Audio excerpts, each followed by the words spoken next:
Chapter 1. Rebirth. Awakening dual extraordinary abilities. Jiang City was enveloped in a gentle, drizzling rain. Suemo, let's break up. You are no longer worthy of being my man. Yi-chun is my true destiny. What a load of nonsense about true destiny. You used to call me when I had money. Before he could finish, a loud bang echoed. Suemo felt as though an 80-pound iron hammer had struck the back of his head. Darkness engulfed him, and he collapsed. Then, Suemo was transported to another realm. A few moments later, in a cramped room, a dozen men loomed in the shadows. In the center, Lu Hanyin posed provocatively, with her unfortunate ex-boyfriend Su Mo unconscious at her feet. This scene could easily be mistaken for a bizarre film set in Tokyo, and few would believe otherwise. Brother Yi-chun, you're so slow. Is this waste really dead? Lu Hanyin nestled into the arms of the young man, named Yi-chun, her voice sweet, yet laced with a sharp edge. The softness she had displayed earlier under Sumo's pressure had vanished entirely. Clad in an alluringly short skirt, her long legs wrapped in sheer stockings intertwined, she swayed her waist with the grace of a seductive serpent, her face a blend of allure and cruelty, radiating confidence. Dead, Yi-chun declared. His features were resolute, with a signature smirk that twisted to one side, resembling a real-life, crooked-mouthed war god. He was not conventionally handsome, rather. One could only describe him as having a face that was somewhat unfortunate. If one had to encapsulate it, the phrase a crooked melon and a cracked jujube would suffice. Yi-chun cast a disdainful glance at the motionless Suemo, his tone dripping with contempt. A waste who hasn't even brushed against the threshold of martial arts a single punch. From me. And he's dead. Impossible. If it weren't for his former status as the third young master of the Su family in the capital and his slight usefulness, I would have sent him to meet the king of hell long ago for daring to touch my woman. Yi-chun wrapped his arm possessively around Lu Hanyin's slender waist, his gaze lingering on her curvaceous figure, nearly salivating. With a self-satisfied grin, he remarked, truly deserving of my attention, a woman of such charm that even this ignorant young scion is utterly captivated. Even after being cast out by the Su family, he still clings to you, pestering relentlessly to win you back. Ugh, so annoying. Lu Hanyin rolled her eyes. With his lecherous nature, it's laughable. Purely a sycophant. I wouldn't let him touch me, let alone have him lick the soles of my shoes. How filthy. I can't believe I'm not dead and have actually crossed over. Suemo struggled to organize the information swirling his mind. Suemo, once the most formidable grade hunter thriving in the apocalypse, have unexpectedly transmigrated. This realm is no longer the familiar world plagued by monsters and hunter rivalries, but rather a peaceful, prosperous place teeming with hidden dangers. Gone are the immediate threats to my life, replaced instead by extraordinary beings known as innate warriors and gene warriors.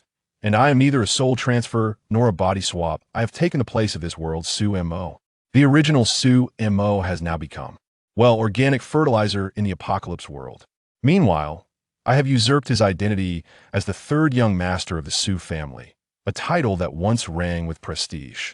As I perused the memories of my predecessor, it was clear he was not the third young master, but rather a third Calamish, a burden to his family, a disgrace to his lineage. Though he possessed a handsome visage, striking features, and a charming demeanor, he had never accomplished a single meaningful deed. He was a fad of beauty hiding a core of emptiness. Suemo felt compelled to award his predecessor for epitomizing the essence of waste. His achievements were numerous, characterized by unbridled indulgence and recklessness. To make matters worse, the original was particularly loyal. After experiencing the world, he became infatuated with Lu Hanyin, this vixen. The pursuit had been a convoluted tale, one he preferred to forget. What was the outcome? He succeeded in winning her affection, but was expelled from the Su family before he could enjoy the fruits of his labor. Simply because Lu Hanyin was the ultimate seductress. She flitted from man to man, casting a wide net to catch the richest fish, waiting for Suemo to no longer be profitable, at which point she would unceremoniously discard him and move on to her next benefactor. The true protagonist of this world, Yi-chun, was Lu Hanyin's genuine benefactor. Yi-chun, a martial artist in the early stages of dark energy, was a military king, a martial genius with an unlimited future ahead of him. He had a twin brother, Yi Tian, who was also formidable, having risen to the position of captain in the Wolf-Fang Special Forces after just 2.5 years in the military. Yi Tian, seasoned by countless missions, was rumored to have slain numerous foreign warriors, earning him the moniker Wolf King. The old foxes of the Su family likely feared Yi Tian's lethal reputation, which prompted them to swiftly expel Su Mo when conflicts arose with Yi Chun. The root of all this chaos was Lu Hanyan's deliberate seduction of Yi Chun. Not content with merely ensnaring him, Lu Hanyan deceitfully led Su Mo to believe that Yi Chun was physically aggressive towards her, demanding that she spend nights with Yi Chun. Clearly, she sought to provoke Su Mo into confronting Yi Chun Heiden. The outcome was inevitable. Su Mo lost. Utterly humiliated, he was abandoned by the Su family, the very family he had once taken pride in, reduced to a mere jester. In a fit of rage, Su Mo had attempted to assert himself, only to be jointly vanquished by Lu Hanyan and Yi Chun. Damn it, what a pathetic fool. The more Su Mo thought about it, the angrier he became. His former self had clearly been struck in the head by an elevator door. So foolish. When did a dog ever dare to defecate on its master? And to top it off, this one was a conniving seductress. A woman like her deserves to experience cruelty before meeting the king of hell. I cannot let my identity as a young master be tarnished. Just as Su Mo prepared to rise and confront the reality of being discarded like refuse, a mechanical female voice suddenly echoed in his mind. Detection of host survival confirmed, and successful ascent to the role of antagonist. The ultimate player system is now bound. As the antagonist player, your enemies include the current child of destiny, major antagonists, malicious female counterparts, and anyone who poses a threat or displeases you. Manipulating, plundering, subjugating, or eliminating these foes or the destined heroine will yield additional rewards. In addition to system-assigned missions, you may also create your own tasks, with rewards determined by the nature of the task and the involved characters. This system is remarkably intelligent. The ability to craft my own missions is far more appealing than working for someone else. Your innate ability magic source has been automatically unlocked. Prepare for your hunting moment. Magic source. Within 6 minutes, the host's magic power increases by 300, operating at maximum speed and can be utilized freely without concern for depletion. Special reminder, do not overuse. Goddess replication. After engaging with a goddess, you may replicate her innate abilities, transforming them into powerful skills for your own use at any time. Excellent. Su Mo grinned widely. The ultimate player system was refreshingly straightforward and brutal, just to his liking. At that moment, a subordinate preparing to collect the body suddenly gasped, "Is he resurrected? What the hell? Boss, he isn't completely dead." What should have been a lifeless Su Mo now sprang back to life, performing a perfect fish jump and standing upright, as if nothing had happened. With a casual twist of his neck, a crisp crack echoed through the AI. Su Mo wore an innocuous smile, yet his gaze cut through the room like a blade, sweeping over each individual present. It appears this young master is not yet deceased, and you are already eager to kiss me." His boisterous proclamation startled one of his subordinates, causing him to stumble and drop his belongings with a loud clatter. It was as if he had seen a ghost, retreating in fright. This outburst drew the attention of everyone else in the room. In the midst of her affectionate moment with Yi Chun, Lu Hanyan was suddenly jolted by the sound, nearly smudging her freshly applied lipstick across her nose. Turning to behold the living Su Mo, her eyes widened in disbelief, laced with a hint of suspicion and inquiry. "Brother Yi Chun, did you not boast of being invincible with an iron fist, capable of shattering a bull's skull with a single blow? How is it that this waste remains alive after your strike?" Yi Chun was equally bewildered. His recent punch, while not delivered with full force, had still carried considerable power at least 50%. Not only would an ordinary person be rendered unconscious by such a hit, but even a seasoned fighter would likely succumb immediately. Moreover, he had deliberately aimed for Su Mo's occiput, one of the most vulnerable areas of the human body. He should have been left incapacitated, if not lifeless. How could this fellow appear so unfazed? Martial artist realms. Mingjin, Onjin, Huajin Master, Innate Realm, Celestial Realm, Divine Realm. Hunter rankings. E grade, D grade, C grade, B grade, A grade, S grade. National level, Demigod level, Divine level. Chapter 2. The protagonist has risen. With a single punch, he has brought his opponent to the ground. How utterly despicable. Sumostood upright. Watching as Lu Hanyin turned to seek refuge in the embrace of a man, a mocking smile adorning his face. Lu Hanyin, you truly astonish me. In your quest to ascend the social ladder, you resort to enticing such a pretentious fool with your body? Is the word depraved inscribed in your very being? Lu Hanyin's expression darkened. Pushing Yi Chen away, she pointed an accusing finger at Su Mo, her voice sharp and scathing. Useless Su Mo. You are utterly incompetent. Just like a eunuch. How dare you overstep your bounds? I can entice whomever I please. It's none of your concern. She no longer pretended, adopting an arrogant demeanor that screamed, I am merely toying with you. What can you do about it? Had it not been for your identity as the third young master of the Su family, I would never have even considered associating with a worthless wretch like you. Your once prestigious status allowed me to endure your incompetence for a time, but now? Lu Hanyin scoffed, her eyes filled with contempt and disdain. You are not even worthy enough to lick my shoes. His past indulgences had left him drained, rendering him nearly impotent. This was the very reason he had refrained from pursuing Lu Hanyin. Little did he know, this had become the ammunition for Lu Hanyin's taunts. A cold laugh echoed in Sumo's heart. You doubt my abilities? Very well. Soon you shall witness what a true man is capable of.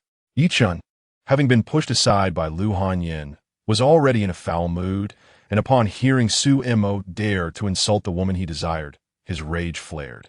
Su Mo, who grants you the audacity to insult Lu? Your demise is imminent. He gestured to a group of burly men behind him. Go, make him suffer. Several eager men brandished their weapons, charging towards Su Mo. Finish him. Disable this brat. Let him know the power of the mighty. Sumoriman steadfast, his countenance betraying no fear. As the assailants closed in, an ominous energy surged within him, swiftly coalescing into a dark, ethereal dagger. Successfully comprehended the skill, magical formulation. In an instant, a flash of shadowy brilliance erupted as he brandished the dagger. Thud, thud, thud. 3 muffled thuds resonated simultaneously. The 3 men in the forefront had no time to scream before collapsing lifelessly to the ground, a thin line of crimson expanding from their necks, the blood gushing forth. One strike and they were dead. Su Mo lunged forward, his dagger gleaming coldly. Thud! Another swift slice, cleanly severing the throats of 2 more hapless souls. What? What is happening? Lu Hanyin was utterly bewildered, her face a mask of disbelief. Her voice trembled as she pointed at Su Mo, her finger quaking as if afflicted by Parkinson's. How? How can he conjure weapons out of thin air? Lu Hanyin was utterly incapable of processing the events unfolding before her. In the blink of an eye, Su Mo had transformed into an entirely different person, striking with ruthless precision, each blow lethal, completely overturning her perception of this once inconsequential young master. Is this still the young master, ridiculed by all and deemed utterly devoid of martial prowess? What perplexes her the most is how such an inconsequential being as Su Mo could possess the qualification to awaken extraordinary abilities. In just over 20 seconds, the once fierce assailants lay scattered across the ground, leaving only Yi Chen and the trembling Lu Hanyin. The situation had reversed in an instant. Su Mo gradually straightened his posture, his dagger dripping with blood, each drop striking the floor with a chilling sound. His icy gaze bore no trace of human emotion, as if he were not slaying humans, but merely exterminating a swarm of ants. This indifference towards life instilled a deeper fear than mere anger or hatred could evoke. Yi Chen, what are you staring at? Aren't you supposed to be the king of soldiers in the army? You boast so much. Yet now you hesitate to strike him down? You useless fool. Lu Hanyin snapped back to reality from her shock, gazing at the corpses strewn about and inhaling the acrid scent of blood, feeling an unprecedented terror. She was genuinely afraid. This was entirely different from her expectations. Lu Hanyin had initially targeted Su Mo not solely because of the Su family's influence, but because Su Mo was a lecherous waste. She intended to manipulate both Su Mo and Yi Chen to gradually elevate the Lu family's status within their circle, thereby allowing the Lu family to ascend even higher.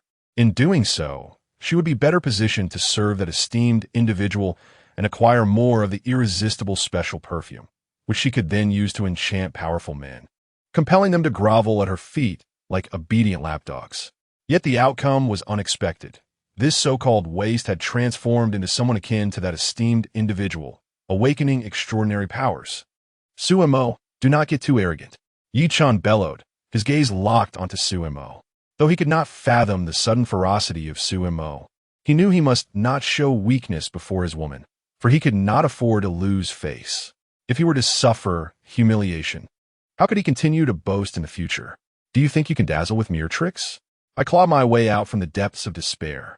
Yi-chan leaped forward, his right fist clenched tightly, propelled by a fierce gust of wind aimed directly at Sumo's face. The air crackled ominously, a testament to the terrifying force behind his punch. Suemo did not even flinch. He merely inclined his body slightly and jumped backward, deftly evading the powerful blow. As he landed, he suddenly inhaled sharply, not from pain, but from the realization that he had exhausted his energy. The dagger in his hand vanished, as if it had never existed. Having just awakened his extraordinary abilities, his initial magical energy was a pitiful 10 points, and that previous rampage had completely drained it. In stark contrast, Yi-chan appeared invigorated, like a bull charged with adrenaline. Undeterred by his missed strike, he became even more frenzied, roaring as he lunged forward again. I thought you were formidable, but is this all you can muster? Have you no tricks left? Watch as I beat you to a pulp. Yi-chan shouted, unleashing a relentless barrage of fists and kicks, determined to reduce Suemo to mere flesh and blood. A mage devoid of magic is inferior to a super soldier. In a moment of crisis, Suemo disregarded everything and activated his innate ability, Eternal Mana. In an instant, an indescribable force surged through his entire being, instantly replenishing his drained mana. If one were to attempt a description, it would be akin to consuming 10 bottles of potent energy drinks, achieving a state beyond recovery. 6 minutes. During these 6 minutes, he transformed into a human artillery platform, possessing boundless and inexhaustible magical energy. Clenching his fists tightly, Suemo concentrated his mana. A layer of dark, ethereal gas rapidly manifested upon his skin, swirling and roiling, enveloping his fists tightly. This was not mere spectacle. It was a manifestation of solidified mana, similar to the armament haki in One Piece, significantly enhancing both offensive and defensive capabilities. With the skill Armored Mana entwined realized, a thunderous collision echoed as his fists clashed. Yi-chan felt an overwhelming force, as though his blow struck not flesh, but an indestructible steel. A distinct cracking sound of bones echoed.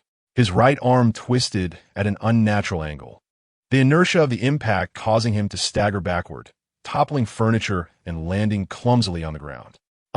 Suemo approached Yi-chan, stomping his right foot down with a ferocity akin to squashing a cockroach, brutally pressing it against Yi-chan's face. Wasn't this a brother of the warrior elite emerging from the grave? How could he possibly fall? Is he akin to a toad, collapsing at the slightest touch? He feigned searching the surroundings, as if aiding Yi-chan in finding a means of escape, mockingly inquiring, "Tell me, do you believe you can crawl out of this room today?" Yi-chan's face flushed crimson, struggling to move. Yet his head felt as if it were firmly pinned beneath an insurmountable weight. Humiliation, rage, and a sense of injustice churned within his chest.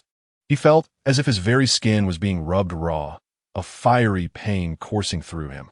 Yet, the most excruciating wound was to his pride. He was a martial arts prodigy in the military, a practitioner at the early stage of dark energy, to be bested by a recognized waste, a debauched scion with no martial aptitude, by a single punch. This was more painful than death. Such overwhelming strength, Yi-chan had only felt from his brother, Yi-tian, hailed as an unparalleled genius. The sensation was akin to confronting an insurmountable mountain, instilling a sense of despair.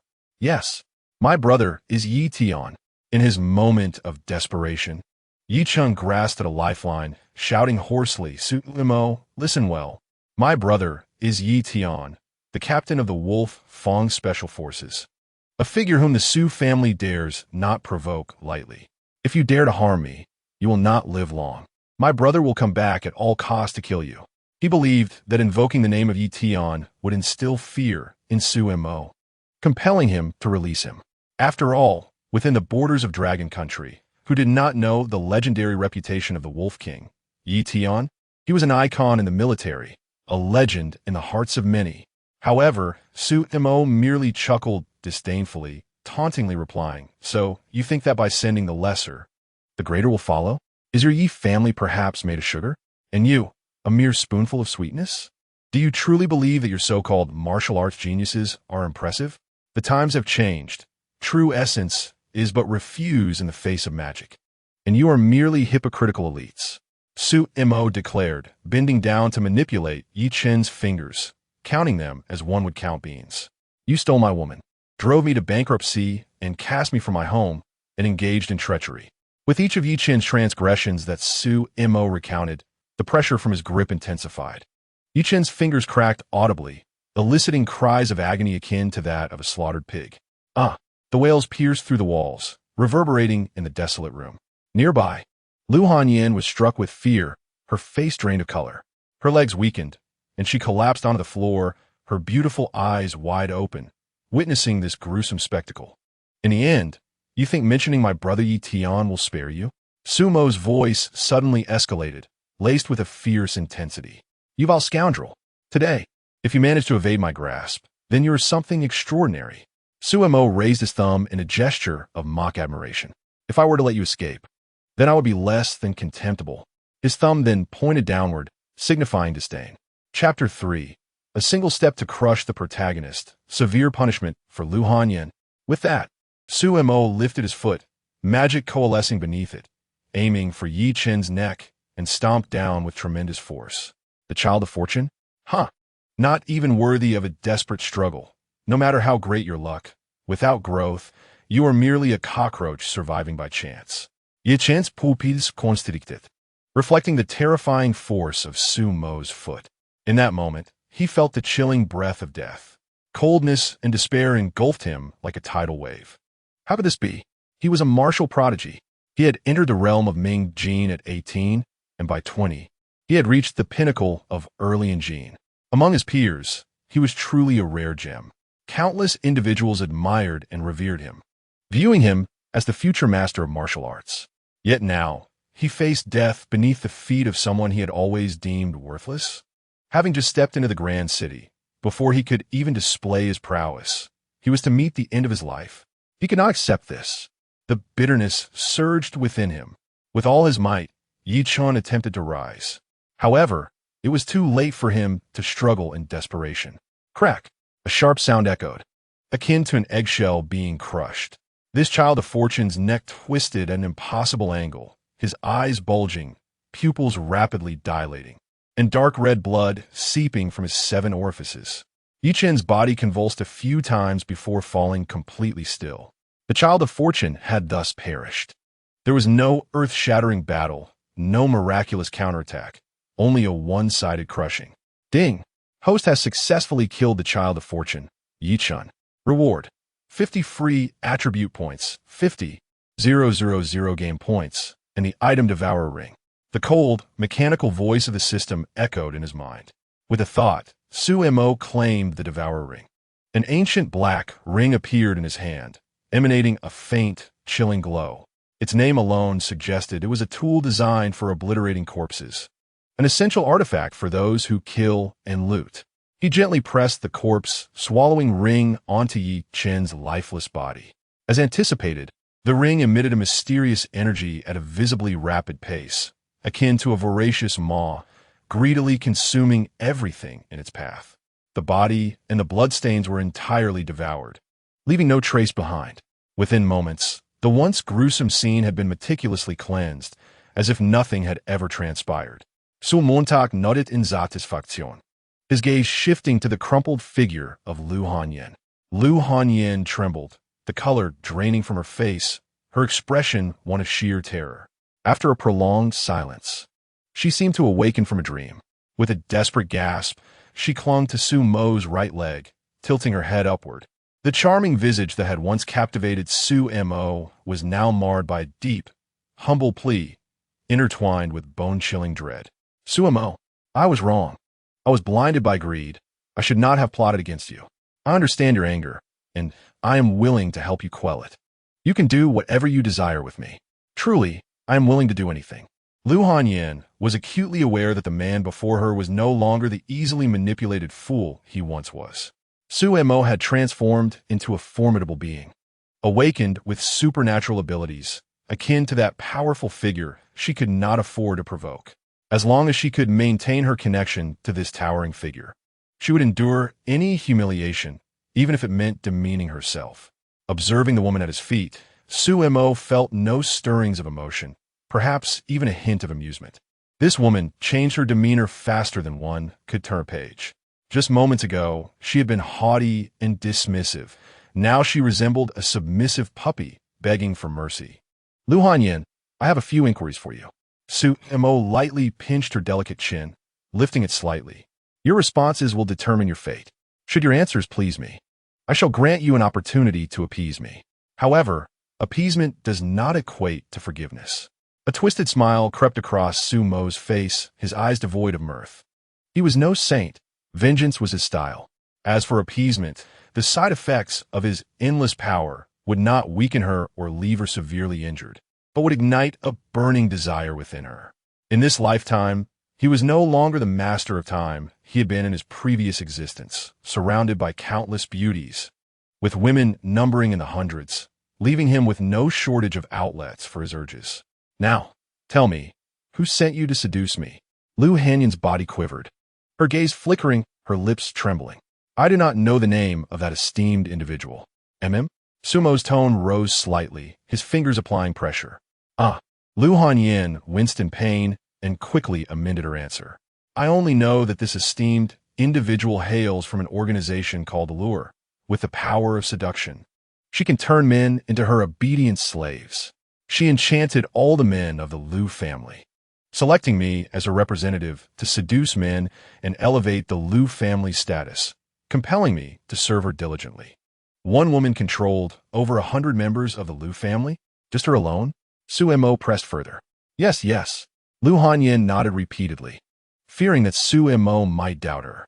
However, during her initial visit to the Lu family, a man and a woman had closely protected her, both capable of conjuring weapons from thin air, much like him. Among the three hunters, one possessed the innate ability of enchantment. Suemo narrowed his eyes, realizing that this world was far more intricate than he had anticipated. The existence of protagonists and martial artists was one thing, but the emergence of innate hunters suggested that this new realm might mirror the previous one. Was an apocalypse looming?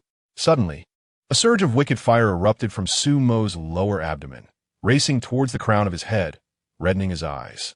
Magical power constant state released. He felt akin to a volcano on the brink of eruption, with magma churning within him, desperately seeking an escape. His gaze, uncontrollably, fell upon Lu Hanyan. Her delicate face bore remnants of tears, exuding a hint of allure. The fitted short skirt accentuated her graceful curves, while her long, slender legs, encased in black stockings. And the proud, exposed skin radiated an enticing aura. Sumo's throat involuntarily bobbed, parched with thirst.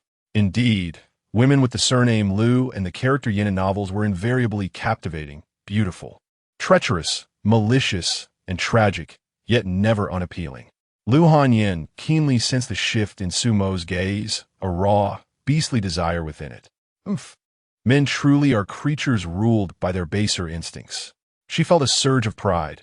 Earlier, he had appeared ready to kill, but now, faced with her beauty, he had revealed his true nature.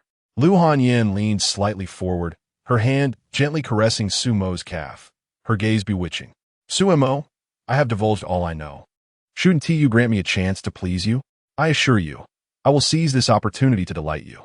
My first time has been reserved solely for you. As her words lingered in the air, Lu Hanyan pressed closer, her soft body snug against Suemo, resembling a seductive serpent entwined around him. What a brazen vixen! Suemo, however, did not respond to Lu Hanyan. Instead, he bent down and hoisted her over his shoulder. With decisive strides, he entered a nearby small room and kicked the door open with a resounding bang. The door slammed shut behind them. Chapter 4. Lu Hanyan's arrogance an hour, neither long nor short, was sufficient for Su Mo to conduct a thorough interrogation. The room was in disarray. Lu Hanyan lay sprawled across the bed, her limbs askew. Ding! The hostess toyed with Lu Hanyan, rewarded with 3 random attribute points and 3,000 game credits. Su Mo sat up from the bed, invigorated, immediately delving into the ultimate player system within his mind. A translucent virtual panel, akin to a holographic projection from a science fiction film, materialized before his eyes. Ultimate player system, bound player, Su Mo, talent, eternal source of magical power, awakened. Goddess replication, awakened. Strength, 8-2. Agility, 8-1. Stamina, 6. Perception, 10. Magical power, 10 free attribute points. 50. Charm, 99. Non-assignable. Special effect, exceptional attractiveness. When facing the female protagonist, it negates her aversion to men and other negative effects on the player. Skills, magical condensation, magical armament entanglement. Item, corpse devouring ring. Quests, click to expand. The system interface resembles a replica of a network game character attribute panel. Sumo's gaze swept across the rows of data. The foundational attributes of an adult are all set at 10, yet in this body, perception and magical power are satisfactory. The rest, however, are disheartening, particularly stamina, which is alarmingly low. 1 hour is the limit of this body, but not Sumo's personal limit, with 50 free attribute points.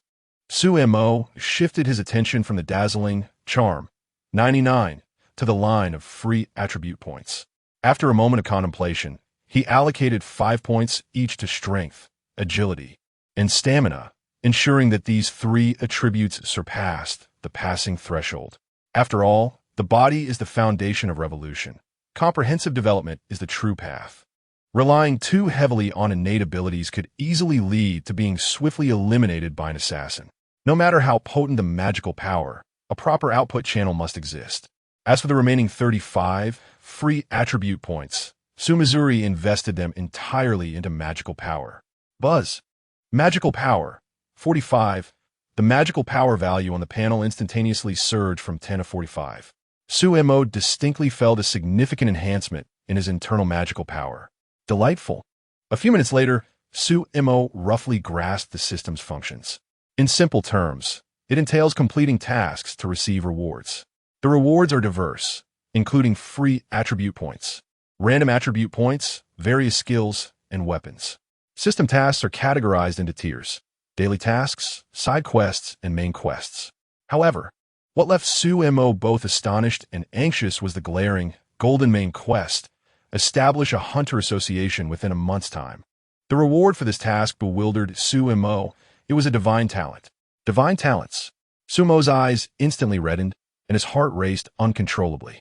In his past life, those elite hunters were immensely formidable, capable of moving mountains and filling seas, shattering boulders with bare hands, their strength akin to that of humanoid nuclear weapons.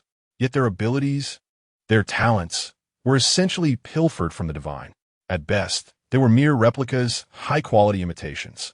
If he were to complete the Establish Hunter Association task, even if he drew the weakest divine talent, it would still be the most authentic form of talent. It would far surpass that of an average elite hunter. However, establishing the Hunter Association is not a trivial endeavor akin to children playing house or stacking blocks. It cannot be constructed on a whim. Su Mo forced himself to calm down and began to analyze the current situation. Resources, territory, and talent. None of these can be lacking. Any deficiency would impede the establishment of the association. In a world governed by the principle of the survival of the fittest, sheer strength reigns supreme. One must first enhance their power. Without it, all efforts are in vain. The illustrious leaders of the Hunter Association in previous lives were all formidable beings perched atop the pyramid of strength. Su Mo stroked his chin, his gaze gradually solidifying with determination. To avoid becoming a mere figurehead, subjugated and ridiculed, he must first grow stronger. In the ensuing month, elevating his strength would be of utmost importance, followed closely by recruiting promising subordinates. With this thought in mind, he raised his hand and delivered 2 sharp slaps to Lu Hanyan's face. Startled by the pain, she slowly regained consciousness. Her eyes fell upon Sumo's strikingly handsome visage, one that could incite both admiration and ire. Yet, at that moment, his expression was imbued with playfulness, curiosity, and anticipation. A sudden realization struck Lu Hanyan. Was this not the typical demeanor of men? After the act, they seek affirmation, a puff of smoke, relishing in flattery and adoration. This presented a perfect opportunity for her to win Sumo's favor and once again cling to his side. Elation surged within her, as the grievances from her previous torment dissipated like mist. Suppressing the ache coursing through her body, she assumed what she believed to be her most alluring pose, leaning her cheek enticingly towards Sumo's left hand. "My lord, you are truly magnificent," she murmured, her gaze dreamy, convinced that her words not only praised Sumo's prowess, but also conveyed her remorse and submission, an utter perfection. However, she was met with yet another resounding slap. The sharp crack echoed louder and harsher than before. Lu Hanyan was momentarily dazed, her cheek instantly marked by 5 crimson imprints, the sting searing. "I ask you, do you feel any different? Different feelings?" Lu Hanyan's delicate body trembled slightly, misinterpreting Sumo's intentions as a penchant for the unconventional, longing for something thrilling. "My lord, you truly hurt me," she replied, struggling to maintain her composure. "But I don't mind as long as you are pleased." She believed that by satisfying Sumo's unique desires, she could secure her place by his side. "Is that all you feel?" "And no, nothing else." "Then perish." He spat, his eyes flashing with cold fury as he seized Lu Hanyan by the throat, tightening his grip. His innate ability, eternal source of magic, possessed a hidden effect. After using his power, any woman who engaged with him had a certain chance of awakening her own talents and becoming a hunter. The likelihood of awakening depended on factors such as the woman's potential and constitution.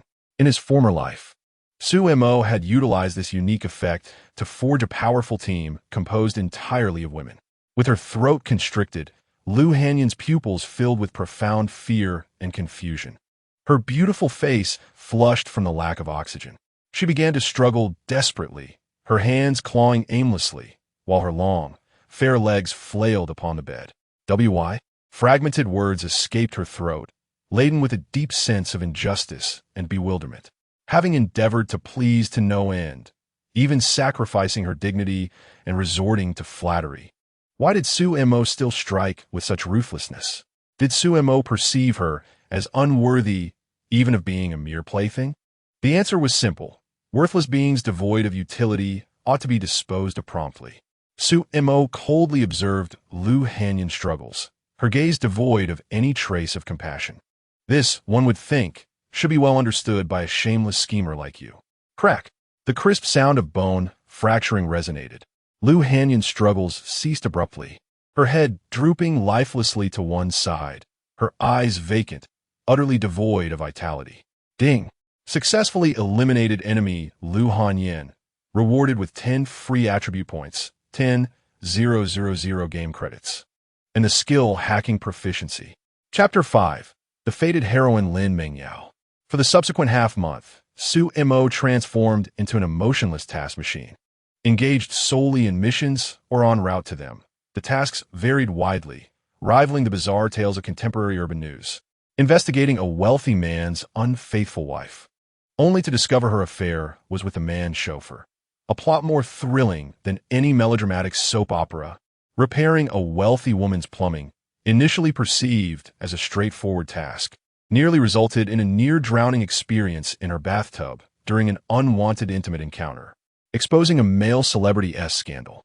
Sumo referenced the exploits of a certain celebrity, surnamed Wu, from a previous life, ensuring the individual experienced a taste of prison life. These side quests offered modest rewards. Yet, even a mosquito's leg is still meat. While substantial sums were amassed, the cold digits in her bank account now read 10 million. Sumo found herself missing the yet-to-be-seen crooked-mouthed Wolf King. "Wolf King, if you don't return soon, I may very well become a foreman." Alas, the crooked-mouthed Wolf King remained occupied with missions, unaware even of his younger brother's demise. He would not be back anytime soon. Thus, Sumo diligently focused on her daily tasks. Daily task: become a qualified, strong individual. 100 push-ups. Progress completed. 100 sit-ups. Progress completed. 100 squats. Progress completed. Run 10 kilometers. Progress completed. Reward: 3 random attribute points. 500 game credits.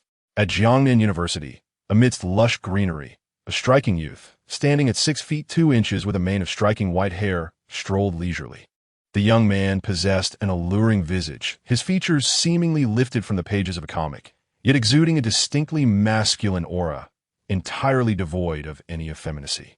With such looks, physique, and presence, he epitomized raw magnetism, capturing an astounding 200% of attention. As he passed by, the girls could not help but be captivated, some discreetly pulling out their phones to capture a photo. Wow, that white-haired boy is so handsome. Indeed, he is even more charming than the campus heartthrob. He is like a real-life anime character. I wonder if he has a girlfriend. I would love to ask for his WeChat, but I'm too shy. Sumo had long since grown accustomed to such stares, maintaining a calm and composed smile as she confidently advanced forward.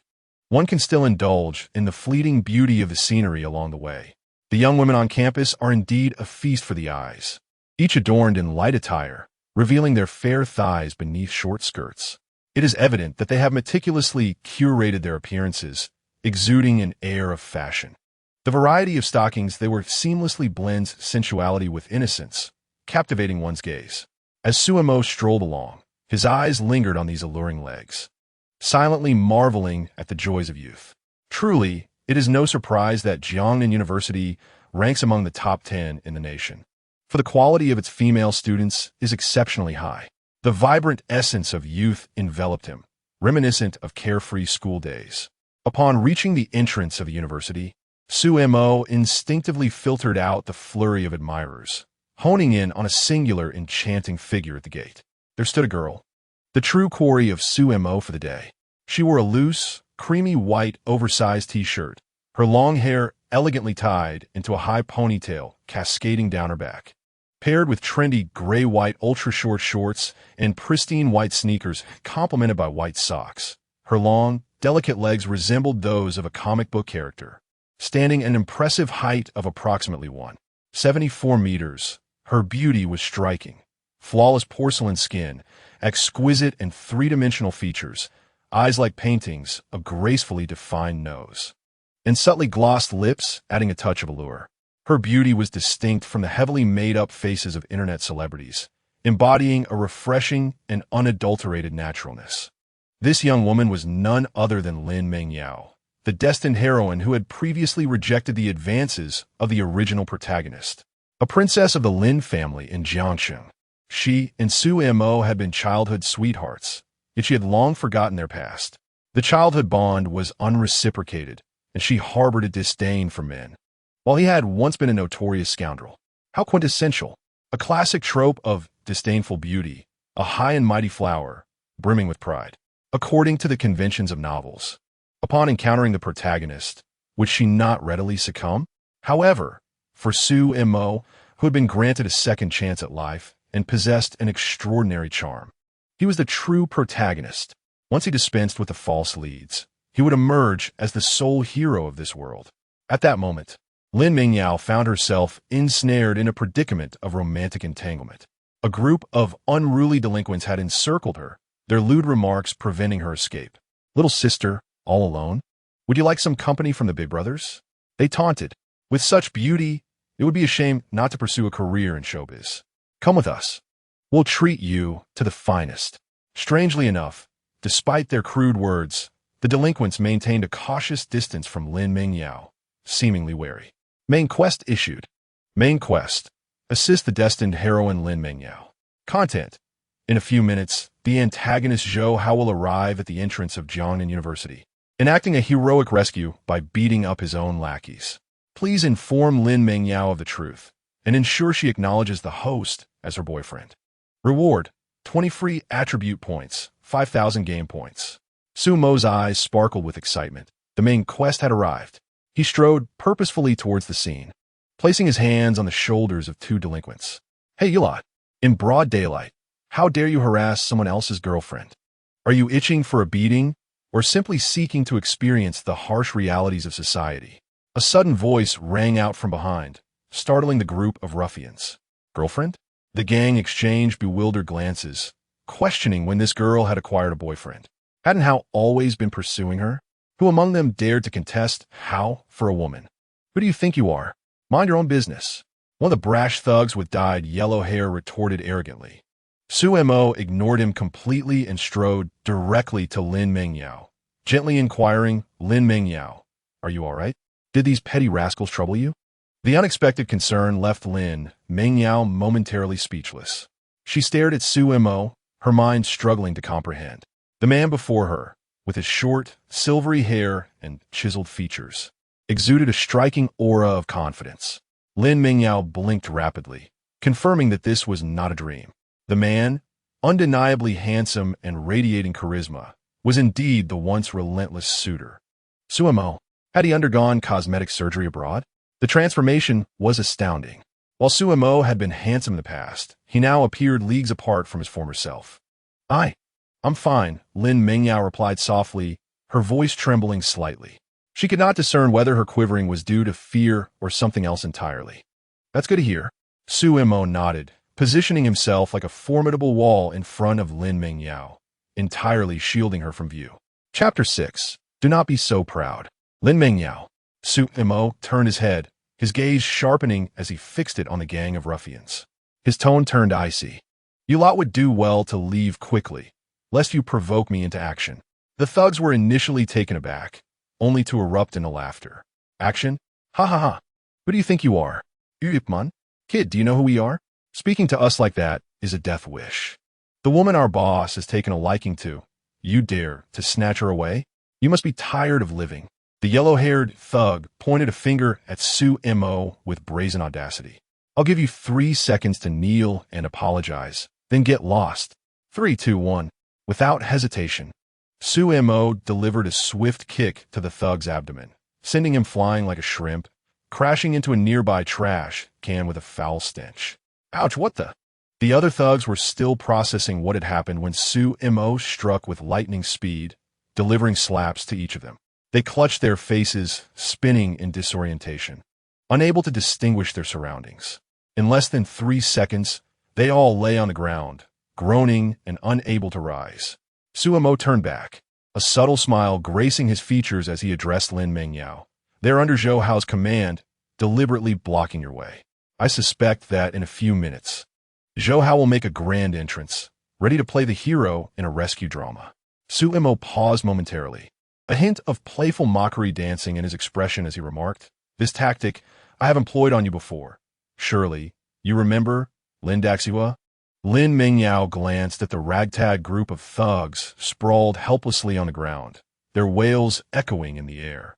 Then turned her attention to the radiant smile of Su Mo, who seemed transformed from the person she once knew.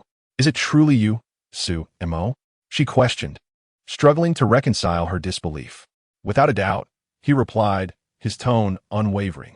Lin Mingyao's gaze brimmed with uncertainty and curiosity as she scrutinized him, seemingly searching for remnants of the infatuated boy from her past. Yet, aside from his vaguely familiar visage, nothing else aligned with her memories.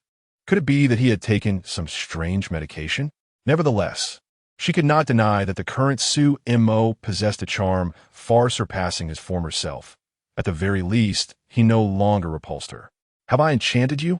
Su Mo teased, noticing her unwavering gaze upon him. Cut the self-adoration, Lin Mengyao retorted, snapping back to reality, a faint blush gracing her cheeks. But how do you know they were sent by Zhou Hao? You aren't in cahoots with him, are you? She inquired, shifting the topic and casting a wary glance at Su Mo. Su Mo rolled his eyes, his expression reflecting incredulity akin to that of someone confronted with utter foolishness. You are indeed humorous, Lin Mengyao. How many conflicts have I had with Zhou Hao in pursuit of you? We nearly staged a public showdown at the school gates. Just how deep does your prejudice against me run? Lin Mengyao felt a tinge of embarrassment at his words, her cheeks flushing slightly. Then what should I do now? She murmured, clearly distressed. Zhou Hao is far from an ordinary man. Unlike the frivolous rich boys, he had pursued her with unwavering dedication for 3 long years. A commitment surpassing even her favorite dramas. Moreover, Lin Mingyao had a strong aversion to men. She couldn't bear the thought of romance and instinctively recoiled at the proximity of any male, feeling a wave of discomfort. Yet, Zhou Hao was not just any man. While his family background might not rival Sumo's, he was reputed to be a formidable martial artist with murky connections to the underground forces. The implications of crossing such a person were troubling. "It's simple," Sumo declared, unabashedly proposing, "I shall play the part of your boyfriend and shield you from harm. All you need to do is publicly acknowledge me as your man."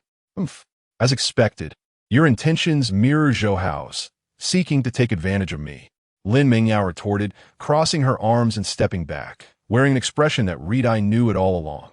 At that moment, the school bell signaled the end of classes, and the entrance of Jiangnan University buzzed with activity. As the reigning campus belle, Lin Mingyao drew attention wherever she went, especially with the striking white-haired gentleman by her side, capturing the eyes of countless onlookers. "Look, isn't that the campus goddess Mingyao? Who is that handsome white-haired boy standing opposite her? Wow, he's even more attractive than those young idols on television. Could he be her long-rumored secret boyfriend? Impossible. Didn't they say Mingyao had a fear of men? How could a boyfriend suddenly appear? You may not be aware, but misandry varies among individuals. Perhaps the campus belle has a penchant for such attitudes? Lin Mingyao, could it be that you harbor some misconceptions about yourself?" Sumo scrutinized Lin Mingyao from head to toe, her gaze momentarily lingering on her slightly elevated bosom before her face betrayed a hint of unabashed disdain. "I find myself utterly disinterested in girls of your ilk, who are both self-righteous and narrow-minded. Frankly, in my eyes, you are but a mere shadow of your friend Su Miao Miao in terms of allure." Initially, Lin Mingyao felt a flicker of gratitude towards Sumo for her earlier act of heroism, even experiencing a subtle, peculiar emotion. However, this sentiment swiftly evaporated, replaced by indignation and fury. "You lewd rogue," she spat, her fair cheeks flushed crimson. Yet, Sumo showed no intention of retreating. Rather, she leaned closer to Lin Mingyao, nearly whispering in her ear, "Cease your pride, Lin Mingyao." The warmth of her breath brushed against Lin Mingyao's ear, causing a slight shiver to course through her. Zhou Hao had grown impatient. This time, he intended to win your favor through theatrics, but next, he might resort to kidnapping you, compelling you to submit. The recent inexplicable pressures faced by your Lin family are orchestrated by him in the shadows. You cannot be so naive as to believe this is mere coincidence, can you? Upon hearing this, Lin Mingyao's complexion drained of color. Indeed, her father had been wearing a troubled expression of late, with the company facing consecutive setbacks and financial issues. Could it truly be Zhou Hao pulling the strings behind the scenes? "How do you know this?" Lin Mingyao stammered, her voice trembling. Sumo smiled faintly, countering with, "What do you think? Who else would be so invested in your family? Furthermore, didn't Zhou Hao approach your father before your family's troubles began, proposing a collaboration, only to be flatly rejected? Subsequently, a cascade of troubles ensued." With each word Sumo spoke, Lin Mingyao's expression grew increasingly grim, for each statement struck precisely at the heart of reality. Chapter 7. A Public Kiss with Lin Mingyao. At that moment, a sleek black BMW 7 Series glided to a halt by the roadside. The door swung open, revealing a man clad in a black suit, a dragon tattoo adorning his left forearm, descending from the vehicle. Zhou Hao held a meticulously crafted gift box, undoubtedly containing jewelry of considerable worth. Ignoring Sumo entirely, he strode directly towards Lin Mingyao.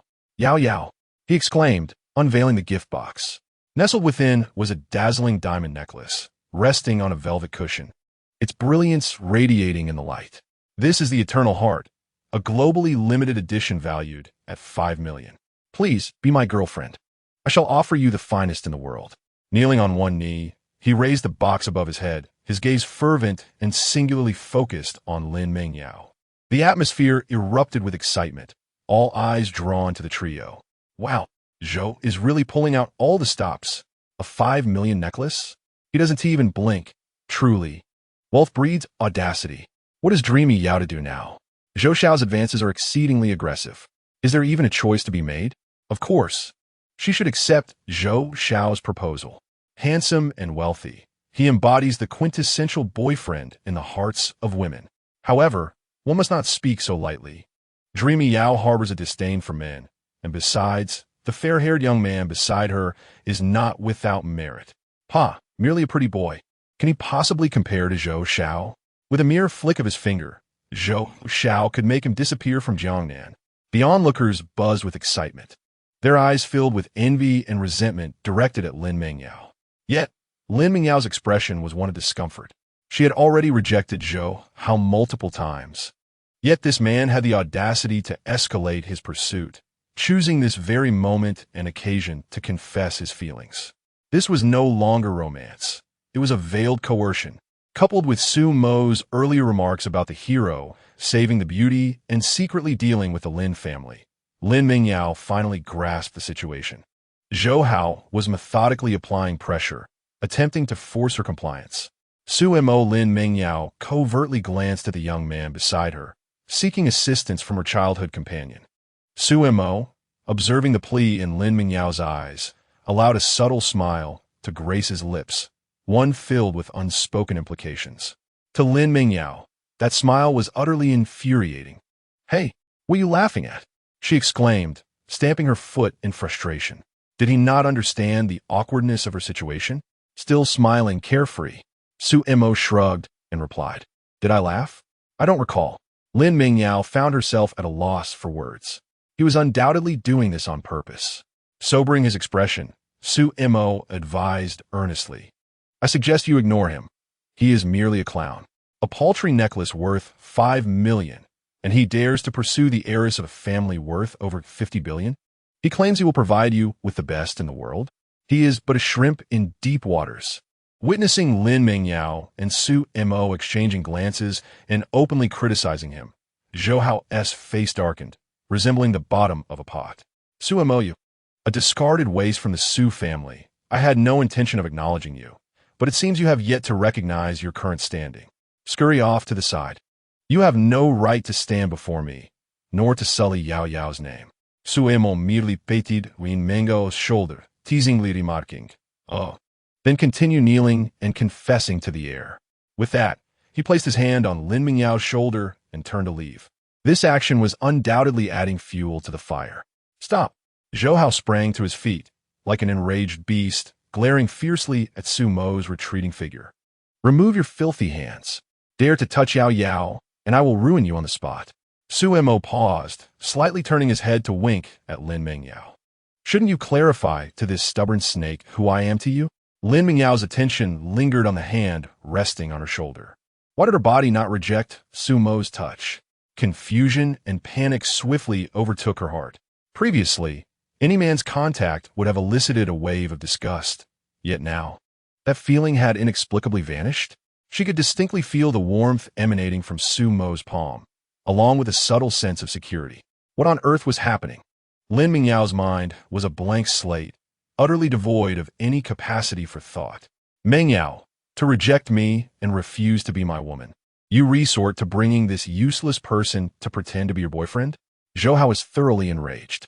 After pursuing Lin Mengyao for years without so much as touching her, he was now confronted with the sight of her allowing Su Mo to drape his arm around her shoulders. What did it mean to pretend? "He is indeed my boyfriend." Lin Mengyao felt a pang of guilt, her voice diminishing in volume. Yet she endeavored to maintain her composure. Lin Qingyao cast a furtive glance at Su Mo, only to find him remarkably calm, far from the demeanor of a pretender. How brazen, taking advantage of a girl so effortlessly. An idea struck Lin Mengyao, and she called out loudly, "Zhou Hao, please refrain from sending me gifts in the future. I fear Su Mo might misunderstand." She uttered the words with a stiff resolve. Her cheeks flushed crimson. At this proclamation, everyone stood aghast, jaws almost hitting the floor. What? The unattainable flower has a boyfriend? Impossible. I cannot accept this. Who is this fellow? What gives him the right to win the affection of the campus belle? What will Zhou Xiao do?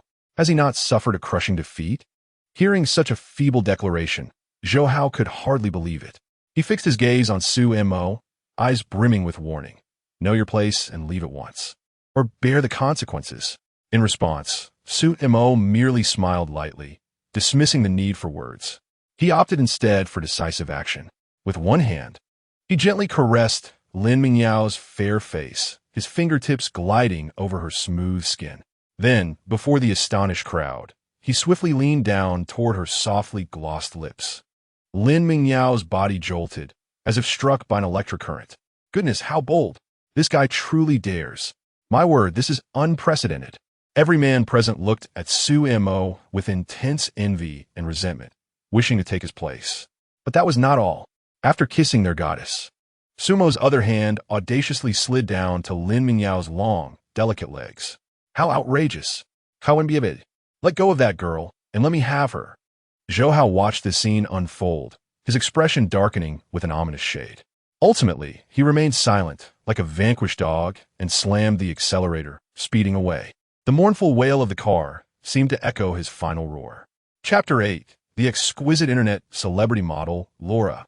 Su Mo had little regard for Zhou Hao. He knew when to stop, wisely ceasing his playful torment of Lin Mingyao. Any further teasing, and this ethereal flower might just collapse, fainting in his embrace. Come, my girlfriend. I've chased away the bad guy for you, Su Mo said naturally as he took Lin Mingyao's cool, delicate hand, still enveloped in shock and embarrassment from the earlier events. She failed to react, allowing Su Mo to lead her away from the scene of chaos. On their way back, Su Mo and Lin Mingyao sat side by side in the back seat of a taxi. Su Mo did not rush to purchase a car. For the time being, he could only bear with the discomfort of being alongside the belle of Jiangnan University, Lin Mingyao, with her head bowed and hands tightly gripping the hem of her dress. She seemed lost in the reverie of recent events. In contrast, Su Mo appeared at ease, a subtle smile gracing his lips as he occasionally cast glances at the girl beside him. It must be said that Lin Mingyao was indeed exquisite. The contours of her profile were impeccably defined, her skin smooth and fair, and her long eyelashes fluttered gently, inviting admiration. That kiss just now was my first. Lin Mingyao suddenly spoke up. How fortuitous. It was also my first kiss, Su Mo replied, his expression unperturbed and heart steady. Lin Mingyao lifted her gaze, her beautiful eyes widening in disbelief, brimming with indignation. Perverse rogue, how can you be so shameless? What? Ishakish dimdud. He retorted, amusement dancing in his eyes. That was my initial kiss, reserved for 18 years. Lin Mingyao protested, her voice rising slightly, yet still laced with a playful sulk. Su Mo raised an eyebrow, countering, Are you suggesting, esteemed Mingyao, that your first kiss holds more significance than mine? Besides, you were the one who voluntarily acknowledged me as your boyfriend. A kiss between lovers is quite ordinary, is it not? He paused deliberately, gauging her reaction. Or do you wish to retract your words? Lin Mingyao fell silent, her thoughts a tumultuous whirl. She felt an amalgamation of embarrassment for having her first kiss taken and an inexplicable sensation stirring within her. Stealing a glance at Su Mo, she found him looking at her with a teasing, almost predatory gleam in his eyes. Surely, this man would not dare to attempt another kiss? Her heart skipped a beat, a wave of bewildering anxiety washing over her. She hastily lowered her gaze, unable to meet his eyes. I have no intention of retracting, she stammered. Somos maid, a radiant sunshine illuminating his features. Such striking looks rendered him almost irresistible, truly a living embodiment of allure. The protagonist had yet to descend from the mountain, and already the female lead had succumbed. This world, indeed, was a vast arena for displays of beauty, where physical allure granted one a certain license. After ensuring Lin Mingyao reached her family's villa safely, Su Mo waved goodbye, turned, and hailed a taxi, heading straight for the illustrious Starry Car Plaza, the most renowned automotive venue in Jiangxing. In this day and age, how could he, Su Xiao, maintain his status without a respectable vehicle? A man must first acquire a fine automobile to uphold his image. Starry Car Plaza was a locale where the affluent of Jiangxing lavished their riches, showcasing the world's premier luxury car brands. As soon as he alighted from the taxi, he was taken aback by the spectacle before him. Rows of gleaming luxury cars sparkled in the sunlight, exuding an air of wealth, while the very atmosphere was thick with the scent of affluence. Rolls-Royce, Bentley, Ferrari, Lamborghini, luxurious vehicles that he could only admire online were now as commonplace as cabbages. Ah, the world of the wealthy is indeed unadorned yet monotonous, Sue M.O. mused, striding directly into the most prominent Rolls-Royce dealership. There is no denying the allure of this renowned brand. Upon entering, a tall saleswoman clad in a professional suit approached me, her face adorned with a quintessential business smile. "Good day, sir. Welcome to Rolls-Royce. How may I assist you today?"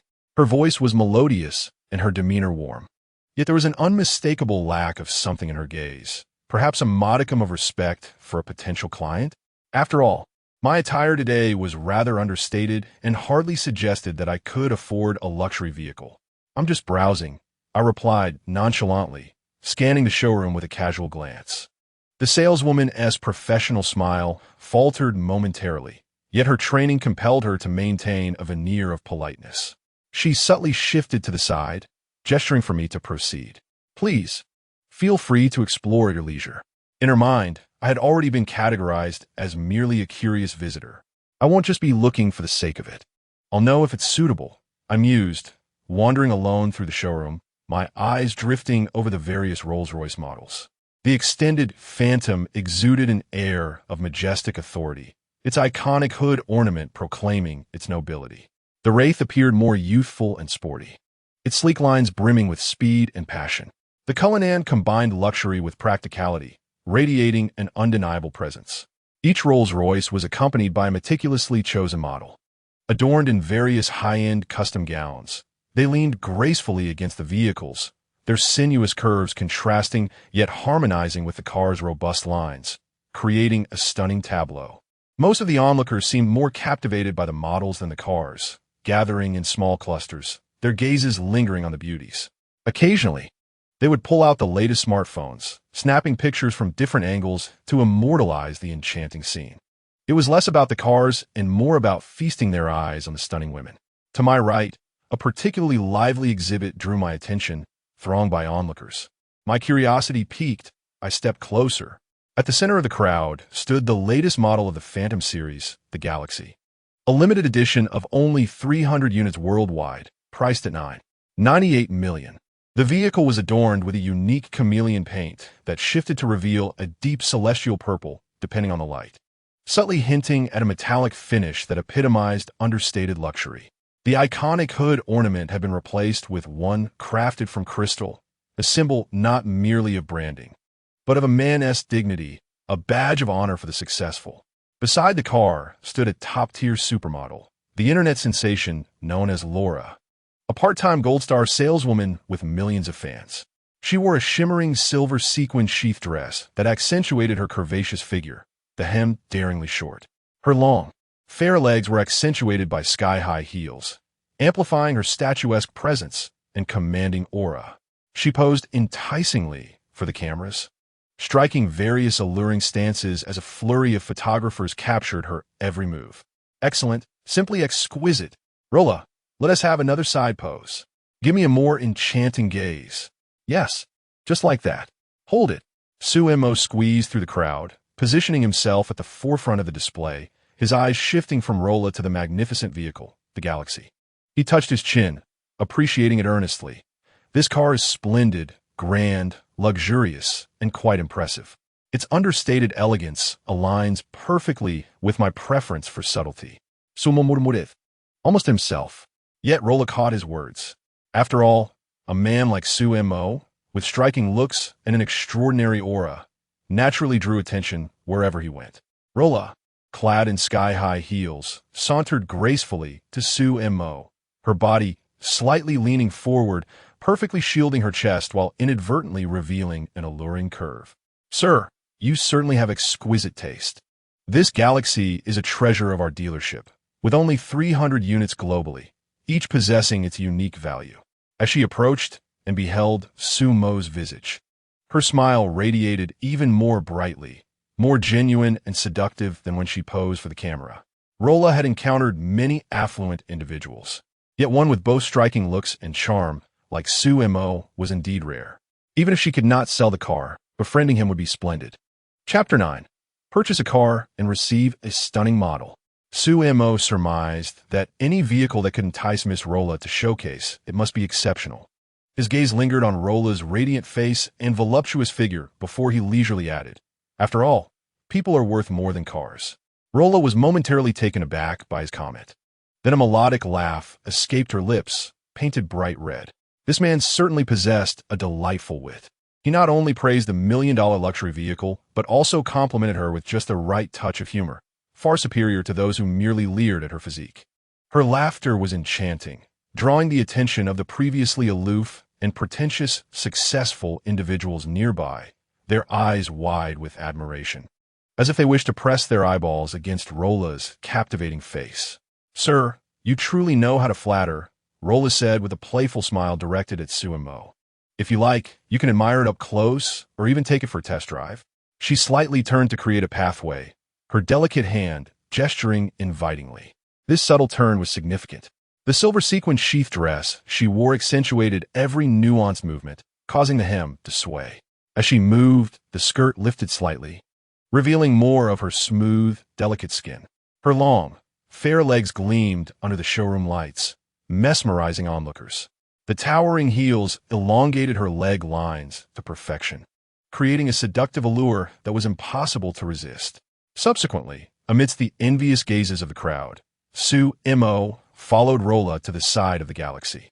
As Laura gently pressed a button, the car doors slowly ascended, resembling the unfolding of wings, exuding a futuristic allure. "Mr. Sue, please," she beckoned. Sue Mo settled into the driver's seat, the luxurious leather molding perfectly to his form, providing both comfort and support. Meanwhile, Laura crouched beside the door, a position playfully dubbed the attention-grabbing squat online. Leaning slightly into the vehicle, she elaborated on its various features with precision. This posture accentuated her already impressive curves, creating a captivating visual from Sue Mo's perspective, where the view was expansive, a panorama of infinite beauty. "Mr. Sue, this Galaxy model is a premier luxury vehicle that our company has invested significantly in, crafted over 3 months," Laura explained. "It employs cutting-edge suspension technology, ensuring that no matter how poor the road conditions, you will feel as though you are gliding effortlessly." Her fingers glided over the enormous LCD screen on the center console. This screen not only displays various vehicle information, but also connects to the internet, allowing you to enjoy audio-visual entertainment at any time. She gestured toward the roof, and this panoramic sunroof, crafted from special materials, blocks 99 of ultraviolet rays, letting you bask in sunlight without the worry of sunburn. Laura's explanations were thorough and professional, with every detail meticulously considered. As her discourse deepened, she unconsciously inched closer to Sue Mo, the delicate fragrance of her perfume mingling with the scent of the leather interior, creating an atmosphere that was both intimate and intoxicating. After approximately 10 minutes, Laura concluded her presentation. Finally, Sue Mo's gaze shifted from her to the steering wheel. "Mr. Sue, how do you feel?" she inquired. Sue Mo pondered for a moment, his fingers lightly drumming on the wheel. "The car is exceptional." The explanations were spot on, especially. He paused, his eyes drifting meaningfully over Laura. Certain key aspects were elaborated in great detail. Laura's cheeks flushed slightly, her voice taking on a more alluring tone. "Mr. Sue, you truly have a knack for humor. However, it is my privilege to have met your satisfaction." She straightened slightly, but did not completely withdraw from the vehicle, maintaining a delicate distance between them, neither too distant nor overly familiar. This proximity was just right, enough to quicken the heartbeat of any man. "Would you consider bringing this Galaxy home?"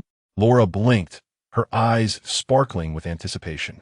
"Currently, we have a series of promotional offers. In addition to national subsidies, our company provides an extra 10% vehicle purchase subsidy, 3 years of free maintenance, and a lifetime warranty service. Moreover, we offer one-on-one exclusive after-sale service to ensure you have no worries during usage." She meticulously detailed the promotional policies and after-sale services. "Miss Laura, I understand everything you said, and the conditions are indeed quite favorable." Sue Mo furrowed his brows slightly. his fingers tracing gentle circles on the steering wheel as he spoke with an undertone of meaning. Yet I still find myself rather perplexed. For instance, in terms of after-sale service, should I wish to have a professional accompany me in the passenger seat to gain a deeper understanding of this vehicle? Could you be the one to assist me? He deliberately left his sentence unfinished, yet the ambiguous tone and his fervent gaze conveyed his intentions unmistakably. Mr. Su, Lola's cheeks flushed with a delicate hue, and she swiftly glanced at his handsome visage, with sharp features and striking looks. He indeed belonged to that captivating type who could stir a woman's heart. She then contemplated the price of this stellar vehicle and the generous commission she stood to gain. This was a significant deal, and if she could secure it, a fierce internal struggle ensued within Lola. Reason urged her to decline, yet emotion, or perhaps a more primal instinct, egged her on. Having been single for 24 years, encountering a man she admired for the first time had caused her heart to flutter. After a full 5 seconds, she finally responded, "If you wish to delve deeper, we certainly have professional test drive specialists who can provide you with comprehensive service."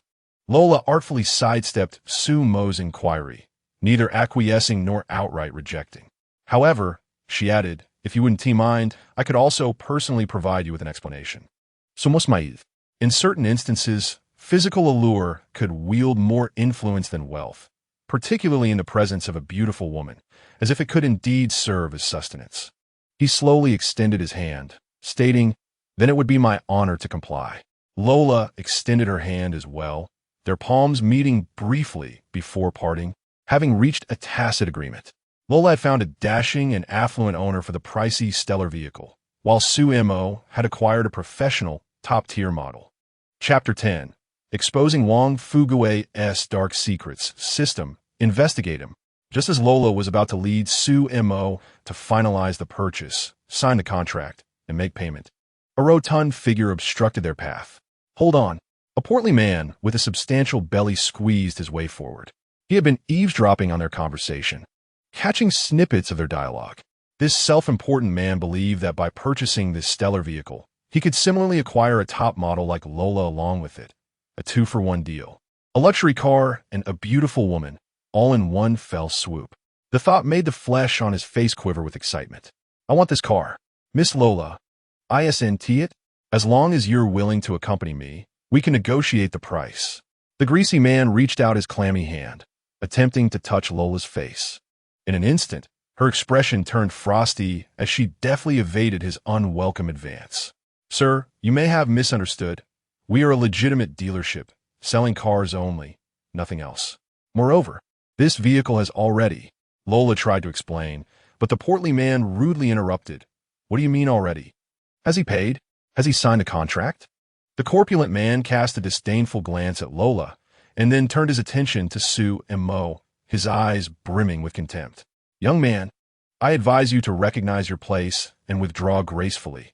This car is beyond your means." He extended 3 pudgy fingers, waving them in front of Su Mo. "I will offer 3 million more. This car shall be mine." Upon hearing this declaration, the entire showroom erupted in a cacophony of astonishment. Who is this audacious fellow to raise the bid by 3 million so brazenly? Are you unaware? He is the renowned local construction magnate, Wang Fugue. It is said his wealth exceeds 100 million. No wonder, just look at that belly. There must be plenty of riches to be had. The surrounding gentlemen, drawn by the commotion, cast curious glances and whispered amongst themselves. "Welcome, Mr. Wang. How may we assist you today?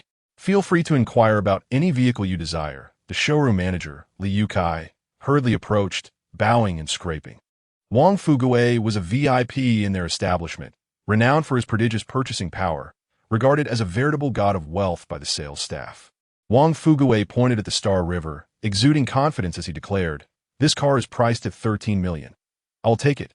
Upon hearing this, Liu Tsai's eyes sparkled with excitement. This was a substantial transaction. He rubbed his hands together and flattered. "Mr. Wang indeed possesses discerning taste.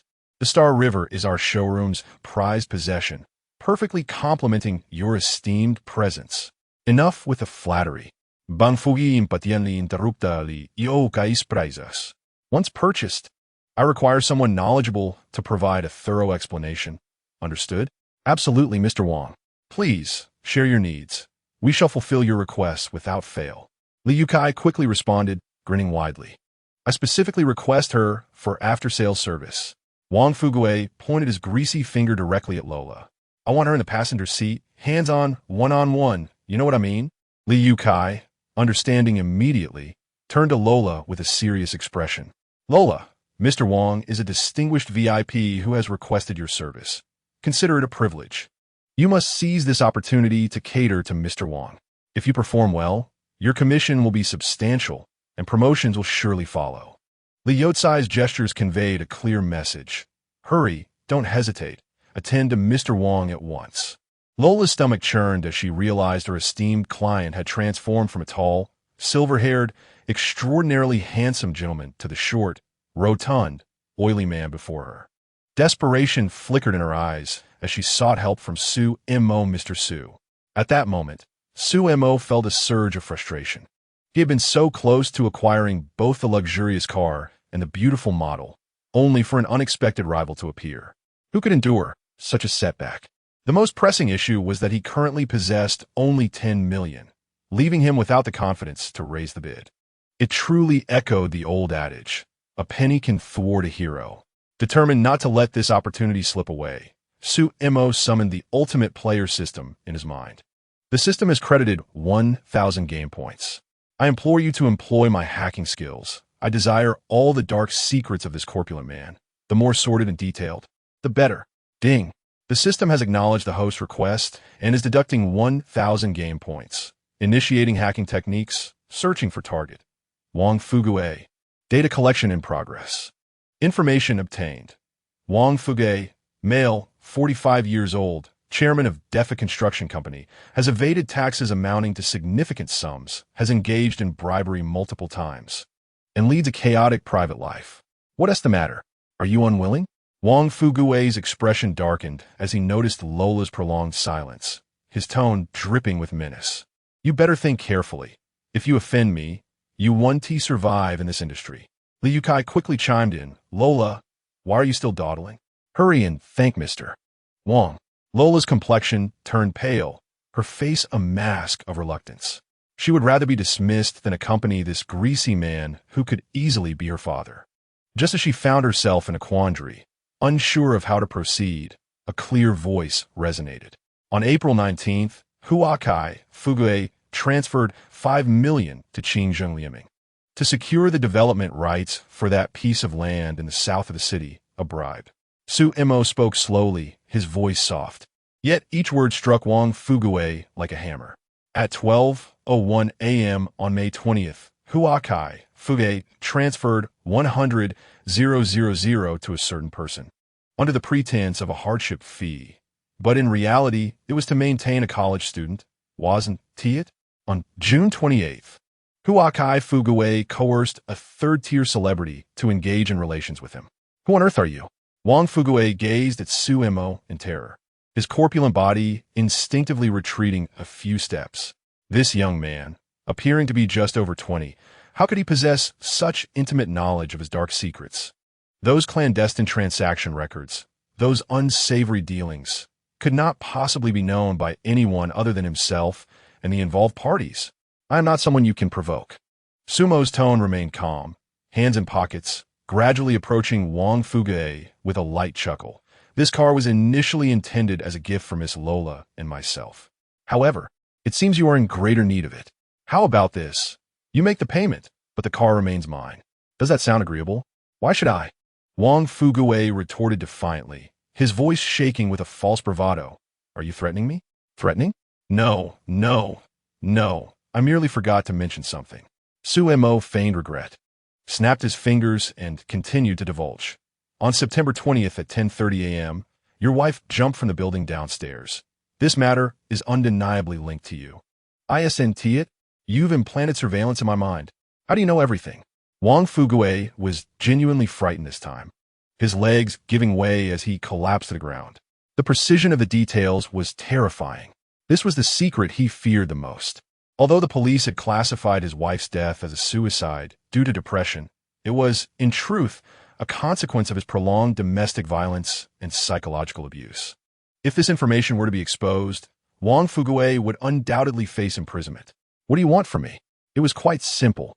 Su Mo pointed to the Rolls-Royce Starry Sky and declared, I shall drive this away, and you will settle the bill. Consider it a compensation for emotional distress. Chapter 11. The Service of a Top Model. Half an hour later, the Rolls-Royce Starry Sky came to a steady halt in front of the dealership. Unlike the earlier scene, the entrance now presented a different spectacle. A group of professionally attired female sales representatives and elegantly dressed car models stood in neat formation, their eyes betraying envy and admiration for Lola. Among them, the saleswoman who had initially attended to Su Mo was filled with regret, wishing she could travel back in time and slap herself for not recognizing that this gentleman was indeed a hidden magnate. Su Mo opened the car door and settled into the driver's seat, relishing the comfort of the premium leather upholstery. Lola gracefully stepped in, her high heels clicking softly as she took the passenger seat. Let's be off, my dear. Dinner awaits, Su Mo said with a smile. Lola responded with a radiant grin, smoothing her dress. I shall follow your lead, Mr. Su. The engine rumbled to life with a deep, resonant growl as the Rolls-Royce glided out of the luxury car plaza, merging seamlessly into the flow of traffic. Inside the vehicle, the atmosphere was subtly charged with a hint of intimacy. Lola discreetly observed Sumo, a young man not only blessed with considerable wealth, but also shrouded in an enigmatic allure. Who exactly was he? Where did those rumors originate? Mr. Su, she began.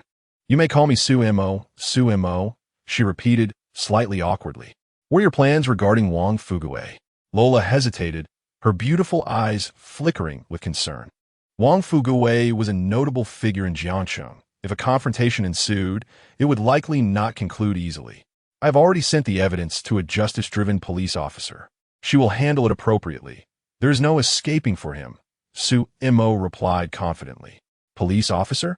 A vivid image of a spirited female officer flashed in Lola's mind, prompting her to ask with curiosity, do you have a girlfriend? Su Mo smiled candidly, unreservedly admitting, I just started dating someone yesterday. She's quite young and beautiful. Lola was momentarily stunned. Just yesterday, he began a new relationship, and today he was driving a Rolls-Royce to purchase a car for a model. This was utterly astonishing. She finally grasped the essence of Su Mo. The man before her was no innocent lamb, but rather a wolf in sheep's clothing.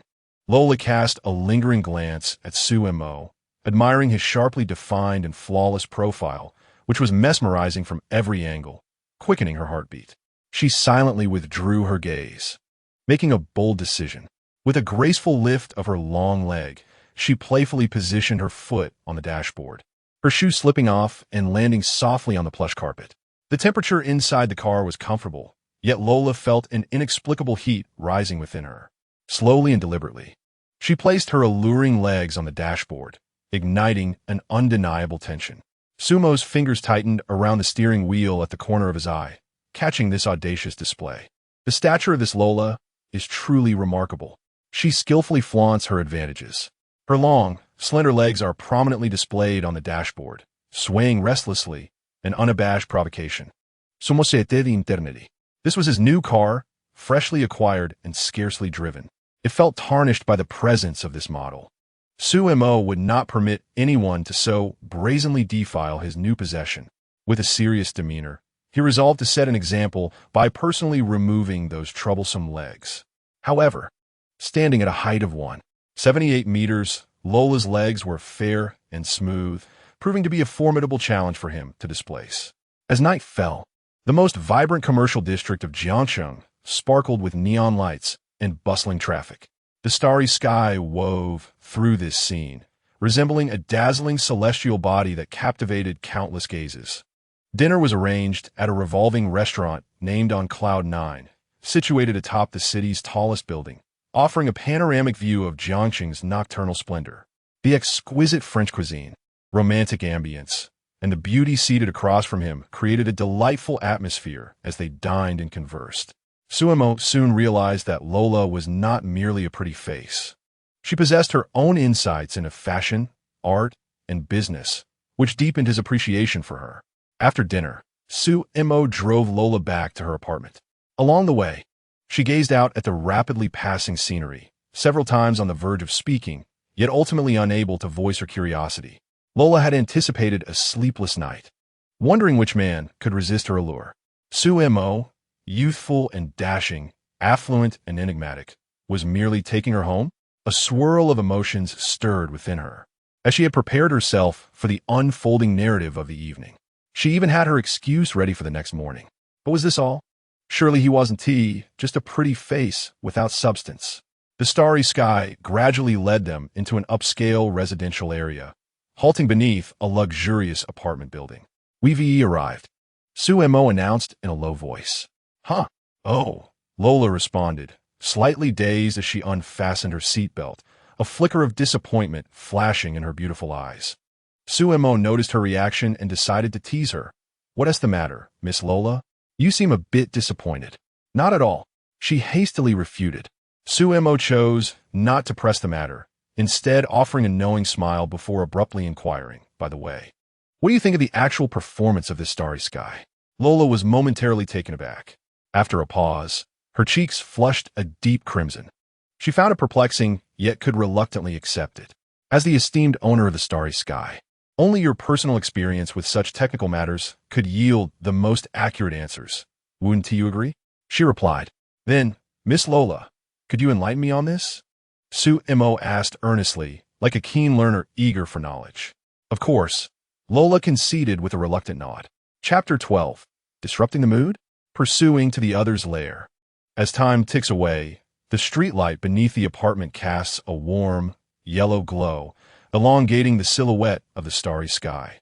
In front of the apartment, Laura adjusts her slightly disheveled attire, casting a mournful glance at Suemo. Are you satisfied with the performance of the Star River? She queries. Extremely satisfied, Suemo responds emphatically. Your explanation has been immensely enlightening, providing me with a deeper understanding of the Star River.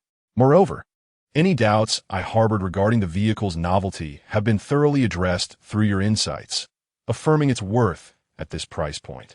Laura's mood lightens slightly, yet the melancholy in her gaze intensifies.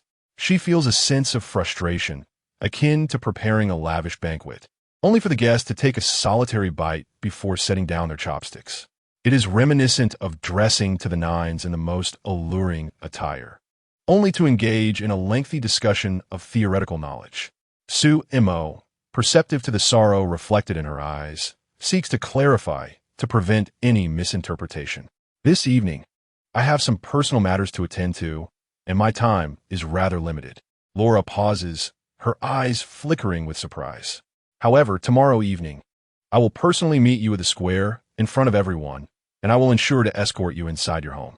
You must be well prepared for that occasion. Laura's breath catches, her mind buzzing. All right, I will prepare for you. See you tomorrow night.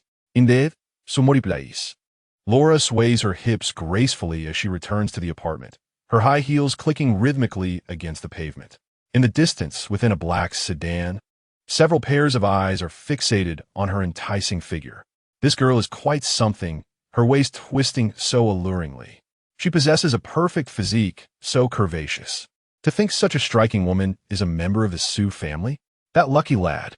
Boss, when shall we make our move? I can hardly contain myself. Enough chatter. We'll deal with him as soon as he arrives, and later tonight, I will take you all to the Queen's Tavern for some fun. Just as the leader concludes his words, Suemo appears beside the car. His mood is exceedingly foul. Were it not for these reckless fools and the sudden emergence of this troublesome task, disrupting his enjoyment, he would be at ease. As the men inside the vehicle prepare to exit, they witness Suemo charging forward. With a resounding crash, his fist shatters the car window. The leader is yanked from the vehicle as if he were a mere chick. With a couple of swift strikes, his cries echo like a slaughtered pig, rendering him incapacitated. The remaining occupants of the car stand in shock. Suemo swiftly enters the vehicle, unleashing a torrent of blows upon the bewildered assailants. Each punch lands with brutal precision and without mercy. 5 minutes later, he dusts off his hands and returns to the driver's seat of the Rolls-Royce. Target location has been identified, he declares. Start the engine. The Rolls-Royce roars to life, surging toward a secluded villa in the outskirts. As night deepens, the tranquil ambience is shattered by the engine's growl. Outside the villa, two lackeys tasked with guarding the premises yawn in boredom. Upon hearing a noise, the two individuals instantly became alert, exchanging a glance that conveyed mutual confusion. Who the hell is that? Racing at this hour? Are they seeking death? Something feels amiss. It appears that the sound is directed towards us. A Rolls-Royce screeched to a halt before the villa, its tires emitting a piercing shriek as they gripped the pavement. The headlights blazed bright, forcing both men to squint. The car door swung open, and Sue Mo descended with an expression as cold as ice. Who dares intrude? This is private property. One of the henchmen began to speak, but before he could finish, his vision blurred.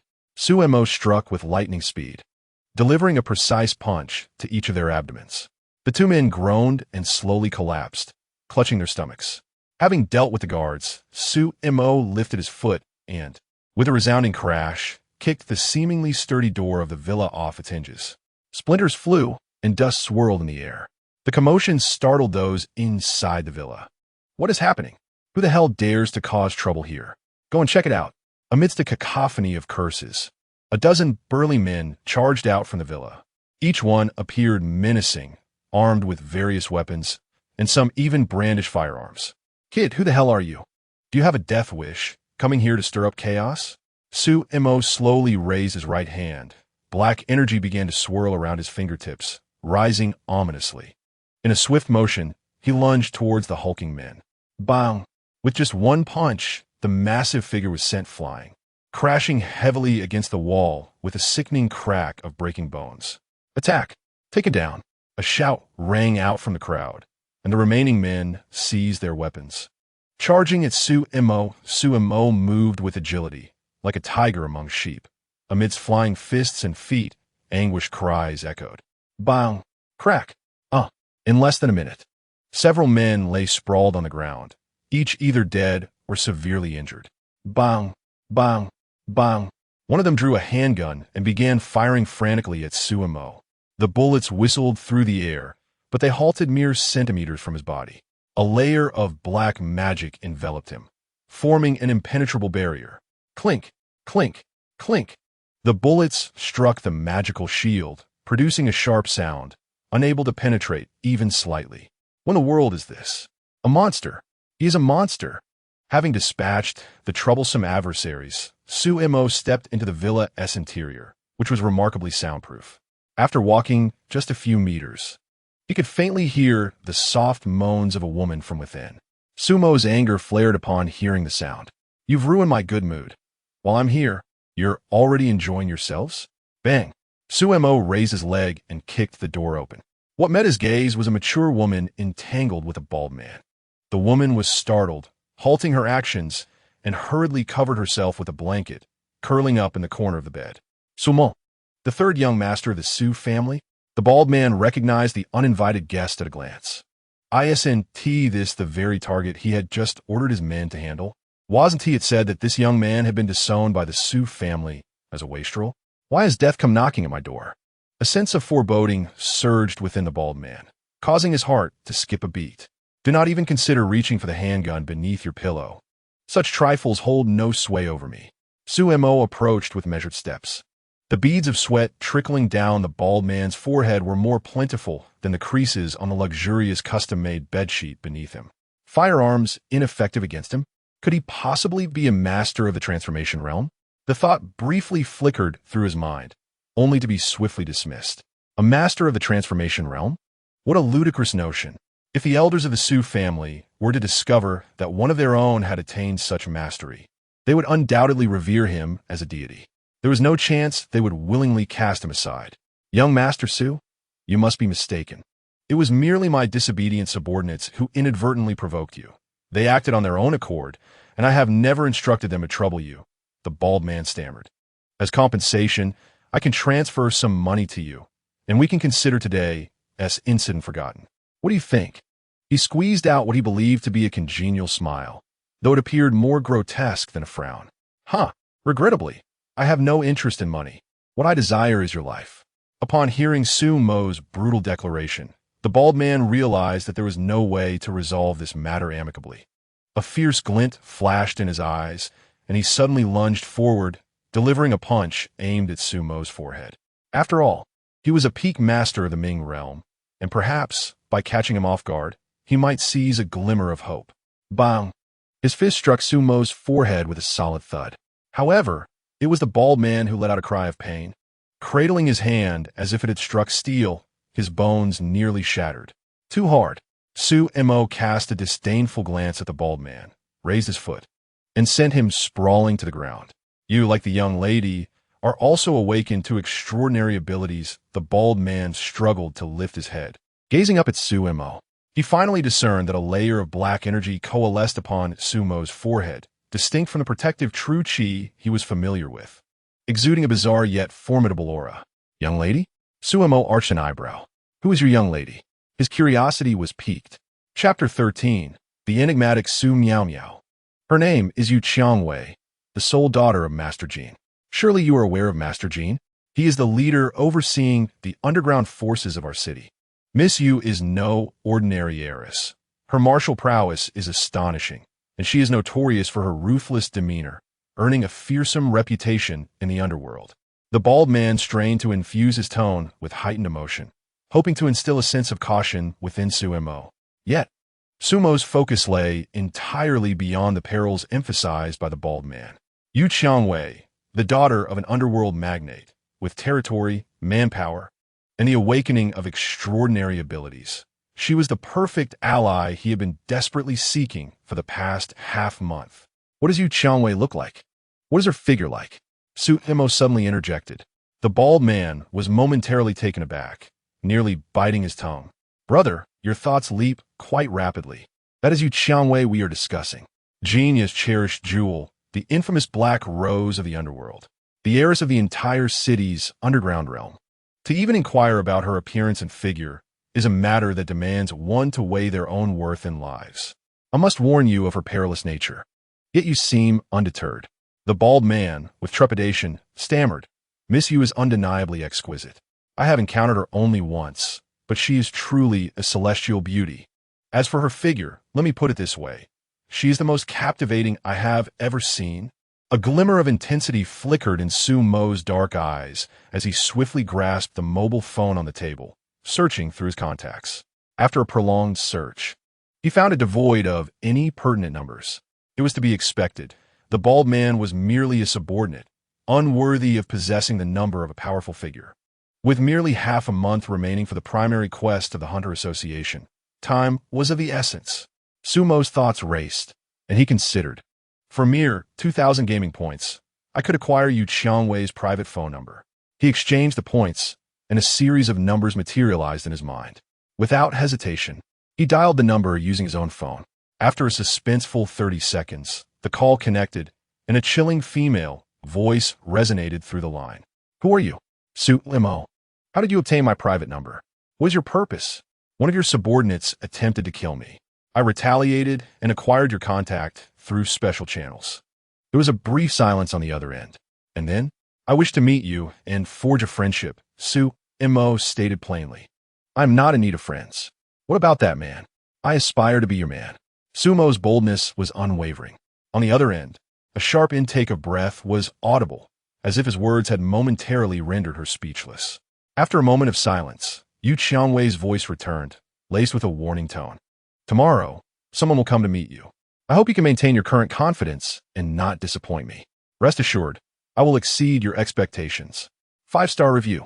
Sumo replied confidently, ending the call. Then, under the pleading gaze of the bald man, Sumo's hand surged with magical energy, coalescing into a sharp dagger. A wicked smile graced his lips as he decided to grant him a swift end, striking decisively without hesitation. Turning, he noticed a woman cowering in the corner of the room. Her appearance was passable, her figure ample, but her attire and demeanor revealed her unrefined nature. With a chilling gaze, Sumo thought, consider yourself unfortunate for witnessing what you should not. Another swift strike, clean and merciless. Having meticulously dealt with the scene, leaving no trace behind, Sumo quietly departed from the sordid little villa. He revved the engine of his striking Star River, its growl resonating deeply, mirroring his current mood, suppressed yet exhilarated, as he vanished into the vast night. The next day, before the Lin family villa, the sun shone perfectly, and a gentle breeze wafted through the air. A stunning duo, one tall and one petite, stood quietly at the villa's entrance, creating a breathtaking tableau. The taller of the two sported a high ponytail, radiating youthful exuberance, her long legs and proportionate figure strikingly alluring. A pair of slender, straight legs stood elegantly together, clad in long white socks that embraced delicate calves and adorned with pristine white shoes, simple yet undeniably stylish. The petite figure, barely surpassing 1.50 meters, epitomized the quintessential le fou loli physique. With adorable twin ponytails and a cherubic face, smooth and fair, tinged with a subtle blush. She exuded an abundance of collagen that made one long to take a playful bite. Her oversized, enchanting skirt enveloped her well-developed, graceful curves, the hem barely concealing her knees and revealing a glimpse of her creamy, supple calves. The milk-white stockings snugly embraced her dainty feet within the white shoes, producing a delightful sound against the ground with each step. The cuteness was off the charts. Su Miao Miao tilted her small head back, her big, sparkling eyes blinking innocently as she asked in a sweet, childlike voice, "Sister Mingyao, aren't we going to be sent to school by the housekeeper today?" Lin Mingyao glanced down at Su Miao Miao, a hint of exasperation in her gaze. This girl, her dear friend, always clung to her, calling her sister with such affection. "Miao Miao, doesn't that skirt seem a bit small for you?" Lin Mingyao sighed, having reminded her for the third time this month. It was perplexing. She had purchased it herself, yet it felt inadequate. Su Miao Miao lowered her gaze, tugging at the hem of her skirt with an innocent expression, casting a deeper shadow beneath the fabric. "But it's the largest size available." Lin Mingyao sighed again, marveling at her rapid development that evoked envy and admiration alike. She gently poked Su Miao Miao's soft cheek. "What a delightful sensation. How about we walk to school today to change things up?" Lin Mingyao inquired softly. "Walk?" Su Miao Miao's face instantly fell, her small mouth agape, and her eyes widened in distress. "But I'm wearing little shoes. My feet will hurt if we walk too far." She looked up at Lin Mingyao with a pitiful gaze. "Well, when someone comes to pick us up, don't be too surprised," Lin Mingyao teased, creating an air of mystery. "Someone's coming to pick us up?" Su Miao Miao tilted her head, puzzled. Who could it be? Could it be one of Sister Mingyao's admirers? Chapter 14. The Worth of Luxury. A few minutes later, a luxurious car in starry purple gracefully came to a halt at the villa's entrance. The window slowly descended, revealing Su Mo's sharply defined features. "Mingyao, hop in. You can sit in the passenger seat. I'll take you both to school," he said. Lin Mingyao's cheeks flushed slightly as she nodded obediently and opened the passenger door to sit inside. Su Miao Miao remained frozen in place, her mouth slightly agape and her eyes rounded in astonishment. It was not Su Mo's striking looks that had taken her breath away, but rather the shock of his presence. Brother Mo, how could it be him? A flurry of unsettling memories surged through the little Loli's mind. Images of being threatened and intimidated by Su Mo flashed before her like a slideshow. Su Mo's gaze shifted from Lin Mingyao to Su Miao Miao, appraising the lawful Loli with a scrutinizing glance.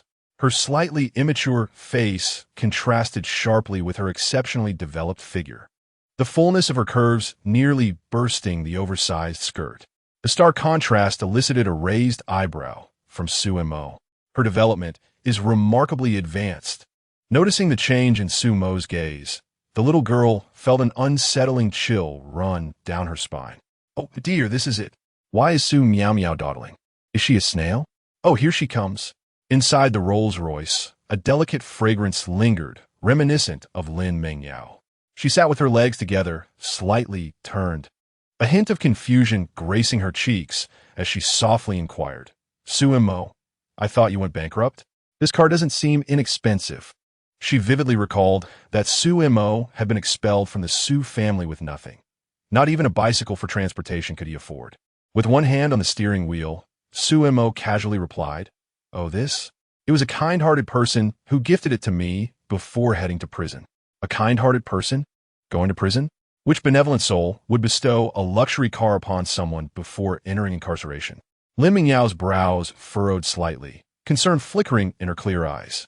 Surely, Su Mo hadn't engaged in any illicit activities? She fervently hoped he wouldn't stray onto a path of wrongdoing due to temporary hardships. If you're in need of money, you can tell me. I can lend you my pocket money. She hesitated before offering. Despite her aversion to men, Su Mo was an exception. She wished to guide him away from his fortune. Are you proposing to support me? The price for such a sponsorship isn't modest, you know. If you intend for me to become a son-in-law to the Lin family, I've had a poor appetite since childhood, but I wouldn't entirely be against it. Lin Mingyao's cheeks flushed crimson as she hastily lowered her head, unable to meet Su Mo's intense gaze.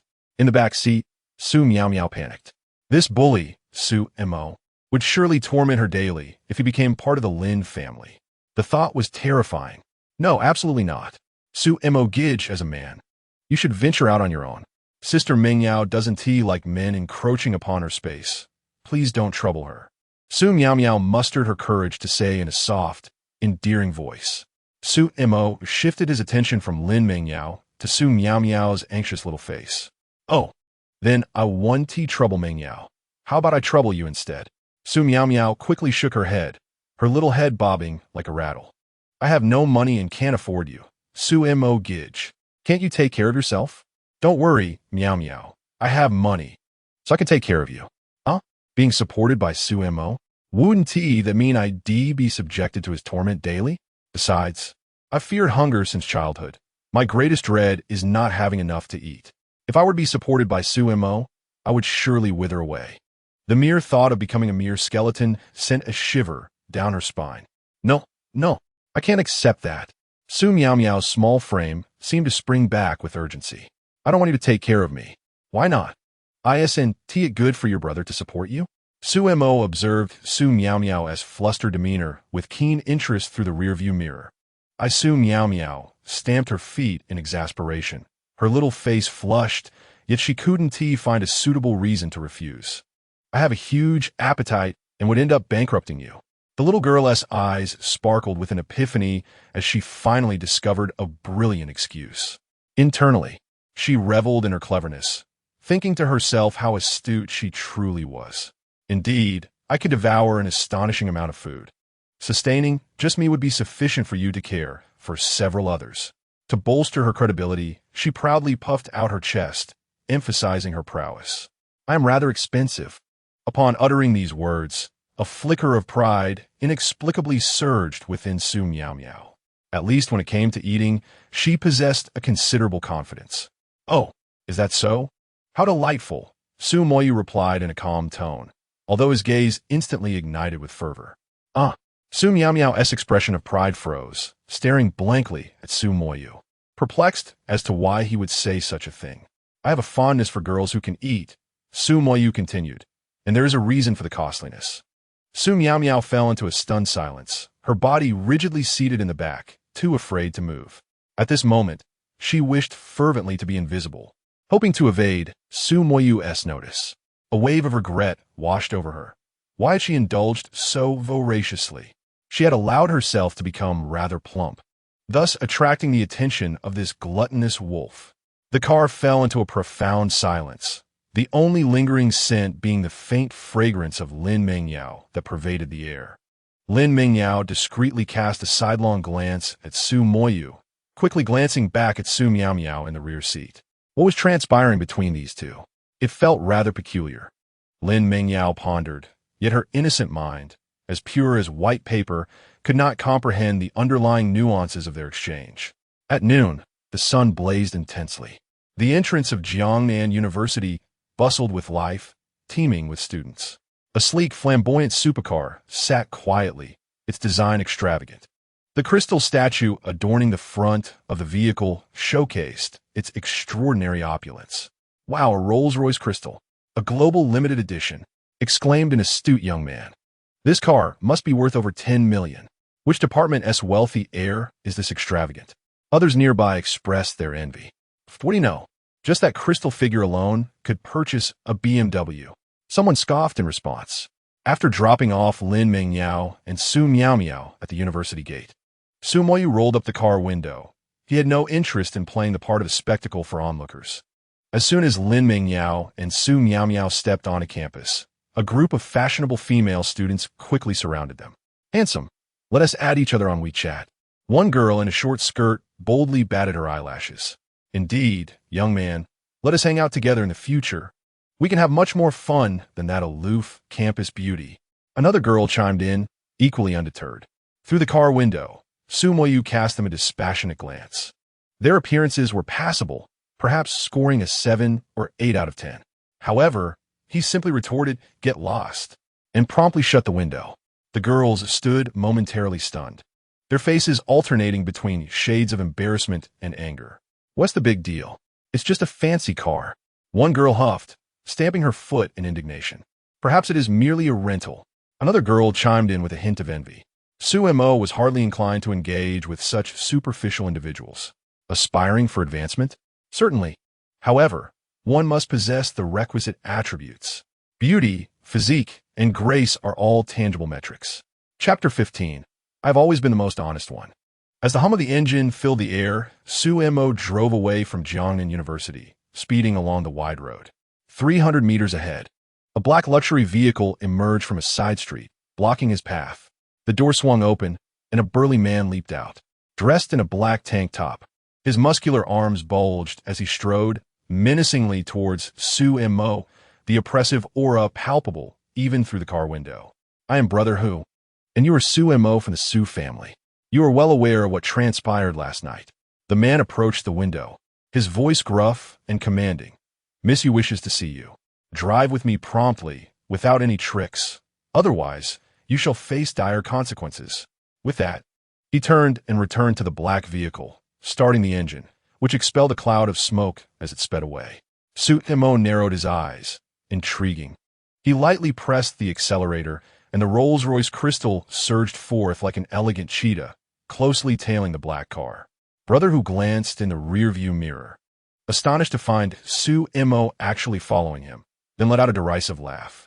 "An audacious young man. It seems you possess some courage." He slammed the accelerator, the black car roaring as it dramatically increased speed. Unperturbed, Su Mo gently pressed down on the accelerator, the Rolls-Royce Galaxy effortlessly keeping pace, maintaining a distance neither too far nor too close. The two vehicles engaged in a fierce pursuit on the streets, the roar of their engines drawing the attention of numerous onlookers. Brother Hu's driving skills were commendable, weaving through traffic with ease, frequently changing lanes in an attempt to shake off Su Mo. Yet, Su Mo's driving prowess was evidently superior, regardless of Brother Hu's maneuvers. He was able to respond with ease, remaining steadfastly on his tail.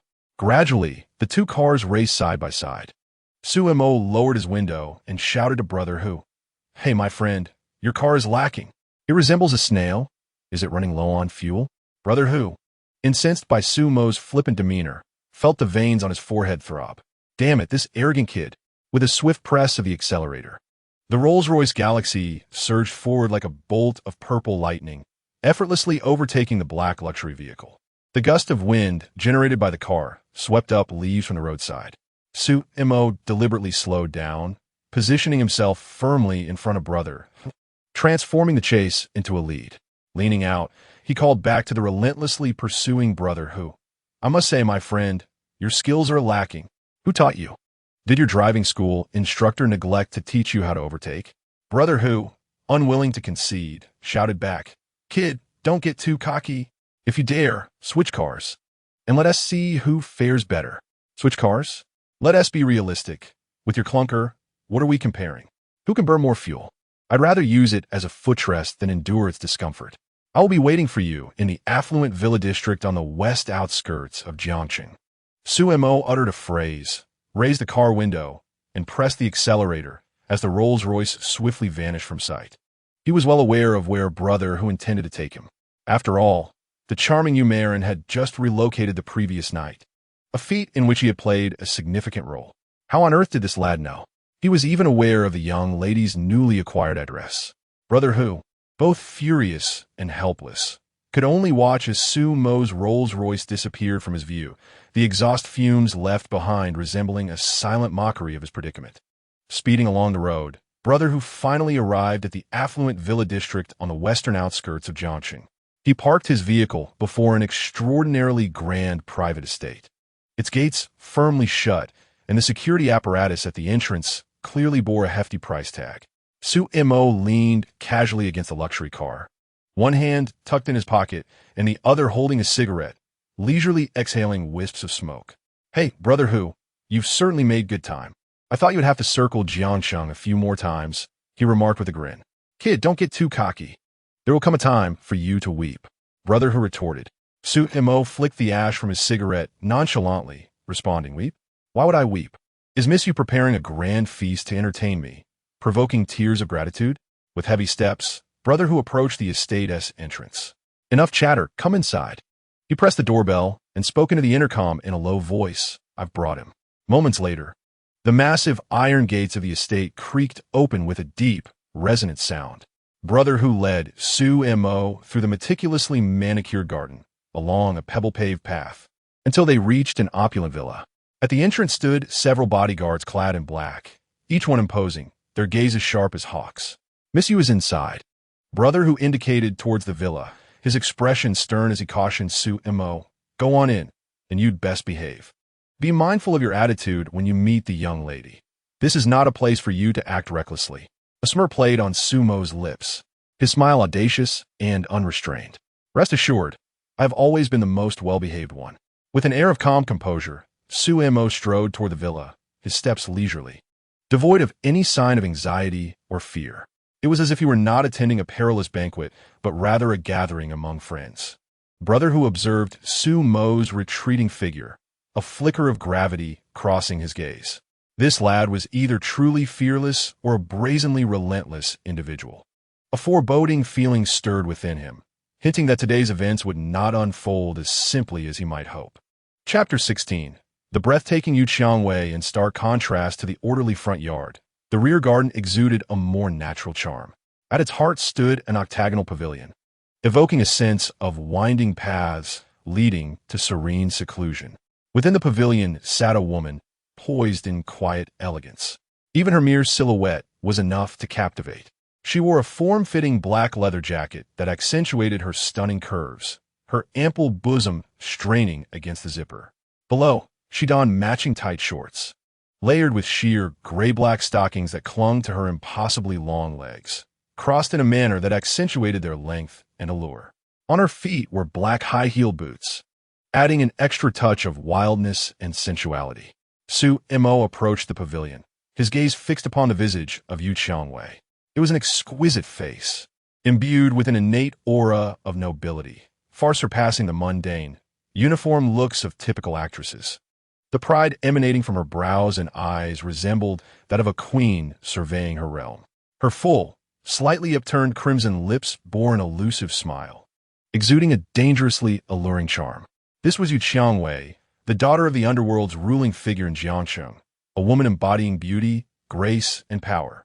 She was a figure of both desire and trepidation for countless men.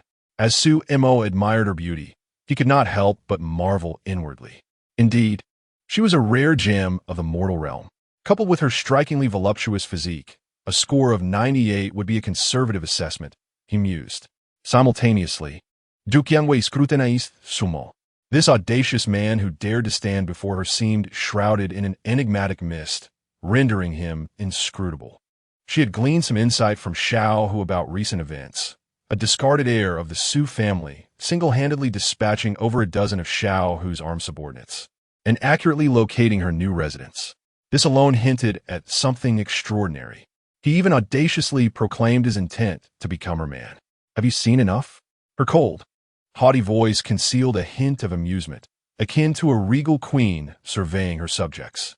Su Mo withdrew his gaze, a slight smile gracing his lips, revealing a hint of irreverent charm.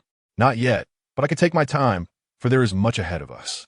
His words suggested familiarity, as though they were not mere strangers meeting for the first time, but rather lovers destined to share a lifetime together. "You seem rather confident." Yu Qiangwei's lips curled into a subtle smirk, her tone laced with playful sarcasm. She had encountered arrogant men before, but none had exuded such unabashed confidence as Su Mo. Alas, his striking appearance guaranteed him admiration wherever he went. Suemo unabashedly reveled in his own charm, displaying no hint of embarrassment. Yu Qiangwei found amusement in his self-adoration. This audacious man possessed a thick skin rivaling the walls of a fortress. "Do you even realize who you are speaking to?" she inquired, her smile fading as her tone turned serious. "Of course, I know. Jiangqing's underground princess, the only daughter of Jin Yi, known as the Black Rose, Yu Qiangwei." He effortlessly recounted her identity. "Given that you are aware, do you still dare to speak to me in such a manner?" Yu Qiangwei's beautiful eyes narrowed slightly, a dangerous glint flickering within them. She despised being underestimated and loathed being toyed with. "Why should I be afraid? Just because you are Jin Ye's daughter, must I grovel before you?" Su Mo retorted, his tone slightly flippant. "Or is it because of your beauty that I should cater to your every whim? Of course, if Miss Yu, such a stunning beauty, were to desire to be my woman, I would be more than willing to indulge her." Yu Qiangwei remained silent, merely gazing intently at Su Mo, her eyes profound and inscrutable, leaving one to ponder her thoughts. "Do not regard me with such a gaze. I'm not swayed by it." Su Mo disregarded the oppressive intensity of Yu Qiangwei's stare and nonchalantly seated himself on the stone bench of the pavilion, crossing his legs in a display of leisure. The two exchanged glances, one's eyes sharp as a blade, while the other radiated ease and contentment. The atmosphere grew subtly charged. "Xiao Hu," Yu Qiangwei suddenly spoke. "Yes," Mississippi brother who had been standing outside the pavilion, promptly responded. "Bring in last night's client." "Understood." Moments later, a man clad in a tailored suit was ushered in, adorned with a vividly inked dragon on his left arm, none other than Zhou Hao, who had failed in his pursuit of a woman against Su Mo. Upon spotting Su Mo sitting opposite Yu Qiangwei, his pupils widened with panic and dread. "Miss Yu, have you brought my would-be assassin from last night to express your apologies for the previous incident?" Su Mo observed him, unfazed. "Not at all," Yu Qiangwei replied succinctly. "I merely wish to witness a splendid performance." She gently lifted her teacup and sipped, indicating that the unfolding events were no longer her concern. She was simply a spectator. Su Mo grasped her intention. She sought to utilize Zhou Hao as a litmus test, assessing her own capabilities. Should her strength prove sufficient, Zhou Hao would perish. If not, it would be Su Mo who met his end. This was entirely in line with the modus operandi of the Black Rose. "Miss Yu, are you contemplating a treacherous act?" he inquired. "Very well. It saves me another trip." Yu Qiangwei, cradling her teacup and softly blowing on the tea, offered no reply. Su Mo rose, hands in pockets, striding boldly toward Zhou Hao, brother who retreated several paces, clearing the field for the impending confrontation. As Zhou Hao observed Su Mo approaching, a flicker of trepidation crossed his features, swiftly replaced by overwhelming elation. "Ha ha ha, Su Mo, you choose to wander into hell when there is a path to heaven," he proclaimed. "Miss Yu, watch closely as I personally dispatch this worthless fool to avenge you." He aimed to prove his worth before a beauty of Yu Qiangwei's stature. Eliminating Su Mo, his rival, would undoubtedly be the most effective means to accomplish this. "I am a mid-stage practitioner of dark energy, far superior to a talentless waste like you." Zhou Hao sneered, charging towards Su Mo with fierce determination. He swung his fist, propelled by a rushing wind, aimed directly at Su Mo's face, exerting all his strength.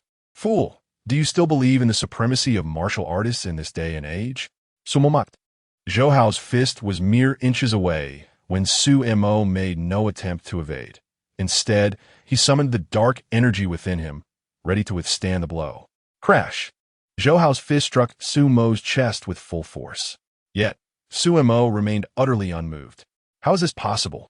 Zhou Hao's eyes widened in disbelief. "Your strength is commendable, but regrettably, it is ineffective against me." Su Mo grinned, revealing a set of white teeth. In an instant, his right arm was enveloped in black energy, resembling a suit of iron armor. "Prepare to meet your end." Su Mo abruptly unleashed a powerful punch, striking Zhou Hao's chest with remarkable speed. A resounding crack echoed as Zhou Hao's chest caved in, sending his body hurtling backward like a kite severed from its string. In midair, Zhou Hao expelled a torrent of blood, colliding into Brother Tiger. The expression on Brother Tiger's face shifted dramatically as he instinctively raised his hands to shield himself. Yet, upon contact with Zhou Hao's body, an overwhelming force surged through. To his astonishment, Brother Tiger was also propelled backward by this immense power. The impact was thunderous as the two collided forcefully with a wall outside the pavilion, producing a cacophony. The wall bore spiderweb-like cracks, a testament to the power displayed. With his mastery in the transformation realm, being injured by another was unfathomable. Zhou Hao met his demise on the spot. With a single punch, Su Mo had effortlessly dispatched Zhou Hao, who was at the mid-stage of the dark energy realm, even sending the formidable Brother Tiger flying. It was utterly terrifying that an obscure youth could inflict such harm from a distance. Yu Qiangwei, who had been delicately sipping her tea, found her hand frozen at her lips upon catching sight of the scene. A sudden spark flickered in her originally tranquil eyes, akin to fireworks erupting in the night sky. Her gaze fixated on Su Mo, as he had successfully piqued her innate curiosity and genuine interest. Chapter 17, mildly aggressive, highly insulting. Su Mo returned to his seat on the stone bench with an air of ease. Miss you, are you astonished? If you wish to learn, perhaps you could flatter me, and I might be inclined to share my knowledge. Complex emotions danced in Yu Qiangwei's beautiful eyes, a blend of exploration and evaluation. She scrutinized Su Mo intently and spoke, her red lips parting slightly. Is this the ability you awakened a fortnight ago? No. Su Mo shook his head. This is merely one of my advanced techniques. Yu Qiangwei narrowed her eyes, seemingly displeased with Su Mo's tantalizing demeanor. Yet her curiosity was palpable. Then what is the ability you awakened? Su Mo felt slightly exasperated. Did this woman truly consider herself a queen? Who would be foolish enough to divulge such critical secrets? Miss you, your inquiry seems rather invasive. He replied with a light chuckle.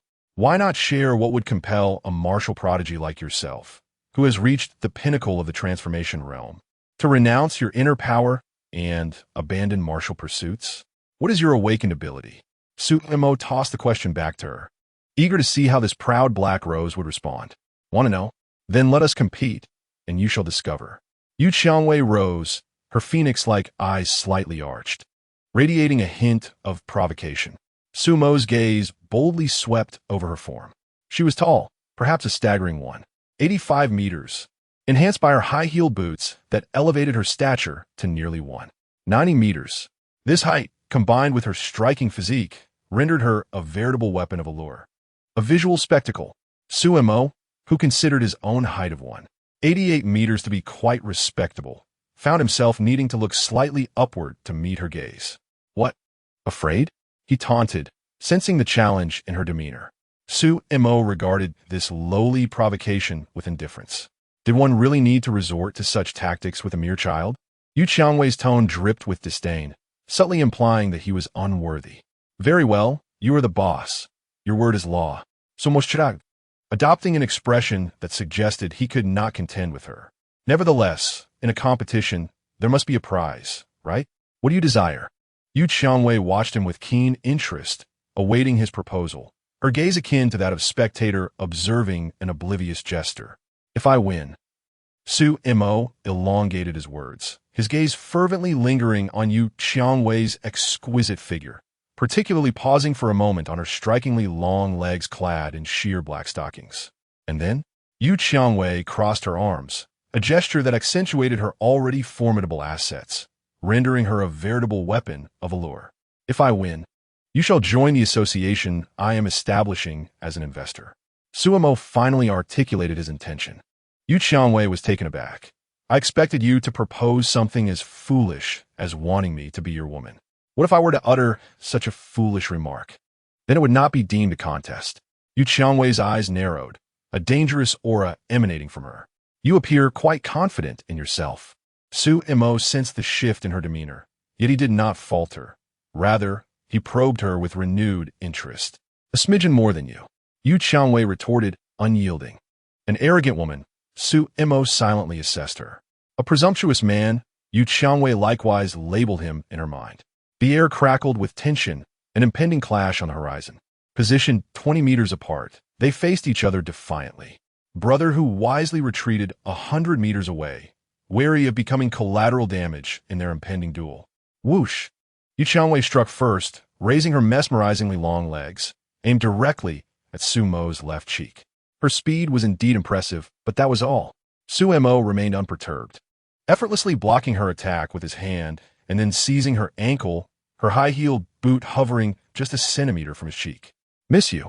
To challenge me in high heels seems rather presumptuous, does it not? A playful swell densted on Sunundaimwe's lips.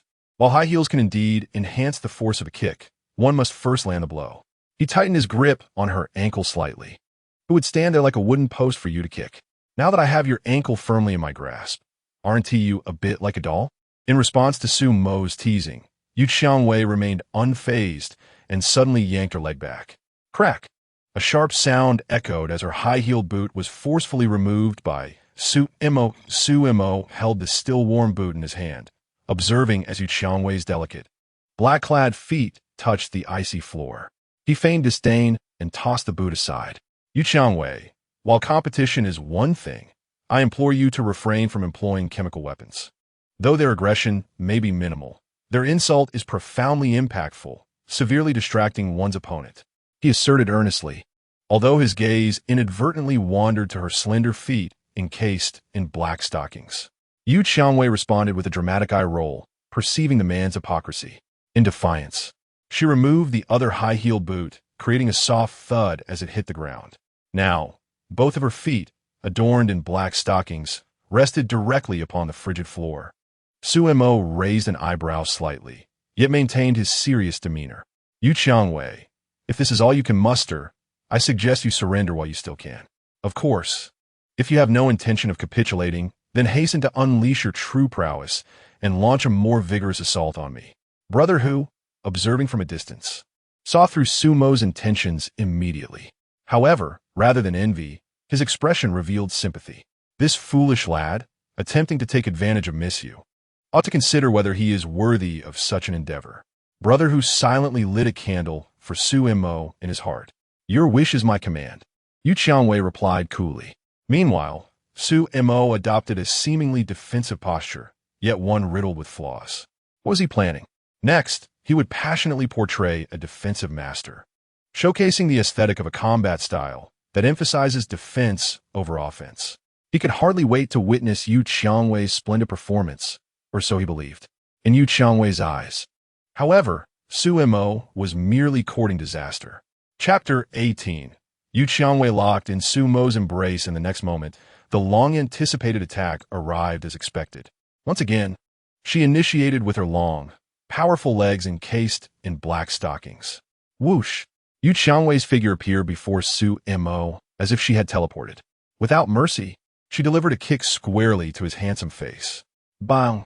The sound echoed as Su Mo was sent flying over a meter to the left. A buzzing sensation consumed him, his mind spinning and his cheek ablaze with pain. Before he could regain his composure, Yu Qiangwei's second kick followed. Bang! Another resounding impact struck his already wounded visage, propelling him backward once more. Surrender? Still unwilling to yield? I can grant you a few more kicks if you so desire, Yu Qiangwei proclaimed, her every step imbued with a queenly arrogance. Until you're satisfied and unable to rise. Su Mo struggled to rise from the ground, wiping the blood from the corner of his mouth. What the heck? Can you teleport? After experiencing the intimate contact of those two kicks, and drawing upon a wealth of combat experience accumulated from his past life, Su Mo had begun to grasp the essence of Yu Qiangwei's abilities. The ability to manipulate space, akin to instantaneous teleportation, combined with her superhuman physical prowess, creates a formidable combination. Given Su Mo's current strength, even with the activation of endless magic source to enter a berserk state, his chances of victory are exceedingly slim. After all, if he cannot land a hit, all efforts are in vain. Once the 6 minutes elapse, he will have no choice but to concede defeat. With a rapid shift in thought, Su Mo swiftly accessed his attribute panel. Strength, 33, Agility, 30, Endurance, 39, Perception, 21, Magic, 88, Free Attribute Points, 30. Faced with an opponent whose speed far surpasses his own, Su Mo could only place his hopes on his perception. Without hesitation, He allocated all 30 free attribute points to perception. Perception, 51, awaken active skill, dynamic vision. In an instant, Suemo felt as though the entire world had become vivid and clear. The gentle caress of the breeze against his cheek, the movement of dust particles in the air, and even the faint magical aura emanating from Yu Qiangwei could not escape his perception. The potential of this woman is indeed terrifying. The total amount of magic within her surpasses that of Suemo in his previous life. This tremendous innate advantage, coupled with top-tier spatial abilities, makes her future ascension to become a supreme hunter or even a god-tier hunter a mere formality. Endless magic source. The magic within him surged and swelled, filling his entire being with a frenzied power. This surge in strength not only brought forth raw power, but also a tumultuous emotional state. Sumo's gaze turned fierce, and his demeanor gradually became frenzied. He looked at the proud Yu Qiangwei and, pointing to his own face, shouted vehemently, "Yu Qiangwei, come, put more force into your kick. Your strength is far too feeble. If one didn't know better, they might think you're simply giving someone a back massage. Is this all you've got? People will surely criticize your lack of strength." Yu Qiangwei's expression instantly turned icy. In the distance, Brother Tiger watched in astonishment, utterly dumbfounded. My goodness, this kid is terrifyingly bold. Is he truly courting death? This time, Yu Qiangwei moved. However, Suemo seemed to predict her actions with uncanny accuracy. He could see the magic within Yu Qiangwei flowing along a specific trajectory, ultimately converging in her left leg, aimed directly at his right cheek. Buzz. With a mere thought, Suemo directed his magic swiftly towards his right cheek, causing the surface of his skin to turn pitch black in an instant. Bang! Yu Qiangwei's whip-like kick landed solidly against Sumo's right cheek. Yet this time, amidst the dull thud, there was an unexpected ring of metal colliding. Yu Qiangwei felt as though her foot had struck a slab of exquisite steel, and a recoil force surged back, causing her ankle to tingle slightly. Yu Qiangwei was astounded to discover that this man had accurately predicted her attack and had completed the magic hardening in an extraordinarily short time. How could this be? Her pupils dilated sharply. It should be noted that she had just witnessed Suemo use this move against Zhou Hao, which required several seconds of preparation time to execute. Moreover, she herself had attempted a similar application of magic, and it was impossible to perform it so swiftly. Clap! Just as Yu Qiangwei was momentarily stunned, Suemo made his move. Suemo seized the delicate, black silk-clad foot of Yu Qiangwei, which had yet to retract, his fingers clasping it like iron pincers. Yu Qiangwei, this time you truly are in a predicament, he declared, exerting a forceful tug. Taken by surprise, Yu Qiangwei lost her balance and tumbled straight into Sumo's embrace. A startled gasp escaped her lips. In response, Suemo instinctively spread his arms, encircling her slender yet powerful waist, drawing her tightly against him. The sensation was one of warmth and softness, while a delightful fragrance enveloped his senses. Yu Qiangwei found herself ensnared in Suemo's grasp, utterly unable to break free. As a lady of the underground forces, how can you allow a man to treat you so lightly? She thought, a mix of embarrassment and anger rising within her as she struggled. Yet, the more she fought, the tighter Suemo held her. Their bodies were pressed so closely together that there was scarcely a gap between them. Suemo could distinctly feel the remarkable curves and elasticity of Yu Qiangwei's form. Clearing his throat, Suemo feigned seriousness and remarked, "Miss Yu, please refrain from moving. I have a rather heavy hand, and it would be unfortunate to injure you." With merely a slight elevation of Yu Qiangwei, his formidable strength could easily constrict her, while he would not hesitate to do so against an adversary. He was reluctant to harm a flower so delicate as Yu Qiangwei. Embracing her exquisite figure, he noted the rare display of displeasure and defiance upon her otherwise stunning visage. "Miss Yu, it appears you cannot escape this time. It would be prudent to concede," he suggested playfully. "Your talent and strength are commendable, yet you remain somewhat inexperienced. Release me." Yu Qiangwei bit her lip in frustration. "Surrender first, and I shall relinquish my hold." Suemo regarded her with a smile. showing no intention of letting go. Not a chance, she retorted, lifting her chin defiantly. What was her status to bow down to a man? I was careless. If you possess the skill, release me and attempt to seize me again, she proposed, seeking fairness in their confrontation. Suemo fixed a scrutinizing gaze upon her, conveying a sense of invulnerability. Miss you. Do you believe you can afford to play this game? A slight twitch at the corner of her mouth betrayed her irritation. Had I been serious, you would have been defeated moments ago. Indeed, her words held truth. With her innate abilities and formidable prowess, had she exerted her full strength from the outset, Suemo would have found it exceedingly challenging to withstand her assault. With a chuckle, Suemo replied, I too was somewhat negligent just now. Then release me, and we shall engage once more. Yu Qiangwei insisted persistently. Suemo resolutely shook his head, declining her request. That is impossible. If Miss Yu is unwilling to concede, so be it. Lowering his head, he inhaled deeply, the alluring scent of Yu Qiangwei enveloping him. Regardless, with a figure as striking as yours, I would gladly hold you forever. Yu Qiangwei's expression remained impassive as she regarded him, her mind swirling with regret. If only she had prioritized thwarting this man's advances rather than focusing on her own offense. Chapter 19. Who do you think you are? A god? Suddenly, Yu Qiangwei bent her knee and raised her leg, aiming directly for Sumo's vulnerable spot.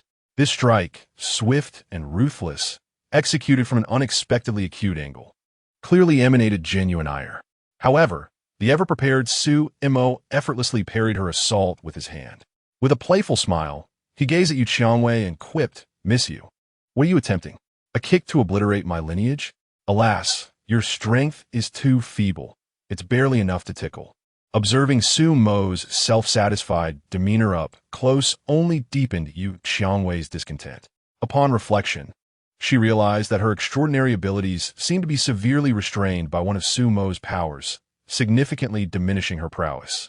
Recalling the moment when she had attempted to strike him with her spatial abilities, she recognized that he had indeed failed to react in time. Yet, the crux of the matter lay in the fact that he had preemptively summoned his magical energy for defense, precisely shielding the area she intended to attack. This could only imply that the man had perfectly anticipated her movements. Moreover, it was highly probable that he had discerned the trajectory of her magical energy. This principle was akin to martial artists who can gauge their opponent's chi flow to predict their techniques. Yu Qiangwei felt a twinge of regret. She should not have afforded him any opportunity. If only she had decisively dealt with him earlier, she would not have found herself in such an awkward predicament. Yet, the strikingly handsome Suemo, with his audacity to provoke her, made her yearn to deliver several more kicks to his face. The more she contemplated, the angrier she became. Resolutely, she turned her head away, tightly shutting her eyes, opting for silence in hopes that out of sight would mean out of mind. Thus, they remained in a standstill, the atmosphere palpably delicate. After a considerable interval, the effects of the talent source began to wane. Suemo felt a surge of heat within him, akin to a volcano on the brink of eruption. Instinctively, he glanced at Yu Qiangwei, who, sensing his rising temperature and fervent gaze, turned her face away, her eyes radiating a chilling intent. A silent warning lingered. Should you dare to overstep, I assure you, your demise will be excruciating. Suemo, recognizing the need to retreat, hastily released his hold, bringing their intimate embrace to an end. Concurrently, he expended 1,000 game points to alleviate the side effects of talent source. Ahem, miss you. I apologize for any offense, he feigned nonchalance. Yu Qiangwei, taken aback by Sumo's sudden compliance, cast him a surprised glance. She slid her long, slender legs, enveloped in black stockings, back into her exquisite high-heeled boots. The crisp sound of her heels echoed on the ground as she walked away from the pavilion, leaving Suemo with the enchanting sight of her alluring silhouette swaying gracefully. Sumo's gaze followed intently, relishing the view of Yu Qiangwei's captivating legs and graceful figure. His mind lingered on the exquisite sensation of embracing her waist moments prior, igniting a renewed warmth within him. He felt an irresistible urge to seek out the voluptuous model, Laura, to compensate for the unfulfilled desire of the previous night. Ahem, thoughts aside, there were matters of significance that still required his attention. Su Mo quickly composed himself and briskly walked into the pavilion, taking a seat opposite Yu Qiangwei. The earlier encounter had been thrilling. Miss Yu was the most gifted woman he had encountered thus far. Yu Qiangwei cast him a cold glance, but remained silent. Su Mo continued, however, in terms of the contest's outcome, my skills ultimately prevailed. I hope Miss Yu does not take offense at the final twist. The corner of Yu Qiangwei's eye twitched slightly. She was well aware of what Su Mo was alluding to. Was that the side effect of your abilities? Su Mo offered an ambiguous reply, in a sense. It isn't a side effect. The benefits outweigh the drawbacks. What kind of association do you wish to establish, and what do you require from me? Yu Qiangwei inquired directly, uninterested in veiled conversations. Su Mo gazed at her with fervent intensity, unabashedly revealing his ambition. Startup capital, territory, and of course, Miss Yu herself. You intend to create an association for those with abilities? She had already surmised Su Mo's intentions. That's about the gist of it. Though I prefer to call it a hunter's association, he fervently corrected her. Yu Qiangwei elegantly crossed her long legs, exuding a languid yet seductive demeanor. How many individuals have you found, and how many are willing to join? So far, just you, he replied. Yu Qiangwei stared at Su Mo in disbelief, questioning his seriousness. Just one individual, and he dared to audaciously propose the creation of an association? There is no need to worry about membership. Su Mo seemed to read her concerns. Confidently asserting, I possess unique methods to create individuals with abilities, and their talents may very well rival yours. Create individuals with abilities? A rare look of shock crossed the exquisite features of Yu Qiangwei. 6 months prior, her spatial abilities had abruptly awakened, an inexplicable force that seemed to manifest within her. It was this very power that led her to forsake the martial arts she had practiced since childhood, for magic and inner strength were as incompatible as water and fire. Since then, she had discreetly dispatched individuals to investigate and seek out other gifted individuals, yearning to understand if she was truly unique. Consequently, she discovered several special organizations composed of those with abilities. These individuals, like phantoms lurking in the shadows, masqueraded as ordinary people by day, indistinguishable from the masses. Yet at night, they unleashed extraordinary powers, engaging in clandestine activities. At that moment, Yu Qiangwei realized that the world was far more intricate than she had ever imagined. Hidden in the unseen corners of reality was a secret realm inhabited by those endowed with abilities. Yu Qiangwei suspected that the Hunters Association Su Mo sought to establish might bear resemblance to these special organizations, covertly recruiting individuals with abilities, amassing strength, with the ultimate goal of establishing a force that could rival the Martial Artists Alliance. Initially, she intended to observe Su Mo's true capabilities and the grounds for his audacious claims before contemplating whether to join this so-called Hunters Association. After all, with her identity and status as Yu Qiangwei, she is not someone just anyone can easily approach. Yet, it seems that this man harbors a staggering secret. Yu Qiangwei's beautiful, phoenix-like eyes fixed intently on Su Mo, her face betraying an undeniable curiosity. Yet she questioned him. You create superhumans? How audacious of you to even suggest it. Who do you think you are? A deity? Does Miss Yu believe I am a god? I am an atheist, relying solely on my own capabilities. Su Mo replied without hesitation. Then that settles it. Su Mo shrugged his shoulders, reasoning that since Miss Yu does not believe in deities, there is no need to dwell on how I create superhumans. You only need to understand that I possess this ability. As for the specific methods, that remains confidential. Yu Qiangwei felt a flicker of annoyance at Su Mo's nonchalant demeanor and pressed on. All right, even if you have the ability to create superhumans, what makes you think that the ones you create will be as gifted as I am? My awakened spatial abilities, what do you have to compare with that? Yu Qiangwei exuded confidence, for she had the grounds to do so. Spatial abilities are indeed a rare and unparalleled top-tier power, coupled with her innate talent and hard work. The number of superhumans in Jiangcheng, and even across all of China, who could match her is exceedingly few. Chapter 20, Lin Mingyao. I am absolutely not a superficial person. Su Mo observed the woman before him, brimming with confidence, bordering on arrogance, and chuckled softly. Miss Yu, you are quite self-assured. However, There are always greater beings beyond our own, a truth you should acknowledge, right? Times have changed. The future world will belong to superhumans. A fervent light flickered in Sumo's eyes, a reflection of his aspirations and longing for the future. Join my hunter association and become my capable assistant, and I shall lead us into this new era. 1 hour later, Sumo returned to the entrance of Jiangnan University, having successfully lured Yu Qiangwei into the association. Though she still harbored doubts about him, she was now committed, and everything else would follow. At the school gate, a throng of university students came and went. Lin Mingyao and Su Miao stood waiting by the roadside. The students passing by occasionally cast glances in their direction. Wow, look, ISNT, that the campus belle Lin Mingyao. Who is that adorable little girl beside her? She is just too cute. No question about it. That must be Lin Mingyao's best friend, Su Miao. They say they're inseparable. Their bond is incredibly strong. Wait, look over there. That car looks like a Rolls-Royce Crystal, right? Am I seeing things? Whose car is that? It's ridiculously extravagant. Could it be here to pick up Lin Mingyao? No way.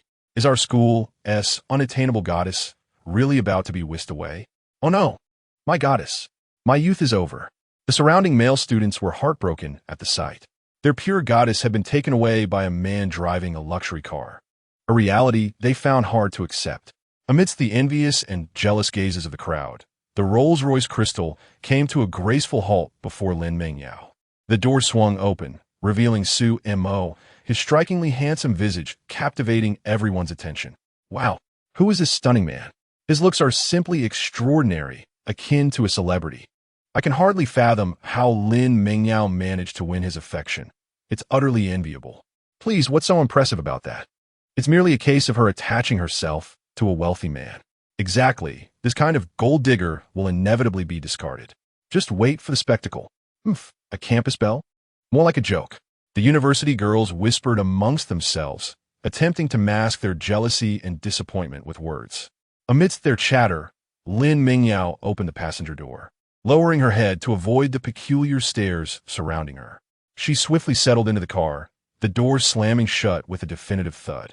Su Miao followed closely, shrinking into the back seat to diminish her presence. With a roar, Su Mo pressed the accelerator, propelling the Rolls-Royce Crystal forward. The speed was exhilarating, stirring a gust of wind that tousled the hair of pedestrians along the roadside. Lin Mingyao gripped her seatbelt tightly, her gaze fixed anxiously on the rapidly retreating scenery outside. What's wrong, Mingyao? Afraid I might sell you off? Su Mo teased, easing off the gas and glancing at her. Lin Mingyao pursed her lips, managing a faint smile. It's all right, just a bit fast for my liking. Rest assured, do you not trust my driving skills? Su Mo inquired. After yesterday's heroic act of rescuing you, has it deterred some of the attention from you, the esteemed belle of Jiangnan University? Indeed, it has quieted down considerably, Lin Mingyao replied softly, her gratitude evident. Thanks to you, I was beginning to dread how long those people would pester me. The previous day's events, where Su Mo confronted Zhou Hao and boldly kissed Lin Mingyao at the school gate, had already spread like wildfire throughout Jiangnan University. Coupled with the morning's video of Su Mo escorting her in the Rolls-Royce Crystal, it was clear to all that Lin Mingyao was no longer available. Sumo's gaze lingered on Lin Mingyao's face, her high ponytail revealing a smooth, radiant forehead. Her delicate oval face, fair as jade, showcased features that were both youthful and strikingly beautiful, making it difficult for anyone to look away. The interior of the car fell into a brief silence, broken only by the low rumble of the engine and the sound of wind rushing past. Su Mo tapped his fingers on the steering wheel, as if recalling something. By the way, about yesterday's situation, I feel we may have acted a bit hastily. Lin Mingyao paused, taken aback. Was he referring to the kiss at the school gate? A blush crept onto her cheeks, and her gaze faltered. With a hint of regret in his tone, Su Mo continued, at that moment, we should have incorporated another element. For instance, I could have lifted you up and boldly declare my claim in front of everyone. That would have thoroughly dissuaded any lingering thoughts from those pesky admirers. Wouldn't you agree? Lin Mingyao. Listening to Su Mo's words, Lin Mingyao felt her entire being freeze. Declare sovereignty? And to lift her up? What frivolous thoughts occupied this man's mind all day long? Truly, his behavior was becoming increasingly outrageous. Sumo's gaze swept over Lin Mingyao's slender legs. She was adorned in a light blue pleated skirt today, fresh and lively. The hem of the skirt swayed gently with the vehicle's subtle jolts, revealing two straight, delicate calves underneath. The harmonious lines flowed gracefully, with hardly any gap when her legs were together. Her ankles were exquisite, clad in pristine white short socks that embraced her dainty feet, exuding an enchanting allure that straddled the line between innocence and seduction. This, one might say, epitomized the essence of a cherished moonlight. Just moments ago at the school gate, I spotted a few boys casting lingering glances at you. Perhaps we should share another kiss another day? Lin Mingyao turned her head in astonishment, her large, clear eyes widening as though she had heard something utterly absurd. Sumo turned his face slightly, meeting her flustered gaze, his smile unwavering. If one were to perform, one must do so in full. A decisive blow would spare them future troubles, a solution for all time. The phrase decisive blow flashed through Lin Mingyao's mind, recalling the unexpected kiss from yesterday that nearly made her legs buckle. The warmth of their lips meeting carried a faintly possessive aura, a tingling sensation coursing through her limbs, now seemingly returning to her lips. Her cheeks flushed suddenly, as if painted by the evening glow, spreading warmth to the roots of her ears. The toes encased in her little white shoes curled involuntarily, gripping the insole tightly. Throughout her life, due to her peculiar aversion to men, she had seldom engaged in close contact with them, not to mention intimate actions. Even when a boy approached within a meter, she would feel an overwhelming discomfort. Yet, this man beside her, this once despised, disdainful young master, Sumo, had not only brazenly invaded her personal space, but had also kissed her. What alarmed Lin Mingyao the most was the absence of any feelings of disgust or resistance within her heart. Contrary to her expectations, she felt only an inexplicable shyness, accompanied by a flutter of emotions she dared not acknowledge. Could it be that her aversion to men had truly faltered in the presence of Sumo's striking good looks? The transformation of Sumo, his newfound confidence, strength, and overwhelming charm, magnified in her mind. As this absurd thought emerged, Lin Mingyao forcefully suppressed it. No. She could not be that superficial woman. It was absolutely not because of his handsome appearance. Chapter 21. The Undisciplined Little Girl. Lin Mingyao tightened her grip on her skirt, her voice soft yet resolute in protest. You mustn't always think of taking advantage of me. I am not foolish. Meanwhile, Su Miao Miao, who had remained as quiet as a mouse in the back seat, peered out, nodding vigorously in agreement. Yes, Brother Sumo, please do not take advantage of Sister Ming Yao any longer. Su Miao Miao's soft and melodious voice echoed with an innocent charm. It is wrong to exploit girls. Such behavior is unlawful. It is tantamount to harassment. The police will apprehend you. With a righteous fervor, she added, her large eyes sparkling, embodying the spirit of a little angel devoted to justice. This morning, the little girl spent the entire morning grappling with the shocking revelation that Sumo and Lin Ming Yao had shared a kiss and were now together. The impact was akin to a thunderclap in broad daylight. However, with her quick-witted mind, she swiftly formulated her own version of the truth. Her dear friend Lin Ming Yao was undoubtedly using Sumo as a shield. Indeed, that was the case. Despite his questionable character, his striking visage and affluent background made him the perfect candidate to fend off unwanted suitors, by employing this insufferable fellow to escape those bothersome admirers. She could later cast him aside without remorse once the storm had passed. Yes, the plan was foolproof. Sumo turned the steering wheel and caught a glimpse of the indignant little girl in the rearview mirror. In the reflection, Su Miao Miao puffed her rosy cheeks, her round, glistening eyes wide open, fists clenched in a determined stance, as if ready to defend her friend's honor. One might mistakenly think she was deeply concerned about sisterly bonds. But that was far from the truth.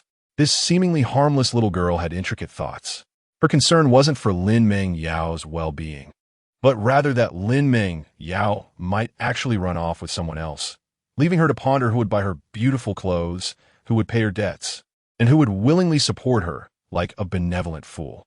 Suemo returned his gaze to the road ahead and lazily addressed Lin Mengyao in the passenger seat, saying, Mengyao, you mustn't phrase it that way. This isn't taking advantage. It is a strategic collaboration. Do you understand? He began to weave his convoluted rationale. I was once a renowned young master in the capital, and for the happiness of you, the Lin family's little princess, I sacrificed my precious charm. I also went to great lengths to help you deal with that troublesome Zhou Hao. You know his character better than I do. Had I not intervened, he would have continued to pester you and entangle your family indefinitely. In essence, I have indirectly assisted the Lin family in averting a potential crisis. Have I not? Lin Mengyao found herself ensnared by Sumo's twisted reasoning, her initial resistance, born from his teasing, gradually dissipating. Though his words seemed nonsensical, they struck a chord with reality. Zhou Hao, that relentless presence, had indeed been a source of her prolonged distress. Even her father, Lin Yoji, had expressed worry over the situation. After returning home yesterday, Lin Mengyao recounted how Zhou Hao had confessed to her at the school gate, only to be interrupted by Su Mo detailing the events in full to her father. She also cautioned him that the recent business troubles faced by the Lin family might very well be Zhou Hao's doing behind the scenes. Upon hearing his daughter's account, Lin Yoji's expression darkened immediately. Last night, a mysterious call was made without delay. After hanging up, Lin Yoji assured Lin Mengyao that in a couple of days, a formidable expert would descend from the mountains, specifically tasked with ensuring her safety and that of the Lin family. However, it now appears that Su Mo's abrupt arrival has preemptively resolved the troublesome matter concerning Zhou Hao, although the process was somewhat overbearing and the approach rather unconventional. The outcome seems to be favorable. As this thought crossed her mind, a warm sensation surged from the depths of Lin Mengyao's heart, enveloping her in a comforting glow, and her lips inadvertently curled into a smile. Her fair neck subtly shifted, tacitly acknowledging Su Mo's assertion. Well then, since I have sacrificed so much for you, is it unreasonable for me to collect a modest interest? Su Mo's gaze subtly traversed Lin Mengyao's slightly pouted, glistening lips, with an implication in his eyes that was unmistakably evident. In an instant, Lin Mengyao's profile flushed crimson, her delicate earlobes tinged with an alluring pink. What on earth? This rascal, to consider a kiss as interest? When did his audacity become so pronounced? How could he articulate such a shameless proposition with such refreshing nonchalance? As if he were entirely justified? Noticing her silence and her reddened face, Su Mo intensified his advances. What is this? Our illustrious campus belle from Jiangnan University. Are you perhaps attempting to renege on your debt? Unwilling to pay?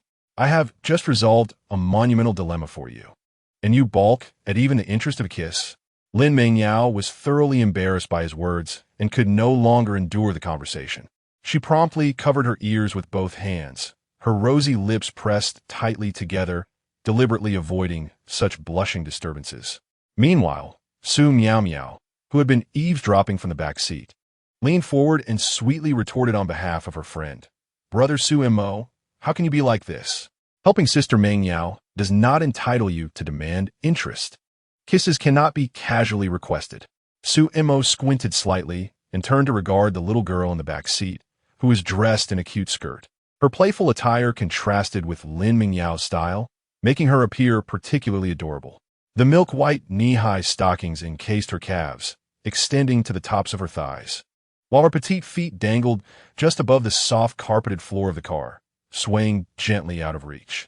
Her cherubic face, adorned with a hint of baby fat and large, sparkling eyes, exuded innocence if one disregarded her somewhat mature bosom. However, to Su Mo, she was undeniably a mischievous little sprite in need of guidance.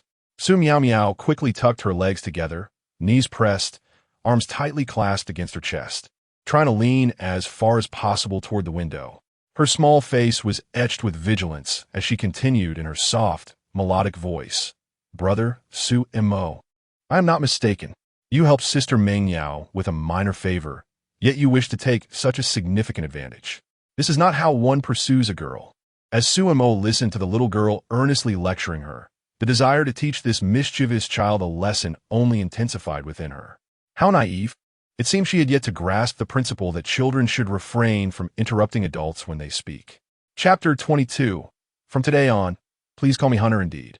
Su Miao's words carried considerable weight, and she was quite adorable. One couldn't help but wonder what it would feel like to cradle such a tiny being, surely soft, charming, and utterly delightful. Su Miao puffed out her little chest, feeling a twinge of anxiety, but refusing to concede verbally. I have grown so much since I was born, she declared, gesturing to herself. Of course it's comfortable to hold me.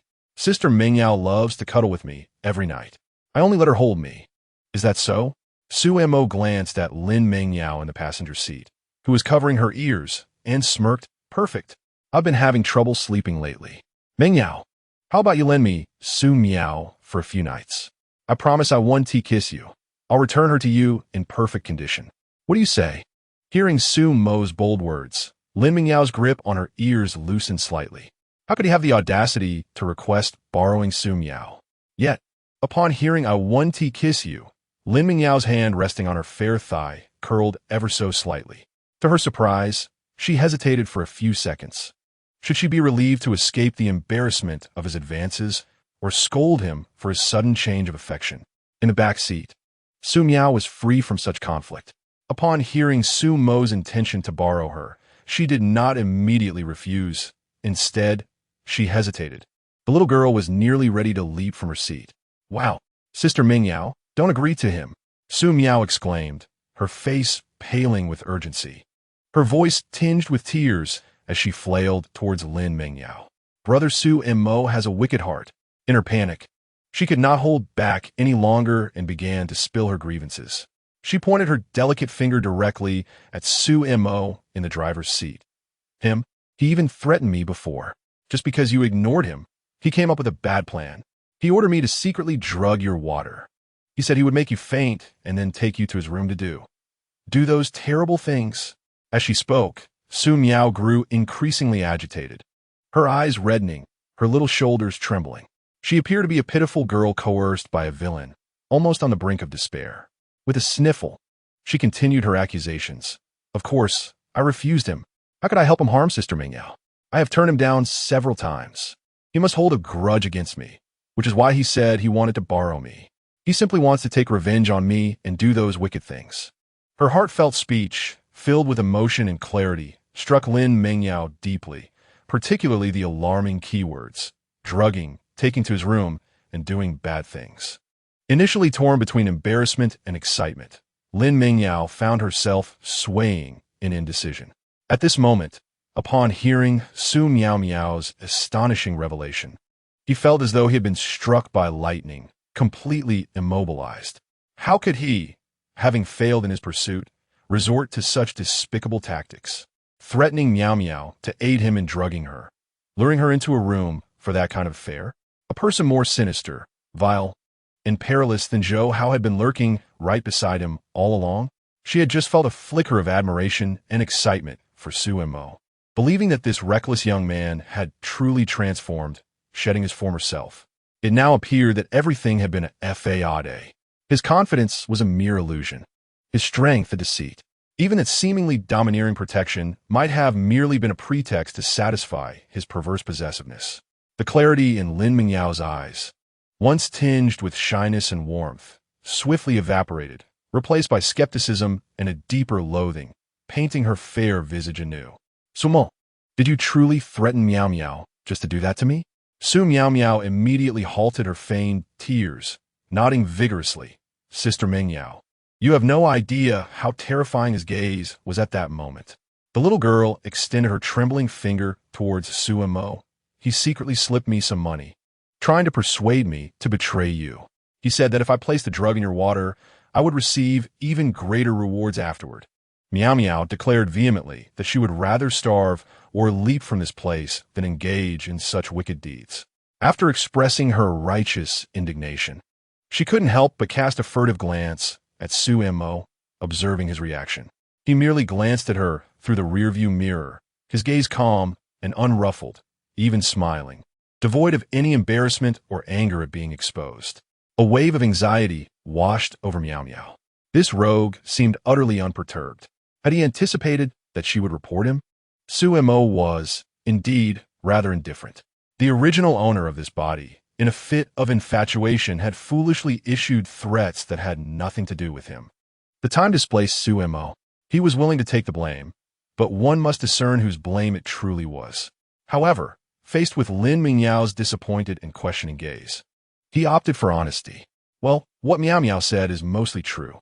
Lin Mingyao tightened her grip on her hands resting on her lap, her knuckles pale from the pressure.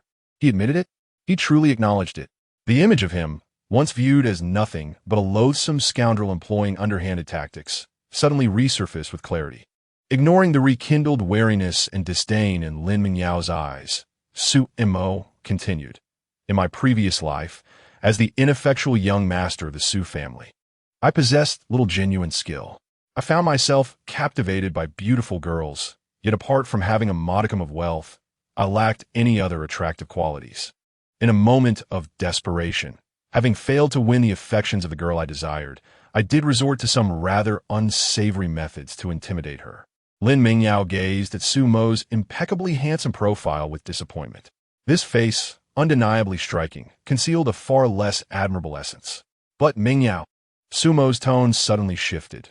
"That was in the past when I was naive and lacked strength, easily swayed by allure, leading me to commit foolish acts." The corners of Su Mo's mouth curled into that familiar, slightly roguish smile. "Things are different now. I possess strength. I am now your boyfriend, am I not? Just yesterday, I kissed you. With a legitimate identity and a more direct approach, I would naturally refrain from engaging in such degrading and foolish behavior." After hearing Su Mo's somewhat illogical yet forceful declaration, Lin Mingyao's tense body inexplicably relaxed a fraction. Did he make a valid point?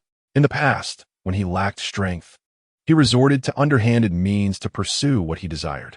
Now, with newfound power, he had transformed dramatically. A thought flashed through Lin Mingyao's mind. Strength? No. Aside from his wealth, what strength could he possibly possess? Contemplating Su Mo's striking transformation these past few days, his confidence, his formidable presence, in the effortless way he resolved issues involving Zhou Hao and several of his subordinates, she pondered. Have you become a martial artist? Su Mo gently shook his head. Martial artist? That is an antiquated notion, long overdue for the annals of history.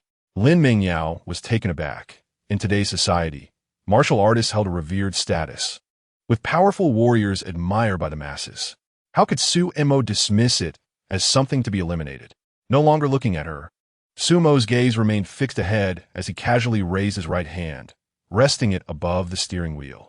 An unseen energy seemed to coalesce in the air. In the next moment, a pure, magical force condensed in his palm, stretching and taking form. A peculiar, entirely black dagger materialized in Su Mo's hand. It had no hilt, composed solely of solid mass of dark energy. Su Mo toyed with the black dagger and turned to the astonished Lin Mingyao. From this day forth, please refer to me as the Hunter, a hunter capable of slaying all manner of monsters in this world. Chapter 23. Another passionate kiss with Lin Mingyao. At the entrance of the Lin family's villa, the car had just come to a halt when the rear door was flung open. Goodbye, brother Su Mo. Su Miao Miao's petite frame darted out in an instant. She rushed through the villa's entrance without casting a backward glance at her friend Lin Mingyao, disappearing into the shadows of the foyer. Clearly, her earlier betrayal in the car had instilled a deep fear of repercussions from her mischievous brother. Inside the vehicle, only Su Mo and Lin Mingyao remained. Alas, my cherished pillow has just fled. Mingyao, with my pillow gone, shouldn't you, as my nominal girlfriend, make amends? Lin Mingyao's heart tightened, her cheeks flushing uncontrollably. I don't ask for much, just a kiss like yesterday. 10 minutes will suffice.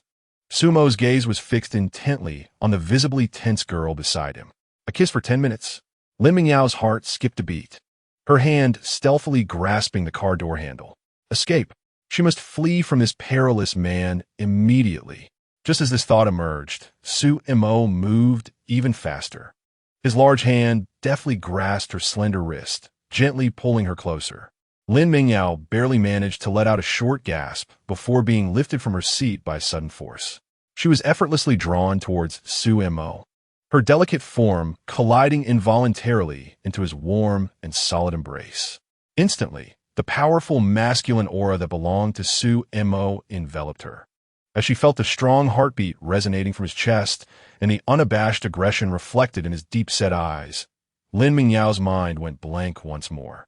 Sumo's handsome face loomed larger before her, as he domineeringly lowered his head, his heated breath brushing against her skin. Lin Mingyao struggled symbolically for a moment. Her hands pressed against his chest, yet they felt powerless and weak.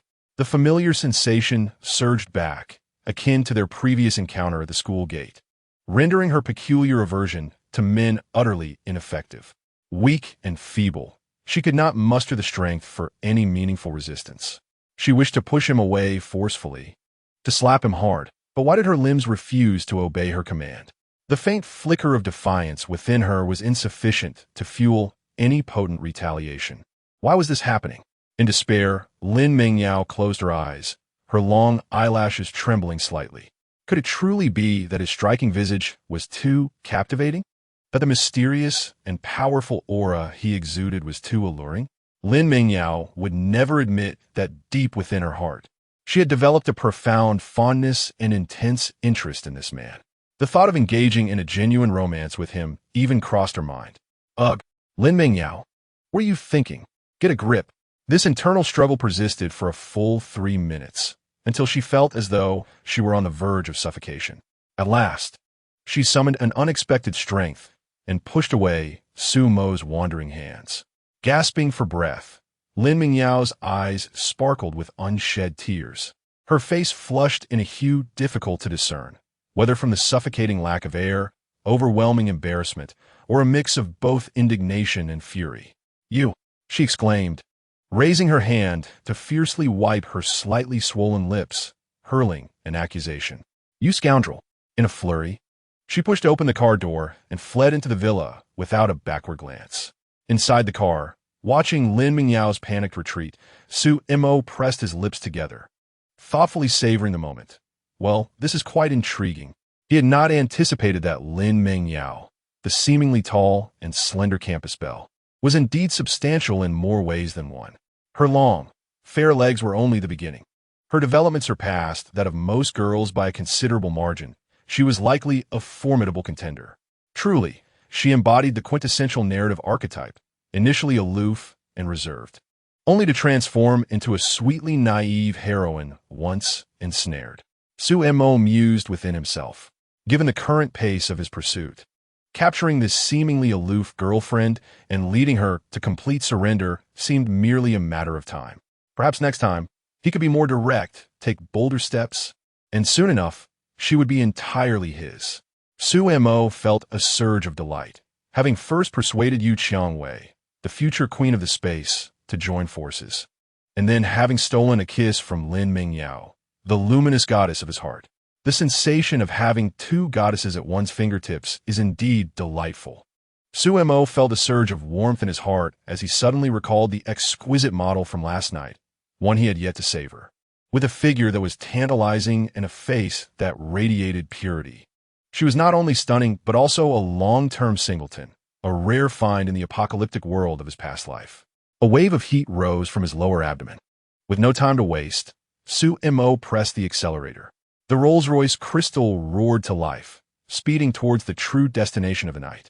In a lavishly decorated living room within a luxurious villa in the affluent district of the western suburbs, Yu Qiangwei's fingertips glided across the cool surface of a tablet, which displayed a comprehensive dossier.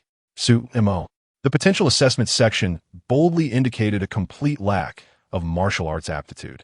Following this was a record of his notorious exploits in the aristocratic circles of Jiang City, where, bolstered by the Su family's influence, he had flirted with virtuous women and usurped others' girlfriends, each incident more scandalous than the last. Ultimately, his dramatic downfall came when he was toyed with by a scheming femme fatale and foolishly clashed with the son of destiny, Yi Chun. In the end, he was cast out by the enraged Su family, reduced to a discarded pawn. From the confidential information acquired through the dark web, it was evident that Sumo was a textbook example of a cautionary tale. A man who had spent his life trifling with women, only to be ultimately humiliated and abandoned by both them and his family, an incompetent jester. This resume was more than enough to elicit laughter from any who read it. Yet, on Yu Qiangwei's exquisite visage, there was not a trace of mirth. Instead, it was shrouded in a layer of frost. For this highly classified document, purchased at a steep price from the dark web, unequivocally proved that Su Mo, the man who had recently taken advantage of her during their contest, was indeed a novice who had only awakened his abilities a mere fortnight prior. There was no evidence within the dossier to suggest any hidden prowess. Everything indicated that he was simply the unremarkable, discarded scion of the Su family. This revelation left Yu Qiangwei feeling stifled and profoundly frustrated. Despite her young age, she had already reached the pinnacle of her martial prowess, awakening a rare spatial ability. Among her peers in Huaxia, she was undoubtedly a paragon, a true daughter of heaven. Yet today, she found herself bested by a man labeled a waste in the dossier, who had awakened his powers less than a month ago. Not only had she lost, but she had also been held in his embrace, utterly at his mercy. The thought of Su Mo's smug expression as he held her, coupled with his unabashedly predatory gaze, made her want to gouge out those arrogant eyes. Nearby, Hugo, who had been discreetly observing the expression of his young mistress, silently elevated his opinion of Su Mo. What a remarkable individual, truly an extraordinary character. Having accompanied Yu Qiangwei for many years, Hugo understood all too well the prowess and cunning of this young lady. Ever since she had stepped into the realm of transformation and taken over the underground dealings of Master Jean, she had meticulously cleaned up the chaotic underworld of Jiang City, using her superior intellect and ruthless methods, never once suffering a setback. Countless seasoned veterans and desperate rogues bow their heads in deference before Miss Yu. Yet this young man, Su Mo, is an exception. Last night he spoke with flippancy, teasing her, and today he audaciously bested her in a contest, subsequently drawing her into his yet-to-be-established hunter association. Strangely, Miss Yu has refrained from retaliating against him. This lad is indeed an extraordinary figure. Chapter 24. The dangerous Su Mo goes to meet the model. Yu Qiangwei collected her thoughts, her icy gaze refocusing. Little Tiger. Miss, at your service, responded Tiger, stepping forward and bowing his robust frame. Have Yi Chun and Lu Hanyan been located? Yu Qiangwei inquired. To answer your question, Miss, we have yet to uncover any leads.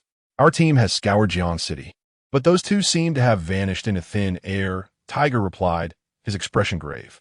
Based on the timeline and Su Mo's recent activities, it is highly probable that they have been dealt with by him. Furthermore, the Wolfang Special Forces have dispatched personnel to Jiang City in secret, investigating the disappearance of Yi Chun. Additionally, the group sent by the Lu family to search for Lu Hanyan has also quietly disappeared. As Yu Qiangwei listened to Tiger's report, her face displayed little surprise. The disappearance or death of Yi Chun and Lu Hanyan had long been anticipated. After all, the man named Su Mo did not exhibit the incompetence described in his files.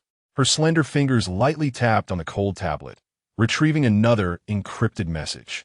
Several months ago, Lu Hanyan made clandestine contact with a mysterious woman. Have we identified her affiliations? Tiger's tone turned serious. We have Mississippi. She belongs to a faction known as All Sex. The woman's code name is Succubus, and according to our latest intel, the Lu family is likely now under her complete control. All Sex? Yu Qiangwei's brows furrowed slightly. She was not unfamiliar with the name. It referred to a clandestine organization composed entirely of extraordinary individuals, operating without any moral or legal constraints. They are akin to a band of madmen lurking in the shadows, viewing ordinary people as mere insects, harboring immense hostility towards martial artists, and frequently instigating conflict and assassinations against members of the Martial Arts Alliance. Rumor has it that their ultimate goal is to completely dismantle the existing order and establish a realm governed by their kind. The Chosen Ones, a new world where the extraordinary reign supreme. Yu Qiangwei's fingertips unconsciously drummed against the tabletop, her mind racing. Su Mo's act of killing Yi Chun equates to incurring the wrath of the notorious Wolf King, Yi Tian, who reigns over the borders. And now, with Lu Hanyan involved, He has entangled himself with the more intricate and enigmatic all-sex, simultaneously provoking martial artists with military backgrounds and a lawless organization of extraordinary beings. This man possesses audacity beyond measure and unparalleled aptitude for troublemaking. No wonder he is so eager to recruit her into his scheme for the Hunter Association. A cold smile graced the corners of Yu Qiangwei's lips. It is evident that Su Mo has realized the magnitude of the predicament he has created and sensed the looming danger. Thus, he wishes to draw Yu Qiangwei, along with the formidable forces behind her, onto his precarious vessel with an uncertain future. His intention is to employ her as a weapon against Yi Tian, who is rumored to have entered the realm of innate abilities, as well as against the enigmatic organization known as Chuanqing. How audacious his aspirations are. Yet, it remains to be seen whether Su Mo possesses the capability to persuade her to willingly serve as a pawn. Yu Qiangwei's gaze returned to Su Mo's dossier, with a glaring assessment of his lack of martial aptitude was particularly striking. If, as he claims, he possesses the means to create extraordinary individuals, and if those individuals truly warrant her attention, then perhaps indulging him in a grand endeavor may not be unthinkable. Yu Qiangwei has never shied away from risks, nor does she fear the specter of entrepreneurial failure. Her sole concern is the disparity between the investment's risks and the potential returns. She needs to discern Su Mo's true value and ascertain what his so-called Hunter Association can genuinely offer. A flicker of wild ambition danced in her profound eyes. Su Mo, you had better not disappoint me. After he departed from the estate, where did he venture? Yu Qiangwei inquired curiously. Miss, the surveillance indicates he drove towards Jiangnan University. Tiger responded swiftly. He is likely going to meet those two new acquaintances of his. Yu Qiangwei fell silent for a few seconds before posing another question. And what is he planning to do now? Tiger cautiously reported, last night, when he purchased a vehicle, he encountered an internet celebrity model, but our people interrupted his moment. It's highly probable he is now seeking that model to rectify his earlier disappointment. Yu Qiangwei remarked. Does he harbor anything in his mind aside from women? Just moments ago, he was discussing the grand blueprint for establishing a Hunter Association and altering the world's dynamics, only to turn around and pursue fleeting pleasures. With a firm press of her fingertip, the tablet emitted a soft click. It is truly both disappointing and infuriating. As night fell, the star-studded luxury car plaza shed the daytime clamor, enveloped in the unique, seductive glow of the evening. Brilliant spotlights illuminated the gleaming luxury vehicles, while the air was thick with a mingling scent of high-end leather and expensive perfume. The models, having concluded their day of work, emerged gracefully from the backstage, their elegance still intact despite the fatigue evident in their demeanor. Outside the plaza, the low growl of engines reverberated as several eagerly awaiting luxury sports cars, akin to bees drawn to nectar, precisely parked before them. Windows rolled down, revealing faces that ranged from youthful to mature, yet all unmistakably exuding affluence. Their objective was clear: to whisk away a favored model and share a delightful evening. Among the many models present, the most captivating was undoubtedly Laura, whose stunning figure eclipsed all others and whose fan base soared above the rest. Today, she donned a simple black spaghetti strap top, the fabric clinging to her exquisite curves, hinting an impressive silhouette. Below, she wore stylishly frayed, seductive denim shorts. Two long, straight legs, pale and bare, were fully exposed to the cool night breeze. Adorning her feet were a pair of minimalist silver high-heeled sandals, her delicate and beautiful feet accentuated by a graceful arch and toes polished with a shimmering coat. Standing an impressive height of 178 centimeters, coupled with her flawless figure, she stood out in the crowd, akin to a supermodel descending from the stage. Her presence rendered her vibrant and aloof, peers momentarily devoid of allure.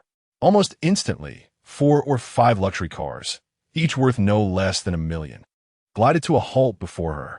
The owners of these opulent vehicles were the young scions who had been vying for the opportunity to escort her home earlier that afternoon at the exhibition. As night fell, their battleground extended into Lola's live streaming room. To secure the top position in her chat, they extravagantly showered her with gifts, all in hopes of one day bringing the exquisite car model who boasted 1 million followers online, into their homes. The following day, they would flaunt intimate photos in their social circles, reveling in their conquest. For many car enthusiasts who also admired beauty, winning over such a top-tier internet celebrity was a significant badge of honor. Lola appeared to be well accustomed to such scenarios, her face adorned with a perfectly calibrated, business-like sweet smile, her gaze not lingering excessively on any particular vehicle or individual. Not far behind her, a number of photographers, cameras in hand, awaited the opportunity to capture the evening's headlines. Whose passenger seat would this trending model occupy tonight? This was the latest gossip within the circle. Ever since Lola's meteoric rise due to her remarkable attributes, there had been no whispers of her being claimed by any wealthy young man. The sole exception seemed to have occurred yesterday, when someone spotted her entering a mysterious Rolls-Royce starburst. Strangely, however, no photographs or rumors regarding her and the car's owner had surfaced today in the circles. What did this signify? It indicated that this exquisite model remained in unconquered territory. This, without a doubt, further ignited the ambition and desire for conquest among the young men before her. Chapter 25. Snatching the model? Young Master Su Xiaoqian, closest to Lola, approached a fiery red Ferrari 488, its scissor doors lifting upward. A young man, clad in a flamboyant shirt and sporting hair dyed a silvery gray, emerged from the vehicle. Su Xiaoqian, brimming with frustration, confronted Lola, his tone accusatory. "Lola, I've heard you slipped away last night and got into another man's car. I've been pursuing you for over a month, showering you with gifts daily, and you've never allowed anyone else to take the top spot. Are you playing with me? Rejecting my offers to take you home only to hop into someone else's vehicle? You must think I'm a fool." Lola instinctively took a step back, offering a sweet smile, her tone polite yet distant. "Young Master Su, please mind your words. Whom I choose to go home with and where I go is my personal freedom, and it seems to have little to do with you." The woman, having climbed into another man's car just yesterday, now dares to feign superiority before him, deliberately maintaining her distance. Is it not evident that she finds Su Xiaoqian lacking in comparison to that man with the Rolls-Royce? Su Xiaoqian's pride has been severely challenged, compelling him to flaunt his identity. What does it matter? I am a scion of the Su family from the capital. Are you aware of the Su family in the capital? In a month since I arrived in Jiangsheng, how much have I lavished on you? Merely on gifts. I have spent over 1 million, and you dare to treat me with such disdain? He pointed a finger at Laura, then gestured towards his Ferrari, his gaze menacing. Today, you will either obediently accompany me into the car, or... Laura regarded his imposing demeanor, her eyes barely concealing her revulsion. "I'm sorry, Su Xiao. I already have someone picking me up tonight."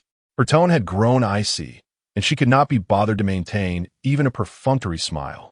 "As for the money spent on gifts, the platform will automatically deduct half of the share. If you feel regret now, Su Xiao, I suggest you take it up with the platform. My role here is solely to broadcast." Su Xiaoqian, who prided himself as a young master from the capital, found it hard to accept that in this southern city, no one was willing to grant him even a modicum of respect. Now, he was rebuffed multiple times by a mere car model, who deemed him inferior to the gentleman in the Rolls-Royce. Su Xiaoqian's face turned an ashen hue. Laura found the situation laughable. This man was utterly tiresome, incessantly harassing her after work, constantly invoking his prestigious family name. Yet he could not articulate a single thought without it. His spending paled in comparison to that of the rotund Wang Fugue, and when contrasted with the gentleman in the Rolls-Royce, who effortlessly wielded millions and had swiftly sent Wang Fugue to prison with just a few words. Su Xiaoqian was utterly insignificant. As night fell, a striking shade of starry purple pierced the dazzling lights at the edge of the square. The crystal body of the Rolls-Royce shimmered under the spotlight, exuding an understated yet opulent luxury. Particularly captivating was the celebratory goddess statue, sculpted from a single piece of crystal, refracting a dazzling brilliance in the light, instantly drawing the attention of all present. Su Mo sat in the driver's seat, his gaze traversing the windshield, locking onto the most radiant figure in the crowd, Laura. She was surrounded by several impeccably dressed young men, wearing a fabricated smile, yet her eyes betrayed an unmistakable impatience, palpable even from a distance. One of the men, sporting ash-gray hair and a flamboyant shirt, was none other than Su Xiaoqian, animatedly blabbering away with an air of arrogance. What a spectacle of car model snatching. And right in front of his preordained late-night meal, Su Mo pressed the horn on the steering wheel. The crisp and penetrating sound momentarily silenced the raucous scene. As Laura dealt with Su Xiaoqian's persistent advances, she turned towards the sound. Upon recognizing the familiar, dreamlike purple luxury vehicle, an authentic, radiant smile of surprise and relief blossomed on her face, leaving her with no desire to exchange another word with Su Xiaoqian. Lola strode confidently towards the Rolls-Royce, her slender legs accentuated by silver high-heeled sandals that elevated her stature by at least 10 centimeters. "Hey, Lola!" Upon witnessing this, Su Xiaoqian's expression darkened, and he hastened to follow her, eager to discern whom this woman, who had previously disregarded him, was so eagerly approaching, as if she were reuniting with a long-lost father. Who was this audacious individual daring to intercept the woman he had his eye on? The name of the Su family in the capital was well known, though Lola, as a mere model, might not grasp its significance. Yet, Su Xiaoqian was convinced that the owner of this ostentatious luxury vehicle, clearly worth a fortune, would certainly comprehend the weight of the name Su family. Lola nearly jogged to the car, and before she could bend down to tap on the window, the driver's door swung open from within. Su Mo stepped out, his tall figure exuding an unmistakable aura of strength that even his casual attire could not conceal. Under the nightlights, his impeccably handsome face was illuminated for all to see, as Su Xiaoqian prepared to unleash a few sharp words. His expression shifted to one of terror upon locking eyes with that familiar visage. It was his cousin, Su Mo. How could he possibly be here, driving a luxury vehicle worth millions? Su Mo cast a brief glance at Su Xiaoqian, his attention swiftly drifting away. After all, he was merely a child who had been easily subdued by him throughout their lives, hardly worthy of his consideration. "Good evening, Su Mo." Lola approached him, tilting her enchanting face slightly upwards, her eyes sparkling with a brilliance distinct from her demeanor with Su Xiaoqian.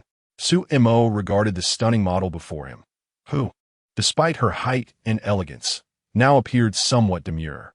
He smiled and replied, "Indeed, tonight I was remiss. I should have arrived earlier to pick you up. Otherwise, if my reserved front seat were to be snatched away by some foolish fly, I would have nowhere to lament." Lola couldn't help but chuckle at his candid yet slightly domineering remark, covering her mouth with her hand as her eyes formed crescent moons with delight. "It's not that exaggerated. Shall we get in the car? I'm a bit hungry after standing all day." She gently tucked a stray strand of hair behind her ear, subtly suggesting it was time to depart. Sumo's gaze lingered on her vividly painted lips, his eyes darkening slightly. "No problem. Tonight, we'll go to your place, and I'll personally cook something delicious for you." Upon hearing this, Lola's heart raced, realizing that something wonderful might unfold this evening. Meeting Sumo's deep, captivating eyes, she found herself nodding almost involuntarily. "Sure," she replied boldly, stepping forward to navigate around the front of the car towards Sumo's designated passenger seat. Just then, a frantic voice erupted, "Stop!" Su Xiaoqian finally snapped back to reality, rushing forward to block Lola's path, pointing an accusatory finger at Su Mo as he shouted, "Lola, don't be deceived by him. That car is definitely rented or borrowed. He has a waste cast out by our Su family. Where did the money come from to purchase such a multi-million luxury car?" Su Mo sneered, "Su Xiaoqian, it seems that after a few months apart, you still haven't mended your forgetful and reckless ways. Are you itching for a taste of humiliation again? Do you require my assistance in loosening your bones?" The threat embedded in her words instinctively made Su Xiaoqian shrink back. In his childhood, due to bloodline suppression, he had endured the humiliation of being pinned down and rubbed into the ground by Su Mo countless times. At that time, Su Mo was the unruly tyrant of the Su family, and the old man had always protected him. But things were different now. "Su Mo, mind your manners."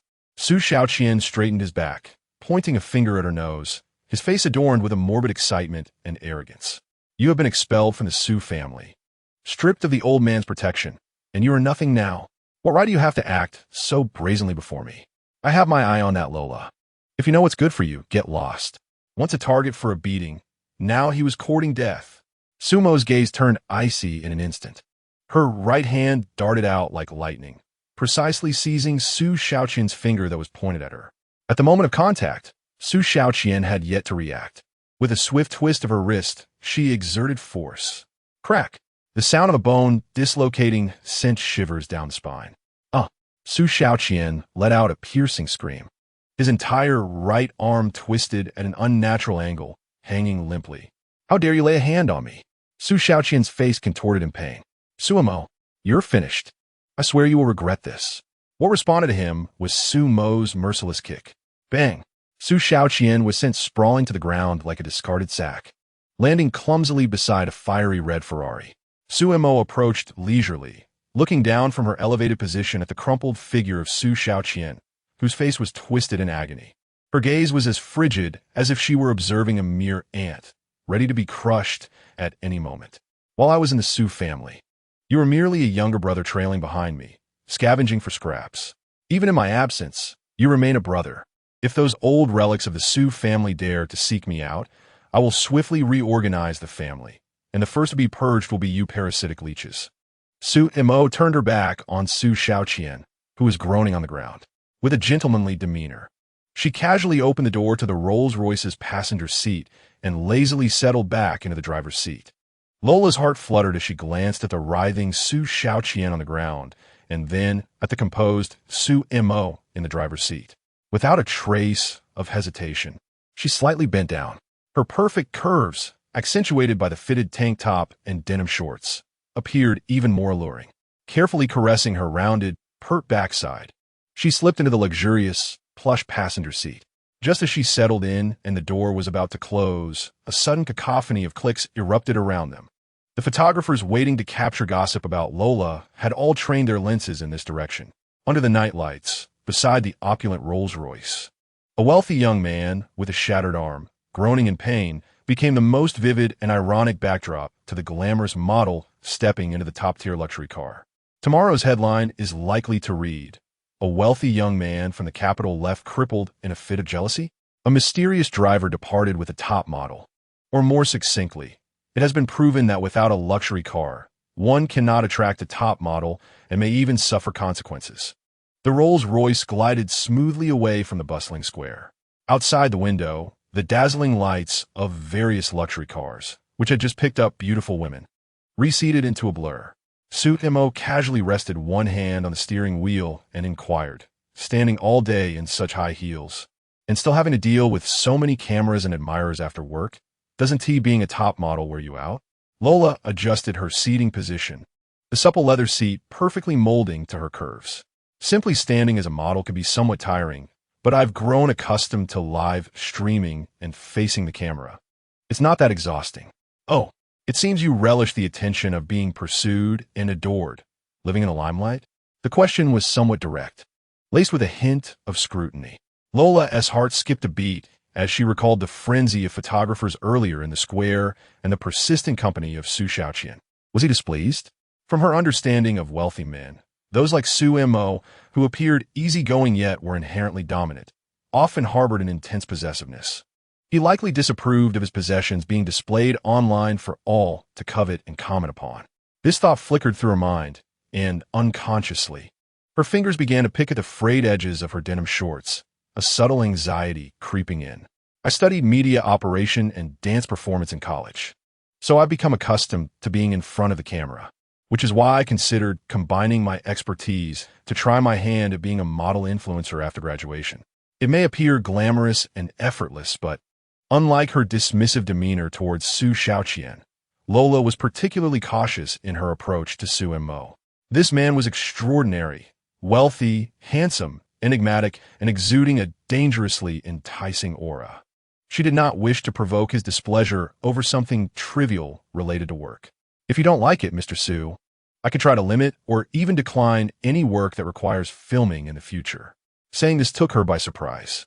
Was she truly willing to sacrifice her burgeoning career for a man she had only recently met? Yet, this fleeting thought was quickly overshadowed by a stronger sense of anticipation. Sumo glanced at her and suddenly smiled.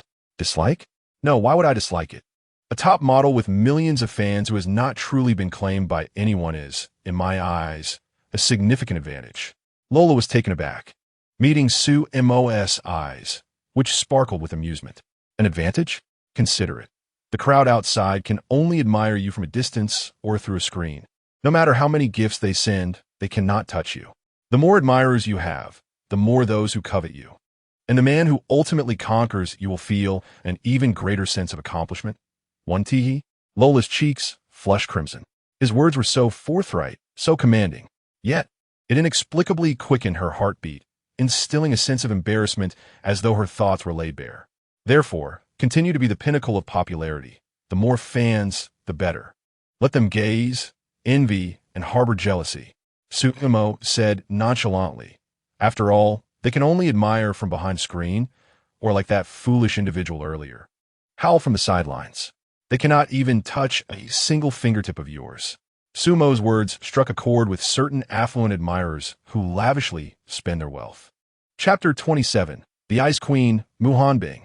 In this era of information overload and fast consumption, female internet celebrities often boast fan bases numbering in the millions or even tens of millions. Their beauty and physique are typically the result of rigorous market selection, truly deserving the title of goddess, one in a million. The satisfaction derived from conquering such a goddess is, for many men, rivaled only by securing a top-tier female celebrity.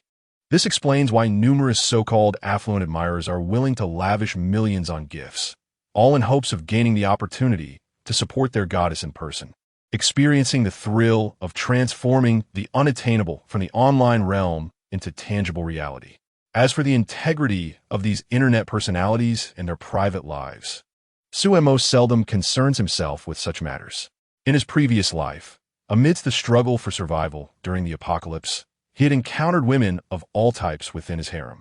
There were lonely widows mourning their recently deceased husbands, beautiful women who willingly surrendered themselves for a meal or a safe haven, and even several green tea types like Lu Hanyan. The mindset cultivated during the apocalypse had taken root. Concerns about the cleanliness of food were trivial, while the ability to satisfy hunger remained paramount.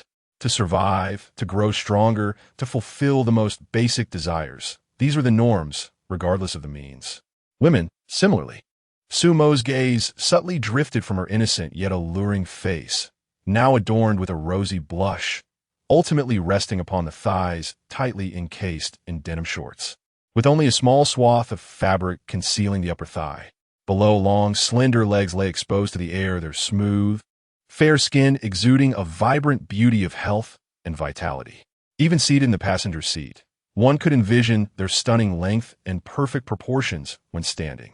Such legs, at equal height, could only be rivaled by the world's top supermodels. Sumo candidly remarked, "To be honest, when I first stumbled upon your videos on that short video platform, like the one where you leaned against the car door, showcasing your perfectly rounded and pert silhouette, or the one where your lovely bare feet graced the hoods of luxury cars worth millions, electrifying the camera with your gaze." Ah, a smile curved upon his lips, unabashedly revealing his admiration, so alluring. I've liked and saved several of them. As Laura listened to him recount her carefully crafted performances designed for attention, her cheeks began to flush, and her heartbeat grew erratic. Those actions, performed in front of the camera, were one matter. Having them articulated so directly by him was an entirely different experience. Seemingly oblivious to her embarrassment, Sumo continued with a mischievous tone, "Of course.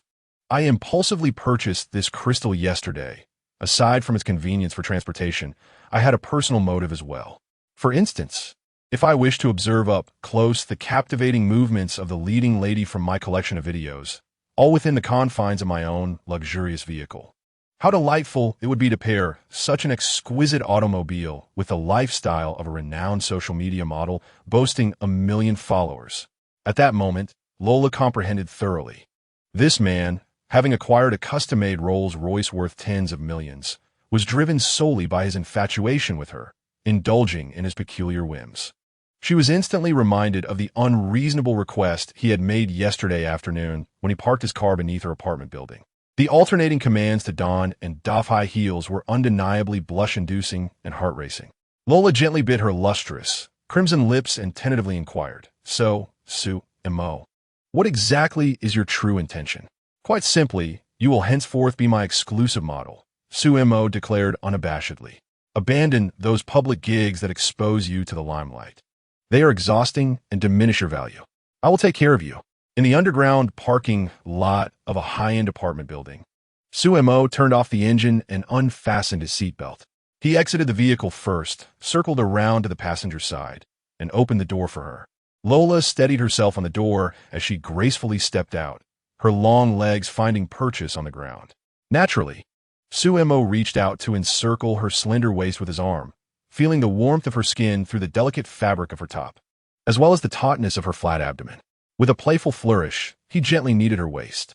Lola leaned into him, her tall figure accentuated by silver high-heeled sandals that brought her height nearly level with Su-mo's.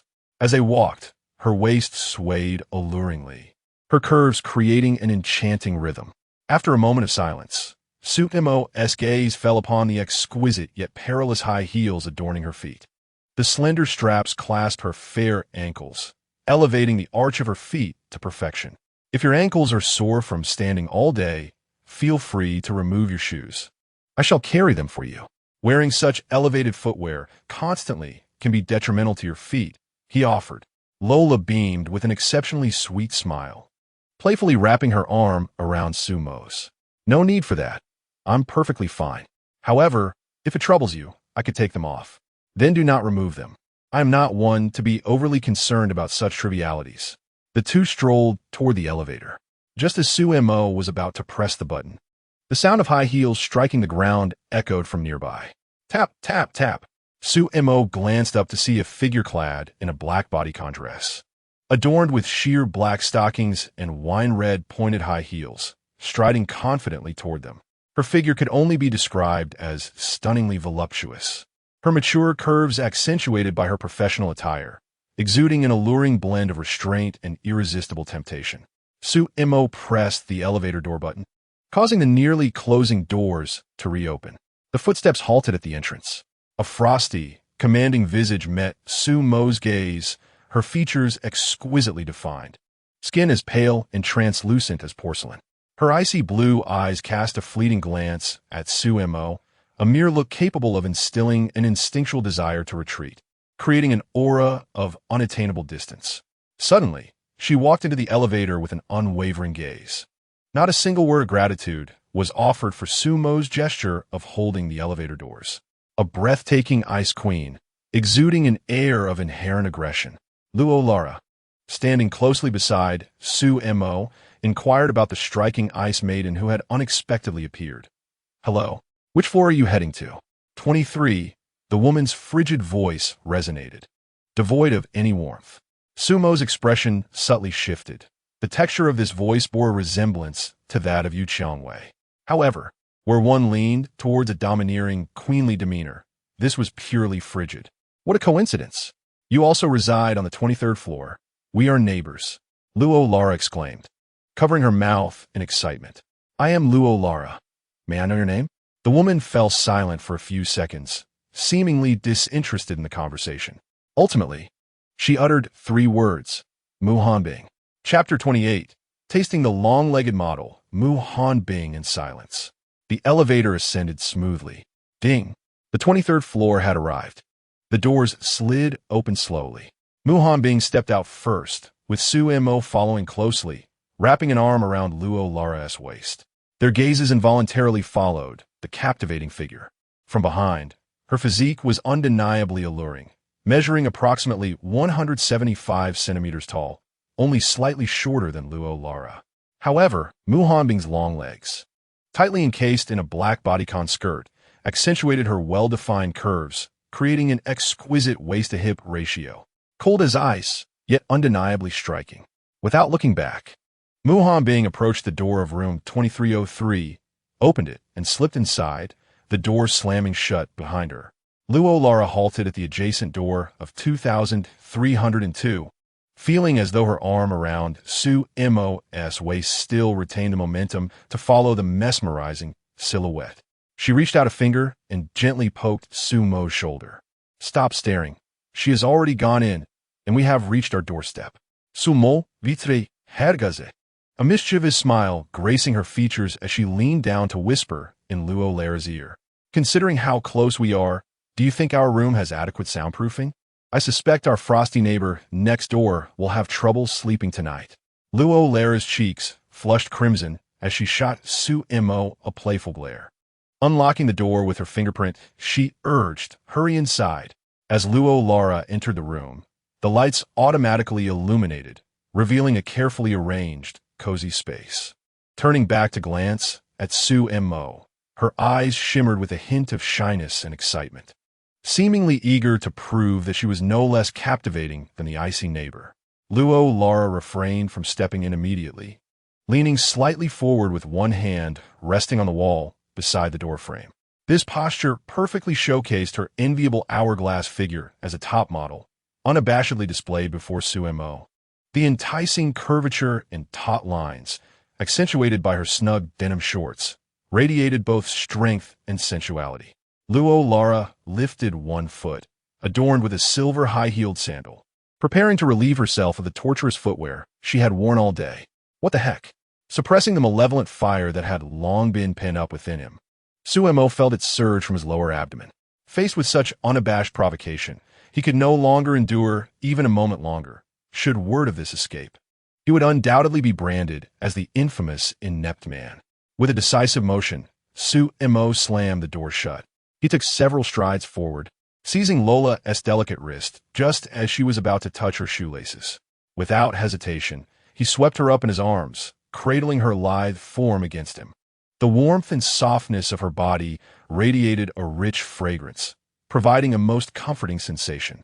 After having restrained himself earlier with Yu Qiangwei and only briefly indulging with Lin Mengyao, he now found himself unable to contain the pent-up desire that had been building for half a month, especially with this exquisite long-legged goddess now in his grasp. Lola's cheeks flushed a deep crimson. She had not anticipated that such a minor display would completely ignite the man's passion. Sumo, carrying the slender figure in his embrace, strode purposefully toward the bedroom. In room 2303, the air was thick with steam. Mu Hanbing, barefoot, stepped onto the cold tiled floor as she emerged from the bathroom. Suddenly, the screen of her phone on the bedside table illuminated. A buzzing sound announced an unfamiliar number. She picked up the phone and swiped the screen with her fingertip, revealing a message. Hanbing. The union between the Mu family and the Zhao family has been meticulously considered and is of utmost importance to the Mu family. Return to the capital at once and marry Zhao Yilong. The future of our family requires your sacrifice. This is your duty. The sender remained unnamed. Yet the condescending tone was all too familiar to Mu Hanbing. It was her mother. A layer of frost instantly enveloped her previously serene countenance. Her fingers danced swiftly across the cold screen. I have severed ties with the Mu family long ago.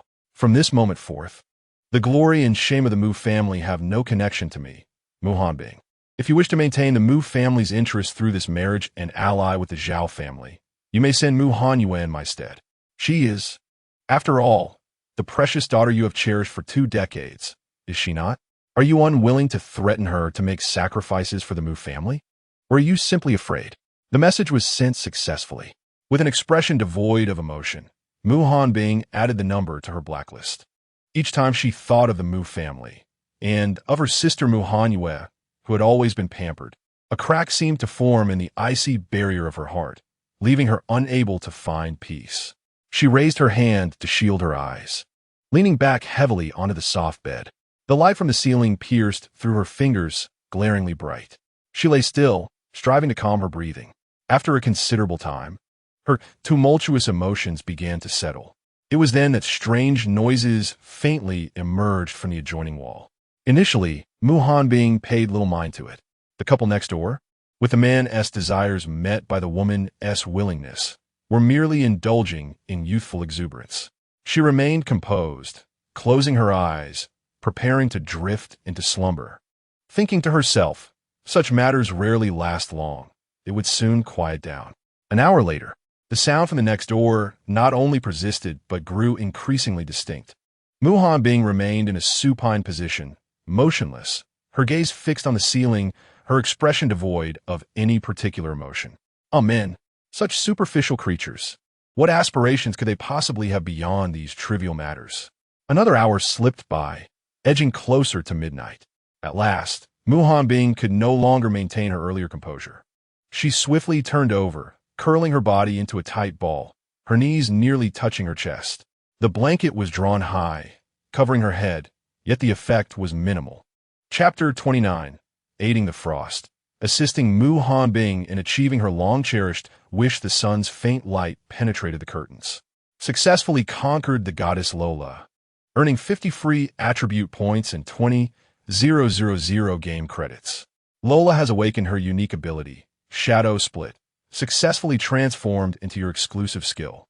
Shadow Split instantly generates 3 magical clones around you, dispersing at high speed in different directions.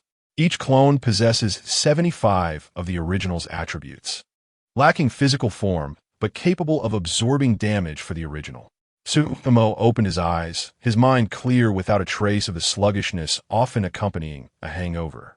The restlessness accumulated over the past fortnight had completely dissipated, leaving only a sense of physical and mental ease. He rose and walked to the bathroom, hot water cascading over his skin. The mirror reflected a youthful, powerful physique, a solid chest, and defined 8-pack abs, each inch brimming with explosive potential. After a moment of satisfied appraisal, Sumo turned and exited. A pair of high-heeled sandals, nearly worn down from a day's wear, lay scattered on the carpet at the foot of the bed. Their owner, a stunningly leggy model, was deep in slumber, her cheeks still flushed with remnants of color. It would be some time before she awoke. Sumo bent down, gently pulling the silky blanket over her bare shoulders, ensuring her perfectly proportioned feet were also covered. After dressing, he picked up his phone and quickly composed a message, detailing the surprise of her newfound abilities to prevent her from panicking upon waking. With everything in order, he prepared to leave. As for cooking at Lola's place, Sumo admitted to never having acquired that skill. It was far more convenient to supplement nutrition from outside.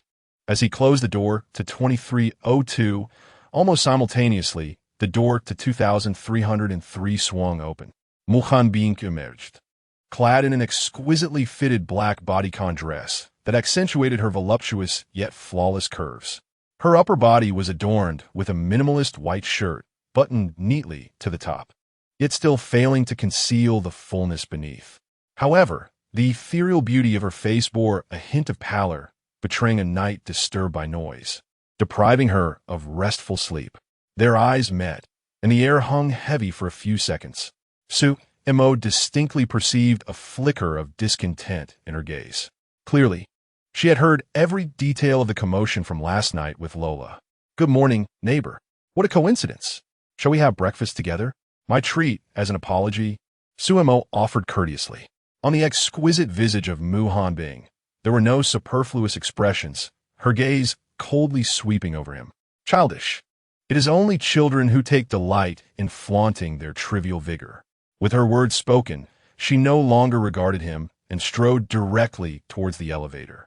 Her tall and voluptuous silhouette exuded an air of aloofness, a clear signal to keep one's distance. Sumo touched his nose, feeling no anger. To behold such a frost-like beauty early in the morning, and in motion no less, indeed lightened his mood. He followed suit, maintaining a distance that was neither too close nor too far. The elevator doors slid open silently, the metallic walls reflecting the figures of the two, one tall and coldly beautiful, the other relaxed and composed. Mu Hanbing stepped inside, positioning herself in the corner. Sumo entered as well, deliberately not distancing himself, instead standing beside her. The elevator descended smoothly. Ding! Main quest triggered. Main quest. Assist Hanbing in achieving her aspirations. Quest details. Her sister, Mu Hanyu, is exceptionally gifted and highly regarded by the Mu family. Mu Hanbing has long been neglected by her family, viewed merely as a tool for marriage. She yearns to awaken her extraordinary abilities, to break free from the shackles of the Mu and Zhao families, and to seize control of her own destiny. Quest rewards: 100 freedom attribute points, 100,000 game points. The system prompt echoed in Sumo's mind. A flicker of understanding passed through his eyes. So, this was the reason behind the frosty aura that surrounded this young lady, her heart harboring such a deep-seated obsession. He turned his head to glance at the woman beside him, her figure curvaceous, yet her expression as frigid as ice. An abundance of energy has never been a fault of a man. Mu Hanbing, her cold, piercing gaze finally shifted from the elevator's displayed floor number to Sumo's face. Unbelievably brazen. Have you encountered a martial arts genius from the Martial Alliance? Mu Hanbing inquired. Who are you? I am not. Sumo shook his head. But I have single-handedly defeated one. The moment his words fell, the air in the elevator seemed to thicken with tension. For the first time, a distinct surprise flickered in Mu Hanbing's eyes. Who exactly are you? The Su family of the capital, Sumo replied calmly. In some ways, our identities are rather similar. Miss Mu, I was once the eldest son of the Su family, Sumo. As the last two words left his lips, a clear crack appeared on Mu Hanbing's eternally icy countenance. Sumo? The infamous waste of the capital, exiled by his family? Is it truly him? But how could such a reputed failure be associated with the extraordinary feat of defeating a genius from the Martial Alliance? How did he accomplish that? Without the protection of his Su family, how has he survived until now? Ding! The elevator reached the ground floor. The metallic doors slid open, allowing the light from the lobby to flood in. Sumo stepped out first, his demeanor composed. As for rushing forward to boast to this icy neighbor about being a powerful ability wielder, capable of aiding her in awakening her powers, or even shamelessly suggesting that she lower herself to collaborate with him, such thankless endeavors, which could potentially label him as insane or a lecher, held no appeal for Sumo at this moment. A hunter must possess ample patience, especially when confronted with a formidable prey. It is essential to allow her to become anxious and take the initiative to seek assistance.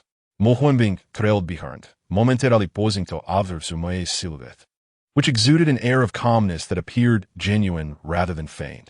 The labels associated with the Su family in the capital, wasteful young master and solitary slayer of martial geniuses, created a strikingly absurd dissonance.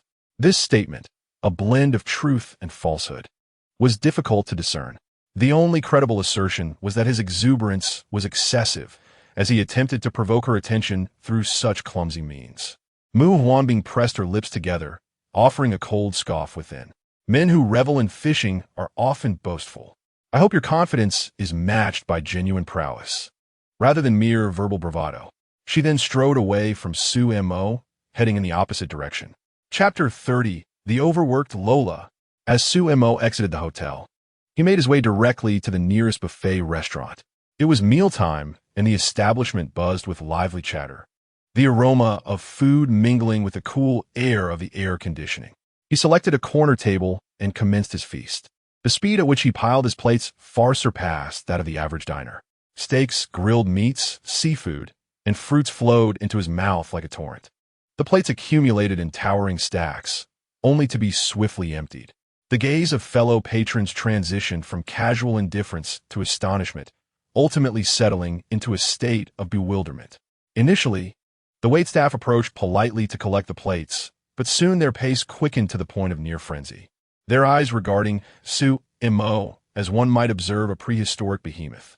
My heavens, how many plates has he consumed? It must be an amount sufficient for at least 20 people. This is outrageous. Could his stomach truly be a bottomless pit? Manager, look at that table. The restaurant manager, a portly middle-aged man, wiped the sweat from his brow, his expression tense as he fixated on Sumo's corner. He must have paid?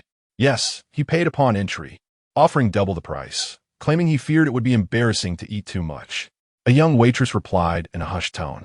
Do you think this handsome fellow might be a champion of those competitive eating challenges on television? Unlikely. Look at him, he seems utterly unfazed, as if drinking water. Could he be one of those extraordinary masters from the internet? Perhaps his internal martial arts grant him astonishing digestion? Not likely. Just look at his physique, so delicate, lacking the aura of a martial artist. Shoo, do not speak carelessly. How many martial artists would come to a buffet for sustenance? The manager admonished quietly, though he too harbored doubts. This appetite was decidedly abnormal. Yet, to suggest he was a martial artist raised questions. What formidable practitioner would frequent a buffet for energy replenishment? The situation felt incongruous. Perhaps he was merely endowed with exceptional talent and an extraordinary appetite? The manager could only comfort himself with this notion, gesturing for the staff to refrain from bothering him and to avoid making a spectacle. Amidst the whispers, no one connected this anomaly to extraordinary powers. Sumo remained indifferent to the attention, as the energy from the food transformed, swiftly replenishing the nutrients his body had depleted. Assisting Lola in her awakening the previous night had taken a significant toll. Half an hour later, Sumo finally set down his chopsticks and wiped his mouth with a napkin. He rose from his seat, disregarding the almost frozen gazes of the entire restaurant and the relieved yet awestruck expressions of the waitstaff, and departed with an air of composure. Having replenished his energy, the weariness of his body dissipated entirely.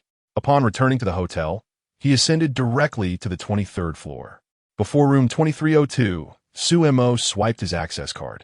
As the door cracked open, a shadow suddenly sprang forth from the direction of the living room sofa with remarkable speed. The figure appeared before Sumo. It was Laura. Her beautiful face was alight with excitement and astonishment. Sumo, I think she stammered, pointing at herself. I've mutated. A twitch flickered at the corner of Sumo's mouth. As an experienced hunter, he keenly sensed the change in the aura of this long-legged model before him. More telling was the explosive speed she had just exhibited, far surpassing that of an ordinary person and even exceeding many low-tier enhanced martial artists. It was a typical augmentation of speed. Sumo's gaze swept over her, his mental energy stirring as he perceived the nascent energy fluctuations within her. Faintly, there seemed to be an obscure force associated with shadows circulating within her. Shadow separation, a means of survival? A speed-type mutant, combined with this ability to create doppelgangers and mitigate damage, essentially made her a highly survivable assassin-type hunter in the making. This was not a mutation. It was an awakening. After closing the door, Sumo turned to Laura, whose eyes sparkled with excitement. Through my diligent efforts last night, expending vast amounts of energy, I barely managed to unlock your genetic code, allowing you to successfully awaken your abilities. Laura covered her mouth with her hands, her beautiful eyes shimmering with incredulity. Had she truly awakened powers akin to those in novels? She pinched her thigh hard. Ouch! It was real. She possessed unimaginable strength. The speed she had displayed when darting from the sofa to the door had startled even her. So does this mean? Laura's excitement rendered her speech nearly incoherent, that I will be more formidable than those so-called masters of the realm mentioned online? Masters of the realm? Sumo scoffed. Were they mere trash? He moved to sit beside the sofa, crossing his legs. As long as you obey, not only will you surpass those masters, but it will soon be a trivial matter to crush them with just a flick of your finger. Really? Of course, as long as you put in the effort. However, there is a prerequisite. If you wish to become powerful swiftly and solidify your abilities, you'll have to endure, like last night. Laura's expression of exhilaration immediately froze. Like last night. Every time, the thought of Sumo's relentless and terrifying prowess caused her cheeks to flush deeply, turning crimson to the very roots of her ears. The look Laura cast at Sumo, once filled with wonder, now bore a palpable hint of genuine trepidation. The man is not only enigmatic and powerful, but his strength in that regard is almost inhuman. She feigned weakness and inquired, "Is it always like this?" "Pretty much." Sumo shrugged and patiently elucidated. The transmission and stimulation of energy cannot be achieved through mere superficial interaction. Do you think awakening extraordinary abilities is as simple as eating and drinking? Lola replied. Indeed, the temptation to grow stronger is immense. Who wouldn't desire extraordinary power to break free from the shackles of the mundane? She gazed at Sumo's handsome yet somewhat wicked face, softly protesting. Then let me eat something first. I haven't had the strength due to hunger for quite a while.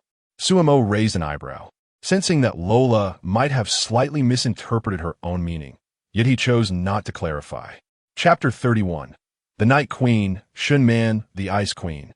Muhan being the following day. As night fell once more, The neon lights of the city bathed the sky in a mesmerizing purple hue.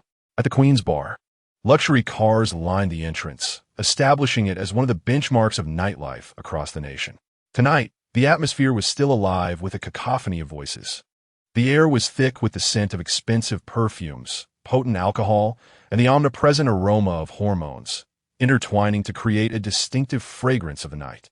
Everywhere, one could see young gentlemen clad in designer attire, adorned with gold watches, accompanied by young women dressed in revealing, seductive outfits.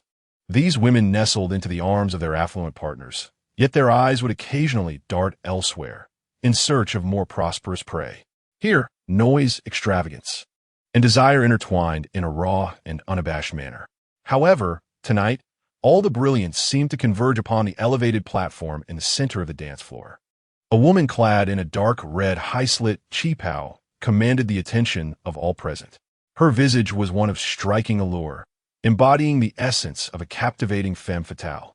The cheapao enveloped her voluptuous curves, the high neckline accentuating her ample bosom, while her waist was cinched to an exquisite slimness, creating an exaggerated hourglass silhouette. Her enchanting form swayed ever so slightly to the rhythm of the music, a subtle motion that exuded a unique sense of cadence, drawing countless gazes from the crowd below.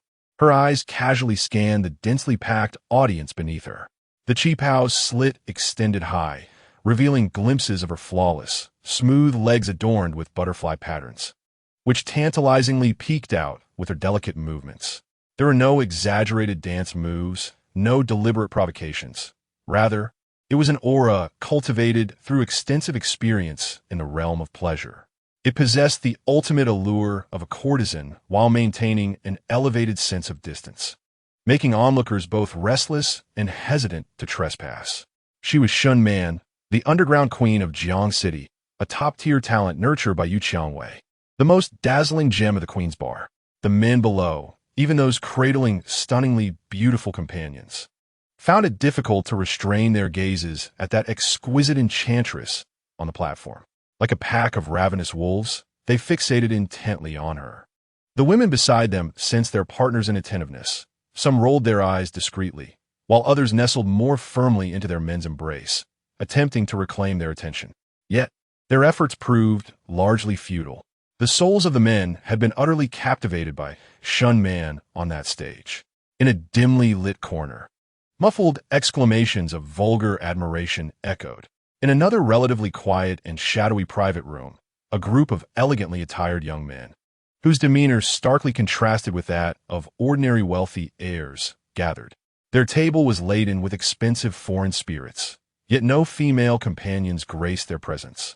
These individuals were evidently among the elite of the city, perched at the pinnacle of the social hierarchy. One man, clad in a Versace floral shirt, raised his glass. His gaze fixated on Shun Man, and remarked with a hint of amusement, "Yu Qiangwei, the city's most esteemed queen, has indeed cultivated a woman of remarkable distinction." Beside him, a man sporting a buzz cut snickered, responding, "Not just remarkable." He took a sip of his drink, his eyes lingering on Shun Man's exquisite feet, adorned with red-soled high heels.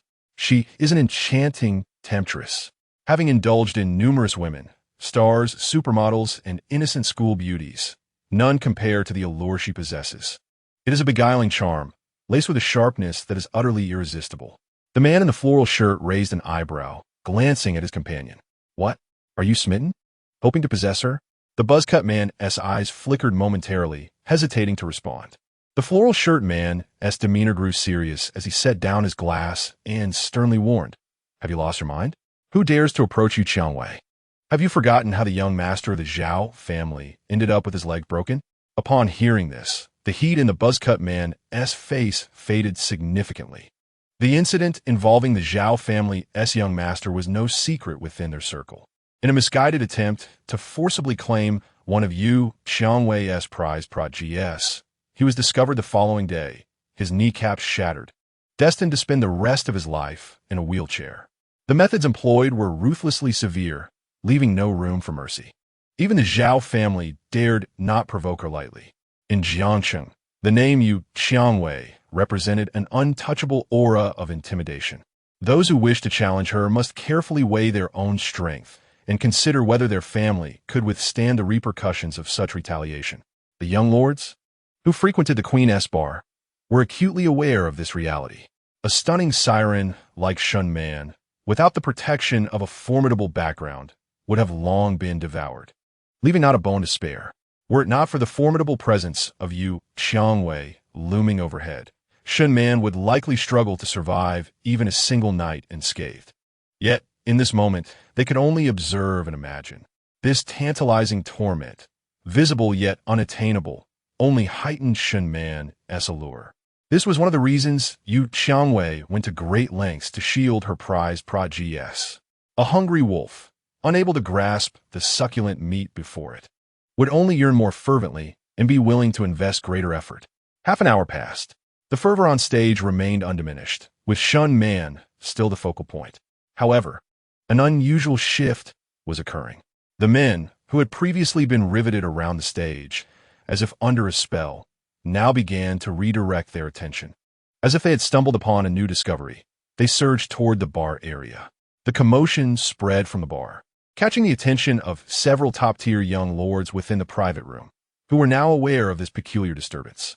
The man in the floral shirt squinted slightly, gazing in the direction of the crowd. Atop a high bar stool sat a figure, merely a silhouette, yet exuding an air of icy allure that rivaled the radiant Shun Man upon the stage. Alone, before her lay a glass of unfinished red wine. Her long, ebony hair cascaded casually, revealing a swath of porcelain neck. As if sensing the collective gaze of those around her, she subtly turned her face. A stunningly beautiful visage, cold as frost, met the eyes of the onlookers. Perhaps due to the effects of alcohol, her cheeks bore a faint flush, adding an alluring contrast to her otherwise frosty demeanor. An ice queen, voluptuous and solitary in her drinking. These three labels combined held a far greater allure than the distant and untouchable Shun Man upon the stage. The latter was a flower too dangerous to approach, while the former resembled a snow-capped mountain awaiting conquest. Though frigid, it seemed to offer an accessible entrance. "Damn it!" shouted Yang Hao, abruptly rising from the sofa, his gaze fixated on that figure. The alcohol surged through him as he pointed towards the bar, declaring loudly, "That girl is quite something. She's mine. Don't anyone dare to compete with me." He scanned the faces of his companions in the private room, his eyes fierce. "Anyone who dares to reach out. Don't blame me for turning hostile." The man in the floral shirt raised his glass in a mock salute towards Yang Hao. "Fine, no one is contesting you. This girl seems rather challenging, but I believe young Master Yang can handle her. I preemptively congratulate you." With this endorsement, Yang Hao, known as young Master Yang, grinned, his eyes sparkling with determination. He rudely shoved aside those in his path, barreling toward the bar. "Everyone get out my way." His boisterous voice erupted amidst the blaring music. "What are you staring at? This woman is my prey." Yang Hao forcefully parted the crowd, threatening, "If you dare to look again, I'll gouge your eyes out." Yang Hao, a member of the prestigious Yang family of Jiangcheng, although merely a branch of the powerful estate from Beijing, wielded significant influence within this locale. He himself was renowned as a martial arts prodigy among the younger generation of the Yang family, known for his domineering presence. Upon hearing the name Yang Hao, the men surrounding the bar, who had been salivating over the silhouette, suddenly changed countenance. They recoiled, unwilling to meet the gaze of the woman at the bar, and even less inclined to provoke the currently exuberant young master of the Yang family. The throng was forcibly cleared by Yang Hao, creating a path straight to the bar. Satisfied with this outcome, a smug smile graced his face. Adjusting his collar, he slowed his pace, adopting the demeanor of a hunter zeroing in on his prey, and leisurely approached the woman who still had her back turned to him. Mu Hanbing remained entirely unfazed by the commotion behind her. She sat quietly, poised and elegant, yet emanating an air of cold detachment that discouraged any approach. Chapter 32. The commanding presence of Mu Hanbing. Yang Hao halted half a meter behind Mu Hanbing. He greedily inhaled the air, mingled with the scent of alcohol and the cold fragrance of the woman beside him. "My dear, drinking alone is rather dull. Allow your brother, a martial artist who not only boasts a hearty tolerance for liquor, but also exhibits formidable strength, to join you." Yang Hao extended his broad palm, poised to rest it upon Mu Hanbing's shoulder. Get lost. The voice, frigid and cutting, pierced through the air. Yang Hao's hand froze midair, and the lewd grin on his face solidified into a mask of disbelief. Slowly, Mu Hanbing turned her head, her stunning visage tinged with a hint of inebriation, yet cloaked in an aura of frost. Dare touch me? Do you truly wish to lose that hand? Ah, am I mistaken? Yang Hao stoat momentarily dumbfounded, only to erupt into a derisive laugh, his expression morphing into one of extreme arrogance. I am a martial artist at the late stage of dark energy. How dare a delicate woman, incapable of even wringing a chickeness neck, speak to me in such a tone? He boldly retrieved a gleaming gold card from his pocket, slamming it onto the bar with a resounding thud, sending ripples through the glass of red wine. 30 million. Spend a month with me, and this card is yours. What do you say? Is that sufficient? Gasps of astonishment echoed throughout the bar. Numerous men fixated their gazes on the golden card, while their adorned companions looked on with eyes sparkling with envy and desire. My heavens, he is offering 30 million. Young Master Yang is indeed extravagant. What is this woman's background to be worth such a sum? Can she truly resist such temptation? The women clinging to their arms squeezed tighter, their eyes reflecting a mixture of envy and jealousy. 30 million could afford them a lifetime of ease. Yet, Mu Hanbing regarded the card with an unyielding gaze, devoid of any wavering emotion, only disdain and derision. 30 million? I, Mu Hanbing, once the esteemed daughter of the Mu family, am valued at far more than several hundred billion. This paltry sum, even for a mere dinner invitation, doesn't qualify. How laughable. Her spirits were deeply troubled. Had it not been for the family's ultimatum today, tearing apart any semblance of civility and threatening to forcibly return her to marry Zhao Yilong, a man she had never even considered, she would not have found herself in such a place, enduring the harassment of such insects. Mu Hanbing had come here with a singular purpose, to find a man, one sufficiently strong and audacious, unafraid of the Mu family, nor of the Zhao clan.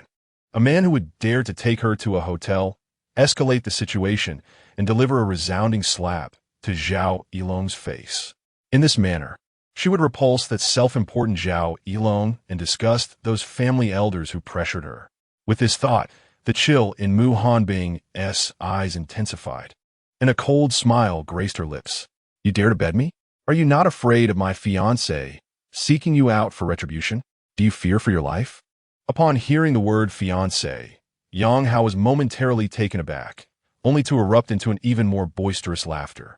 Ha ha! Fear your fiancé? In this territory of Jiangxing, is there a woman I, young Master Yang, do not dare to pursue? Is there anyone I should fear? Are you certain you wish to engage with me? Mu Hanbing doubted whether the other party truly possessed the fortitude to withstand the forthcoming revelation, and with a cold sneer remarked, My fiancé, backed by the illustrious Zhao family of the capital, is Zhao Yilong. These seemingly mundane words resonated like thunder in Yang Hao's ears. The Zhao family, Zhao Yilong. The arrogant grin on Yang Hao's face instantly froze, his pupils dilating in horror as he stumbled backward, as if confronted with something profoundly terrifying. The Zhao family of the capital, one of the 5 most venerable and powerful families, whose mere stamp of a foot could cause the entire city to tremble. Who would dare provoke someone from the Zhao family? Moreover, Zhao Yilong was the undisputed paragon among the younger generation of the Zhao family. It was rumored that he had transcended to the realm of transformation years ago, becoming a master of his craft. Such a figure wielded considerable influence within the Zhao family, known for his ruthless demeanor and decisive actions, far beyond the capabilities of local second-generation scions like himself. To provoke him? Yang Hao had no doubt that with a mere word from Zhao Yilong, he would vanish without a trace by the following day, taking the entire Yang family of Jiangxing down with him. How could a practitioner of dark energy dare to compare himself to a master? The two were entirely different metrics. A chill coursed down Yang Hao's spine, his body bristling with apprehension. Gazing at Mu Hanbing's exquisitely frozen visage, he found all remnants of desire extinguished, replaced solely by profound dread. What? Lost your tongue? Mu Hanbing coldly scorned. You worthless wretch. Worthless? All eyes in the bar converged upon him.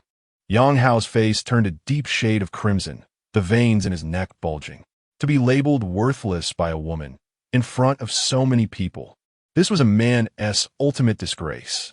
The fire of rage within him nearly ignited, yet his tightly clenched fists ultimately fell powerless. He dare not raise a hand. For this woman's fiancé was Zhao Yilong. Should he dare to lay a finger on Mu Hanbing tonight, he would surely vanish from Jiangcheng by dawn, evaporating into thin air. It was not that the Yang family of the capital was inferior to the Zhao family, but rather that Yang Hao was unworthy even to carry Zhao Yilong's shoes. The disparity in status and power was insurmountable. You lack even this modicum of courage, yet harbor designs on me?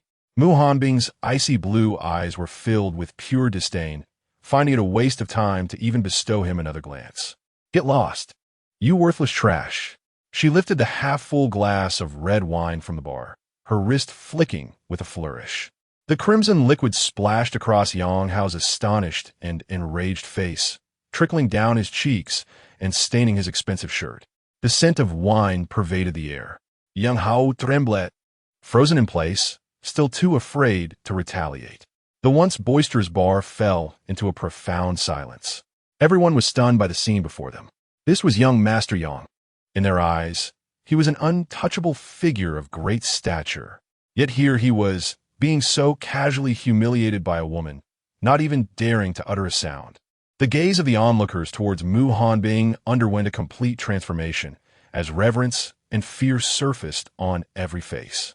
My goodness, this woman possesses an overwhelming aura. In her presence, Yang Xiao appears as though he were a mere child. I once thought that our Night Queen of Jiangcheng, Shun Man, was formidable enough.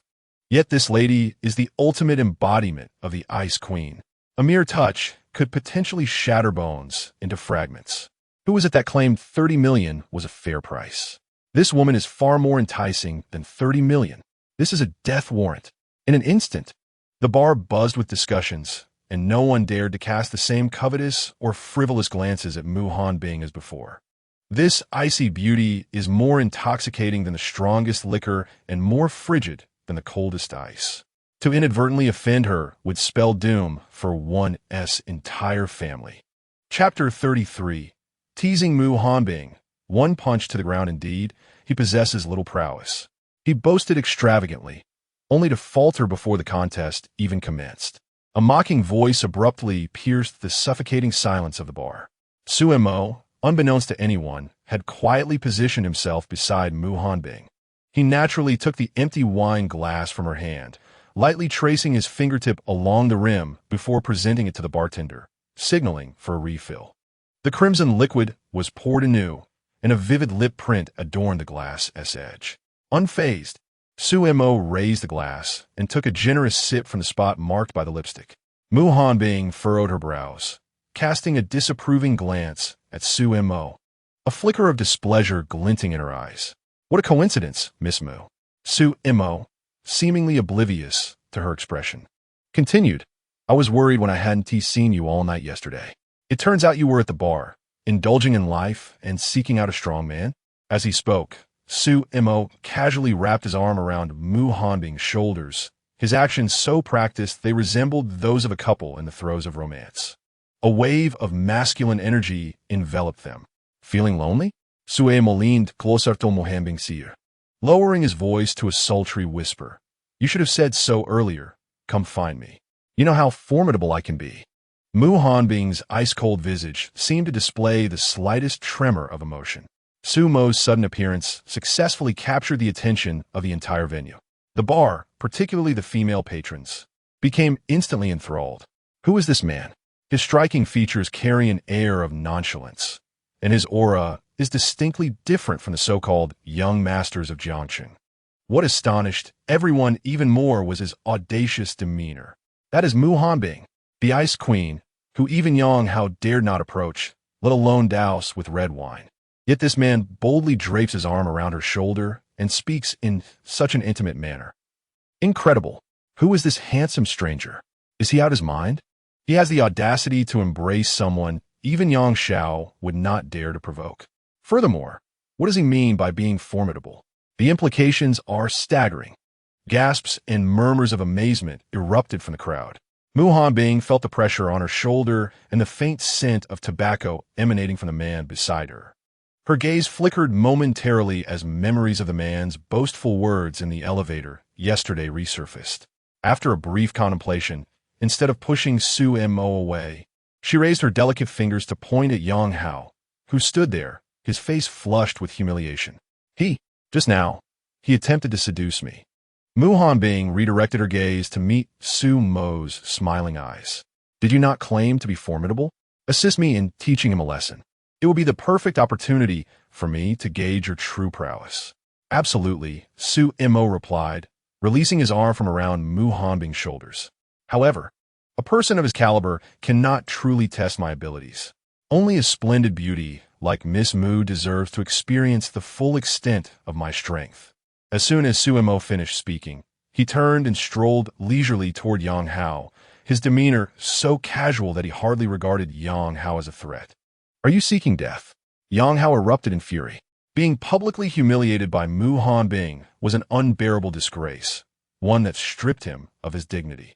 Now, a brazen interloper dared to not only approach that woman, but also regard him with such disdain, labeling him as insignificant. His simmering rage swiftly consumed his rationality. Yang Hao, accustomed to wielding power in Jiangsheng, had never endured such indignity. I will end you today, he thundered, unleashing a surge of hidden strength as he propelled himself forward. Akin to a furious leopard pouncing upon its prey, his fist, the size of a clay pot, sliced through the air with a menacing whoosh, aimed directly at Su Mo's strikingly handsome face. This punch was fueled by all his might. He intended to obliterate that insufferable pretty boy, showcasing the dire consequences of challenging him. Yang Hao. Bang! The resounding impact echoed through the raucous bar with startling clarity. Yang Hao's forceful blow landed squarely on Su Mo's face. Everyone braced themselves to witness a grotesque transformation, expecting blood and disfigurement. A faint, unsettling sound akin to bones misaligning pierced the air. Mu Hanbing's ice-blue eyes widened in astonishment. Was this man truly so reckless as to absorb a full-force strike with his face? Was there a flaw in his reasoning? Was this how one showcased formidable strength? Just this? I had expected something far more impressive. He couldn't even evade it. What a spectacular failure. Young Master Yang's punch should have left him disfigured.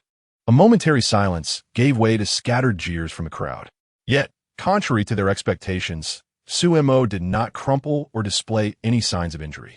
He remained steadfast, not even a hint of redness marring his face. In stark contrast, Yang Hao's expression twisted from menacing to agonizing as he recoiled, his hand trembling uncontrollably. His knuckles felt as though they had collided with iron, sending waves of excruciating pain coursing through him. That face was harder than steel. He was definitely not a normal person. Panic surged within Yang Hao as an acute sense of danger prickled at the back of his mind. Realizing he had struck a solid wall, he instinctively attempted to retreat, but it was too late. Su Mo was about to make his move. Swift as a fleeting shadow, a knee, imbued with a terrifying force, struck with precision against Yang Hao's abdomen. A dull thud echoed through the air. Yang Hao felt as though his very bones had been extracted, his legs giving way beneath him, collapsing to his knees before Su Mo. The impact of his knee against the floor produced a muffled sound, forcing him into a profoundly humiliating position, bowing deeply before Su Mo, with terror etched across his face. He raised his gaze, cold sweat mingling with the remnants of spilled red wine, leaving him in a most disheveled state. Who on earth are you? A heavy silence enveloped the room. In an instant, the tide of the situation had turned dramatically. Mu Hanbing stood frozen, witnessing this swift and extraordinary reversal. She had failed to catch a glimpse of Su Mo's movements. Yet one thing was abundantly clear to her. This man either possessed a level of strength far beyond her imagination or was akin to her sister. An awakened one with extraordinary abilities. A barely perceptible desire and hope surfaced in the depths of her icy blue eyes. She yearned for that kind of power. Chapter 34. Taking Mu Hanbing to the hotel, no safety measures. Suemo chose to ignore Yang Hao, allowing him to maintain his humiliating posture. Miss Mu, are you satisfied? Such a specimen holds little promise. Sumo's gaze swept over Mu Hanbing's exquisite visage before drifting toward the entrance of the bar, hinting at something unspoken. Not far across the street stood a grand hotel, quite decent in its offerings. Shall we venture there now to test my true capabilities? Mu Hanbing regarded Suemo with a profound and inscrutable look. She offered no response, simply turning away in silence. Her delicate feet clicking rhythmically against the polished floor as she strode toward the bar's entrance. Her slender waist, barely graspable, was complemented by a proud spine, while her hips, full and enticing, swayed naturally with each step, exuding an irresistible allure. Even without deliberate movement, her stunning waist-to-hip ratio was enough to captivate any man's heart. The manner in which she walked was utterly mesmerizing. Suemo promptly followed in her wake. Amidst the envious gazes of onlookers, he extended his arm once more, encircling the tightly wrapped waist concealed beneath her black dress. This time, Mu Hanbing offered no resistance, not even the slightest hint of struggle. In the bar, every man present, including Yang Hao and his stunned companions, gaped in astonishment. What the? Is he really doing this? And he is taking her away? She is the fiancée of Zhao Yilong from the Zhao family. In an instant, a wave of regret and jealousy surged through the hearts of countless men. Had they known that this frosty beauty, seemingly aloof, was so approachable, they would have dared to make their move earlier. If only they could experience the hidden allure beneath her icy exterior, it would surely be worth risking everything. Yet, these ordinary men could not fathom Mu Hanbing's true desires. She sought a man formidable enough, audacious enough, to disrupt the predetermined paths laid out by the Mu and Zhao families for her. Yet, this does not imply that she lacks principles. Strength? That moment earlier was sufficient. Courage? To dare to touch her in public and nearly incapacitate Yang Hao was more than enough. As for her appearance and physique, Mu Hanbing cast a fleeting glance at the profile of the man beside her. Well, he was decent enough. She merely wished to vex the Mu and Zhao families. She had no intention of compromising herself by choosing someone unworthy to repulse them. In a hotel, within a spacious suite, the door clicked shut. As the lock engaged, Suemo turned around, his arm encircling Mu Hanbing's slender waist, drawing her close. In the next instant, he leaned down, capturing her beautifully shaped lips, which often bore a disdainful curve. Mu Hanbing's icy blue eyes widened momentarily before regaining their composure, her chin lifting slightly in a gesture of invitation. Indeed, she required a man, one formidable and audacious enough to extricate her from her predetermined fate. Suemo, however, had no interest in playing games of restraint. He was neither a paragon of virtue nor a morally upright man. When presented with such an exquisite temptation, there was no reason to resist. 5 minutes passed, and the atmosphere in the room seemed to intensify. Under the dim lights, the Ice Queen shed her frigid exterior, revealing her stunning beauty, tinged with an unusual blush. Mu Hanbing's figure was undoubtedly among the finest Suemo had encountered in 2 lifetimes. God had favored her, leaving no window of opportunity closed. The self-soothing notions of mere mortals held no sway over her. Her extreme coldness enveloped an equally voluptuous form. This stark contrast could drive any man with sufficient resolve to the brink of madness. Sumo's breath quickened, overwhelmed by her allure. Who could withstand such temptation? Wait. Mu Hanbing extended a delicate finger to rest against Sumo's chest. So Montag pauset, rising an Eierbro in mild Confusion. Even at this juncture, was she still playing hard to get? Meeting his gaze, Mu Hanbing's icy blue eyes remained tranquil. Do you comprehend what tonight signifies? Zhao Yilong will not spare you, nor will the Mu family. They will unleash all their resources to retaliate against you, leaving you without a grave. Given this, do you still dare to touch me? Suemo smiled, not in mockery, but rather finding the situation amusing. So, no longer concealing his identity, he declared with utmost arrogance. Since I dare to confront Yang Hao at the bar and publicly embrace you, do you think I fear these consequences? My awakened abilities are no less formidable than your sister Mu Hanyue's. The Zhao and Mu families? To me, they are but insignificant pests. Indeed, A tremor of realization coursed through Mu Hanbing, the flicker of hope in her eyes igniting with greater intensity. She had placed her bet wisely. This man was indeed akin to her sister, possessing extraordinary power. Just what she needed. One final question. Mu Hanbing fixed her gaze on Suemo, asking each word with precision. Do you dare to call your so-called fiancé? Suemo was momentarily taken aback. This frosty young lady was truly formidable. Was she intent on not only inflicting pain, but also shattering Zhao Yilong's pride? Quite ruthless. He admired this audacity. All right, put on speaker. Who's afraid of whom? Suemo had never been one to back down from a challenge. Upon hearing this response, the taut corners of Mu Hanbing's mouth finally relaxed, revealing a faint yet captivating smile, capable of enchanting all who beheld it. Excellent. She willingly wrapped her delicate arms around Suemo's neck, exhaling softly. Tonight, I fear no unforeseen circumstances. It happened to be her critical period, and she yearned to conceive Suemo's child, a love child. She eagerly anticipated the expression on Zhao Yilong's face when he discovered not only that he had been cuckolded, but might also soon become a father. Let us see if he dares to use that engagement to vex her. Suemo was well aware. It seemed that the ultimate consequence of coercing a woman into marrying someone she does not love often culminates in a glowing green hat, perhaps accompanied by an unexpected surprise. Zhao Yilong was certainly at a loss in this transaction. But what was it to him? He was merely here for the thrill. Chapter 35. The Contradictory Mu Hanbing. 2 hours later, the hotel suite was in disarray. Stop. Call. Suemo picked up his phone with his right hand, unlocked it, and located the number labeled fiancé. He dialed directly. The phone rang only twice before being answered almost instantly. On the other end, in the opulent presidential suite, a secretary clad in black stockings was tidying her slightly disheveled uniform skirt, her cheeks flushed. As the phone rang, Zhao Yilong was about to light a cigar when he glanced at the caller ID. He froze momentarily. Mu Hanbing, his fiancée, the ice goddess coveted by countless men in the capital, the once brilliant jewel of the Mu family, a woman whose figure drove all men wild. For so long, he had desired her, yet her cold and haughty demeanor made her elusive.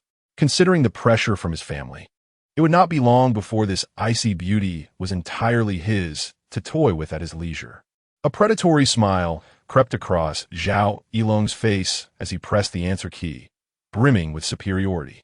Mu Hanbing, you finally reached out to me. Have you come to your senses and are ready to honor our engagement? However, the voice on the other end was not the submission he anticipated. Something's off. Zhao Yilong's triumphant smile froze instantly. Having just found satisfaction with the secretary, his keen intuition now sensed an ominous foreboding. Zhao Yilong straightened abruptly, demanding, Mu Hanbing, where are you right now? What are you doing? Before Mu Hanbing could respond, a mocking and audacious male voice interjected, clearly audible to Zhao Yilong. Brother, are you looking for your fiancée? Sorry, she is currently partying with me at the hotel. Suemo brought the phone closer. Miss Mu, may I inquire of your fiancé, Mr. Zhao Yilong, how you currently feel? Zhao Yilong trembled violently, his eyes instantly reddening with fury. Shock, disbelief, and profound humiliation surged within him. He recognized that voice. It was not merely Mu Hanbing's, but also the sound of his own betrayal. Clenching his phone with white knuckles, he managed to force out the words, Did you sleep with my woman? Suemo chuckled lightly, responding with unabashed arrogance. Indeed, she consented. With a resounding crash, Zhao Yilong hurled the latest model satellite phone to the ground, shattering it into countless pieces. By the bedside, his secretary, freshly attired in black stockings, trembled in fear, instinctively covering her mouth. The content of that phone call was beyond staggering. Zhao Yilong, a prominent heir of the Zhao family and a formidable master, had just been informed that his fiancée had been taken by another man, and in such a brazen manner. Madness. Mu Hanbing had lost her senses. That audacious man, an interloper, had lost his mind as well. This was nothing short of a public humiliation of a Zhao family's reputation and a brutal assault on Zhao Yilong's dignity. The following day, precisely at 10 o'clock in the morning, Beat successfully conquered the female lead, Mu Hanbing, earning 100 free attribute points and 100 20,000 game credits. Detected that Mu Hanbing is about to awaken and gain the Ice Goddess legacy. Her core ability, Manifestation of Ice, has successfully been copied and transformed into your exclusive skill. Manifestation of Ice, a divine ability.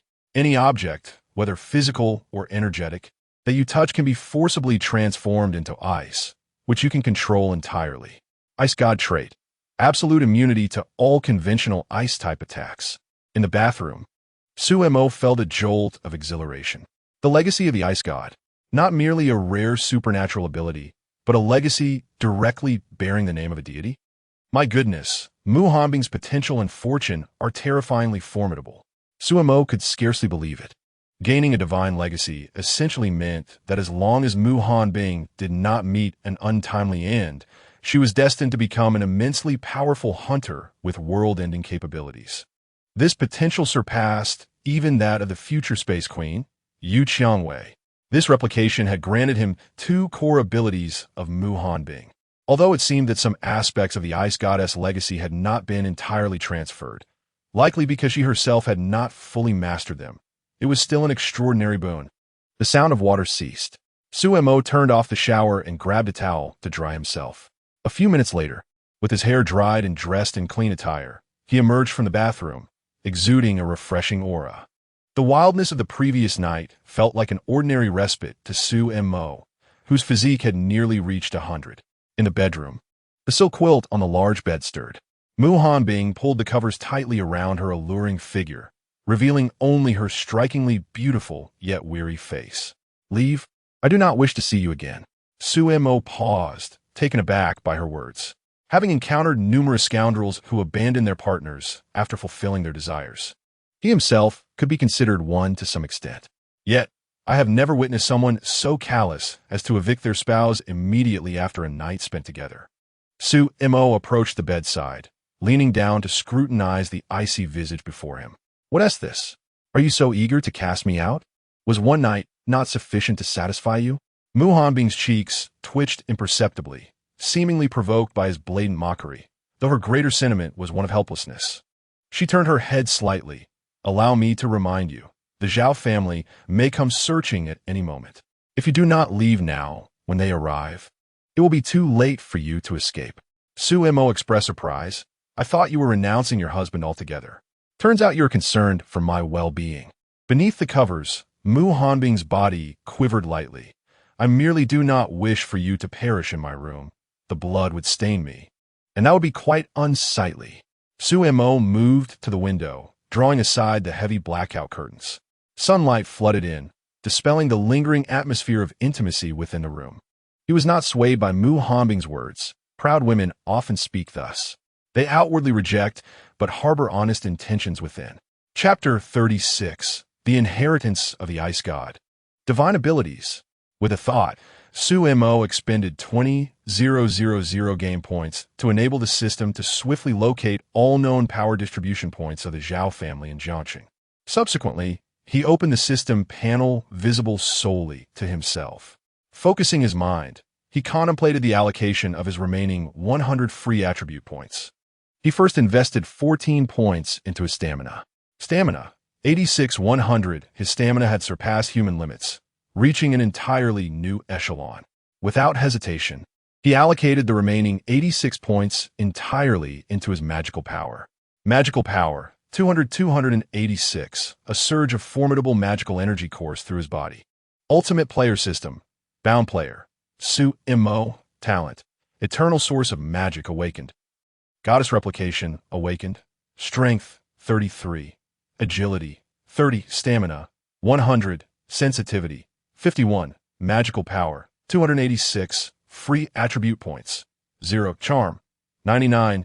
Non-allocable. Special effect, exceptional attractiveness that mitigates negative effects such as the female lead's aversion to men upon interaction with a player.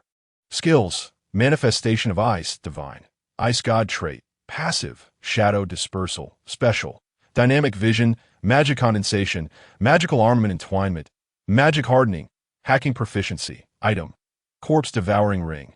Game points, 320. 000. Quests, click to expand. Closing the panel. Su Mo reveled in the abundant strength surging within him as he cast a satisfied gaze towards the icy figure on the bed. Mu Hanbing was undoubtedly the most exquisite trophy he had acquired since his rebirth, an unparalleled gem delivered right to his doorstep. 200 free attribute points, 2 boundless divine abilities, along with her stunning visage and her unparalleled waist-to-hip ratio. In the future, when Su Mo embraced both sides, Mu Hanbing would undoubtedly have a place beside him. He approached the bedside, leaning closer, extending his hand to caress Mu Hanbing's frigid cheek. Slap! Mu Hanbing grimaced in disgust, forcefully swatting his hand away. Do not touch me. Our relationship is confined to last night. Now, at once, remove yourself from my sight. The cold and heartless demeanor inexplicably elicited a low chuckle from Su Mo, her chest vibrating with amusement. Oh, just look at you.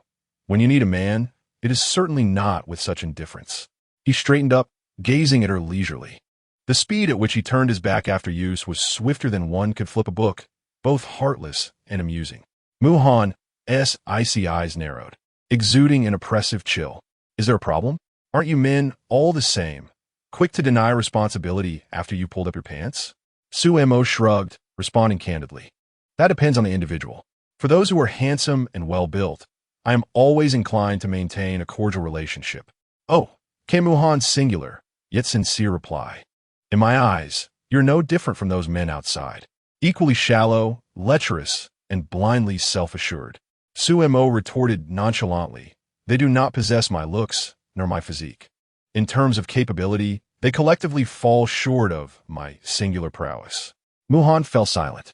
A dull ache deep within her body served as a reminder of last night's recklessness, leaving her devoid of the strength to even rise. This man was indeed extraordinarily formidable. Observing her state, Su Mo ceased his teasing. He retrieved a piece of paper from his pocket, inscribing his phone number and casually placing it on the bedside table, wary of Mu Han truly turning her back on him. Allow me to remind you, Su Mo stated decisively before departing, I possess a unique ability to aid women in awakening their latent powers. In a short while, your body will undergo a profound transformation. Watching the change in Mu Han's expression, he continued, at that point, you will no longer need to concern yourself with the Mu family's opinions, nor fear the Zhao family. You will no longer need to envy your sister, Mu Hanyue, for what you awaken through my exertions tonight will surpass anything they could offer. With that, Su Mo departed with grace, leaving Mu Han seated on the bed in utter astonishment. Not long after he stepped out, a graceful and noble ethereal figure gradually materialized behind her, its contours hazy yet imposing. Within Mu Han, something seemed to shatter, releasing an unprecedented surge of immense magical power. Her mind was instantly enveloped by a profound and ethereal sensation. Buzz! The air in the room became stagnant. An extreme cold emanated from her, the temperature plummeting at an astonishing rate.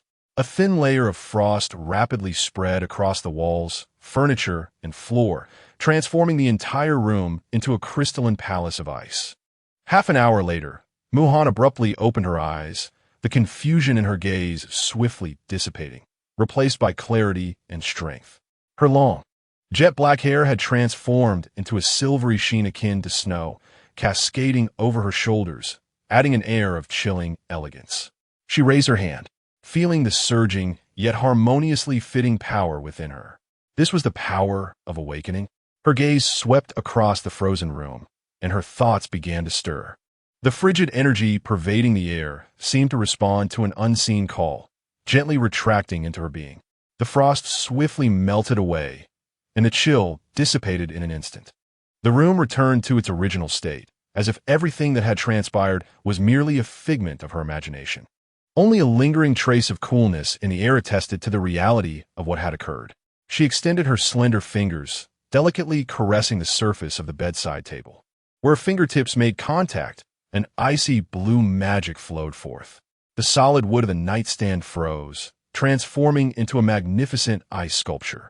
Mu Hanbing's eyes sparkled with a kaleidoscope of colors, brimming with vitality. I have truly awakened. That man did not deceive me. Now, Mu Hanbing possesses a power formidable enough to shake the very foundations of her world. The Mu family and the Zhao family will no longer be shackles binding her. Whoever dares to provoke her shall immediately experience the sensation of being encased in ice. Reflecting on a man who had brazenly claimed her and toyed with her body the previous night, Mu Hanbing's gaze turned colder. Hey man, you have indeed rendered me a colossal service. Yet, you have also thoroughly humiliated me. This capricious favor must be repaid in kind. She had already devised a splendid surprise for Suemo. Before that, she picked up her phone, her long fingers gliding across the screen to input a familiar number. The call connected swiftly. A languorous voice, laced with amusement, came through the receiver. "Oh, Miss Mu, what a rare visitor. Is the sun rising in the west today? Usually, I can hardly entice you to contact me. What trouble have you encountered?" Mu Hanbing candidly replied, "I was taken advantage of. After the encounter, I was cast aside." Cough, cough, cough. On the other end, Yu Qiangwei was clearly taken aback, struggling to regain her composure. Taken advantage of? Cast aside? Are you referring to Zhao Yilong? Mu Hanbing replied nonchalantly. Not him. Zhao Yilong is unworthy. I have placed a sturdy green hat upon him and intentionally let him overhear part of the proceedings.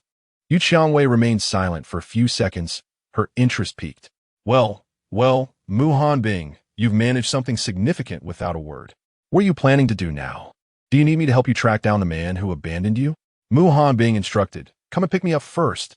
I've sent you the address. By the way, I have a surprise for you. Yu Qiangwei was thoroughly intrigued. All right, I'm nearby. I'll be there shortly. Chapter 37, Yu Qiangwei and Mu Hanbing. Two majestic queens, 5 minutes later, a heavily modified Bugatti Veyron came to a halt by the roadside. Mu Hanbing opened the car door and took a seat inside. In the back, Yu Qiangwei turned her head, and upon catching sight of Mu Hanbing, her stunning face registered a moment of astonishment. The woman before her boasted a cascade of resplendent silver hair that flowed like moonlight, her skin more luminous and translucent than ever before. And the aura she emanated underwent a profound transformation, still icy, yet now imbued with a heart-stopping sense of intimidation. TSK, Mu the Ice Queen, your transformation is indeed remarkable. Which man possesses such prowess to thaw this impenetrable block of ice? Observing your triumphant demeanor, one might wonder if this is indeed voluntary. Mu Hanbing fastened her seatbelt, her expression devoid of any superfluous emotion. She nodded, acknowledging that in Jiang City, he was the only one who could somewhat capture her attention. Moreover, he was formidable, and she had no regrets. Is the icy beauty finally swayed? Yu Qiangwei teased, gesturing towards Mu Hanbing's striking silver hair. So, the surprise you mentioned on the phone refers to this? Did you dye your hair to commemorate your loss of innocence? Mu Hanbing remained silent, gently pressing her slender fingertip against the adjacent car window. Where a fingertip made contact, an icy blue chill spread forth. With a crack, the window rapidly frosted over, adorned with delicate ice blossoms, obscuring the view from within the vehicle. The temperature inside plummeted by 50 degrees. Yu Qiangwei's teasing curiosity was frozen upon witnessing this spectacle. Her pupils constricted in disbelief. She leaned closer to the frozen window, incredulity washing over her as she turned to Mu Hanbing. You've awakened. When did this happen? Yu Qiangwei was genuinely stunned. How could Mu Hanbing have awakened her powers? There had been no prior indication. If Mu Hanbing had indeed awakened, possessing the strength for self-preservation and even dominance, why would she seek men in her Queen S-bar? Was it merely to vex Zhao Yilong and the Mu family? That seemed unlikely. Mu Hanbing was not the kind to debase herself in such a manner. The only plausible explanation was that the Mu and Zhao families had truly cornered her, forcing her to take desperate measures. Witnessing the unmasked shock on Yu Qiangwei's face, a subtle delight surged within Mu Hanbing. She had long been overshadowed by Yu Qiangwei. In terms of lineage, the Yu family reigned as the underground monarchs of Jiang City, rivaling the Mu family. Yet, in terms of capability, Yu Qiangwei, at such a young age, commanded a vast underground enterprise with a tenacious grip and remarkable audacity. Conversely, Mu Hanbing, despite her title as the Mu family's eldest daughter, had always felt constrained and lived a stifled existence. Now, it was finally her turn to exhale triumphantly. An hour earlier, Mu Hanbing slightly raised her chin, her demeanor haughty. I just awakened. Yu Qianwei paused for a few seconds, then regained her composure, her tone peculiar. Oh, then congratulations are in order. After being toyed with by a man in a hotel all night, you finally awakened your powers. Quite an achievement, Miss Mu. The arrogance on Mu Hanbing's face faded instantly, her expression darkening. To have awakened her powers through a man? Such a statement was undeniably embarrassing, particularly before Yu Qianwei. The rare glimpse of embarrassment on Mu Hanbing's face elicited unabashed joy from Yu Qianwei, who burst into laughter. Oh, come now, I haven't said anything false. I'm quite curious about the man who managed to charm you. No, perhaps I should say, the one who made you willingly accompany him to the hotel. He must possess extraordinary skills to thaw this iceberg. At the mention of that man, Mu Hanbing's expression turned serious, a flicker of complexity crossing her eyes. His name is Su Mo, and he is also an awakened one. Mu Hanbing paused for a moment, carefully choosing his words before dropping a bombshell. Moreover, he seemed capable of awakening women's extraordinary abilities. My power was awakened by him. You say the man you slept with is Su Mo? The smile on Yu Qianwei's face completely froze, leaving her in a state of shock. Could it truly be that thick-skinned scoundrel? Meanwhile, Su Mo was driving an inconspicuous sedan, heading toward the Zhao family's third stronghold in Jiangxing. The first two locations included an underground boxing ring hidden deep within an abandoned factory and a subterranean casino concealed beneath a commonplace commercial establishment in a bustling area. Both sites were remarkably discreet, each guarded by merely 20 or 30 members of the Zhao family, with the strongest among them only at the mid-level of dark energy. Su Mo hardly broke a sweat, effortlessly dispatching them with a few punches and kicks, akin to clearing away refuse. However, the third location proved to be the most troublesome, the Golden, an opulently decorated private club situated near the city center. By day, it operated as a den of usury, preying on young, beautiful women who were either naive or desperately in need of money, ensnaring them with sweet words before draining them of everything they possessed. By night, it transformed into a lavish den for prominent figures in both political and business circles, offering a range of unspeakable services. Behind it all was Zhao Yilong orchestrating the operations.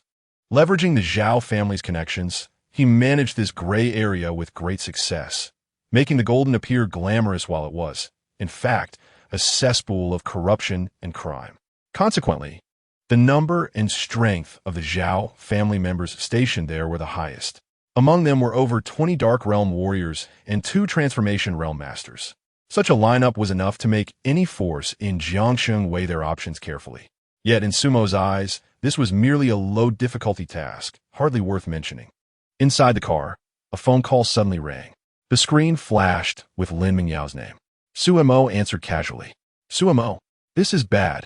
Lin Mingyao's anxious voice came through the line. I woke up and Miao Miao is missing. Did you, while I was asleep, sneak into my house and take her away? Su Mo found himself at a loss for words. This girl had quite the imagination, always suspecting him. Mingyao, what do you take me for? If I were to take someone, it would be you, not a little girl.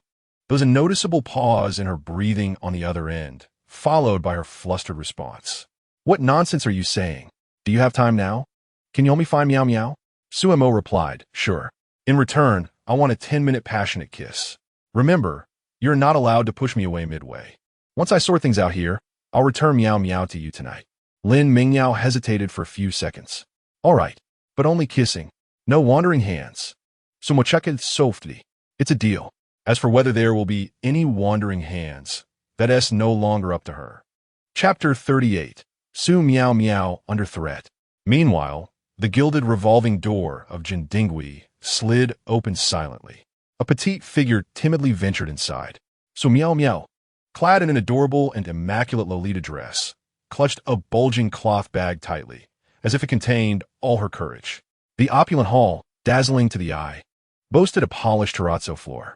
Several security guards, robust and clad in black suits, cast sharp glances in her direction. All of this filled her with an overwhelming sense of insecurity. Yet, today marked the final day. She had to repay the exorbitant loan of 1 million, a burden left to her by her nominal parents. Once settled, she would be free. taking a deep breath to suppress the dryness in her throat. Su Miao Miao approached the front desk. "Hello, I am here to repay a loan." Behind the counter, a well-groomed female attendant in a professional skirt suit lifted her gaze. Her eyes lingered for a moment on Su Miao Miao's youthful face before discreetly sliding past her chest, which developed somewhat disproportionately for her petite frame. As if confirming something, the attendant revealed a mysterious smile, her finger gently pressing a concealed yellow button beneath the counter. "Please follow me, little sister." Su Miao Miao tightened her grip on the strap of her cloth bag and cautiously trailed behind her. The corridor twisted and turned, adorned with thick carpeting. Abstract oil paintings hung on the walls, while the air grew denser with a mlang of fragrances. Upon turning a corner, Su Miao Miao paused slightly, spotting several familiar faces. They were senior students from the Jiangnan University dance department. Four in total, dressed in matching, minimalistic modified kipayos. They carried trays and wore genuine smiles as they flitted by the entrances of several private rooms. Seeing them seemingly thriving eased the tension in her heart just a fraction. Perhaps it was not as terrifying here as the rumors suggested. The attendant pushed open a heavy dark red wooden door, gesturing for Su Miao Miao to enter. Inside lay the true clubhouse. The space was smaller than the outer hall, but far more intimate and luxurious. Several young girls in black and white maid outfits, their skirts cut to perfection, stood demurely to the sides, their heads lowered. At the center, a well-preserved matron sat on a wide leather sofa. Dressed in a deep purple qipao, her figure voluptuous, she held a slender cigarette between her fingers, wisps of smoke curling as she scrutinized the young girl before her. "Aunt Lon, the guest has arrived," the attendant said with a respectful bow. The woman referred to as Aunt Lon lifted her eyelids, her gaze settling on Su Miao Miao. She appraised her from head to toe, lingering particularly on her disproportionately mature chest and the curves concealed beneath the Lolita dress for several moments. "You are Su Miao Miao?" Aunt Lan's voice possessed a peculiar magnetism, measured and unhurried. Su Miao Miao nodded nervously, placing the cloth bag in front of her.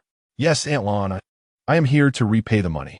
Carefully, she set the bag on the coffee table, untying the strings to reveal neatly bundled stacks of cash within. $1 million. She had saved for a long time, and with the assistance of Sister Mingyao's loan, she barely managed to gather the amount. Aunt Lon cast a fleeting glance at the pile of money, a cryptic smile playing at the corners of her mouth, yet she did not reach for it. She inhaled a puff of smoke, slowly exhaling rings into the air. "$1 million? My dear, have you perhaps misunderstood something?" Aunt Lon chuckled lightly, her tone dripping with mockery. "This paltry sum barely covers last year's interest." Su Miao Miao abruptly lifted her head, her eyes widening in disbelief. "Interest? Wasn't it supposed to be agreed upon back then?" Aunt Lon interrupted her, her tone turning slightly colder. "Back then, your so-called good parents signed a contract in black and white. Compound interest, 100% annually. Are you not aware of this rule?" Su Miao Miao's face drained of color, her complexion turning ashen. 100% annually? Does that not mean it can never be repaid? No, that's impossible. It was not written that way on the loan note. The loan note? Such a document is merely for show. What was truly signed was a contract that pledged you as collateral. Aunt Lan's gaze lingered on Su Miao Miao, as if admiring a rare treasure. "However, in light of your charming appearance, let me offer you a path forward. Arjun Dingui is precisely in need of a distinctive figure like you. Small in stature, with a youthful visage, and..." Her gaze pointedly swept across Su Miao Miao's chest. "Everything in the right places. Those prominent figures adore your type. Innocent yet alluring. Do you understand? Just a nod from you, and you can remain here, working diligently. Forget about that debt. In the future, opulence and wealth will be yours to enjoy." Su Miao Miao grasped the implications of her words, her cheeks flushing crimson, a mix of astonishment and fear washing over her, causing her body to tremble involuntarily. "No, I refuse." She shook her head vehemently, tears brimming in her eyes. "I do not want to be some kind of figurehead. I am not for sale. Sister Mingyao will help me. I do not lack money." Mentioning Lin Mingyao, Aunt Lon scoffed. "The little girl from the Lin family? What power does she possess to protect someone from the Zhao family? Moreover, my dear, it appears you are still oblivious to the reality of the situation." Aunt Lon picked up a document from the coffee table, tapping it lightly. The contract your parents signed was not a mere loan agreement. It is your deed of servitude. The terms were made abundantly clear. If the principal and interest are not repaid within 2 years, you must work at Jindingui to settle the debt. The deadline is today. A deed of servitude. These 3 words struck Su Miao Miao like a thunderclap, leaving her dizzy and barely able to stand. She felt the world spinning, her body turning cold. Usury, a deed of servitude, astronomical interest. This was an insidious trap. No, it cannot be. My family still has money. I will return home to fetch it. I can surely repay it. Su Miao Miao turned to flee from this terrifying place. Trying to leave? Onlan sno. Signaling to the maids on either side. Seize her. The 2 maids immediately advanced, one on each side, grasping Su Miao Miao's slender arms. Let go of me. Release me. Su Miao Miao struggled desperately, yet her strength was insignificant in the presence of these trained maids. What do you intend to do? Aunt Lon rose and approached her, pinching her delicate chin to force her to lift her head. What are we doing? Naturally, we're going to take a few artistic photographs for posterity. If you choose to be disobedient or consider alerting the authorities, I believe the forum at Jiangnan University and your dear sister Meng Yao would find these images quite intriguing. A serpentine smile crept across Aunt Lan's face as her fingers lightly traced Su Miao Miao's tender cheek. Fear not. We shall make you look exceedingly beautiful. No, I refuse. Su Miao Miao screamed in terror. Once such photos were taken, her life would be irreparably ruined. A nightmare she could never escape. Chapter 39. The Crying. Pitiful little girl, just as Su Miao Miao's screams began to dissolve into sobs, the dark red wooden door was suddenly flung open. A man in a black suit, looking flustered, rushed in, stumbling as he entered. On Lang. It's bad. Aunt Lon frowned. Calm down. What is it? The man gasped. We're under attack. A man has broken into Jindingui. What is the fuss? There are countless people who wish to enter Jindingui every day. Just deal with it. The man was frantic. No, it's not just anyone. He is exceptionally strong. Our people cannot stop him. Aunt Lan's eyes sharpened. How many of them? Just one. One man has frightened you all this much? Useless. The man hurriedly explained, but he is an awakened ability user. His strength is terrifying. An awakened ability user? Aunt Lan's expression changed dramatically. Stop. She commanded sharply to the 2 maids who were about to tear Su Miao Miao's clothing. The maids immediately released their grip and stepped back. Aunt Lan's gaze returned to Su Miao Miao's terrified face, her thoughts racing. An awakened ability user. Arriving at such a crucial moment. Was it for this little white rabbit offered up to him? Aunt Lan's mind raced as she replaced her demeanor with a warm smile, gently adjusting Su Miao Miao's slightly disheveled collar. Little sister, please tell Aunt Lon, did you come here alone today? Still engulfed in fear, Su Miao Miao was momentarily perplexed by the question. Soon, however, clarity struck her. The intruder. Could he be here to rescue her? Though she didn't know who it was. He represented her only hope. The instinct for survival overcame her fear as she forcefully inhaled, stifling the tears threatening to spill. She puffed out her chest, attempting to project a fierce demeanor, despite the tremor in her voice. Oof. Of course not. That big brother outside is here to save me. You better let me go now, or you'll regret it. Aunt Lon found the girl bravado somewhat amusing. This little imp certainly knows how to put on a show. She is quite adorable as well. Once cultivated into a signature for our establishment, the clientele will undoubtedly surge. However, regardless of its veracity, one must refrain from acting rashly at this moment. An awakened individual with extraordinary abilities indeed presents a considerable dilemma, does it not? Aunt Lon bent down to grasp the cool little hand of Su Miao Miao, a gesture affectionate, as if she were tending to her own kin. Since your brother has arrived, Aunt Lon naturally wishes to extend a warm welcome. Come, let us accompany Aunt Lon to discover which esteemed guest has graced our golden summit.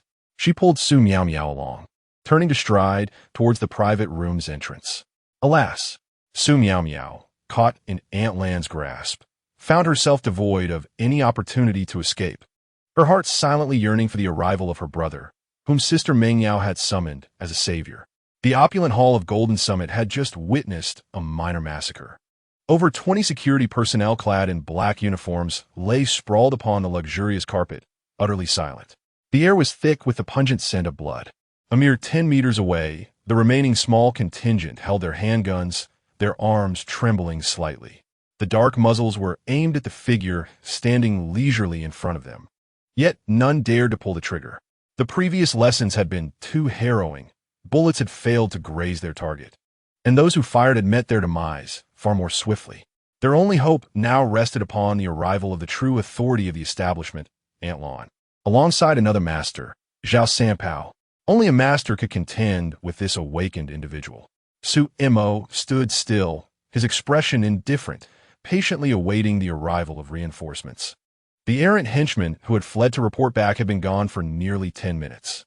It was about time for the expected guests to gather. Just then, the intricately carved wooden door leading to the inner sanctum swung open. The enchanting Aunt Lon emerged, her hand firmly clutching a girl, none other than Su Miao Miao.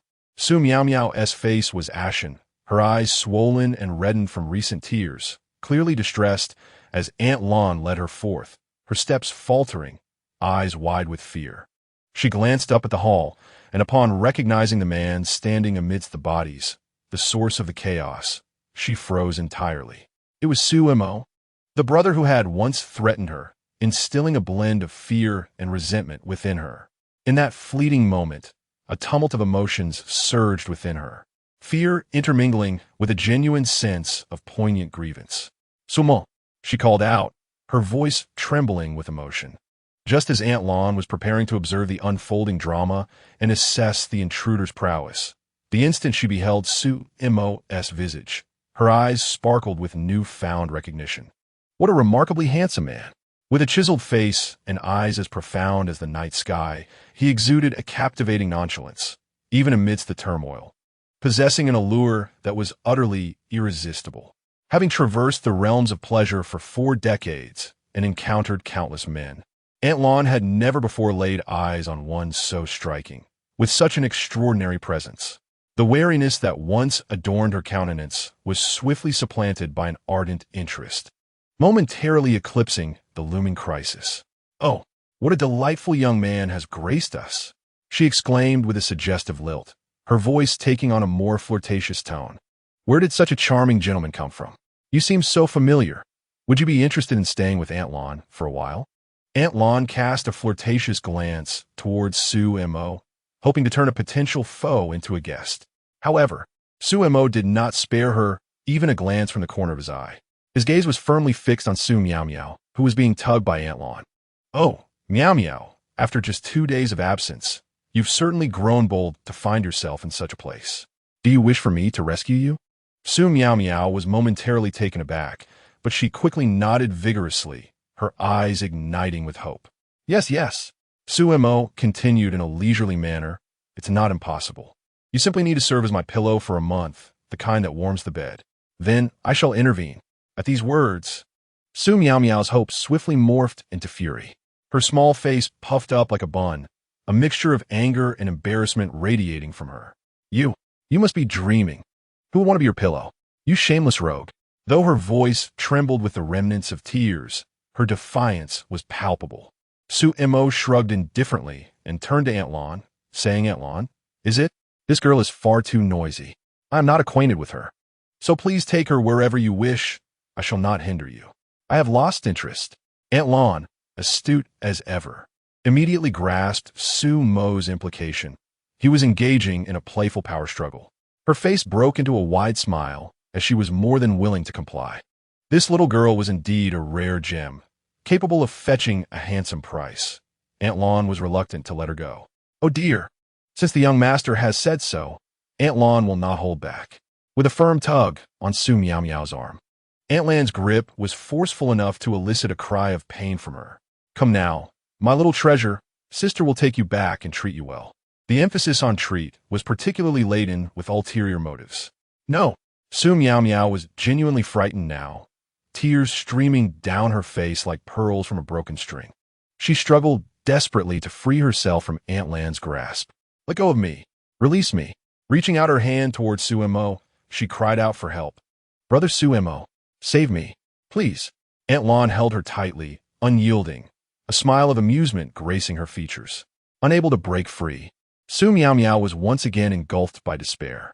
All her stubbornness and pretenses crumbled in that instant.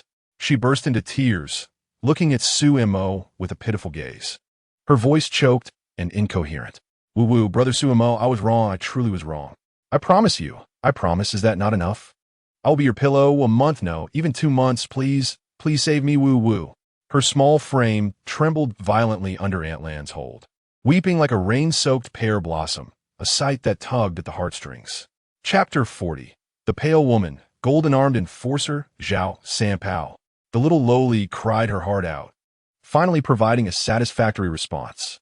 A barely perceptible smile crept onto Sumo's lips. He was never one to be a benevolent saint. Shadow split. The air distorted momentarily as the shadows beside Su Mo writhed like living beings, instantly solidifying into 3 identical figures. Magic clone. One of the clones darted towards the 10 armed men with ghostly swiftness, while the other 2 flanked Aunt Lan, their targets set. Open fire. The 10 men were not slow to react, their firearms spitting flames. They were all martial artists at the pinnacle of the bright strength stage, transitioning into the early stages of the dark strength phase. However, confronted with such a bizarre situation, they opted for the most prudent choice, the use of firearms. Close combat. What if someone got hurt? No matter how strong one's internal energy, it could never outpace a bullet. Yet, the barrage of bullets seemed to vanish into thin air, piercing through the magical clone and striking the wall behind, leaving a series of bullet holes. The magical clone was not a physical entity. It bore no magical or special energy, rendering the attacks utterly ineffective against it. This clone inherited Su Mo's combat instincts and foundational skills. With a motionless gaze, he extended his fingers, and dark magical energy swiftly coalesced into a sharp dagger. In an instant, he dashed into the crowd, a flicker of cold light. The screams erupted one after another. In less than 10 seconds, all 10 armed men bore a fatal line of blood across their necks, their eyes vacant as they collapsed to the ground, utterly silenced. Suddenly, another door burst open, and 2 more teams of armed thugs surged forth. Having just dispatched the first wave of enemies, the magical clone showed no signs of pause. It swiftly transformed into a fleeting shadow to confront the new threat. Clearing out the minor nuisances was a task he could handle alone. Meanwhile, 2 other magical clones had engaged Aunt Lan. Her expression changed drastically, and she no longer paid attention to Su Miao Miao. She shook off Su Miao Miao's arm, a surge of profound internal energy erupting from within her. Seeking death. On lan ge dao. Her palms flying as she met the 2 encroaching clones with a fierce gust of wind. Her movements were remarkably agile, her techniques honed and ruthless, clearly the result of years of martial arts training. The wind from her palms whistled, faintly carrying the sound of breaking air. Bang! Bang! The clones collided with her, causing her figure to sway slightly. Yet, Aunt Lan was jolted back, her blood surging, retreating 2 steps. In a 1-on-2 scenario, she found herself at a disadvantage. Although the clones lacked Aunt Lan's profound skill, they compensated with reckless abandon and seamless coordination, their relentless attacks coming from cunning angles. Aunt Lan's anxiety grew with each exchange. What on earth was this strange ability? Meanwhile, the orchestrator of this chaos, Su Mo, stood leisurely in place, observing the unfolding drama as if it were mere entertainment. As Aunt Lan was pressed into a frantic struggle, perilously outmatched, Su Mo finally strolled over to the still-shaken Su Miao Miao. Bending down, he naturally scooped the dazed little girl into his arms, cradling her effortlessly. The sensation of warm, soft jade was indeed pleasant to the touch. Looking down at Su Miao Miao's pale face, he spoke with a teasing tone. TSK, weren't you quite spirited just a moment ago? What is this? Have you realized it's time to cry? If you had agreed sooner, we wouldn't be in such a predicament, would we? This is the price you pay for seeking my help. A chance to acclimate to being a pillow in advance, perhaps? Su Miao Miao's body stiffened. The feeling of humiliation surged once more.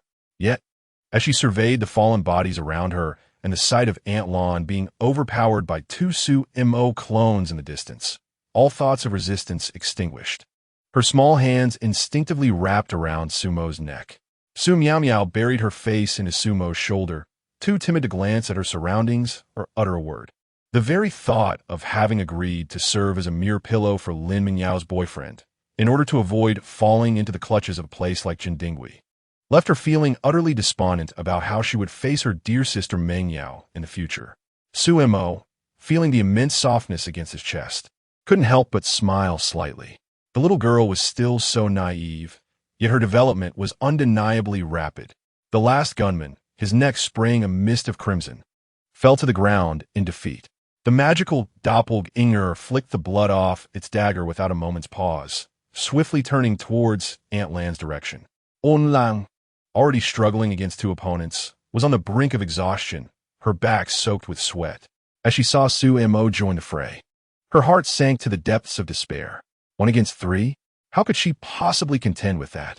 At that critical juncture, a thunderous crash echoed as another door of the club was forcefully smashed open from the outside, the twisted metal bursting inward. Heavy footsteps resonated through the air. A brawny man, as imposing as a tower, entered the scene, his muscles coiled like iron and exuding a fierce, violent aura. He was Zhao Sanpao, the ace enforcer of Jindingui, a martial arts master at the peak of his realm.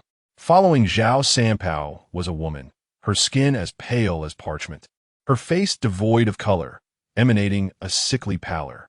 Upon witnessing the chaos within the club, Zhao Sanpao's expression darkened.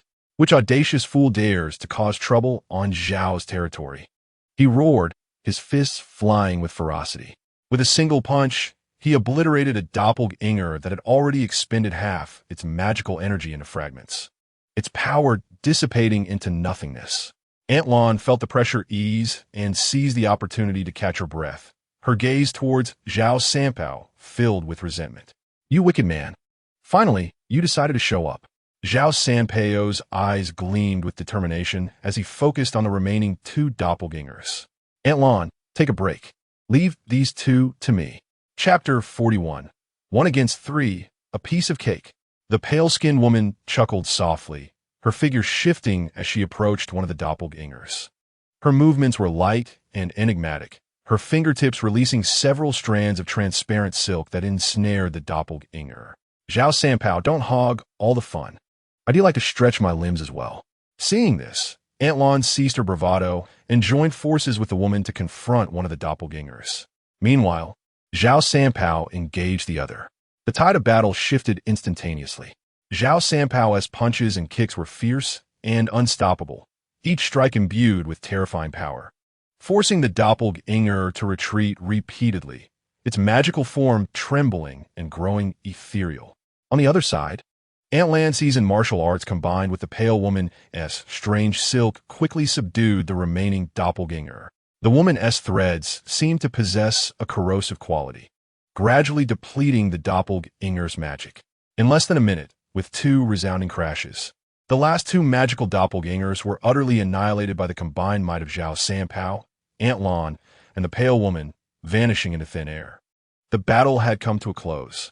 Aunt Lan immediately approached Zhao Sanpao, hands on her hips, pointing a finger at his nose as she scolded, "You fool. The establishment of Lord Zhao has been besieged, and you saunter in here as if nothing has happened. Speak, have you been dallying with this woman?" Aunt Lan's gaze shifted to the pale woman beside her, but the words lingered on her lips, swallowed back, as a flicker of apprehension shone in her eyes. "Have you been fooling around with this lady? I nearly met my end just now. Do you understand?" Zhao Sanpao, wearied and fatigued, gently wrapped an arm around Aunt Lan's shoulders, lowering his voice to appease her. "Auntie, please do not be angry. There was a traffic jam, and something delayed me. This lady has been sent by Lord Zhao to assist us. I must treat her well. Wouldn't you agree?" He winked at the pale woman. The pale woman cast a disdainful glance at Zhao Sanpao before turning her curious eyes towards Su Mo, who stood to the side, cradling Su Miao Miao and watching the scene unfold. "You seem rather unfamiliar," she remarked, gracefully striding toward him, a rich yet subtle fragrance wafting through the air. "Which organization do you belong to? Such duplicity is rather rare." Su Mo raised an eyebrow, recognizing the scent as eerily familiar. It was almost identical to that which clung to Lu Hanyin, only more intense. A being of all sexuality? It appeared she had an intimate connection with the woman who claimed to be an all-sexual succubus. Understanding dawned upon Sumo, yet his expression remained calm. I belong to no organization, merely a free spirit. However, I believe I know a woman who calls herself a succubus. Are you acquainted with her? Upon hearing the word succubus, the pale woman's eyes flickered momentarily before she let out a derisive laugh, appraising Sumo from head to toe. Oh, how amusing. There are few men who can encounter a succubus and remain clear-headed. Most have long since become her most devoted sycophants. Your gaze is quite clear, not at all resembling one ensnared by her charms. The lie was swiftly pierced. Sumo dropped the pretense. It seems you are rather familiar with her? Indeed, we are quite good friends, the pale woman replied with an inviting tone. Young man, I see potential in you, and as a free spirit, would you be interested in joining our all-sexuality community? Here, we have no strict rules, just freedom and joy. We share various resources, methods, and knowledge of extraordinary powers. For someone as gifted as you, this is a tremendous opportunity. Why engage in meaningless violence when we can pursue ultimate freedom and pleasure together? Sumo tightened his grip around Su Meow Meow, who nestled closer to him, her small face filled with worry. Join all sexuality? To associate with a group that revels in breaking rules and indulging desires? Sumo scoffed inwardly. While he occasionally resorted to unscrupulous means to grow stronger, he could discern between a path and a pitfall. All sexuality was but a cesspit. Those who leapt into it were fools. Without hesitation, Sumo declined. Not interested. Our paths diverge. We shall not conspire together. At this moment, I only wish to vanquish the individuals present or be vanquished by them. The pallid woman's smile abruptly vanished, replaced by a chilling malevolence. How utterly foolish. With a swift motion, more than a dozen nearly invisible threads sprang from her fingertips, ensnaring Sumo like living creatures. The moment these threads made contact with his body, they constricted rapidly, tightening their grip. A frigid, eerie force began to spread along the threads, eroding and depleting the magical energy within him. Sumo's magic was being incessantly diminished and disassembled in a peculiar manner. How do you feel now? The pale woman cackled with the voice of a night owl. Are you not sensing your body growing weaker, your magical power slipping from your grasp? Now, seize the moment. Snap his neck. She barked orders at Aunt Lan and Zhao Sanpao, who could no longer contain their eagerness. Aunt Lan's eyes gleamed with ferocity as she twisted her waist, charging forward with a gust of bloodthirsty wind, her nails morphing into dark, sharp talons.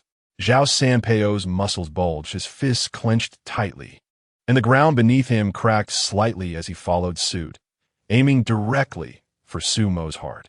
Sumo remained calm and unperturbed, a switch within him ruthlessly activated. There was no time to waste on these trifles. A swift resolution was imperative. The longer he delayed, the greater the risk of more formidable foes arriving.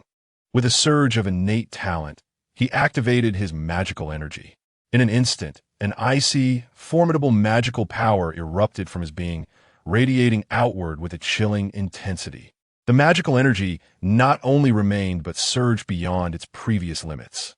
The triumphant smile on the pale woman's face froze in an instant, her pupils constricting sharply. The quality and quantity of this magic. This individual had been concealing his true prowess all along. He had not even begun to exert himself. A profound sense of danger washed over her. This was insurmountable. As her thoughts crystallized, she attempted to retract the threads that eroded Sumo's magic, preparing to flee. However, what she felt at her fingertips was an extreme coldness and rigidity. The threads, upon contact with Sumo's emanating magic, were instantly frozen into brittle ice strands. The connection was severed forcefully. Simultaneously, the icy magical energy spread like a domain. Aunt Lan and Zhao Sanpao, who were charging forward, suddenly found their movements excruciatingly sluggish, as if ensnared in an invisible mire. Each lift of their hands, each step taken, drained them of their strength, their speed drastically reduced. Only Su Meow Meow, cradled in Sumo's embrace, trembled from the cold, but remained otherwise unaffected. She quietly buried her little face into his chest. Truly impressive.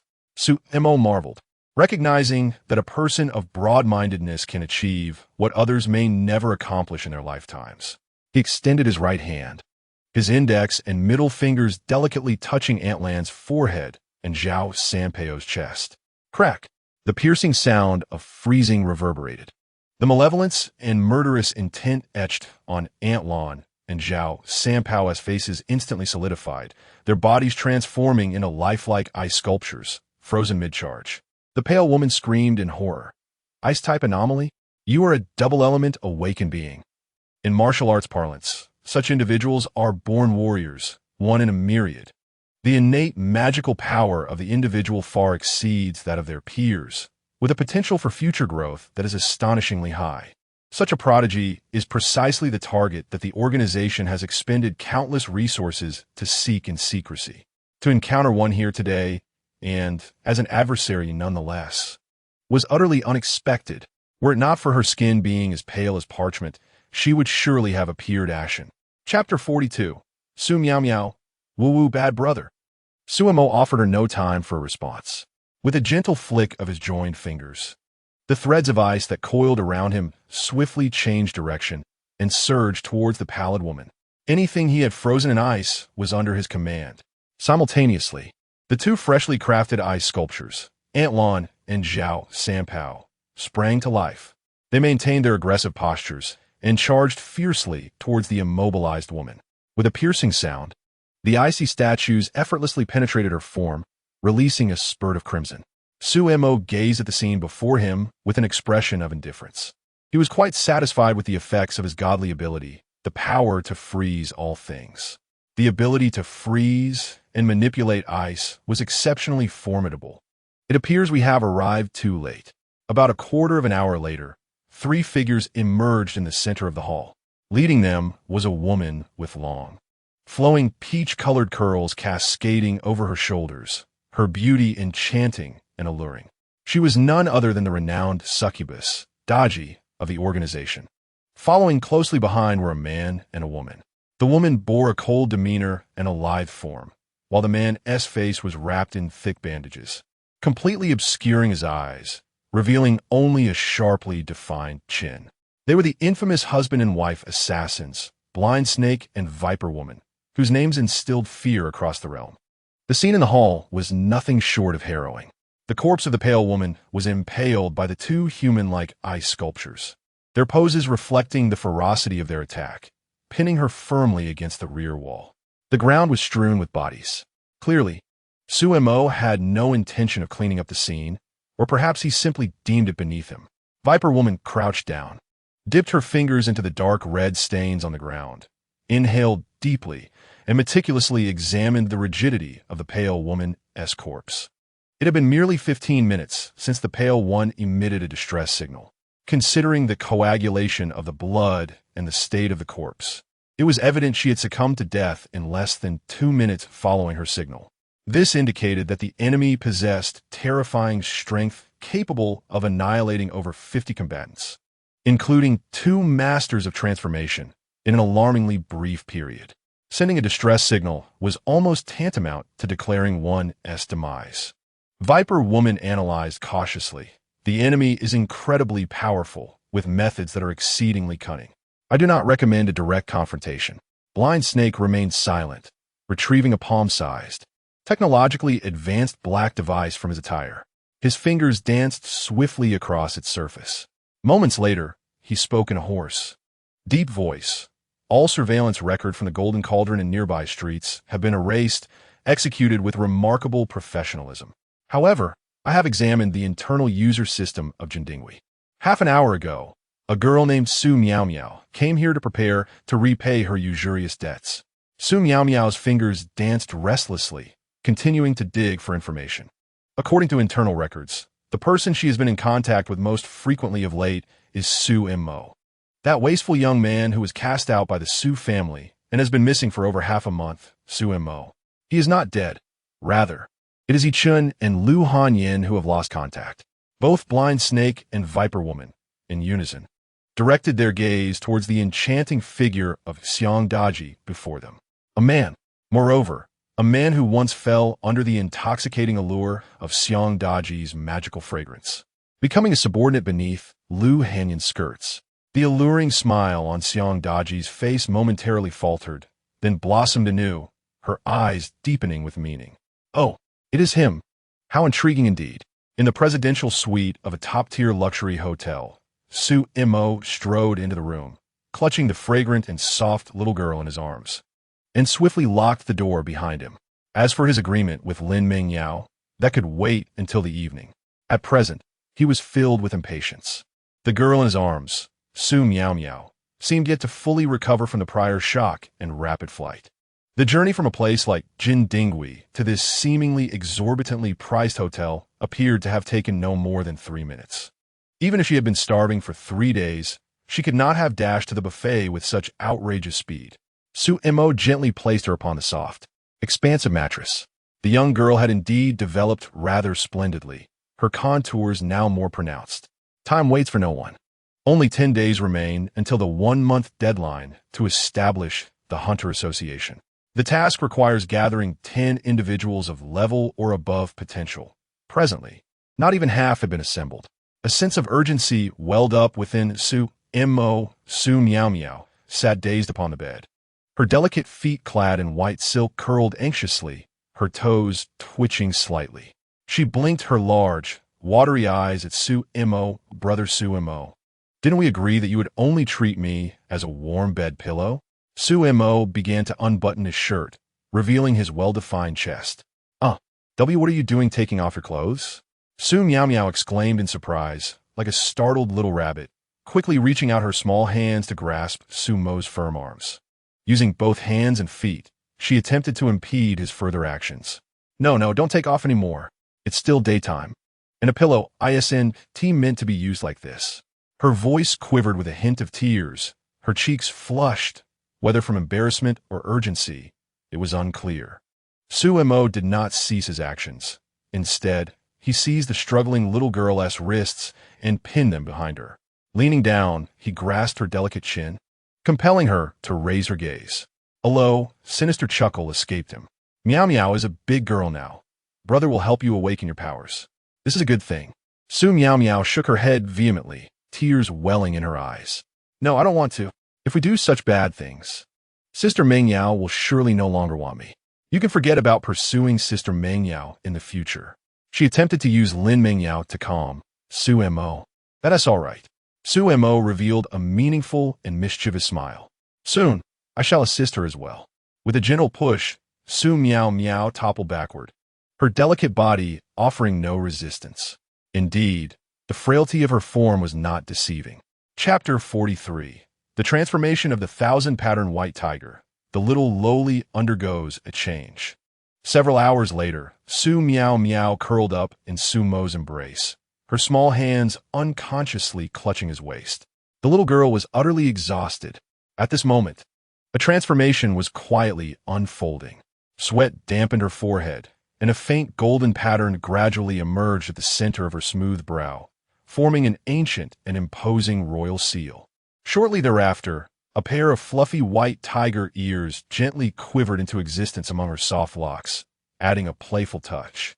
Beneath her fair and smooth skin, it appeared as if countless intricate patterns were flowing, with layers upon layers of white tiger divine markings enveloping her petite form, radiating a splendid aura.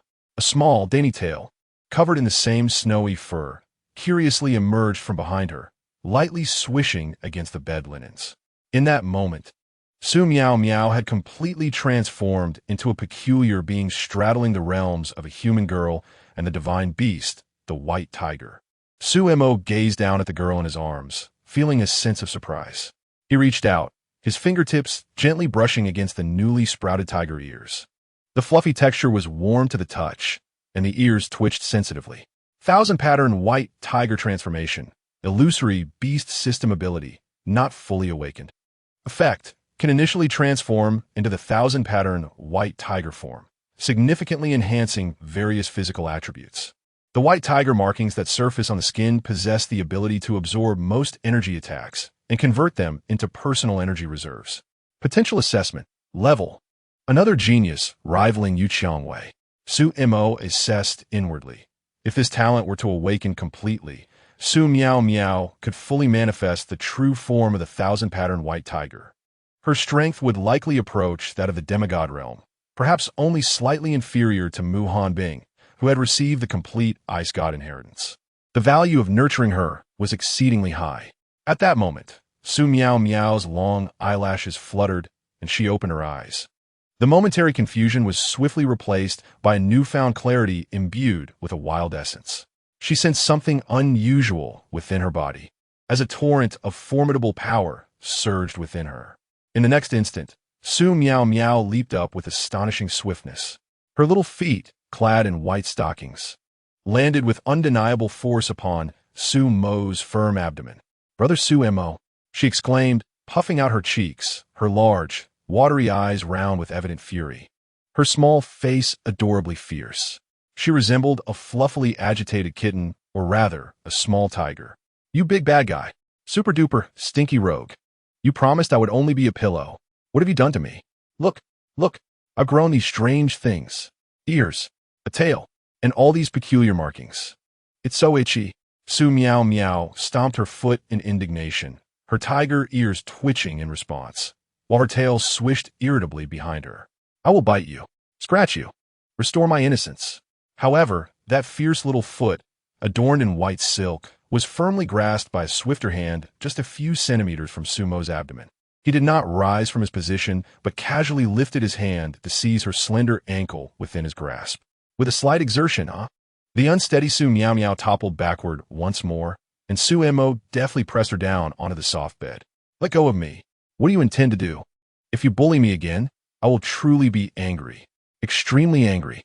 The previously rising arrogance was instantly quelled. Su Mo looked down at the flailing girl beneath him, resembling a white tiger yet devoid of power to resist, and retorted with equal ferocity. "Oh, is that so? It seems the previous punishment was insufficient.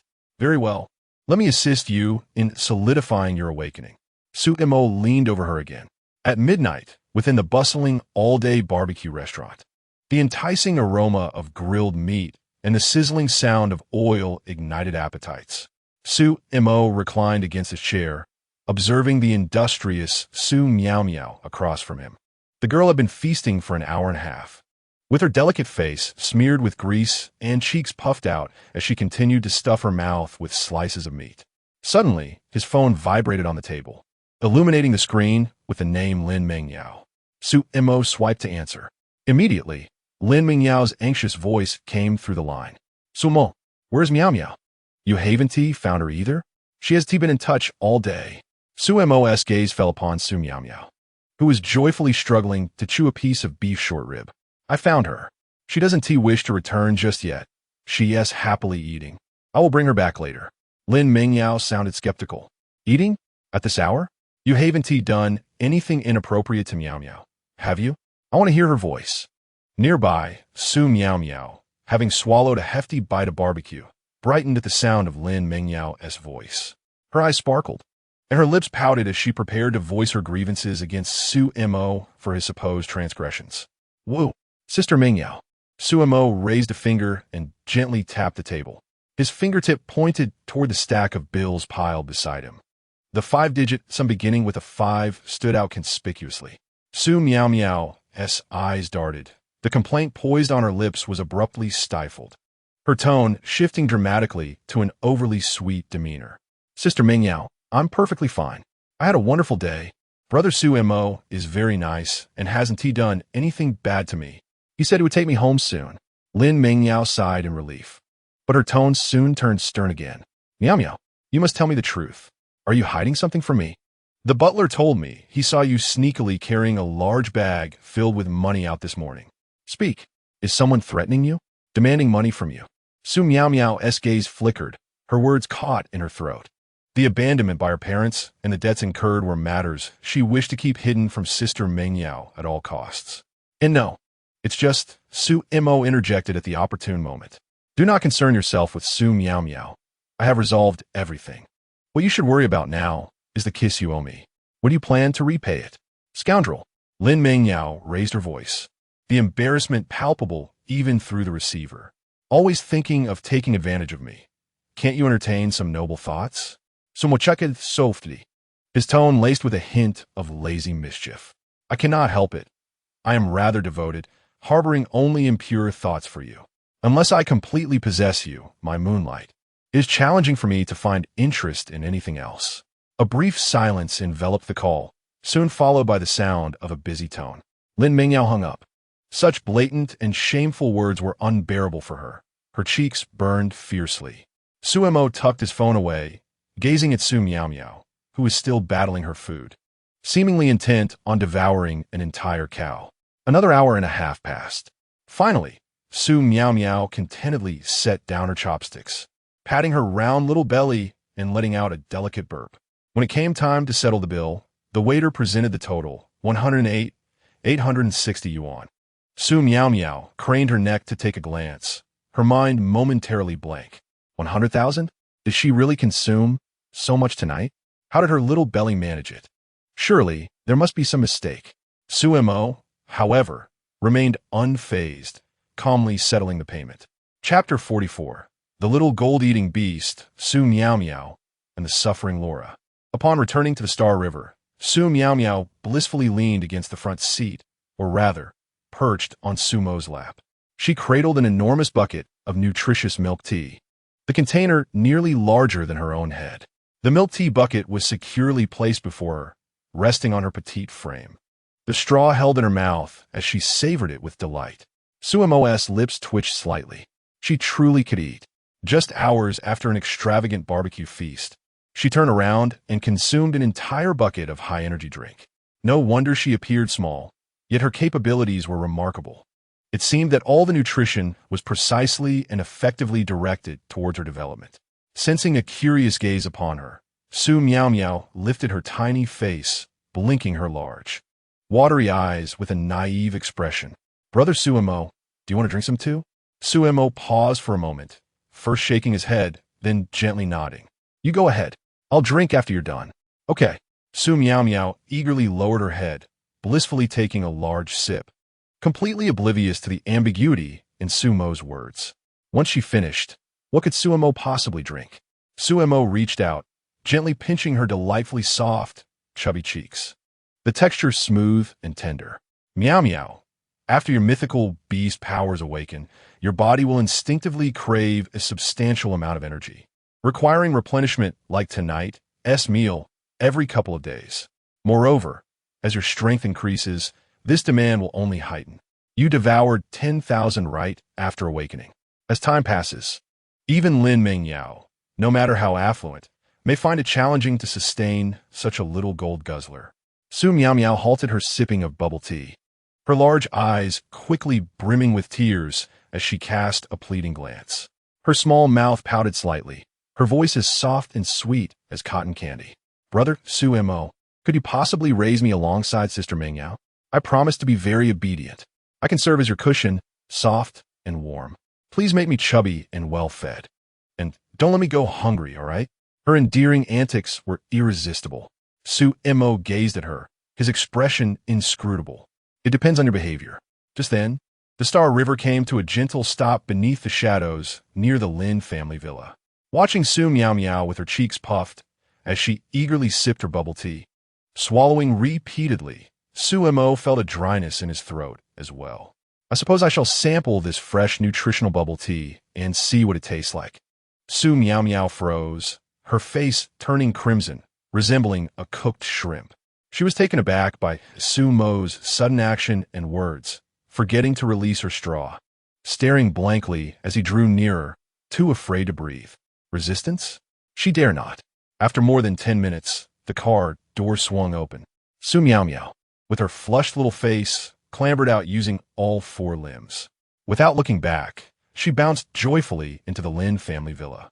Leaning back in his seat, Suemo allocated the 200 free attribute points acquired from Su Miao Miao, along with the 30 points obtained from vanquishing 2 transformation masters and a pale woman.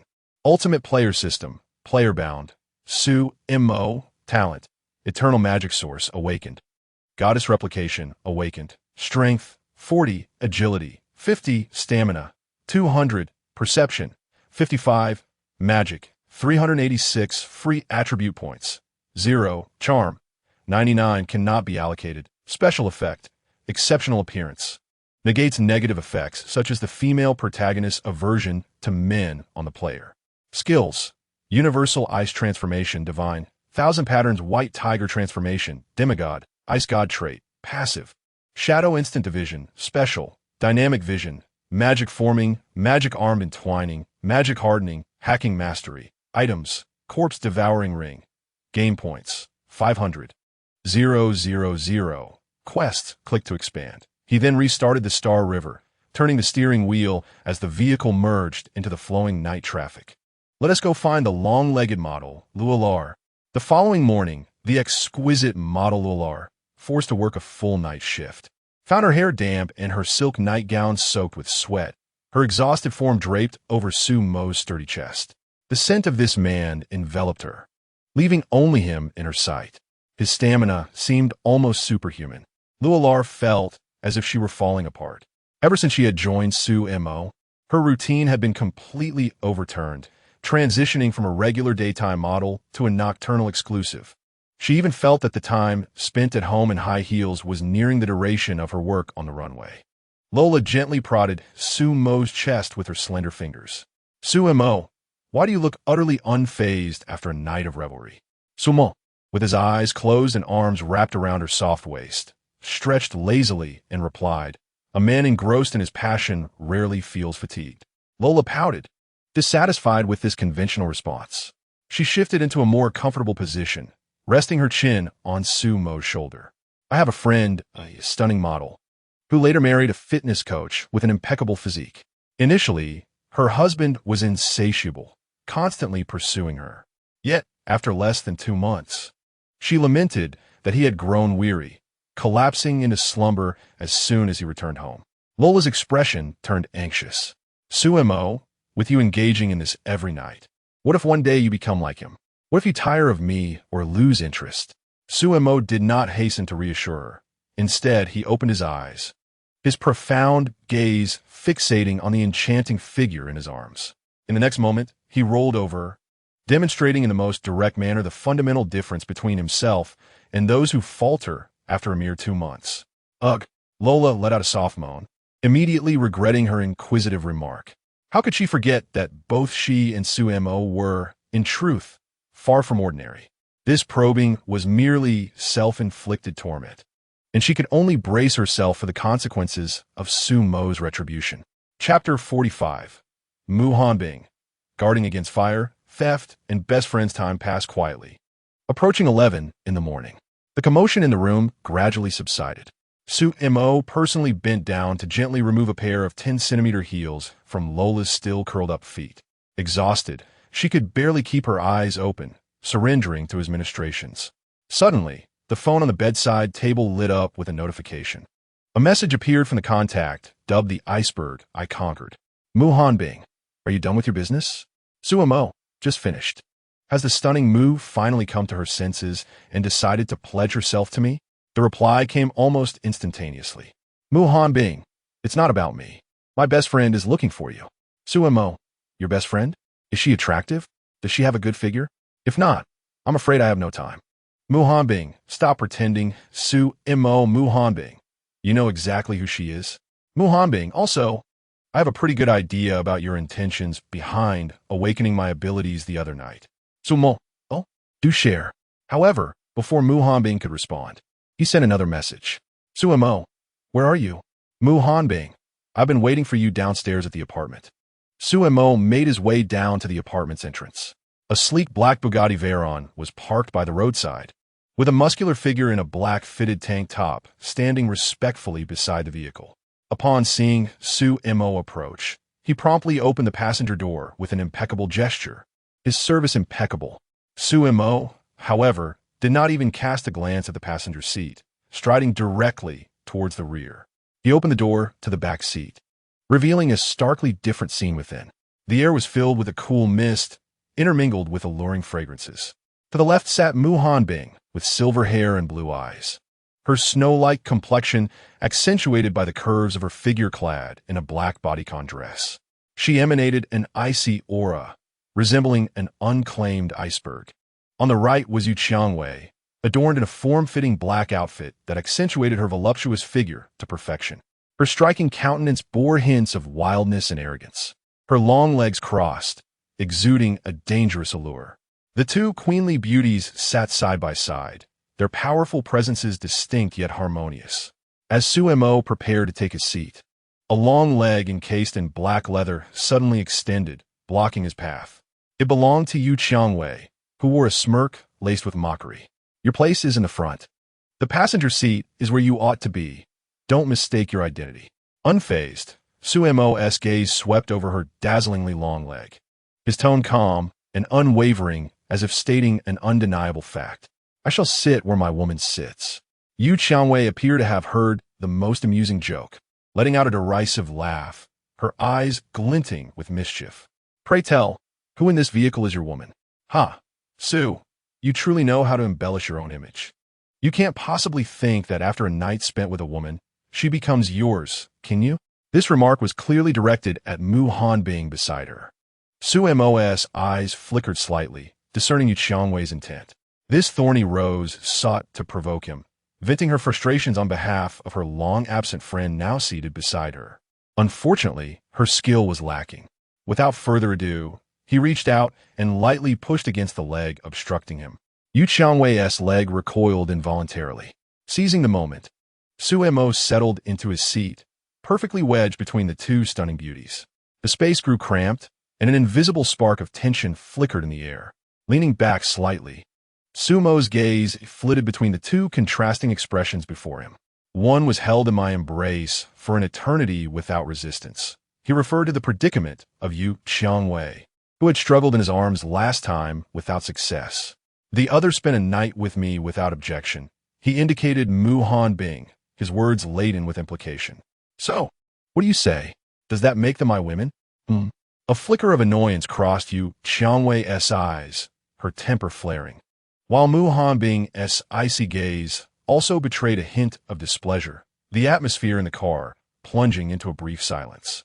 Boldly, Su Mo spread his arms, intending to embrace both queens and revel in his fortune. However, as he lifted his arms, Yu Qiangwei swiftly pushed his hand away, her gaze warning him against the advance. On his left, Mu Hanbing was even quicker, her delicate hand rising to deftly swat away his reaching grasp. Unperturbed, Su Mo merely grinned, turning to the driver, Tiger. Xiaohu, what are you dawdling for? Drive us home. As brother who grasped the steering wheel, a look of confusion crossed his face as he turned around. Su, where's your home? Based on his observations over the past few days, this brother Su was either engrossed in courting women or on his way to do so, with his stops exclusively at luxurious hotels or the boudoirs of various women. He had never heard of him having a proper home. Su Mo glanced at the striking Yu Qiangwei beside him, who seemed to be piercing him with her gaze, and smiled, the affluent district in the western suburbs. Miss Yu's residence. Isn't that just my home? Brother who remarked, this gentleman truly fears nothing. The limited space in the back seat made it even more cramped. Su Mo found himself wedged between two stunning beauties, his dreams of being embraced by both temporarily placed on hold. The air was fragrant, one side radiating the chilling allure of an ice lotus, the other exuding the rich scent of roses. It should have been an indulgent experience. However, at this moment, both exquisite women had erected an invisible barrier around him. They maintained a deliberate distance, ready to counter any potential advances he might make. This clearly indicated that his image in their eyes mirrored the lecherous label that clung to his original self. Navigating this situation would prove to be exceptionally challenging. Women, particularly those of such elevated stature, often feigned aloofness and posed with an air of superiority. This could either stem from genuine anger or simply a lack of lethal attraction from the man before them. Throwing money at them? Such tactics would be seen as crass for women of their caliber. Relying solely on his handsome visage, although he was undeniably striking, it was insufficient to compel them to surrender immediately. Displaying charisma? While it sounded appealing, the results would be painfully slow. Thus, Su Mo resolved to unleash his ultimate tactic, to demonstrate that he was no mere mortal and possessed an allure they could not refuse. Suddenly, he extended his arm, naturally draping it over the shoulder of the icy beauty, Mu Hanbing.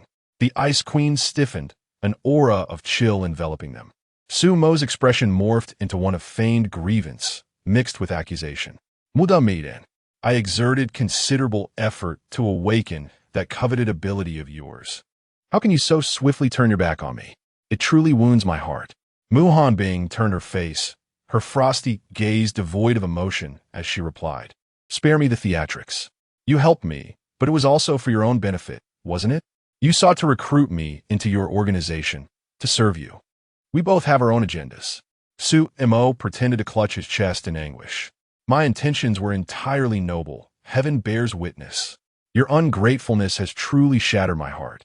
Mu Hanbing coldly observed his performance, her tone remaining frigid. I haven't betrayed you, so why should I be concerned? You expect me to be eternally grateful and willingly become your woman, continuing to share your bed, correct? This woman was terrifyingly rational, her realism enough to provoke annoyance. The sorrow on Su Mo's face dissipated, replaced by a serious expression. So, what you're saying is that you are willing to join my association and serve me. Yet you refuse to be my woman. Is that correct? Mu Hanbing tilted her chin slightly, revealing an innate pride. Indeed, I, Mu Hanbing, have never been a delicate flower in a greenhouse dependent on a man. I shall never be any man's plaything. Beside them, Yu Qiangwei, who had been silently observing, suddenly let out a derisive laugh. How delightful it sounds. One wonders who it could be. Just yesterday, she lamented to me about being thoroughly toyed with by some wretched man all night long, only to be callously discarded come morning, leaving her quite distressed. Yet now, she turns around and feigns an air of lofty disdain, presenting herself as a chaste and proud woman who scorns men. TSK. What a splendidly hypocritical ice queen she is. Yu Qiangwei mercilessly dismantled the facade, casting an amused glance at Mu Hanbing. Mu Hanbing's expression darkened, her icy gaze directed at her close friend beside her. Truly, one must be wary of fire, theft, and even close friends. The ancients did not deceive me. Chapter 46, Su Mo, Zhao. What seems to be the matter? The previous chapter was reviewed.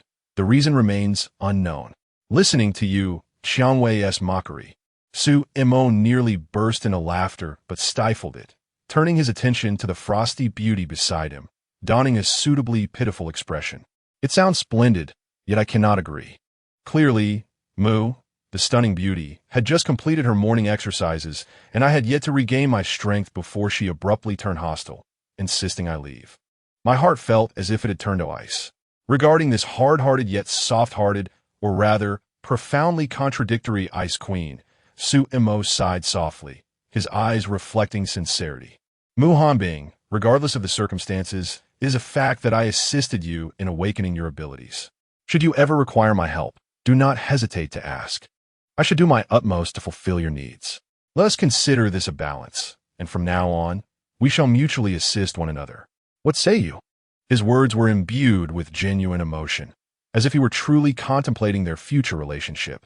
To the side, Yu Qiangwei lounged against the backrest, a mocking smile gracing her crimson lips. Su, this approach may work on young ladies, but against someone like us, it might fall short.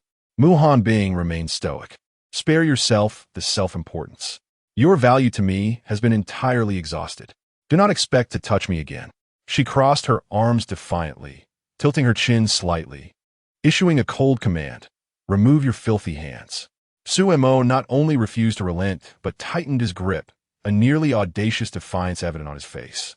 No, if I release you now, there may never be another chance. His words were laced with ambiguity. Mu Hanbing's eyes flashed with cold fury, unable to endure it any longer. She lifted her hand to strike Su Mo's arm that rested across her shoulder. A crisp sound echoed as her hand met his, yet in the next moment, he swiftly wrapped his arm around her once more, tightening his hold even further. Let go. Mu Hanbing snapped, struggling to break free. Yet Su Mo held steadfast, pulling her closer into an almost embrace. I will not release you, he declared, a mischievous grin dancing on his lips. In the cramped space of the back seat, the two engaged in a playful tussle, their movements inevitably leading to unintentional physical contact. Mu Hanbing, both furious and flustered, felt a blush creeping onto her cheeks, which, combined with her frosty demeanor, created a captivating allure. Yu Qiangwei watched the scene unfold, unable to contain her laughter, her amusement spilling over in delightful waves. Her tall and voluptuous figure swayed gently with her laughter, the curves beneath her tight black attire momentarily rendering Su Mo speechless. There was no denying it. This enchanting creature was simply captivating. Upon noticing Su Mo's unabashed gaze, Yu Qiangwei's laughter faltered for an instant, followed by a dramatic eye roll in his direction. Look all you want, but don't gawk. Suddenly, a phone buzzed abruptly, its source not being Su Mo's pocket nor Yu Qiangwei's leather pants. The two exchanged glances, both instinctively turning their attention to Mu Hanbing. Furrowing her brow, she showed evident annoyance at the incoming call. Observing her reaction, Yu Qiangwei, ever the instigator, remarked, "Oh, not answering? Is it that pitiful Mr. Zhao Yilong again? TSK, having been adorned with such a grand new green hat, he still persistently clings to you. Truly, it's a testament to his tenacity." Mu Hanbing impatiently clarified, "Zhao Yilong seeks to merge our families through an arranged marriage to gain control over the Mu clan. His initial target was Mu Hanyue, but unfortunately, my dear sister has no interest in him. Unable to pursue her further, he has now set his sights on me." The mention of Mu Hanyue visibly darkened Mu Hanbing's expression. Mu Hanyue, her nominal sister, was a year her junior. Once, she had been a sensible and obedient girl. However, ever since she awakened her extraordinary abilities 2 years ago, her transformation had been nothing short of dramatic. She had grown bold, arrogant, and capricious, indulged to the extreme. Within the Mu family, her word was law, and no one dared to oppose her. Should anyone provoke her displeasure, regardless of their relationship, she would swiftly sever ties and unleash her formidable powers, wreaking havoc without restraint. Yet, the Mu family continued to indulge her, treating her as a treasured gem and the family's hope for the future. In stark contrast, Mu Hanbing, unable to awaken any powers and possessing little else beyond her looks and figure, saw her status plummet. The title of Mu family's eldest daughter was merely a facade, a tool for marriage alliances. The phone's vibrations ceased for less than 2 seconds before stubbornly resuming, buzzing incessantly and becoming a nuisance. Mu Hanbing's fingers were poised to silence it, ready to hang up, block, or change her number entirely. However, Su Mo interjected, snatching the phone from her bag. The screen illuminated with the name Zhao Yilong. "Let me handle this." Su Mo casually swiped his thumb across the screen, connecting the call. His right arm remained possessively draped over Mu Hanbing's shoulder, a gesture both intimate and assertive. As soon as the call connected, a furious tirade erupted from the receiver, laced with profanities and heavy threats. "Mu Hanbing, you wretched girl, how dare you ignore my calls? Do you believe I, Su Mo, unimpressed?" Casually cleared his ear and held the phone slightly away, a playful smile gracing his face as he lazily interrupted, "My good brother, why the rage? What is the matter? It's early in the morning. Disturbing one's dreams is hardly courteous." The roaring on the other end abruptly halted, only to be replaced by an even more infuriated voice. "You again." Chapter 47. Su Mo, make it sound pleasant. I shall protect you. Su Mo, is it not me, but rather you calling yourself? Zhao Yilong, you little brat. Just wait. Don't let me find out where you are, or I will end your life. Su Mo chuckled softly, his tone surprisingly confident. "It seems you remain blissfully unaware of your circumstances." Zhao Yilong was momentarily taken aback by his perplexing words. "What do you mean? What are you implying?" "Su Mo, what I mean is, your subordinates stationed in Jiangsheng are nearly annihilated. How dare you speak so audaciously to me? Zhao, do you not think your intellect is lacking?" Silence enveloped the phone line. Moments later, it seemed someone was whispering reports into Zhao Yilong's ear. Soon after, the receiver echoed with Zhao Yilong's breathless gasps, filled with uncertainty and fear. His investments in Jiangsheng, his prideful assets, and his loyal followers had vanished overnight. 2 masters of transformation, over 30 adept martial artists. How could this be possible? Zhao Yilong, overwhelmed with trepidation, stammered, "Who are you? Our Zhao family bears no grudge against you. Why would you resort to such ruthless measures?" So Moscov, tightening his hold on Mu Hanbing's arm, feeling the tension in her body. It is not I who seeks to target the Zhao family. It is you, Zhao Yilong, who recklessly invites disaster upon yourself. Mu Hanbing is now my woman, and she revels in our time together.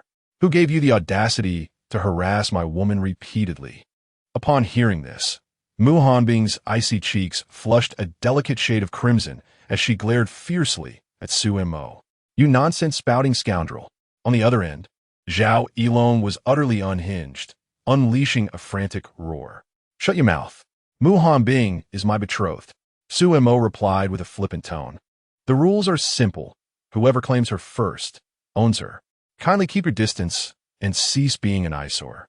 With that, without waiting for Zhao Yilong's further outburst, Su Mo abruptly ended the call, tossing the phone back to Mu Hanbing.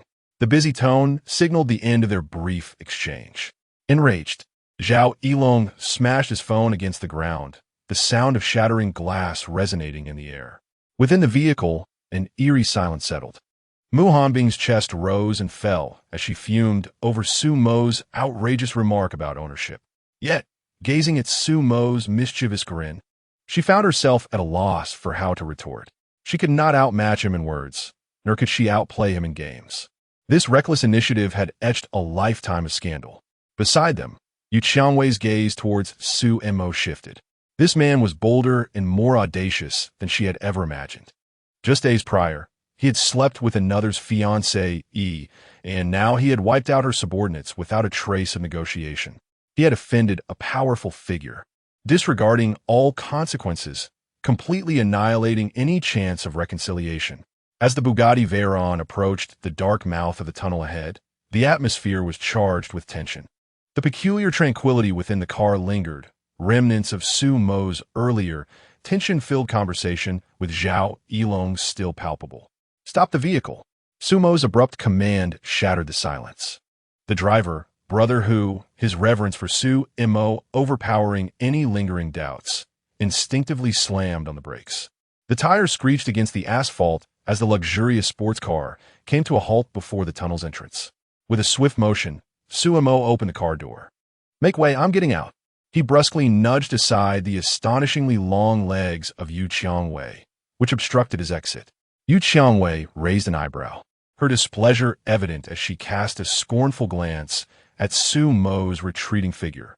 Did he truly think he could treat her legs so casually? Meanwhile, in the back seat, Mu Hanbing furrowed her brows, a flicker of confusion crossing her features. The two women exchanged glances, each reflecting the same bewilderment, before they both exited the vehicle. Standing beside it, the roar of engines approached rapidly. Within mere seconds, 3 black SUVs sped towards them, forming a triangular blockade. Concurrently, 2 massive trucks thundered out from the opposite end of the tunnel, their formidable fronts obstructing any means of escape. The Bugatti Veyron found itself ensnared in the middle. An ambush. Su Mo maintained an unflinching demeanor, as if he had anticipated this turn of events. Who were these brazen fools, arriving at such a critical juncture to court death? All 5 vehicles came to a halt almost simultaneously. Doors were kicked open, and a cadre of men clad in uniform combat gear, their faces painted with camouflage and armed with automatic rifles, leaped out, their movements swift and professional, clearly indicating their training as elite mercenaries. Their expressions were cold, their actions synchronized, as they swiftly encircled the Bugatti. Among the throng, 2 exceptionally burly men hoisted ominous rocket launchers onto their shoulders, their chilling metallic barrels aimed squarely at the 4 inside the car. Brother Hu stood at the front, witnessing this overwhelming display, his complexion darkening in an instant, fury surging within him. Who the hell do you work for? Do you have any idea who is inside this car? Even Miss Yu, daughter of Master Jean, is not someone you dare to touch. You must be tired of living, valuing money over your lives. Yet, the only response was an eerie silence. The mercenaries seemed oblivious to his words, their grips on their weapons tightening, the dark barrels ominously directed towards him. Their professional demeanor rendered them impervious to threats and bluster. They simply executed their orders. Yu Qiangwei and Mu Hanbing stood behind Su Mo, their gazes fixed on the glaring gun muzzles and the imposing rocket launchers, an unprecedented gravity etched on their faces. More than 30 well-equipped mercenaries, armed with heavy weaponry. In this dire scenario, save for Yu Qiangwei, who possessed the ability to teleport and sufficient magical energy to facilitate an escape, the rest were likely to meet their end here. No matter how formidable an ability user might be, they were not invincible against modern military firepower. A clandestine assault, taking them down one by one, had a high probability of success. However, in such an open and unprotected expanse of road, confronting such concentrated firepower head-on and emerging unscathed would be nothing short of miraculous. The air became momentarily frozen, thick with a chilling aura of impending doom. In this precarious moment of life and death, Su Mo suddenly turned his head, casting a glance at the two stunningly beautiful women beside him, their faces etched with gravity as if facing a formidable adversary. A playful smile danced upon his lips. Why the tension? Fear not. They seek to kill me. You are merely collateral damage.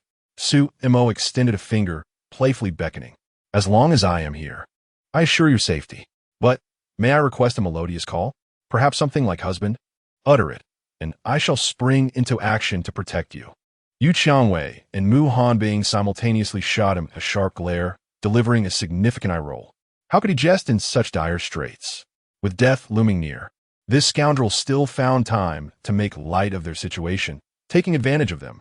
His insatiable lechery was beyond their comprehension. How had he managed to survive this long with such a character? Sooner or later, he would undoubtedly meet his demise at the hands of a woman, or perish in her embrace. Brother Hu, positioned at the rear, could not help but turn at Sumo's words, forcing a smile that was more akin to a grimace. What about me, Su? What should I call you? Su Mo shot him a glance and casually replied, You need not address me. Just remember to purchase an accident insurance policy, naming me as the beneficiary. Brother Hu felt a chill run through him. Chapter 48. The show-off Su Mo. The shocked two women. The leader of the mercenary group raised his hand and coldly gestured downwards. Open fire. In the next instant, a deafening cacophony of gunfire erupted. The sound of rapid gunfire echoed incessantly as over 30 automatic rifles unleashed deadly tongues of flame, the hail of bullets ripping through the air, converging mercilessly upon the Bugatti Veyron. Simultaneously, the two burly men wielding rocket launchers pulled their triggers. Whoosh! Two rockets, trailing fiery tails, screamed through the air, hurtling directly towards Su Mo and his companions.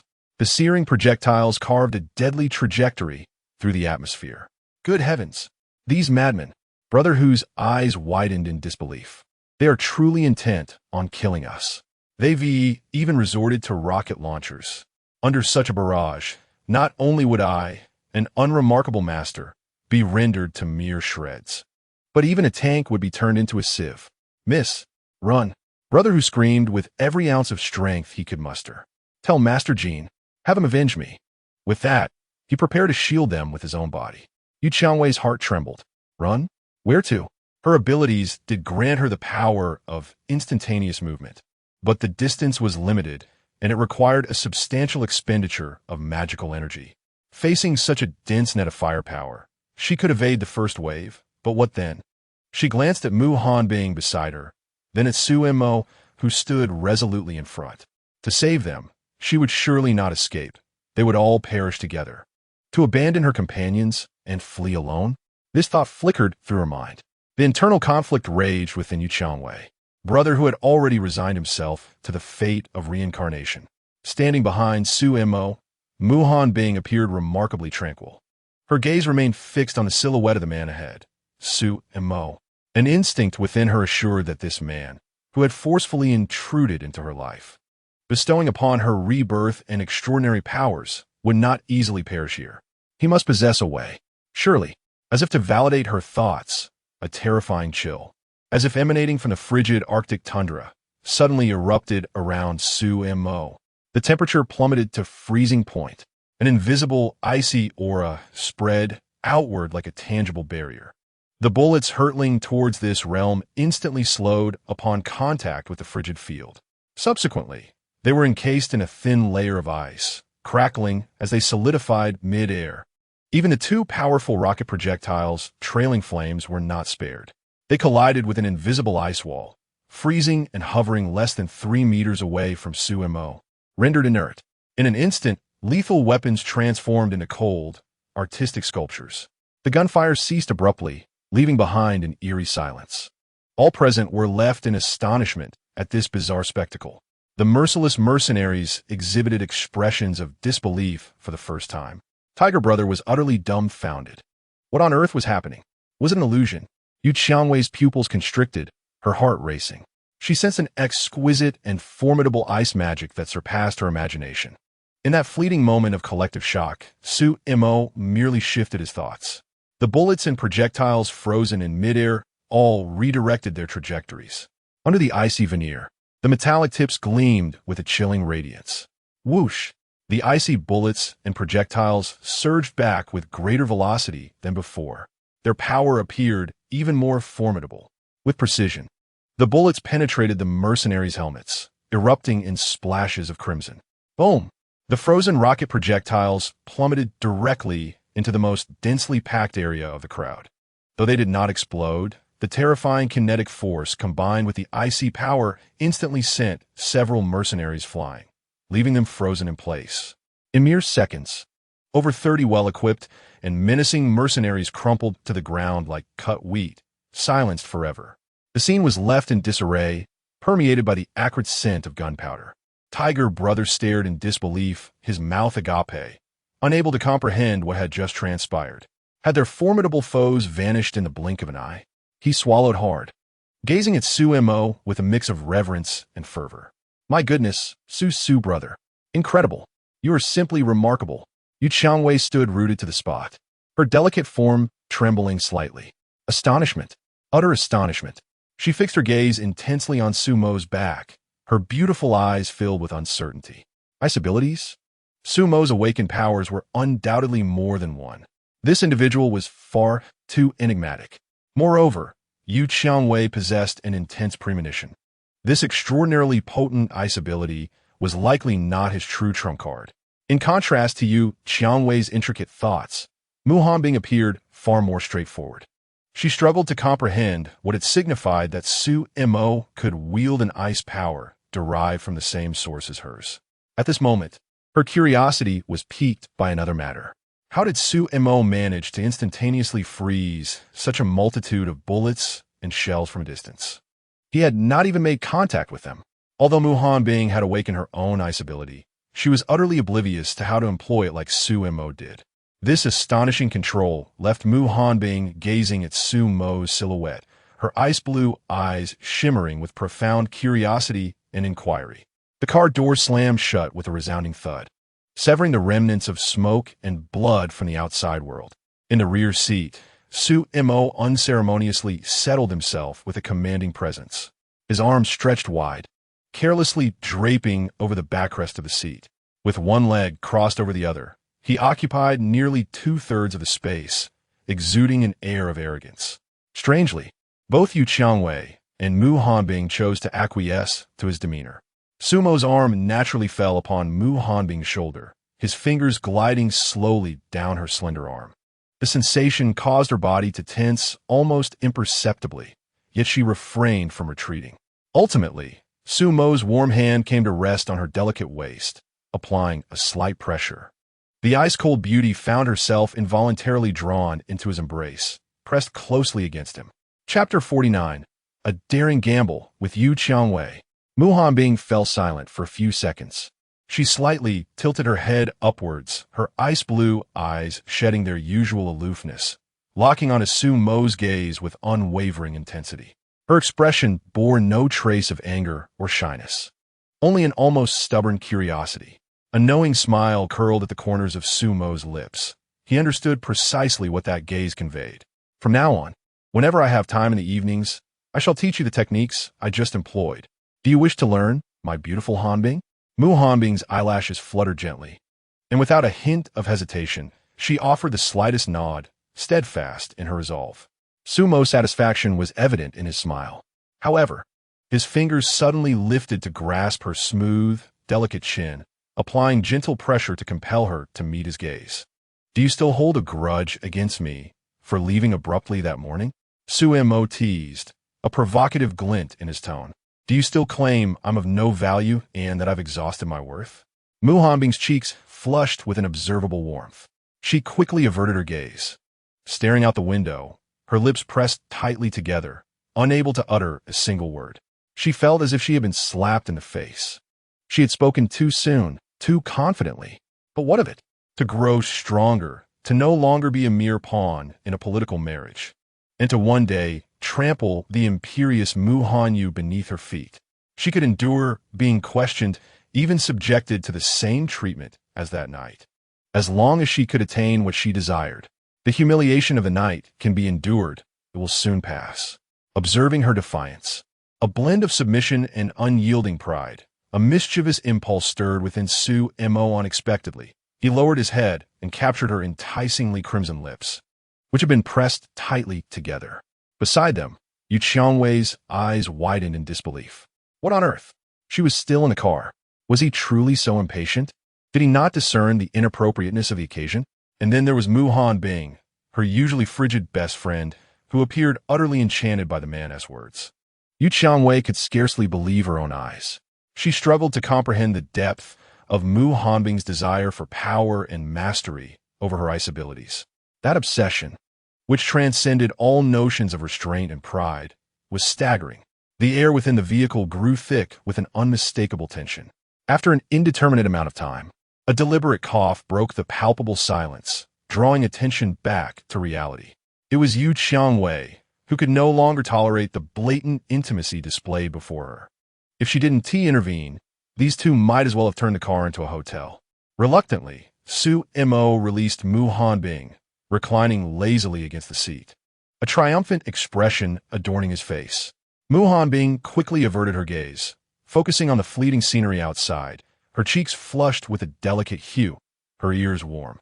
Just moments ago, she had nearly succumbed to instinct, resisting not at all, and almost yielding willingly. It could not be said that Su Mo had completely conquered her. Rather, deep within, her fervent desire for power had led her to temporarily accept this man's presence and his dominion over her. Speak. What has transpired? Who is trying to kill you? Yu Qiangwei queried, casting a disapproving glance at Su Mo and then at the still flustered Mu Hanbing, particularly noting her striking white hair. Those individuals do not resemble members of the Martial Alliance, nor could they be all-encompassing beings. Clarify this. Aside from offending Zhao Yilong, who else have you wronged recently? Leaning back languidly against the seat, Su Mo replied without hesitation. The all-encompassing beings are operating from the shadows, and those mercenaries were secretly trained by the Liu family. The all-encompassing have long since taken full control of the Liu family. Yu Qiangwei narrowed her elongated eyes, scrutinizing Su Mo before her gaze settled on Mu Hanbing, whose demeanor had yet to fully regain its composure. I am far more intrigued by another matter, she mused. When you invited me onto your pirate ship the other day, you cryptically mentioned your ability to create supernatural beings. She speculated, does that imply engaging in relations with women? Awakening their potential through intimacy? That is your true power? The question was direct and unembellished. Yet, Su Mo displayed no signs of embarrassment. Rather, he seemed to acquiesce to her interpretation. Miss, you may indeed understand it this way. His ambiguous response aimed to awaken latent abilities, suggesting that some price must be paid for deeper interaction with women he had previously engaged with. And there was always a certain probability that they could awaken their powers. Yu Qiangwei's eyes flickered as she continued to probe. Then why is it that you can also utilize the abilities awakened in Mu Demiran? This question evidently struck a chord. Mu Hanbing, who had remained silent, instinctively turned her face towards Su Mo, her icy gaze reflecting the same bewilderment. Su Mo, however, found the question rather amusing. Why shouldn't I be able to use the powers I helped her awaken? It was only logical and just. Yu Qiangwei and Mu Hanbing exchanged glances, the latter remarking, that makes a lot of sense, but something feels off. To assist a woman in awakening her abilities and then to wield those very powers? Such a capability was exceedingly peculiar. It surpassed the extremes of both a spatial queen and an ice queen by an astonishing margin.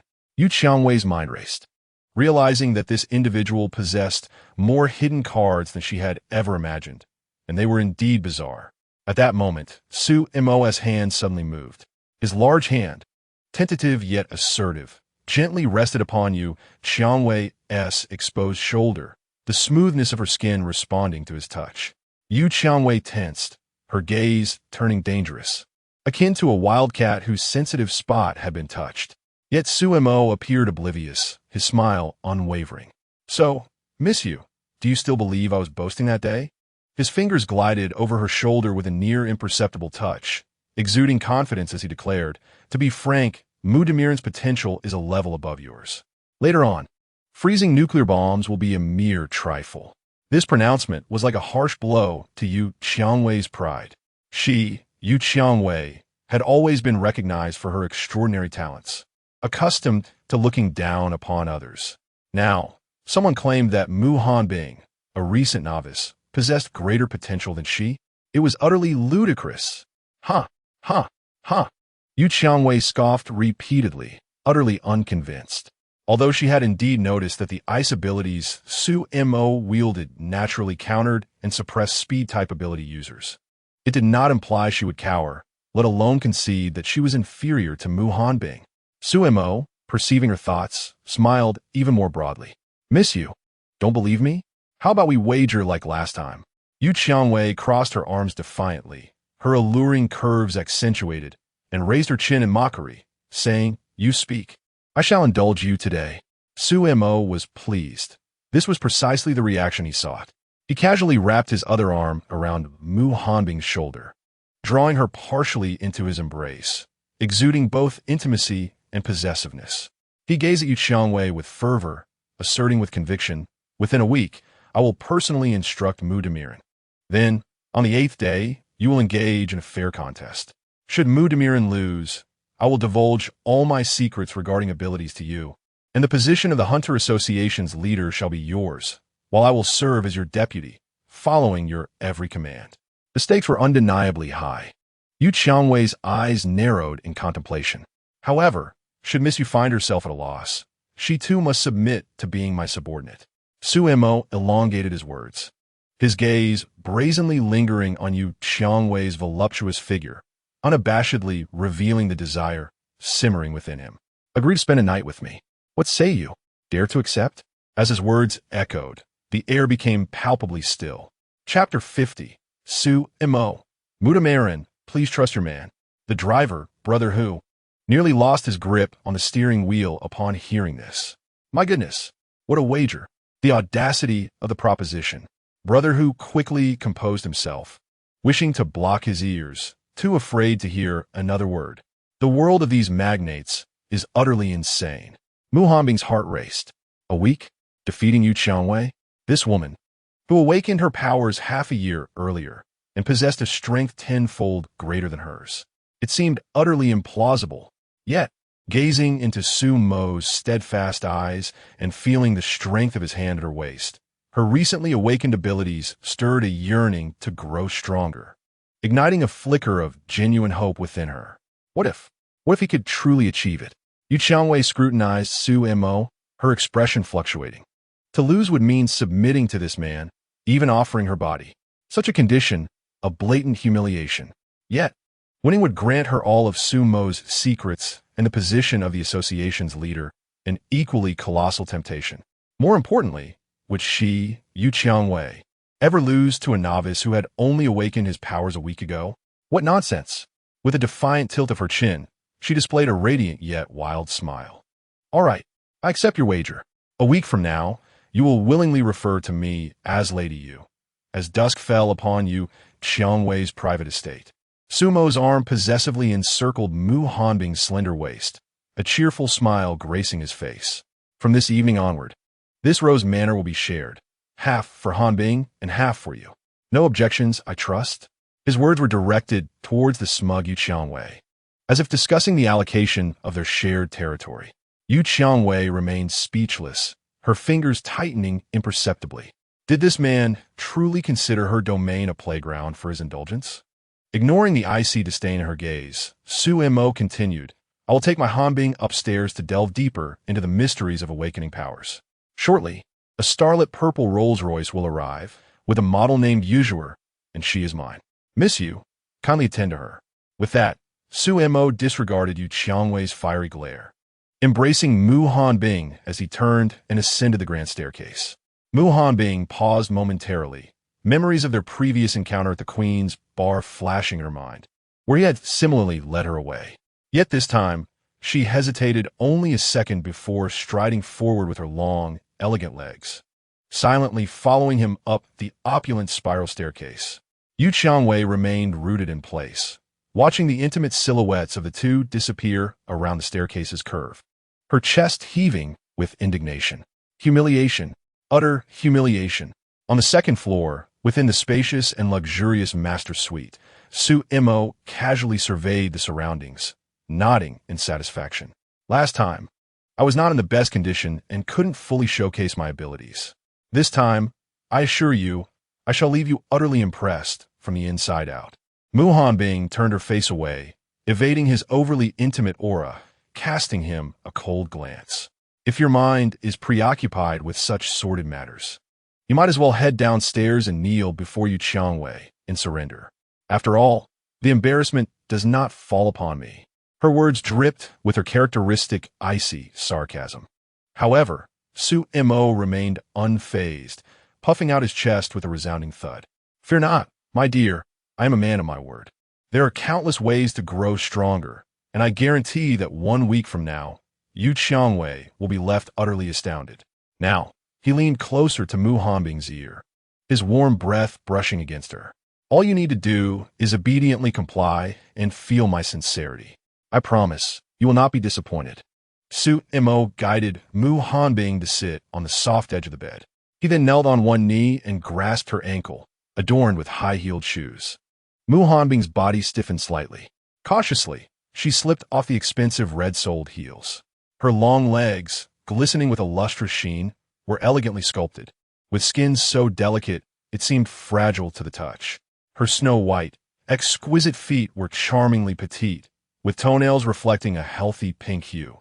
Su Mo's gaze traveled upwards, fixating on her exquisitely beautiful face, still bearing an air of aloofness and coldness. Cold yet regal, she was irresistibly alluring. Chapter 51. Requesting a night out from Yu Qiangwei, the soundproofing of the luxurious villa was nothing short of exceptional. In the living room on the first floor, Yu Qiangwei could barely discern the specific sounds emanating from the couple above. Holding a glass of red wine, the crimson liquid swirled gently, mirroring her cold yet suppressed fury. That scoundrel. He truly treats her space as his playground. An hour passed quietly. The doorbell rang at the entrance of the villa. Yu Qiangwei set down her wine glass, regaining the aura befitting a queen of the underworld. The door opened to reveal a tall, leggy supermodel clad in breezy denim shorts and high-heeled sandals. None other than Lola. Hello. Lola's gaze immediately locked onto the powerful woman seated on the living room sofa, Yu Qiangwei. A jolt of surprise coursed through her, as she was struck by the woman's stunning presence. What a quintessential, queenly visage. Such a commanding aura. The woman before her was aggressively beautiful, akin to a thorny red rose blooming in the darkness, dangerous yet captivating. Yu Qiangwei was also appraising her, her gaze lingering on Lola's impressively proportioned legs for a moment. Indeed, they were long, the type favored by that scoundrel. With a pretty face and a fiery figure, it was no wonder he acclaimed her. A cold smile flickered within Yu Qiangwei. This must also be one of Su Mo's women. Presumably, she had been developed in that peculiar manner as well. Your man is busy upstairs, Yu Qiangwei remarked, withdrawing her gaze, her tone inscrutable. Come sit, let us converse. Upon hearing this, Lola's alluring face revealed a hint of understanding. Busy, is he? What could he possibly be engaged in? She could easily surmise. It had barely been a night since their encounter, and already a new woman had appeared. If it weren't for her personal experience of how sleeping with him could swiftly amplify that peculiar power within, Lola was convinced that Su Mo would be perceived as one of those despicable men who could not survive without the company of women.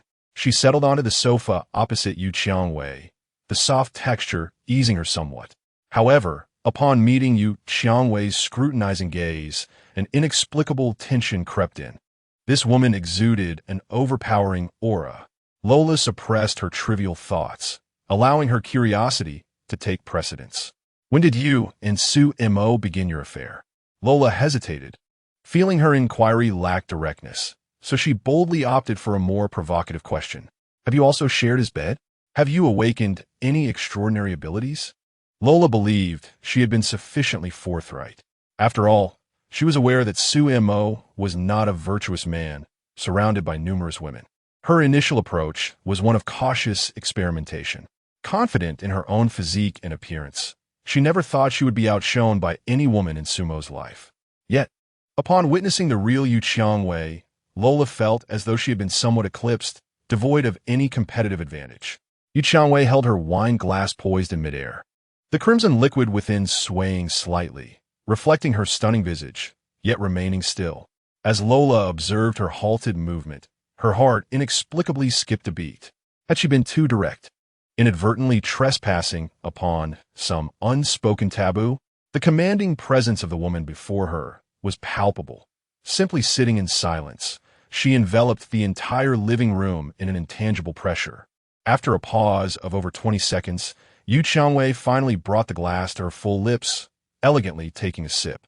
She set the glass down with grace, yet her voice resonated with a natural arrogance. He is your man. He lacks the capability to touch me. When he sees me next week, he will respectfully address me as Lady Yu, obeying every command of mine. Lola's eyes widened in shock, her delicate hand covering her slightly parted lips. You're Miss Yu. My apologies. My apologies. Lola hastily clarified. Just now, Su Mo instructed me to pack my belongings and move here, mentioning that a good sister would be here to welcome me. So I mistakenly assumed you were also. Yu Qiangwei interrupted her with a disdainful snort. Make sure you remember this from now on. In this manner, and even in this city, I, Yu Qiangwei, am the one in charge. Your man is merely working for me. As her words lingered, a sudden, sharp sound echoed from above, resembling the crash of porcelain shattering upon the floor. The commotion was considerable. Curiosity piqued, Lola glanced toward the staircase. Before long, a figure descended leisurely from the upper floor. Su Mo, bare-chested, exhibited a robust physique, a languid satisfaction gracing his features. Close behind him, Mu Hanbing also made her way down. She was clad solely in Su Mo's white shirt, its hem barely concealing her modesty. Her long, fair legs were fully exposed to the cool air, her delicate feet unshod against the chilly floor. The typically frosty visage of the elegant woman bore a hint of lingering warmth, her gaze somewhat unfocused, as if she had yet to fully regain her senses. In this posture, Laura once again covered her mouth with her hands, her eyes filled with astonishment and disbelief. On the other hand, Yu Qiangwei's face slowly bore a large question mark. Could it be, sister? It hasn't been long, and you have already been completely consumed by this rogue? Look at your expression. Where is the semblance of an ice queen? You clearly were the countenance of someone utterly conquered. Su Mo nonchalantly approached the sofa, extending his long legs to rest his feet upon the expensive coffee table, unable to conceal a sense of smugness. Mu Hanbing quietly took her seat to his right, maintaining a distance of over a meter, seemingly attempting to create some space, yet lacking the strength to do so. Laura astutely settled into the single sofa on Sumo's left. As the first woman to have a liaison with Su Mo, she felt no jealousy, only astonishment and curiosity as she scrutinized the new neighbor, Mu Hanbing, whom she had only recently met. Noticing Laura's astonished gaze, Mu Hanbing subtly averted her face, awkwardly avoiding eye contact. A moment of silence enveloped the living room. Su Mo broke the quiet, his gaze sweeping over the three women present before he directly addressed the matter at hand. Including myself, there are now 5 potential psychics within the association who meet the criteria. We are still 5 short of our goal of 10. We must locate the remaining individuals within this month. He turned to Yu Qiangwei, a serious expression on his face. You have extensive connections. Are there any psychics with sufficient potential over there? Or perhaps women who might awaken their abilities and yearn to do so? I'm open to that as well. Yu Qiangwei's red lips curled into a mocking smile, her gaze towards Su Mo resembling that of someone observing an absurd dreamer. You can't genuinely believe that awakened ones of our caliber are as common as cabbages on the street? Finding 5 within 9 days for you? Huh. That level of difficulty is less likely than counting on yourself to cultivate a few more women swiftly. Su-mo shrugged, his expression nonchalant. Finding them myself is far too troublesome and inefficient. You must have an abundance of attractive women at your disposal, right? How about this? I'll begrudgingly assist you in awakening them, thus enhancing your overall strength. What do you think? Su-mo spoke with an air of casualness, as if he were bestowing a grand favor upon Yu Qiangwei. I noticed your queen's bar seems rather bustling, doesn't it? That dancer named Shinman. She is quite lovely with an impressive figure. Having her dance there daily to entice those timid souls who dare only to steal glances is a waste of talent. Why not send her over to me? I assure you, I will cultivate her into a top-tier combatant. In this way, we both benefit. Wound tea that bring joy to us all. Chapter 52. The mission to rescue the fated female protagonist, Luo Bingyan. After all this time, this rascal's target turns out to be the star attraction of her establishment. The corners of Yu Qiangwei's eyes twitched slightly. She glanced towards Laura, only to find the tall model widening her eyes in unexpected anticipation, devoid of any jealousy. Looking over at Mu Hanbing, the former Ice Queen maintained her aloof demeanor, her expression vacant, seemingly indifferent to all that transpired before her. Yet the faintly flushed ears and the involuntarily curled, white toes revealed the tumult within her heart. She pretended, continuing to feign indifference. Just the day before, she had sworn that she would never allow Su-mo to lay a finger on her again. But how much time had passed? This scoundrel had toyed with her, leaving her in a disheveled state, nearly devoid of the strength to resist. Truly, one suffers for the sake of appearances. Yu Qiangwei tugged at the corners of her mouth, suppressing the subtle discontent that stirred within. Very well, I shall assist you in inviting Shinman over tomorrow. However, Yu Qiangwei, will never issue commands to coerce any woman into doing something against her will, particularly when it involves reluctantly entertaining a man. The outcome depends solely on your capabilities. Upon hearing this, Sumo's face immediately blossomed into a confident smile. It's settled. When it comes to charming women, ISNT my face sufficient. He had an almost blind confidence in his looks and physique. Last time at the Queen's Bar, Shinman had certainly stolen glances at him. She must possess a desire to conquer someone like Su-mo, a seemingly untainted and radiant young man. After all, women who frequent such establishments often harbor a peculiar interest in such pure prey. Haha, no problem. Su-mo clapped his hands with delight. You may in. From this day forth, you shall be my capable assistant. Follow my lead, and together we shall grow stronger and achieve greatness. This grandiose declaration, paired with his languid demeanor of recent satisfaction, appeared rather comical. Before his words had fully faded, Su-mo had already risen to his feet. With a swift motion, he lifted the nearby model, Laura, who still bore an expression of confusion and curiosity, effortlessly in his arms. Off we go. Let us ascend and continue nurturing our connection. Under the complex gazes of Yu Qiangwei and Mu Hanbing, Su-mo ascended the stairs once more, cradling the long-legged model. Yu Qiangwei thought, this scoundrel just finished one bout, and he is already eager to commence the next? His lecherousness is truly appalling. Were it not for Su-mo's extraordinary talent in awakening women's latent abilities, Yu Qiangwei would never allow him to have his way so easily. Absolutely not. In the living room, only Yu Qiangwei and Mu Hanbing remained. The air hung heavy for a few moments. Yu Qiangwei was the first to break the silence, her gaze piercing as she directed a mocking smile at Mu Hanbing. Oh, Mutamarin, what is this? Have you been ensnared by that man once more? Guarantee you, quite the formidable one? Whatever happened to that defiant spirit from earlier? She chuckled. It seems your body is rather honest despite your verbal denials. Or do you secretly enjoy being treated so roughly by him? Mu Hanbing's beautiful eyes flickered, and she retorted, That's none of your concern.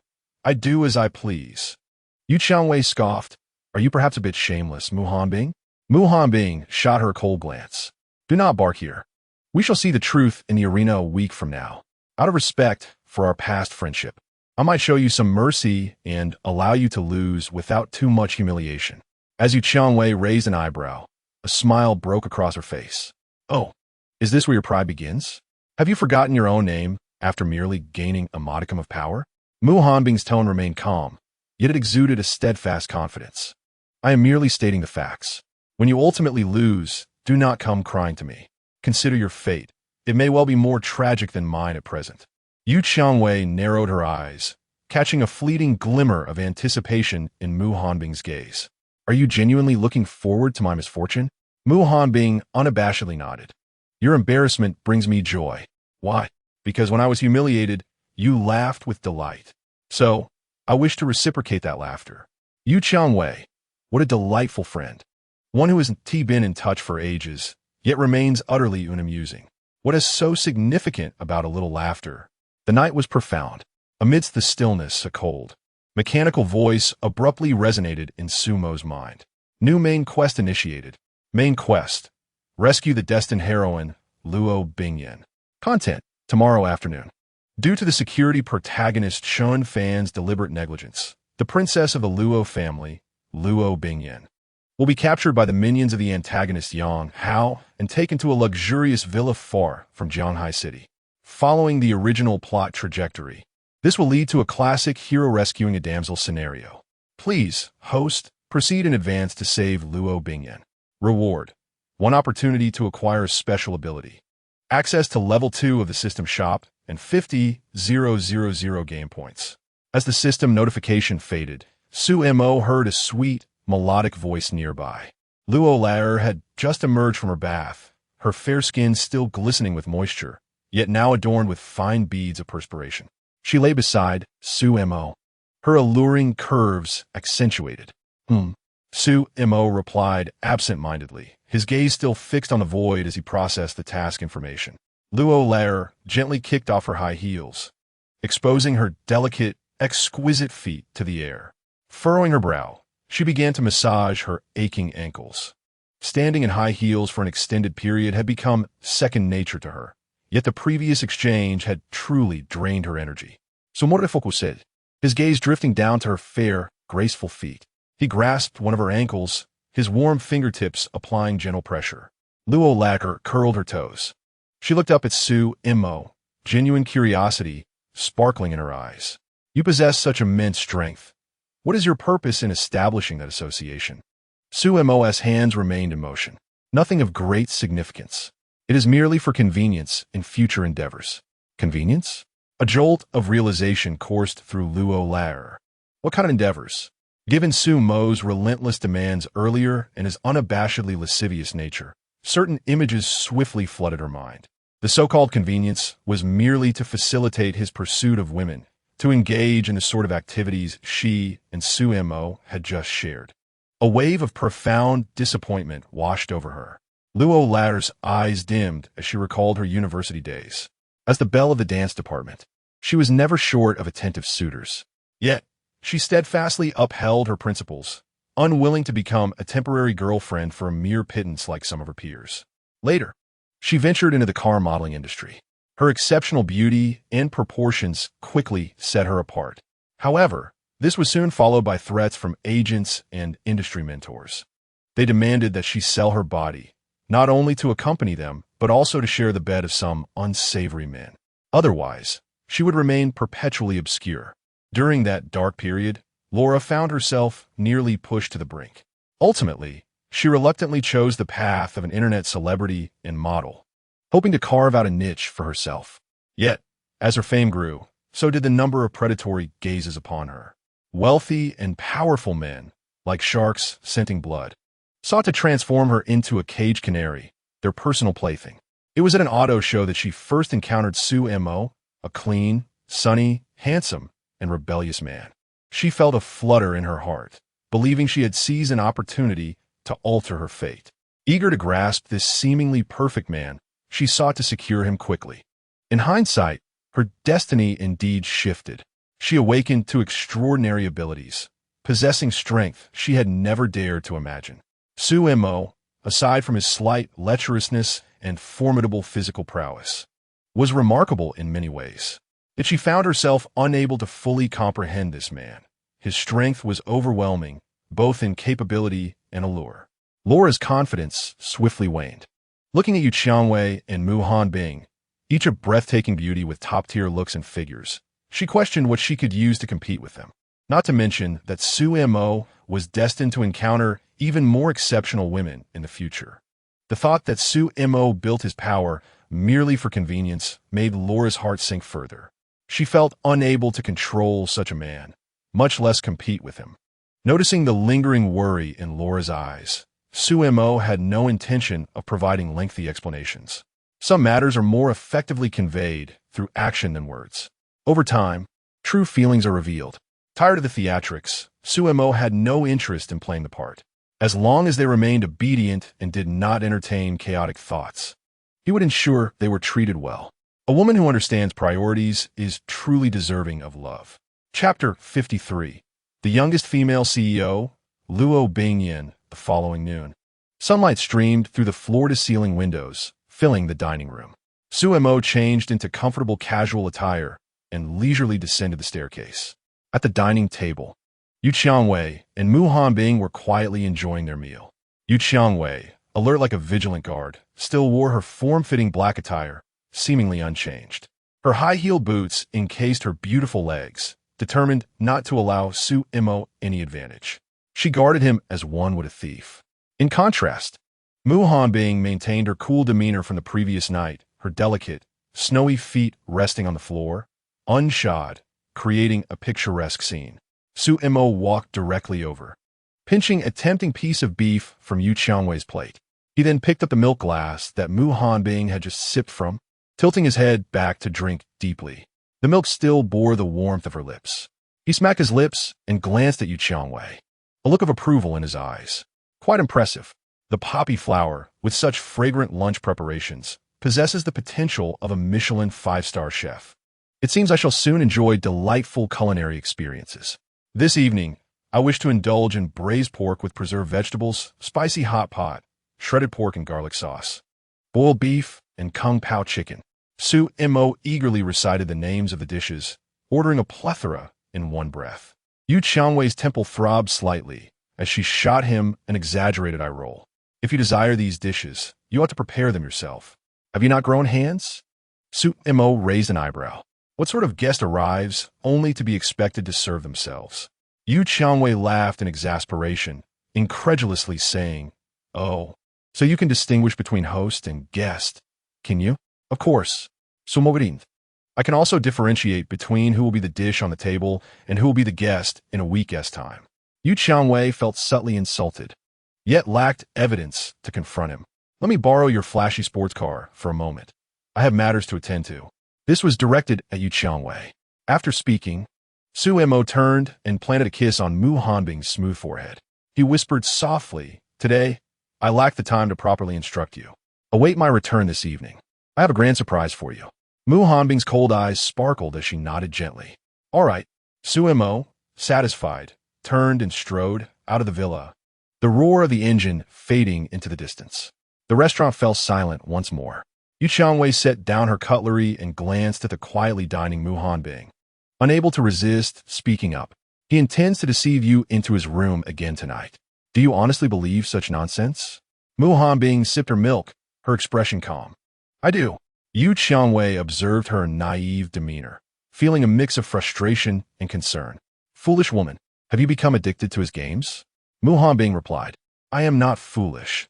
It is you who have yet to grasp the gravity of the situation."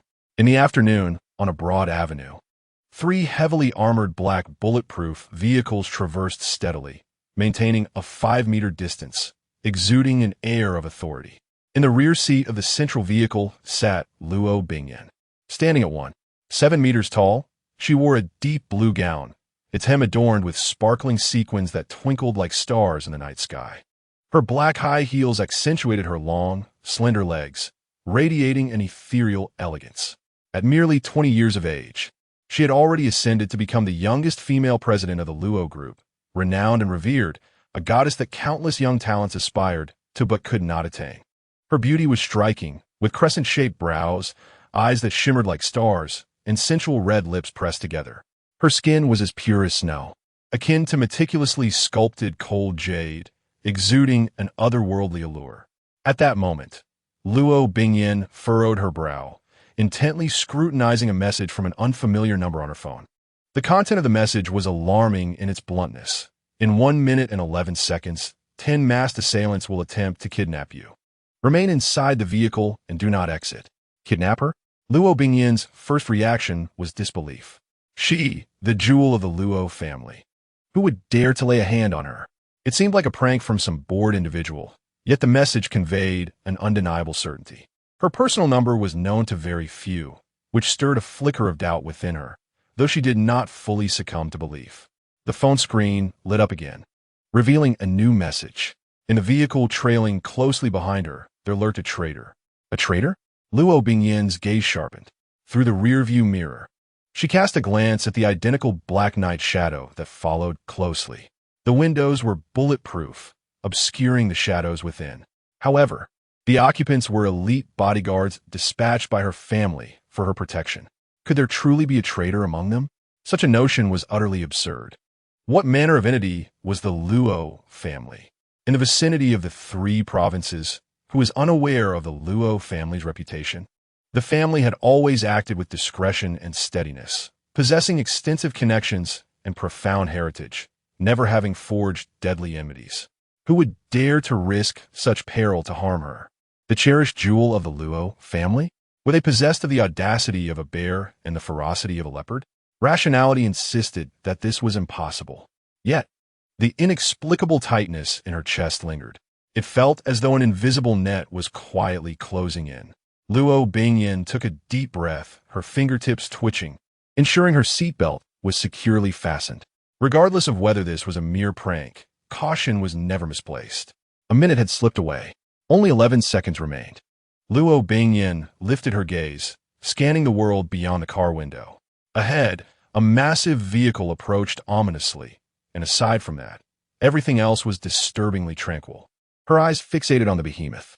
The tension within her heart tightened further. The windows of that automobile were as dark as an abyss, entirely shielding any prying eyes. The body glinted in the afternoon sun, the metallic sheen blindingly bright. The distance diminished rapidly. Luo Bingyin sensed an overwhelming pressure intensifying with the vehicle's approach. 10, 9, 8. Miss, the car ahead is suspicious. It's been modified too expertly. It doesn't appear to belong to a legitimate owner. It seems to be heading straight for us. The voice of the female bodyguard, driving, became alarmingly sharp. No sooner had she spoken than bang, bang. 2 deep, thunderous gunshots shattered the afternoon calm. The bulletproof tires of a night shadow in which Luo Bingyin was seated exploded with a resounding pop. The vehicle lost control, veering violently and crashing into the roadside barrier, finally coming to a halt amidst a cacophony of screeching metal. Almost simultaneously, the doors of the large vehicle ahead flung open. 10 masked figures clad in black surged forth, moving with the swiftness of leopards, gripping an array of firearms. The fierce aura they exuded marked them as anything but ordinary criminals. They resembled elite soldiers seasoned by the crucible of war. The turn of events unfolded with breathtaking speed. The lead night shadow reacted with equal swiftness. The doors swung wide open. The road, which had been tranquil just moments before, transformed into a battlefield in an instant.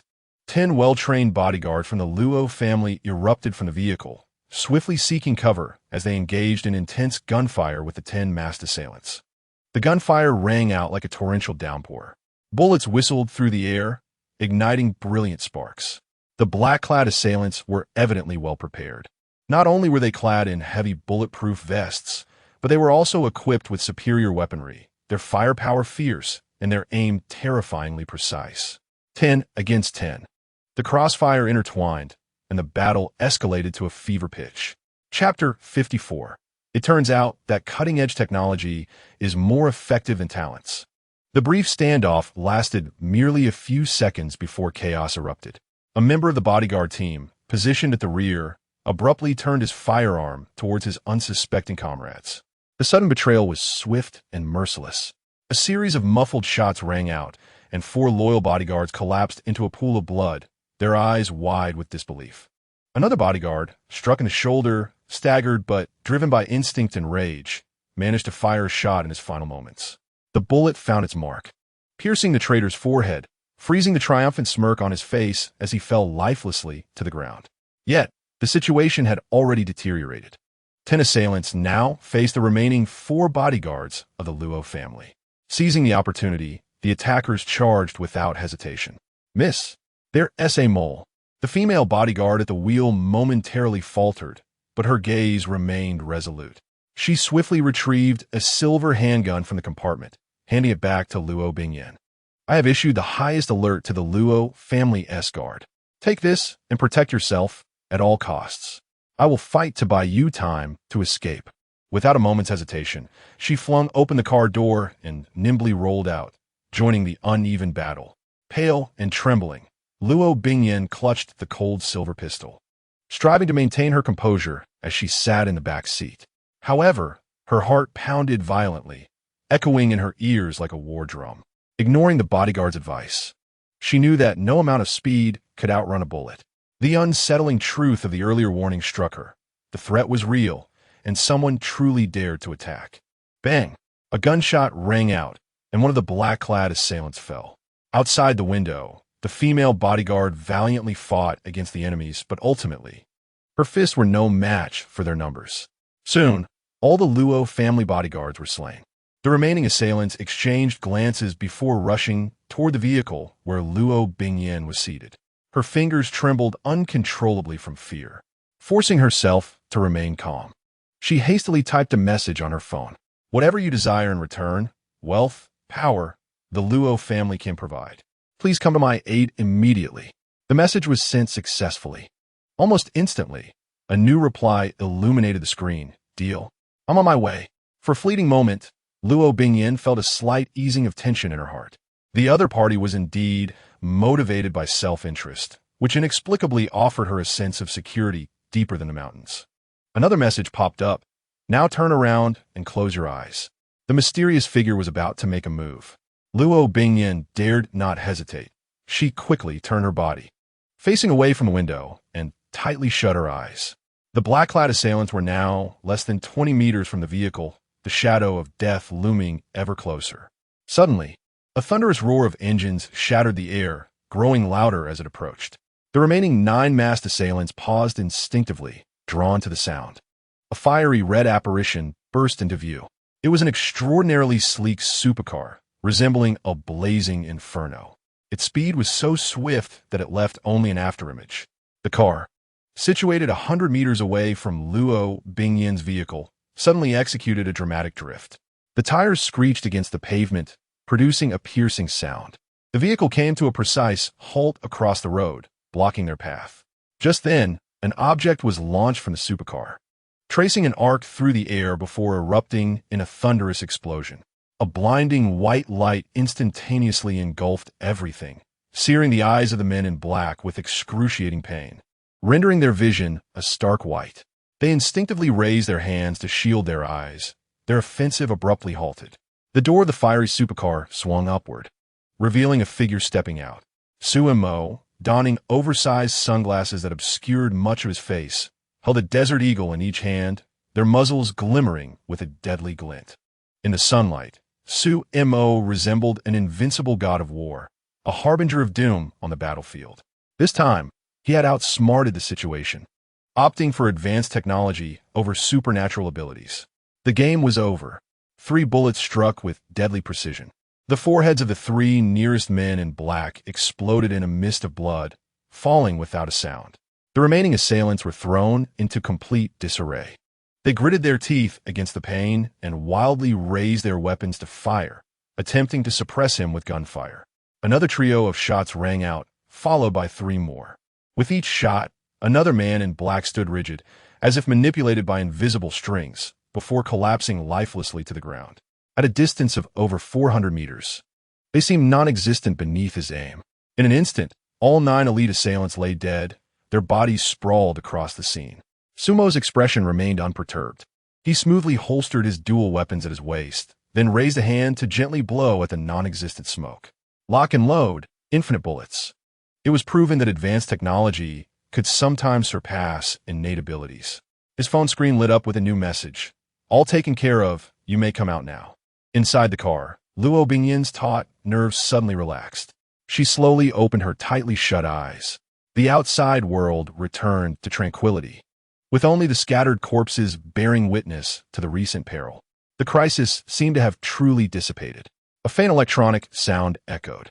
The striking red supercar, reminiscent of flames, had silently parked beside her vehicle, as solid as a rock. The door swung upward, revealing a figure before her. When Sumo's youthful and handsome face came into focus, Luo Bingyan's heart skipped a beat, and she involuntarily accelerated. So young. This was the first thought that flashed through her mind. The mysterious powerhouse who had just eliminated 9 elite assassins with such thunderous precision appeared to be of similar age to her. Moreover, he was exceptionally handsome. A subtle smile graced Sumo's lips. The smile was understated yet radiated warmth, dispelling the lingering scent of blood and coldness in the air. A heartwarming male deity, Luo Bingyan was momentarily entranced.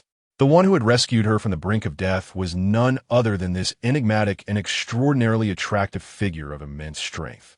The scene before her was reminiscent of the unrealistic fantasies of youth, a hero from a fairy tale, traversing thorns to rescue a distressed princess. At this moment, he stood before her, more tangible and striking than any dream. Silence enveloped them for a brief moment. Thud, thud. Sumo raised his hand, lightly tapping on the car window, casting a gentle gaze to signal her to exit the vehicle. Luo Bingyan suddenly snapped back to reality, her cheeks betraying her with an uncontrollable flush. Just moments ago, she had resembled an infatuated girl, someone utterly naive. If the esteemed elders of the Luo family, who held high hopes for her, were to witness her in such a state, she would undoubtedly face a lecture on maintaining composure, even in the face of calamity. Taking a deep breath, she subdued her unusual feelings and cautiously pushed open the car door, her movements imbued with a rare sense of restraint.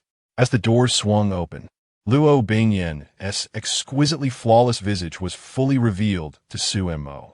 His gaze lingered on her face for a fleeting moment before sweeping downward. Her brows and eyes were delicately crafted, her skin as fair and tender as porcelain. Her nose was gracefully upturned, and her slightly parted cherry lips bore an expression of bewilderment, unexpectedly alluring. Her figure was equally remarkable, with curves that were perfectly proportioned, particularly her bosom, which was impressively ample, certainly measuring above a 36. With such beauty, it was no wonder she had attracted the misfortune of abduction. She was indeed a treasure. A femme fatale. Chapter 55. The closer the physical distance, the faster the emotional warmth. Miss Luo, it is a pleasure to make your acquaintance. We cannot afford to relax just yet. We must leave this place swiftly, Sumo stated. Luo Bingyan blinked rapidly, remnants of fear causing her to feel somewhat flustered. Yes. All right. Thank you for rescuing me. Where are we headed? A mysterious smile graced Sumo's lips. Do not worry. I shall take you to a safe place. However, you must endure a bit of discomfort first. Before she could fully comprehend his words, Sumo swiftly extended his arms, lifting Luo Bingyan horizontally into his embrace. The warmth of his masculine presence enveloped her instantly. Luo Bingyan's body tensed abruptly, her heart racing as if it would leap from her chest, pounding like a drum. Her cheeks flushed crimson, warmth flooding to her head. "What are you doing?" she stammered, her voice trembling with uncertainty, yet lacking any intent to resist. On the contrary, an unprecedented sense of security washed over her, as if this strong embrace shielded her from all external dangers. In that moment, the scene mirrored the tropes of cliché novels, where a beleaguered heroine encounters a legendary hero, secretly nurturing affection and surrendering her heart for life. Yet, reality was far more complex. Sumo was no archetypal romantic hero from a storybook. In typical narratives featuring ordinary protagonists, achieving such intimacy in mere moments would require hundreds of chapters of build-up, where the heroine willingly submits to the circumstances. Of course, I'm taking you away from here, Sumo assured, his hold on her soft form unwavering. With a gentle leap, the two settled securely into the driver's seat of the fiery red supercar. The vehicle, belonging to Yu Qiangwei, had undergone extensive modifications. The seating space has been significantly expanded. At this moment, the two individuals are squeezed into one spot. Yet it does not feel excessively cramped. On the other side, within a brand new used vehicle, Chun Fan, clad in a security uniform, is in a state of anxious urgency. His hands gripped the steering wheel tightly, his gaze fixated frantically on the location target displayed on his phone. Why is it taking so long? Chun Fan complains, as the Luo family's security team has already set out to rescue someone, while those inept individuals have yet to secure the captives. Whose subordinates are these? They can't even manage something as straightforward as a kidnapping. They're utterly useless. In truth, Chun Fan had noticed those suspicious men outside the company premises earlier. They were numerous and moved stealthily. Instinctively, Chun Fan discerned that these individuals harbored malicious intent, immediately surmising their plot to abduct Luo Bingyan. However, as an inconspicuous security guard, Chun Fan found it nearly impossible to even catch a glimpse of Luo Bingyan within the company, let alone approach or protect her. Therefore, upon realizing the situation, he refrained from promptly notifying Luo Bingyan. He was secretly calculating his own strategy, as this represented a rare opportunity. He intended to wait until Luo Bingyan was captured, and before the Luo family's rescue team arrived, he would single-handedly attempt to rescue her. This would allow him to stage a heroic rescue, earn Luo Bingyan's affection, and attract the attention of the family patriarch. With that, marrying a wealthy heiress and ascending to the pinnacle of life would be within reach. Chun Fan silently contemplated his strength, as he had at least reached the pinnacle of hidden energy, although he could not directly confront the intense violence of the assailants. He believed that, barring any unforeseen circumstances, his agility would enable him to dispatch a few unskilled fools with ease. I can't wait any longer. If the Luo family's rescue arrives, my chance will be lost, he thought. Now is the time to act. I must rescue Luo Bingyan first and deal with the mastermind later. With this resolve, Chun Fan adjusted his security cap and pressed the accelerator to the floor, speeding towards the designated location. Inside the cramped vehicle, Luo Bingyan, seated sideways on Sumo's lap, felt the constricted space acutely. Her body was pressed tightly against Sumo's, the warmth of his solid chest palpable through the thin fabric of their clothing. Her cheeks flushed further with heat, and she felt somewhat stiff, hesitant even to move. Her long, graceful legs were confined closely to Sumo's thigh, and her pert posterior was inescapably pressed against him as well. This position left her feeling utterly uncomfortable, to the point where she even breathed more lightly.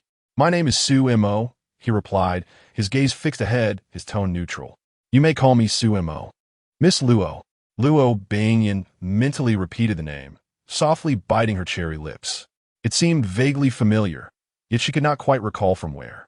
Having grown up under the protective wing of her elders in the Luo family, her social circle was primarily confined to the upper echelons of Jiangqing society. She had always been indifferent to matters and individuals beyond her circle, dedicating herself entirely to the family business entrusted to her. It was hardly surprising that she did not know Sumo, for he did not appear to be the kind of illustrious figure that one would easily recognize, at least not within her realm of knowledge. Curiosity overcame her shyness, and Luo Bingyan could not help but inquire once more, "Sumo, how did you know I was in danger, and that there was a traitor among my bodyguards?" This question had lingered in her mind for quite some time. Sumo did not provide a direct answer. This world is far more intricate than what we perceive, brimming with the unknown. Some matters defy conventional explanation. He paused, casting a profound glance in her direction. "However, you need only to know that I am here to protect you now. You shall not find yourself in such peril again. As for the traitors within the Luo family, there is more than one." Luo Bingyan felt a jolt of shock, her expression shifting. More than one? She yearned to ask further questions, such as how Sumo had acquired this knowledge and who the traitors were. Yet, the sudden acceleration of the supercar and the exceedingly intimate position rendered her uncomfortable. She hesitantly requested, "Could you please stop the car? I would prefer to sit in the passenger seat. This is rather awkward." Sumo, however, unhesitatingly refused. "Sit in the passenger seat? That is out of the question. I promise to protect you throughout. If you remain beside me, I can respond to any emergencies promptly." What a ridiculous notion. Sumo exerted considerable effort to embrace the delicate figure nestled in his arms, adjusting to share the same driving seat. Allowing her to sit in the passenger seat would render his efforts futile, although the spatial distance would indeed increase. It would eliminate the opportunity for close contact that he had orchestrated. Of course, this was not solely for his advantage. It was also a means to foster emotional intimacy swiftly. An anonymous relationship expert once stated that the closer the physical proximity between a man and a woman, the greater the emotional fluctuations, which in turn fosters the deepening of feelings. Was it not through such relentless close-quarter tactics that the icy demeanor of Mu Hanbing gradually thawed? As Luo Bingyin listened to this grandiloquent justification, a blush crept up her cheeks once more. She was not oblivious. She recognized Su Mo's intentions. Yet, his words left her with no grounds for rebuttal. Safety and protection were articulated in a way that aligned perfectly with her interests, providing no excuse for refusal. Moreover, the current circumstances dictated otherwise. Having just escaped danger, she was acutely aware of her ignorance regarding this enigmatic man and his intentions. The thought of rejecting him or exhibiting her disdain could potentially provoke his ire. Luo Bingyin dared not entertain such notions. Thus, she reluctantly acquiesced to this awkward arrangement, a faint sense of powerlessness swelling within her. If only the antiquated elders of her family had permitted her to cultivate martial arts, granting her the means for self-preservation, she would not have found herself in such a passive position during a crisis, relying on a stranger for salvation while enduring this mortifying circumstance. At this moment, she had no choice but to endure in silence. The fiery red supercar had entered the city, its striking design and thunderous engine sound capturing the attention of passers-by, who gazed in awe. This vibrant vehicle was none other than the globally limited edition McLaren 1, valued at $28 million. Its aesthetic and performance were enough to ignite the passion of any car enthusiast. "Wow, that car is stunning. Whose extravagant vehicle is that?" exclaimed one onlooker. "Goodness, isn't that a McLaren 1? I've only seen it online. This is my first time witnessing it in reality," remarked another. "Look at that body. It's absolutely magnificent. If only I could take a ride through the city, I'd gladly sacrifice a decade of my life for it. If I could sit in such a supercar just once, I would die without regrets." Chapter 56. Luo Bingyin, the lustful Prince Charming, taking advantage of everything.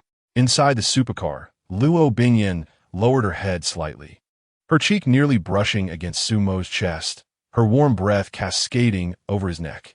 Her voice was barely audible, laced with a hint of mortified pleading. "It should be safe now, right? May I sit in the passenger seat?" Sumo raised an eyebrow, feigning displeasure. "Now that we are in the city, why is Miss Luo still contemplating the passenger seat? Does sitting on my lap make you uncomfortable?" It was more than discomfort. It was utter torment, a dual affliction of body and mind.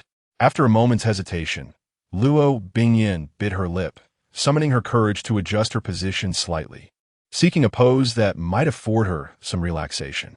However, in that minor movement, her elbow inadvertently grazed Sumo's side, encountering the hard, cold outline of something. Was it a gun? She recoiled as if scalded by an invisible flame, her face draining of color, then flushing with embarrassment. "Why are guns at your waist?" Her voice trembled, unable to meet the perilous sight. "They're too hard. It's quite uncomfortable." "Oh, is that so? I shall have to be mindful then. We can't have Miss Luo feeling uneasy," Sumo replied casually, yet his actions contradicted his words. The supercar's speed slackened slightly.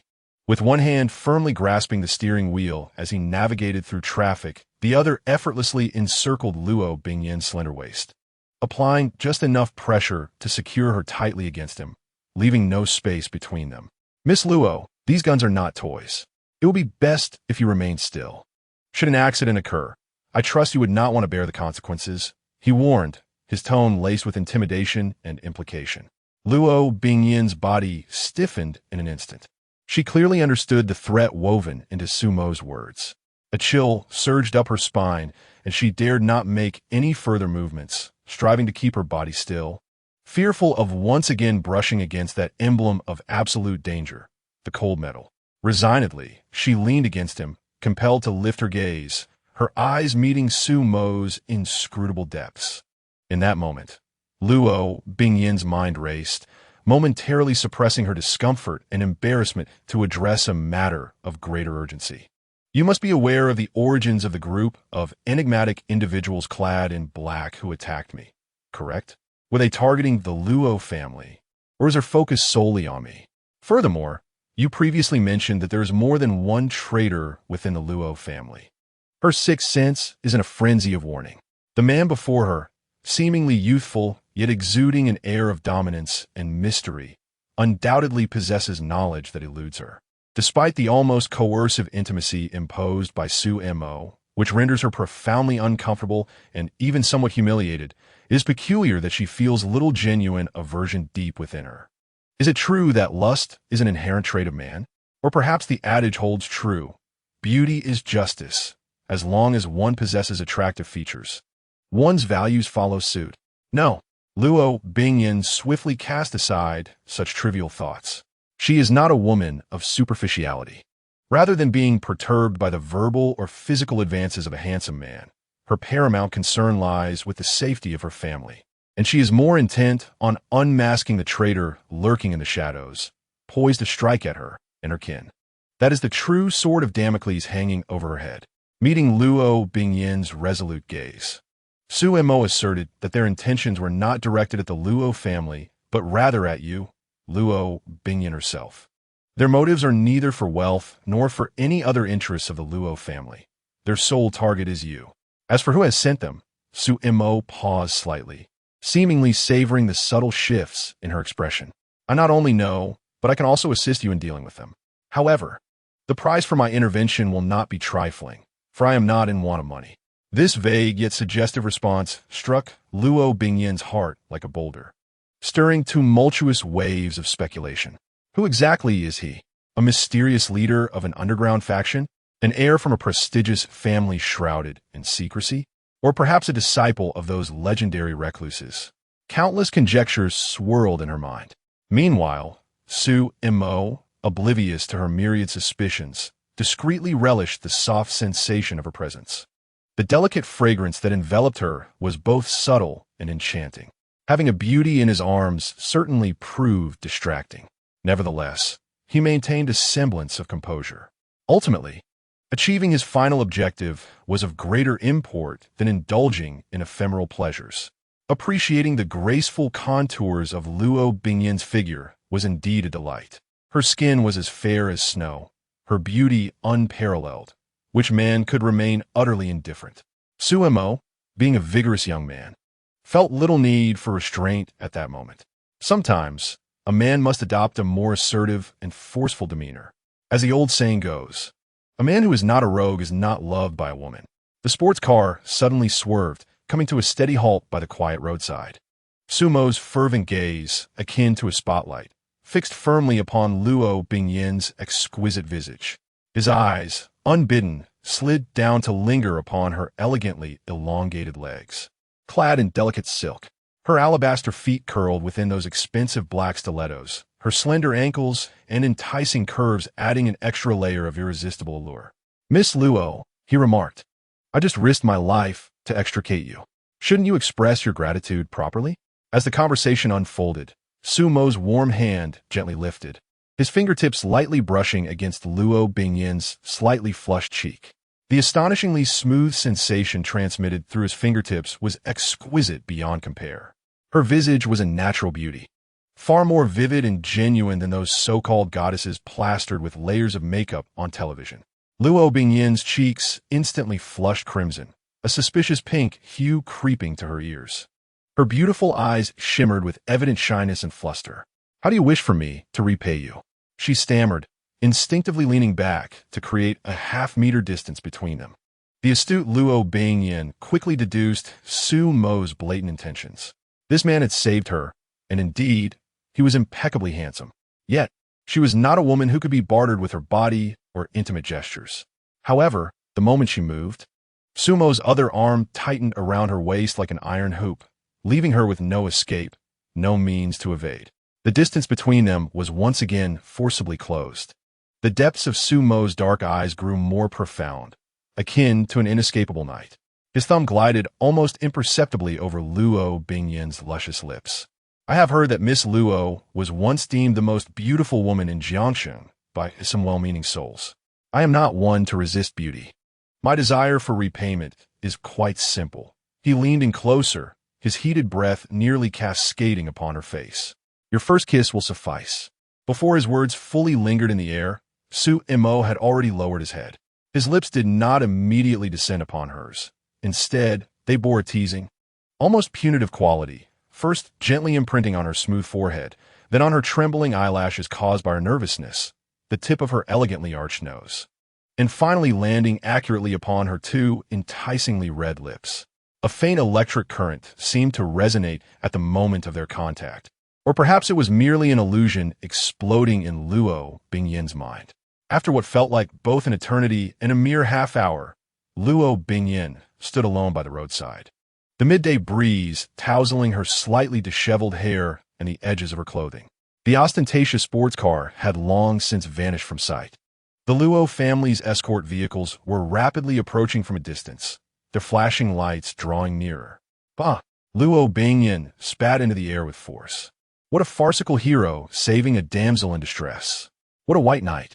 Kissing was one thing. The proficiency with which he did so was another matter entirely.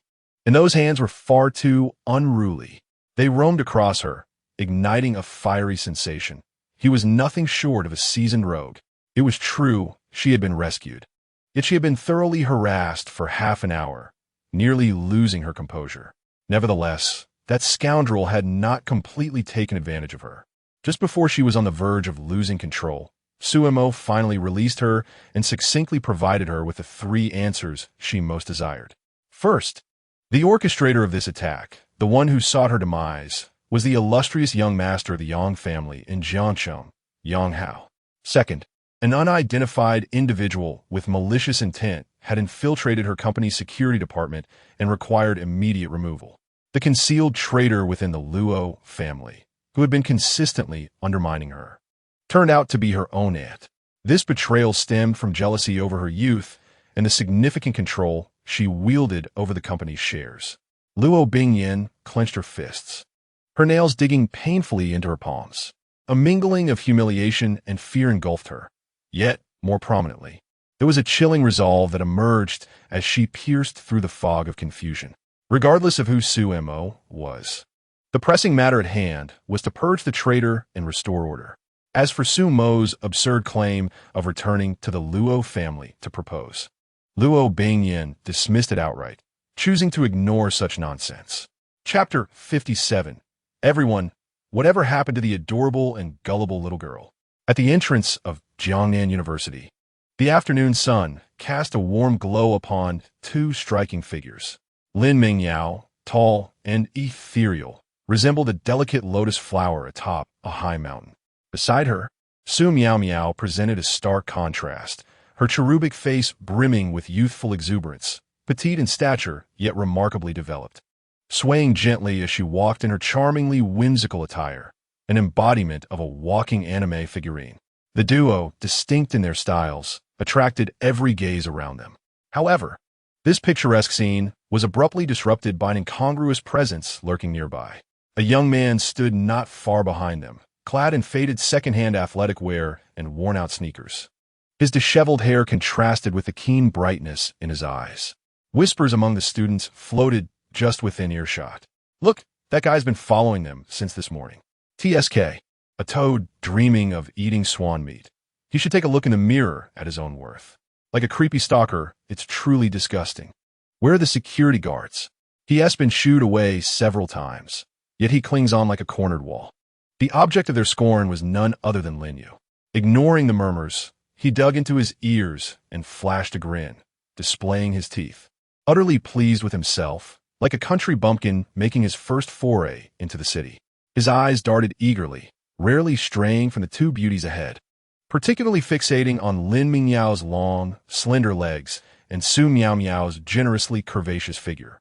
Feeling the sticky gaze upon her, Lin Mingyao's expression hardened with palpable disdain. She could hardly fathom how her father had summoned such an individual to guard her. Clumsy and unrefined was one thing. The odor of poverty emanating from him was unmistakable even from several paces away. What she found most intolerable, however, was his audacity to offer personal protection. Just the thought of that scenario sent shivers down her spine, making her stomach churn. Lin Yu, of course, noticed the disdain in Lin Mingyao's eyes. He rubbed his nose and chuckled to himself. It was only natural for a country bumpkin to be oblivious to his impressive qualities. Confident in his own abilities, he believed that this aloof campus beauty merely underestimated him due to her ignorance of his extraordinary talents. Once he had the chance to showcase his prowess, he was certain she would be captivated by his charm. At that point, winning her affection would be a mere formality. However, he understood that winning a woman's heart required patience. Lin Yu's eyes darted, landing on the seemingly innocent and easily deceived little girl beside him. This young sister possesses such a generous heart. She radiates kindness at first glance. Perhaps it would be wise to make her my first target and rescue the situation. Sister Mingyao, Su Miao Miao, suddenly tugged at Lin Mingyao's skirt. Her small face contorted in displeasure, her voice tinged with childlike innocence. Yet her gaze belied a profound disdain. That perverted man behind us keeps stealing glances at your legs and leering at me with such a lascivious gaze. Why did your father send such a person? Lin Mingyao shook her head gently, her eyes filled with helplessness. Do not bring it up. My father, Lin Yoji, specifically reminded me yesterday that Lin Yu's master had once bestowed a great favor upon the Lin family. This time, he has been summoned to protect my safety, and I must cooperate. Cooperate? Nonsense. She would rather be driven mad daily by that rascal Su Mo than spend time with this lecherous man. Don't be afraid. Sister Mingyao. Su Miao Miao puffed out her small chest, raising her delicate fist with utmost seriousness. I will protect you. Lin Mingyao gazed at her adorably naive appearance, then at the impressive figure that even made her envious, her lips twitching slightly. She harbored grave doubts. If a truly blind villain were charged forward, the first to be taken away would undoubtedly be this innocent-looking little girl. As if to validate Lin Mingyao's thoughts, a group of 8 burly men suddenly stormed toward them, exuding an intimidating presence. Each was tall and muscular, clearly regulars at the gym, their necks thickening to nearly rival their heads. Their eyes were ablaze with intent, fixated on the alluring figures of Lin Mingyao and Su Miao Miao, or rather, the striking contrast of innocence that Su Miao Miao presented. In the blink of an eye, the 8 muscular men had encircled Su Miao Miao, their gazes ravenous and unrestrained. The leader of the group grinned widely, revealing a set of teeth stained yellow from smoke, rubbing his large hand together like a fan. Little sister, are you alone? Let your brothers take you for some candy. We have plenty. Another burly man chimed in, his eyes lingering on Su Miao Miao's chest. Yes. Our home has a big mansion. Such a cute little sister must surely love it. Su Miao Miao blinked her big, watery eyes, her little head tilting slightly. Is the sun rising in the west today? Usually, these nasty men are all around Sister Mingyao. Lin Mingyao's expression turned icy as she stepped forward, shielding Su Miao Miao behind her. You all get lost. However, the leading burly man waved his hand impatiently, his gaze still locked on Su Miao Miao. Shoo, it's none of your business. Don't obstruct us from bonding with the little sister. Another burly man was even more direct. Exactly, we only want her. We have no interest in you. Witnessing this scene from a distance, Lin Yu's eyes lit up. An opportunity had arisen. The classic hero saving the damsel in distress. He adjusted his stance, preparing for the moment when the 2 beauties would become alarmed and cry for help. Then he would make his dazzling entrance, unleashing a flurry of military punches that would leave this rabble in tears. However, Su Miao Miao, still protected behind Lin Mingyao, would not allow it. Do not bully Sister Mingyao. The petite girl puffed her cheeks, resembling an indignant little pufferfish, and hopped in place with a certain flair. Alas, her adorable yet chubby visage possessed a menacing aura that amounted to virtually nothing, though it certainly captured attention. How charming. This little sister even exhibits a protective instinct. How utterly delightful. It is imperative that I take her home and shower her with affection today. The burly men were further amused by her antics. Lin Mingyao felt a sinking sensation in her heart. It was inevitable. Her greatest fear had come to pass. At that moment, Su Miao Miao sprang into action. Her little feet, clad in white stockings, lifted with a seemingly gentle motion, Yet her target was the most grotesquely grinning burly man's calf. Rather than retreat, the man blushed with excitement, enthralled by the sight of her diminutive foot. He even began to fantasize about seizing that little foot, removing the bothersome white shoe, and toying with it in his palm. But before his thoughts could fully materialize, a muffled thud resounded. The seemingly feeble little foot unleashed an unimaginable force upon contact with the man's leg. The burly man, weighing at least 200 pounds, was sent flying as if struck by a speeding vehicle, crashing into a nearby trash bin with a resounding clang, distorting it beyond recognition. A hush fell over the crowd for a moment. The smiles of the remaining 7 burly men froze in shock. Lin Mingyao's beautiful eyes widened in disbelief. Lin Yu, who had prepared to show off, nearly stumbled. Su Miao retracted her foot, clapped her hands, and maintained her innocent expression. Taste my criminal excitement punch. She darted into the midst of the 7 men. What followed was a one-sided onslaught. Su Miao's tiny fist flew with such speed they left traces in the air. Bang! Bang! Bang! Each punch landed unexpectedly, targeting chins, abdomens, and temples. Though her strikes appeared decorative, they bore astonishing force. The burly men scarcely had time to react before collapsing to the ground, frothing at the mouth and losing consciousness. In a mere 10 seconds, the once intimidating 8 muscle-bound men lay sprawled together like discarded sacks.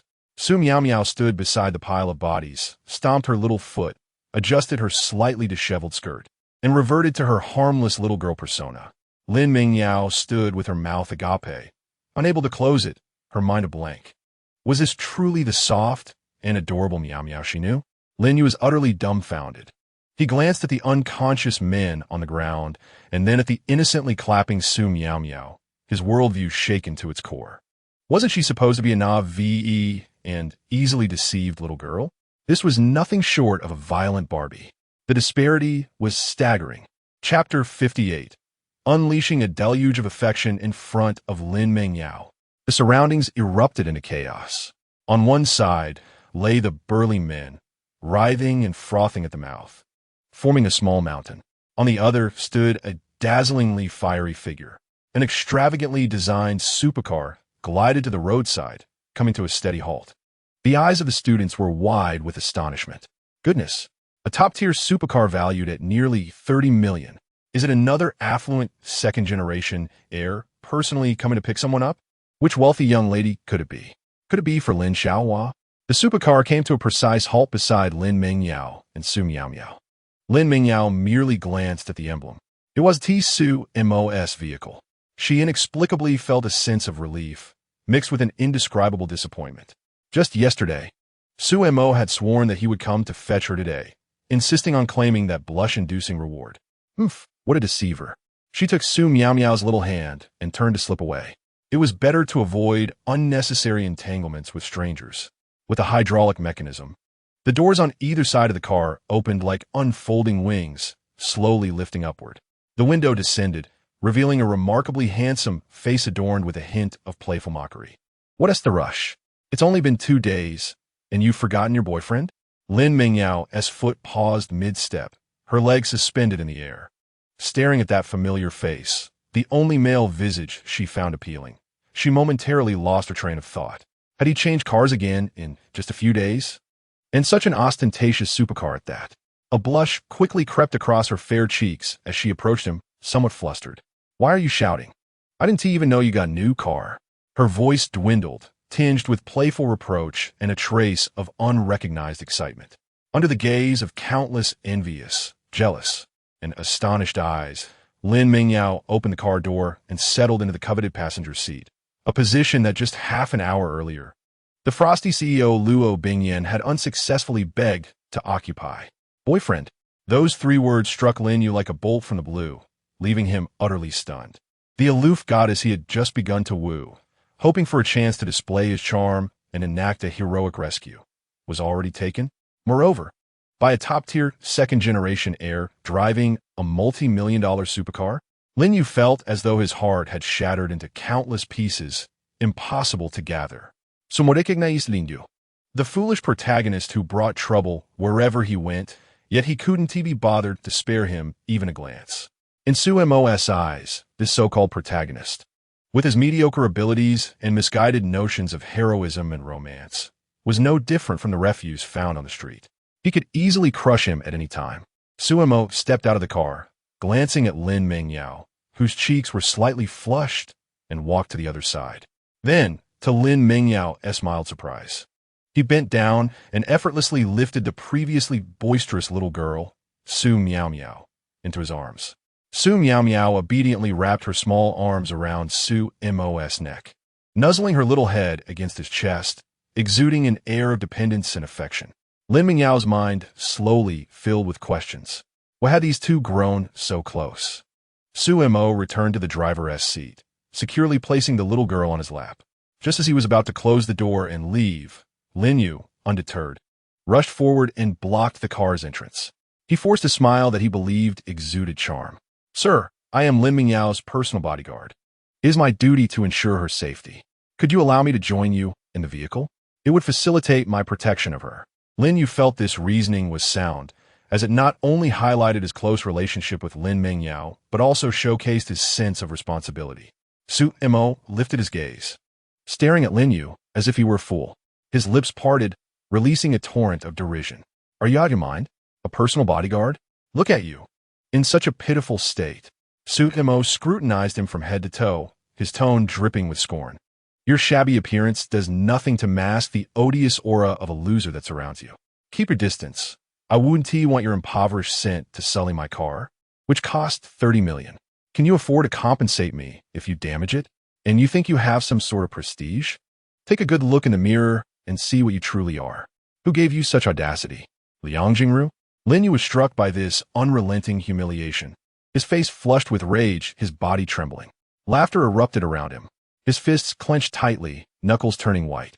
Since he had begun his training, he had never endured such indignity. He gritted his teeth, preparing to utter some words of wisdom about the folly of underestimating youth or the cyclical nature of fortune.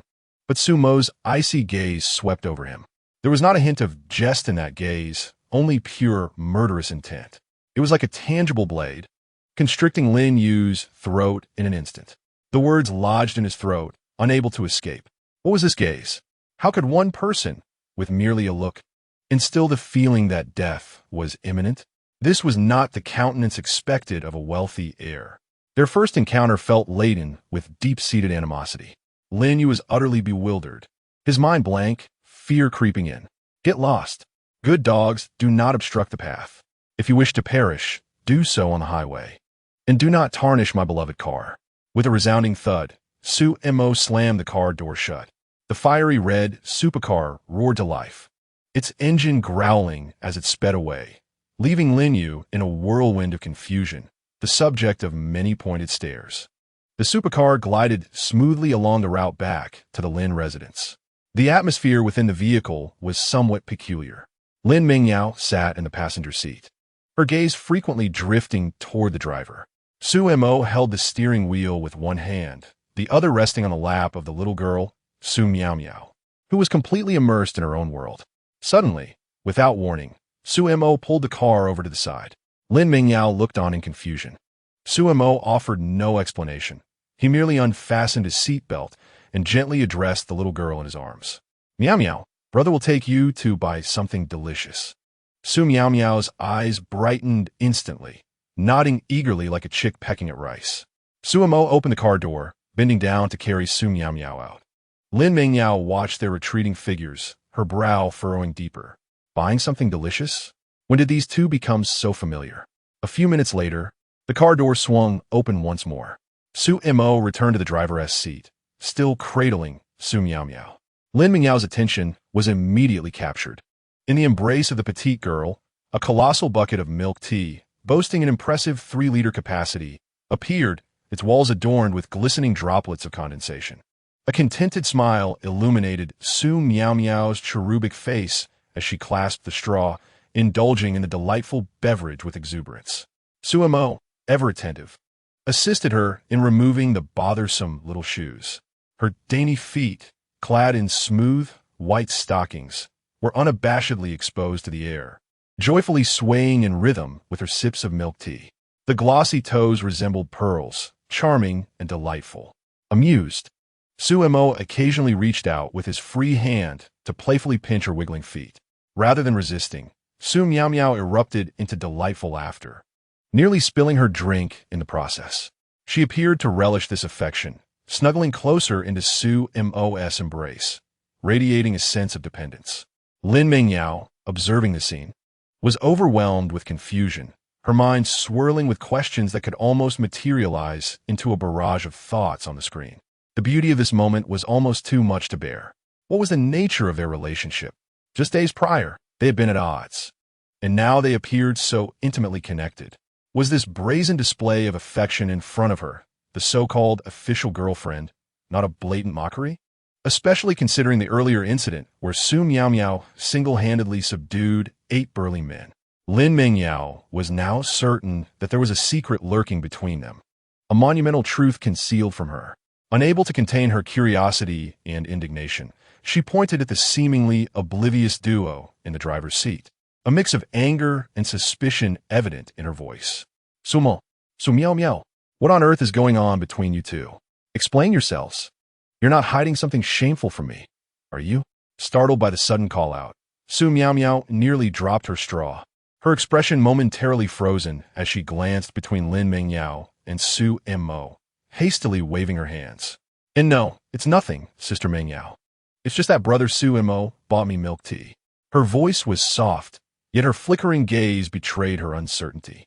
Su Mo, however, remained unfazed, seemingly oblivious to the fiery glare directed at him by Lin Mingyao. He even took the opportunity to pinch Su Miao Miao's small foot once more, eliciting another bout of light-hearted laughter from the little girl. What is all the fuss about? Su Mo finally spoke in a languid tone.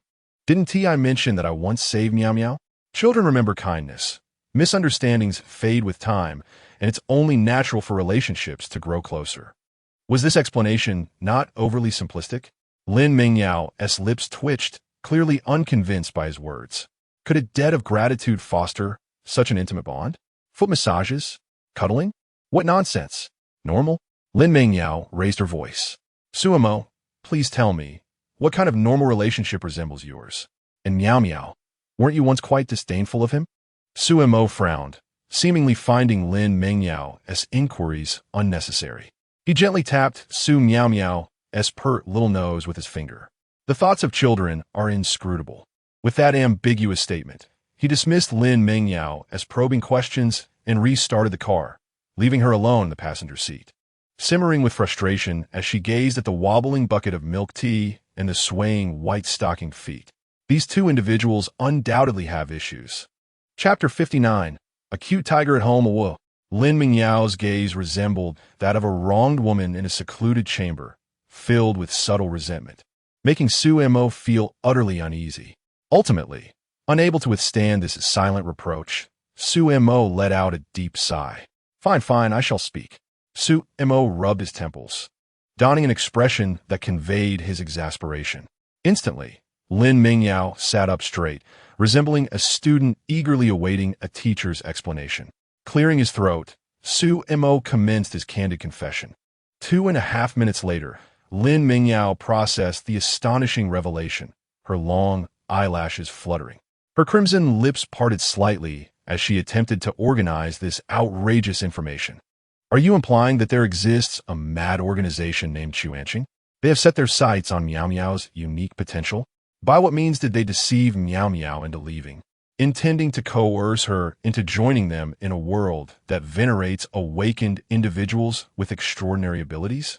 Su Mo's demeanor remained composed, and his heart steady as he nodded gravely, uttering nonsensical truths with utmost seriousness. Yes, precisely. They constitute a perilous group endowed with supernatural powers. Just a few days ago, I nearly sacrificed my life to rescue her. His expression turned somber, as if recalling an unbearable blood-soaked battle. You must consider, after enduring such a harrowing trial of life and death, how could our relationship not deepen? He retorted, his reasoning impeccable. Su Miao Miao clutched a bucket of milk tea, nodding in agreement like a chick pecking at grains. One cannot bite the hand that feeds them. She was now Su Mo's accomplice, aiding in concealing the truth, particularly regarding the misdeeds he had committed against her that night, and she lacked the courage to speak out. She relied on Su Mo and Lin Mingyao to continue supporting her. Their relationship had finally begun to thaw. It would be unwise to let trivial matters cause a rift. Pouting her small lips, her voice soft and tremulous, she expressed, those individuals were so fierce. If it weren't for brother Su Mo, Miao Miao would never have returned. The little girl's eyes glistened with unshed tears, her performance rivaling that of an Oscar-worthy actress. The two of them, in perfect harmony, seemed to have rehearsed their act countless times. Lin Mingyao observed the pair, her doubts gradually dissipating. Although the narrative sounded fantastical, terms like supernatural abilities and unique potential appeared to elucidate Su Miao Miao's previously unearthly combat prowess. She inquired further, so, Miao Miao has awakened her abilities like you? Is that why she has become so formidable? This was her primary concern. With affectionate tenderness, Su Mo tousled Su Miao Miao's fluffy little head. Words alone would not suffice. Miao Miao, perform for your sister Mingyao and show her what it means to have a cute tiger at home. Upon receiving the directive, Su Miao Miao set aside her milk tea straw, her cherubic face growing serious. In the next moment, a remarkable transformation unfolded. At the center of her smooth forehead, a pale golden mark shaped like a king gradually emerged, emanating a gentle glow. A pair of fluffy, twitching white tiger ears sprouted atop her head. Behind her, a bushy tail adorned with black and white stripes made its appearance, restlessly swaying from side to side. Beneath her skin, countless delicate golden patterns illuminated, weaving into intricate and mysterious designs. As the divine markings of the white tiger began to radiate, a formidable aura permeated the air, leaving Lin Mingyao utterly stunned. Her eyes widened like brass bells, and her mouth gaped open, large enough to accommodate an egg. In a mere second, she transformed from a soft and adorable little girl into a small white tiger made in radiating divine majesty. The visual impact was nothing short of explosive. Wow! After a brief moment of stupor, Lin Mingyao erupted with a gasp of amazement. The astonishment in her eyes was instantly replaced by fervor sparkling like stars. How fierce! How majestic! Yet also incredibly adorable. Especially those twitching ears and swaying tail. Pure cuteness overload. Unable to contain herself any longer, she pounced like a hungry tiger. Seizing the little white tiger perched on Sumo's leg, she held it tightly in her arms, her excitement spiraling. Whoa, Miao Miao, you are so cute. Are those ears real? So soft. And the tail. Let me touch it. Lin Mingyao was thoroughly captivated, nuzzling her cheeks against the fluffy ears and fur of the transformed Su Miao Miao. Overwhelmed with affection, Su Mo observed as his pet was snatched away and ignored, shrugging helplessly. The focus of women, indeed, was always so peculiar. At the entrance of the Lin family villa, the car came to a steady stop. After a long journey, Su Miao Miao, with her disheveled fur, disembarked the vehicle, exuding an air of disillusionment. Her little face was etched with the woes of a child, though she remained silent. Turning back, she cast a knowing glance at Su Mo and Lin Mingyao before scampering into the villa on her short legs, pattering away. The ensuing moments belonged to the two protagonists entangled in a faux relationship brimming with genuine flirtation. This understanding little burden could not linger here as a third wheel. Although she had shared some mischievous moments with her brother Su Mo, her affection had indeed grown, but she would never betray Lin Mingyao by vying for a man. As a girl with clear objectives, whose sole desire was to remain well-fed, clinging to her benefactor was the true path to success. A salted fish must possess the awareness of its role, content to blend in and await its fate. Starvation was absolutely not an option. Chapter 60. Confirming the relationship with Lin Mingyao, awaiting the feast at the villa's entrance, bereft of the little girl as a buffer. Lin Mingyao finally voiced the questions that had been pent up throughout the journey. She gazed at Su Mo, her cool eyes betraying an uncontainable urgency. Su Mo, how can I awaken that kind of power like Miao Miao? She did not wish to be left out, nor did she want to witness Su Mo and Su Miao Miao wielding an unfathomable strength while she remained an ordinary person. That sensation was akin to being cast aside by the world. Su Mo extended a finger and gently shook his head. Do not rush, Miss Lin. It seems we have yet to settle score. That 10-minute kiss from last time, the agreed-upon reward, it cannot be postponed. It is time to fulfill it. Lin Mingyao's breath hitched.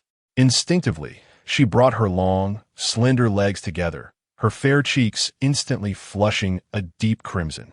This mischievous man, he still remembered. She bit her lower lip, her heart racing uncontrollably. Closing her eyes, her lashes fluttered as she softly whispered, "Let us be clear. Only a kiss, no wandering hands." Suemo chuckled softly. Listen to her? How is that even possible? In the next instant, he extended his long arm and forcefully pulled her into his embrace. Lin Mingyao gasped, her soft and fragrant form colliding against his solid chest. Before she could react, his fervent lips descended upon hers with an overwhelming dominance. Lin Mingyao's beautiful eyes widened in shock. She struggled to push him away, her palm pressing against his chest, yet she found herself unable to exert any strength.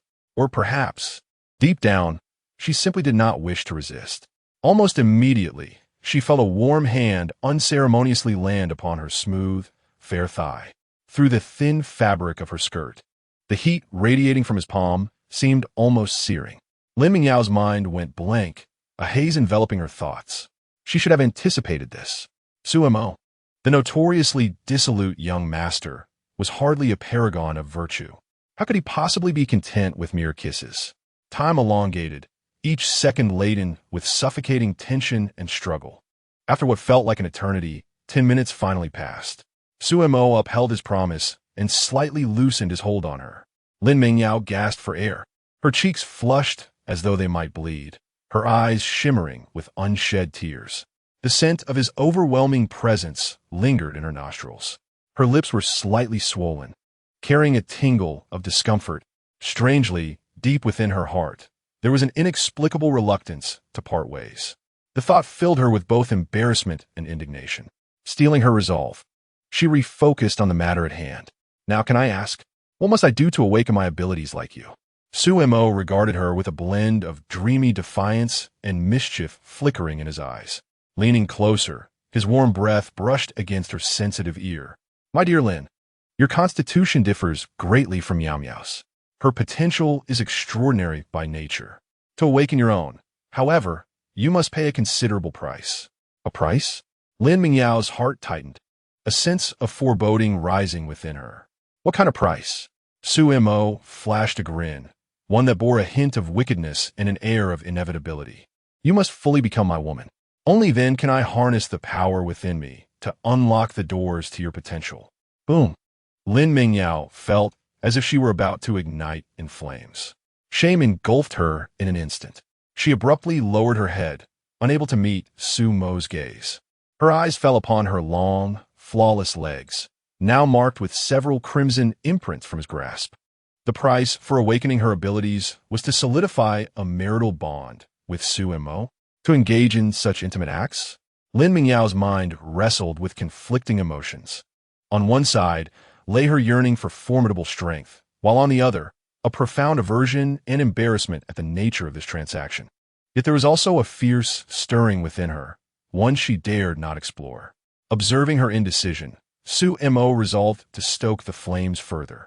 The sooner you awaken your abilities, the better. The longer you delay, the slimmer your chances of success. Do you wish to fail and remain an ordinary person, forever watching others shine? To witness the growing distance between us? After a prolonged silence, Lin Mingyao slowly emerged from her deep shame, regaining a sliver of clarity. She lifted her head, her cheeks still flushed like a boiled shrimp, her watery gaze darting away from Suemo's penetrating stare. Her thoughts, in that moment, felt uniquely peculiar. Suemo, it seems our relationship is merely nominal, does it not? Engaging in such matters at this juncture feels rather precipitous, does it not?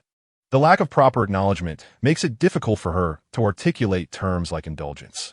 After a brief pause, as if mustering her courage, she added, "Could you perhaps confess your feelings to me first? Then grant me a few days to prepare myself mentally.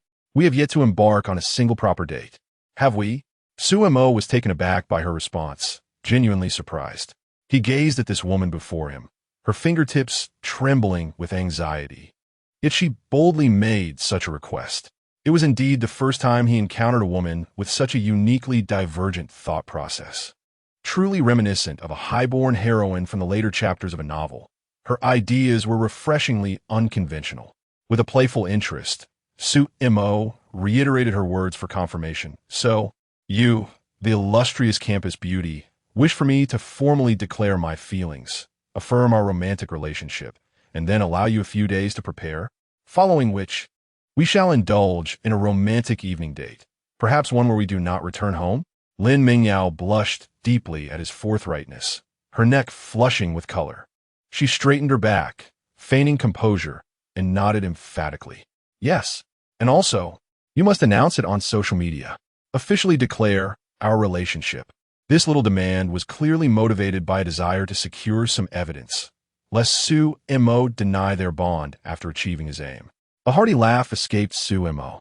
Consider it done, he replied readily, promptly retrieving his phone with agile movements. With an effortless sweep of his arm, he drew the unsuspecting Lin Mingyao into his embrace once more. Click!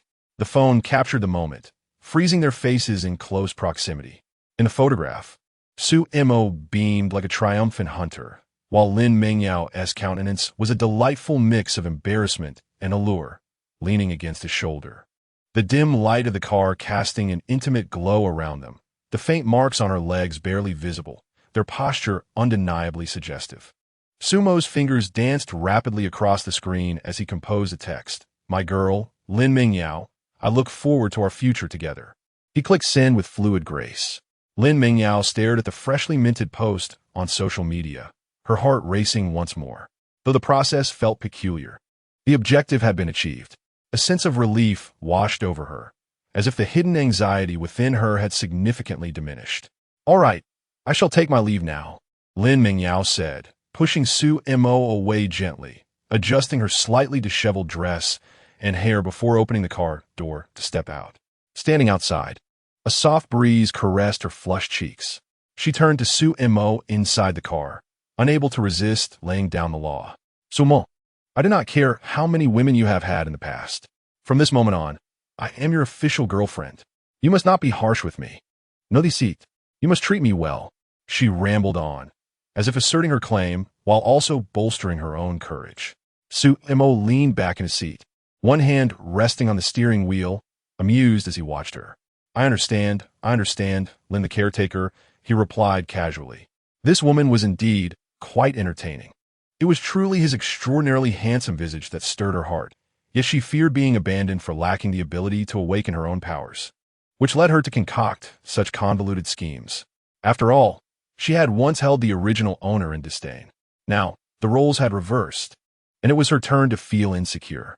Su Mo could not be bothered to expose her trivial thoughts. This was, after all, a positive development.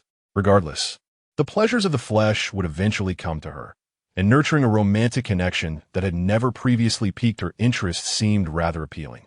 Lin Mingyao, finally satisfied, waved at him before turning to stride towards the villa district. As she vanished into the evening shadows, Su Mo's smile gradually faded. Meanwhile, 50 meters away, hidden behind a large tree, Lin Yu fixed his gaze on the recently restarted sports car and the figure of Lin Mingyao, who had just alighted from the driver's seat. He could see clearly that she had not exited from the passenger side. Her high ponytail cascaded over her shoulders, her fair cheeks flushed unnaturally and beneath her skirt. The tantalizing outline of her delicate legs bore several glaring red marks. The combination of the red marks and her flushed face shattered Lin Yu's last vestige of hope. He had initially thought that Su Mo was merely a handsome man with some money, temporarily beguiling Lin Mingyao.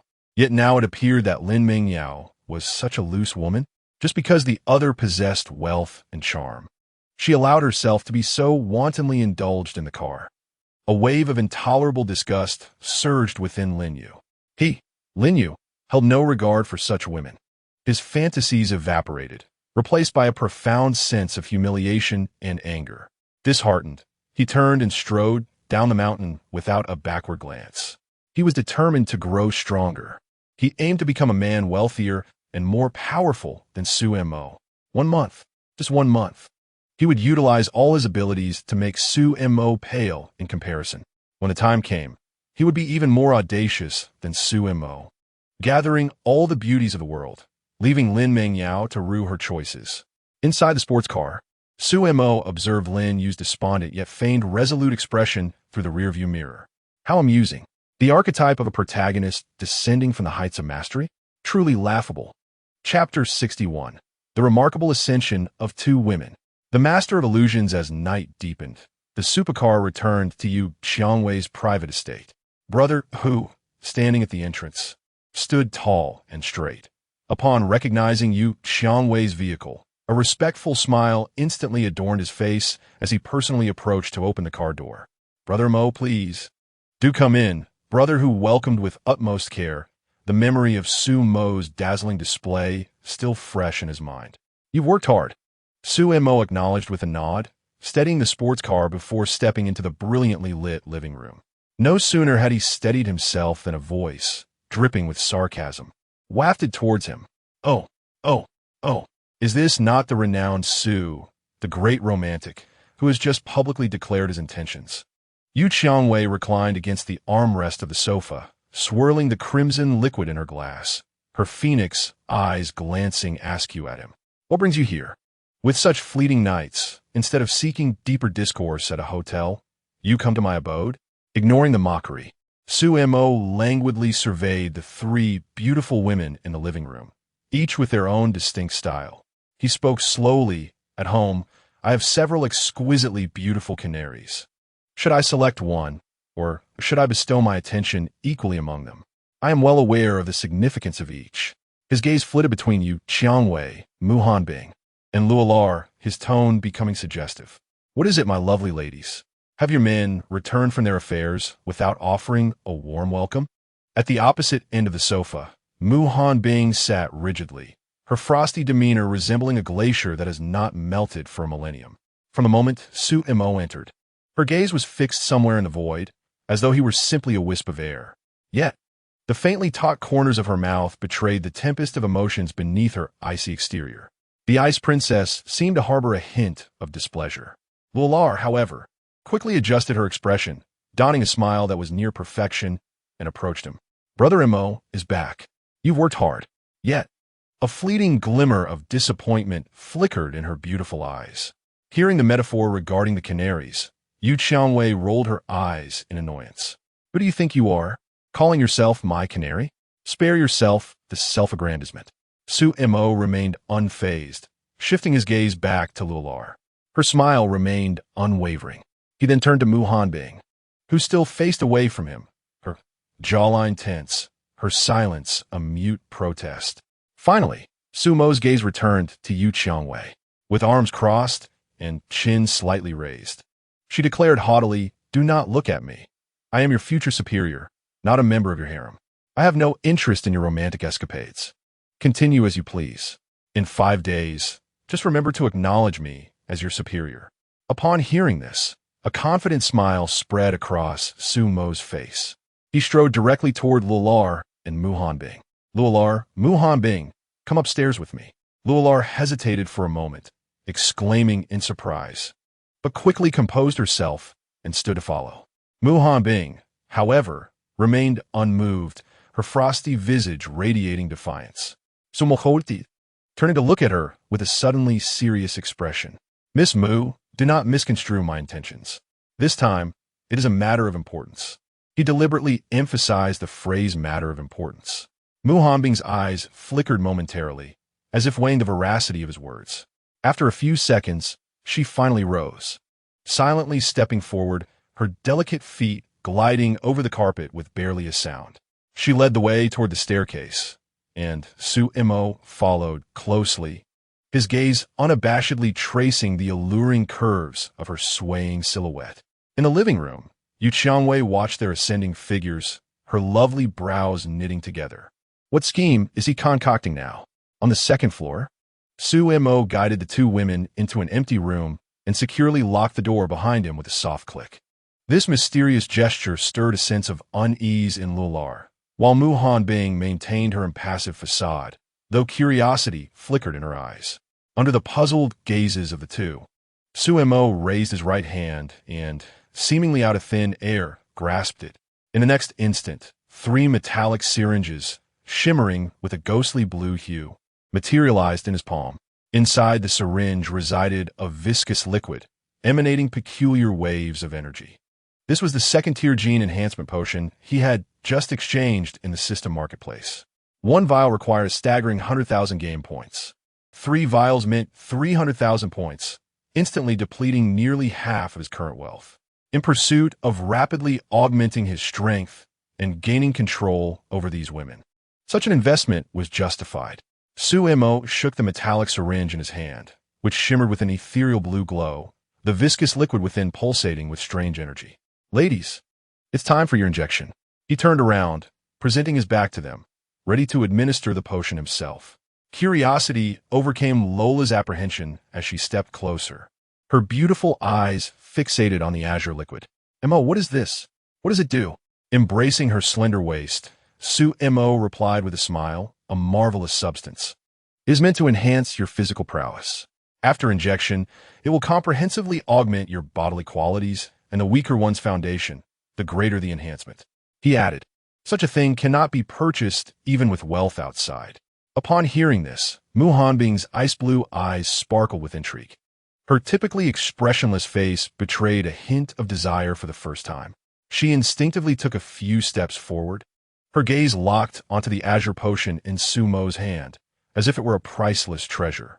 Amused, Suemo noted her eagerness for power exceeded his expectations. Without further ado, he grasped a syringe and gently pierced Mu Hanbing's arm.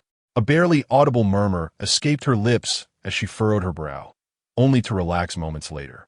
A surge of warmth cascaded from the injection site, spreading through her limbs.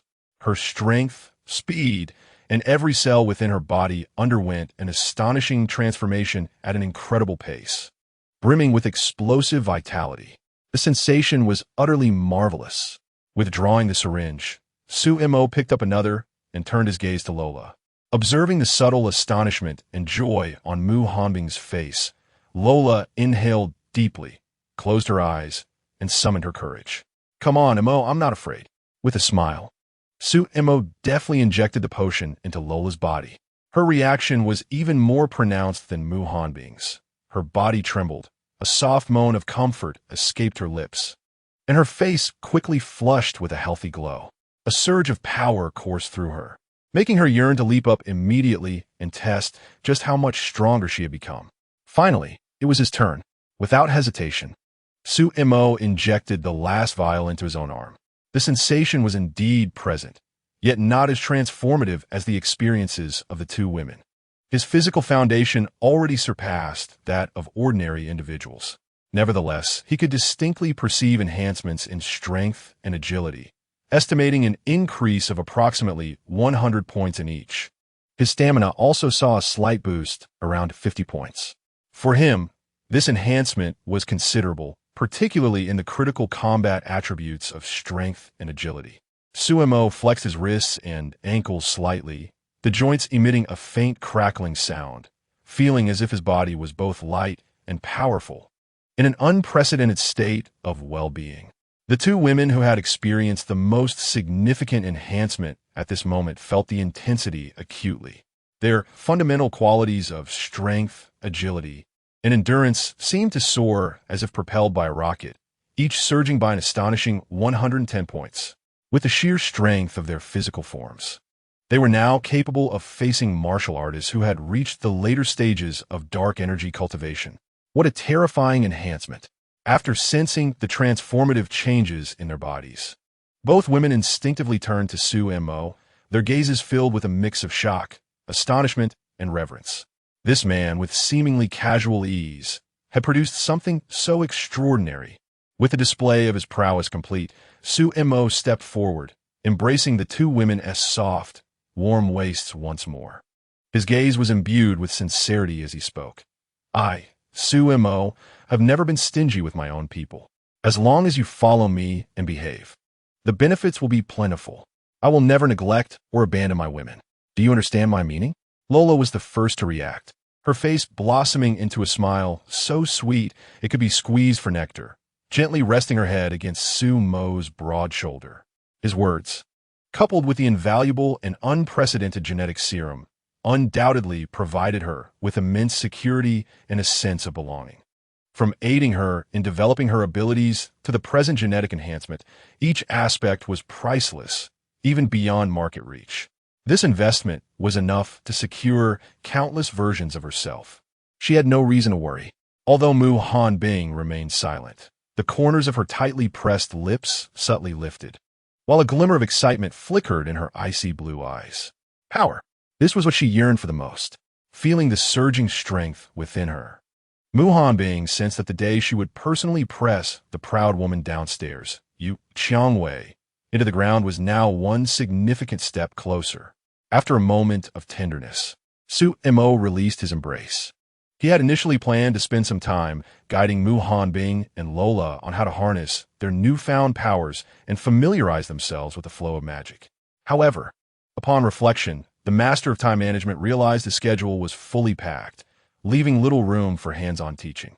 With a fleeting thought, he tossed them a few illustrated and easy-to-understand manuals from the system's marketplace, such as Mastering Magic Control from Beginner to Proficient and Self-Cultivation for Abilities. He added succinctly, study them yourself and ask if you don't understand. Simple and efficient. Chapter 62. Exquisite Beauty. Shunman in the living room. Yu Qiangwei reclined on the sofa, her long legs crossed in a lazy yet wild posture. The tablet before her glowed, displaying reports on the attack incident involving the young lady of the Luo family.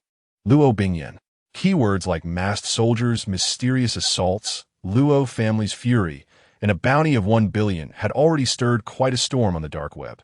Su Mo seated himself opposite her, taking a few sips from the glass of red wine on the table, utterly indifferent to the information on the screen.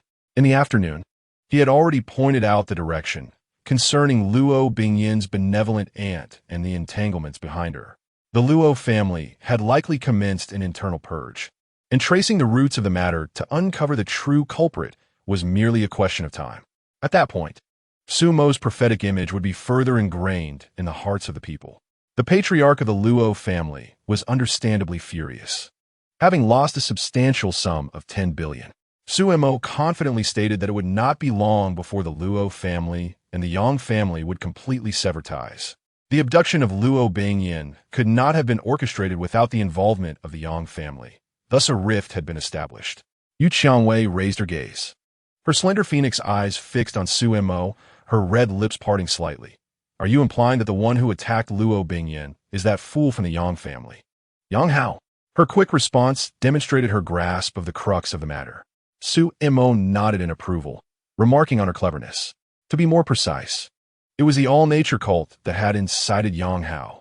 A woman named Mei Ma possessed quite the cunning. The all-nature group, having been suppressed by several old monsters in the capital, had slinked away, now extending its claws towards Jiangcheng and neighboring provinces, aiming to stir up chaos. Upon hearing the term all-nature, Yu Qiangwei instantly comprehended its implications. The name represented turmoil, madness, and reckless vengeance. When someone overstepped their bounds and attempted to seize a piece of Jiangcheng's pie, what course of action do you intend to take? She looked towards Su Mo and inquired, will it be a repeat of how you dealt with the Lu family, eradicating them all? The all-nature members were not akin to the Lu family's ineptitude. They were desperate individuals, and killing one would only attract a horde of others, all of considerable strength.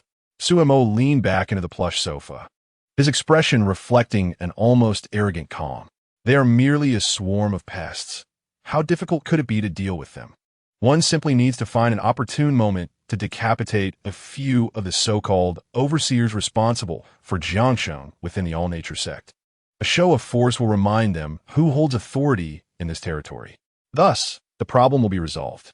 Yu Qiangwei's fingertips lightly tapped the smooth surface of the tablet, the cold light from the screen casting a sharp gleam in her narrow phoenix eyes. A show of force? Young Master Su, this strategy may work against ordinary individuals, but the deranged members of all nature do not think like normal people. Killing one will only provoke a swarm of even more fearless ones. You may be unconcerned due to your abilities, but what about these delicate beauties around you? Her gaze shifted to the upper floor, with a suppressed icy aura of Muhanbing had just swept through. They did not possess your resilience. Even the most gifted of abilities would be useless if one could not grow to protect themselves. A mad dog does not discern whether you are a target or not. Su Mo remained ensconced in the sofa, unfazed by her words, instead lightly tapping his knee with his fingertips. Yu Qiangwei's observations were indeed valid. The All-Nature sect comprised a group of desperate individuals, acting without any moral compass. Engaging in direct confrontation would only exacerbate the situation. He raised his eyes to Yu Qiangwei and asked, not to kill, then what insightful suggestions does the beautiful you have? A hint of a smile graced Yu Qiangwei's red lips, a spark of brilliance flickering in her eyes. Perhaps we should remain dormant for the time being, lurking in the shadows. Let them believe that Jiangcheng remains a soft, pliable fruit. Simultaneously, we should augment our manpower and strengthen our capabilities. For instance, we could win over the Luo family by revealing to the elder of the Luo family the truth behind Yang Hao's collusion with Xuanqing to assault Luo Bingyan. The Luo family is currently seeking an outlet for their frustrations, and the intelligence we offer them is too tempting to refuse. With the Luo family's influence in Jiangcheng, combined with our own power, our odds of confronting a precariously positioned branch of Xuanqing would significantly improve. Having multiple allies is certainly preferable to cultivating an additional potential adversary. Forming an alliance with the Luo family is indeed a commendable strategy. By leveraging their strength, we can also do the Luo family a favor, achieving two objectives simultaneously. Su Mo nodded in agreement, then turned to inquire. Speaking of enhancing our strength, you haven't forgotten about the matter miss you agreed to last night, have you? What about your esteemed companion from a nightlife scene, Shunman? You promised to bring her along for my benefit. She is a formidable asset and should not be wasted. Yu Qiangwei cast him a sidelong glance, her expression imbued with charm. I saw your social media post this afternoon featuring your school beauty girlfriend. I thought you, Su, might be too enamored to return tonight. Su Mo was left speechless. So, you didn't actually invite her over, did you? Rest assured, I just summoned her. And if my calculations are correct, she should be arriving shortly. Yu Qiangwei reassured him. Su Mo gave her a thumbs up, appreciating her reliability. Just as he spoke, a rhythmic and crisp sound of high heels echoed from the hallway. Tap, tap, tap, approaching with a deliberate tempo and a unique cadence. Moments latte. A graceful figure appeared at the entrance. The woman was adorned in a dark crimson velvet qipao, the fabric gleaming subtly under the light.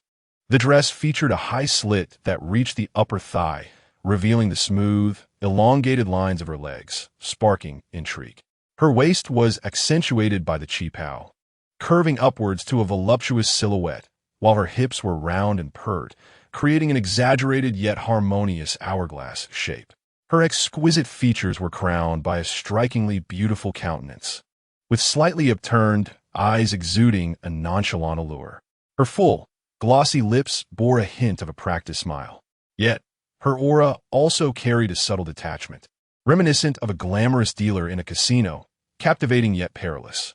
Standing there, she resembled a dark-hued rose in full bloom, exuding a mature and decadent seductiveness. She epitomized the archetype of a top-tier mistress, or perhaps more accurately, an enchantress capable of manipulating even the most powerful men at will. Chapter 63. The Captivating Shunman.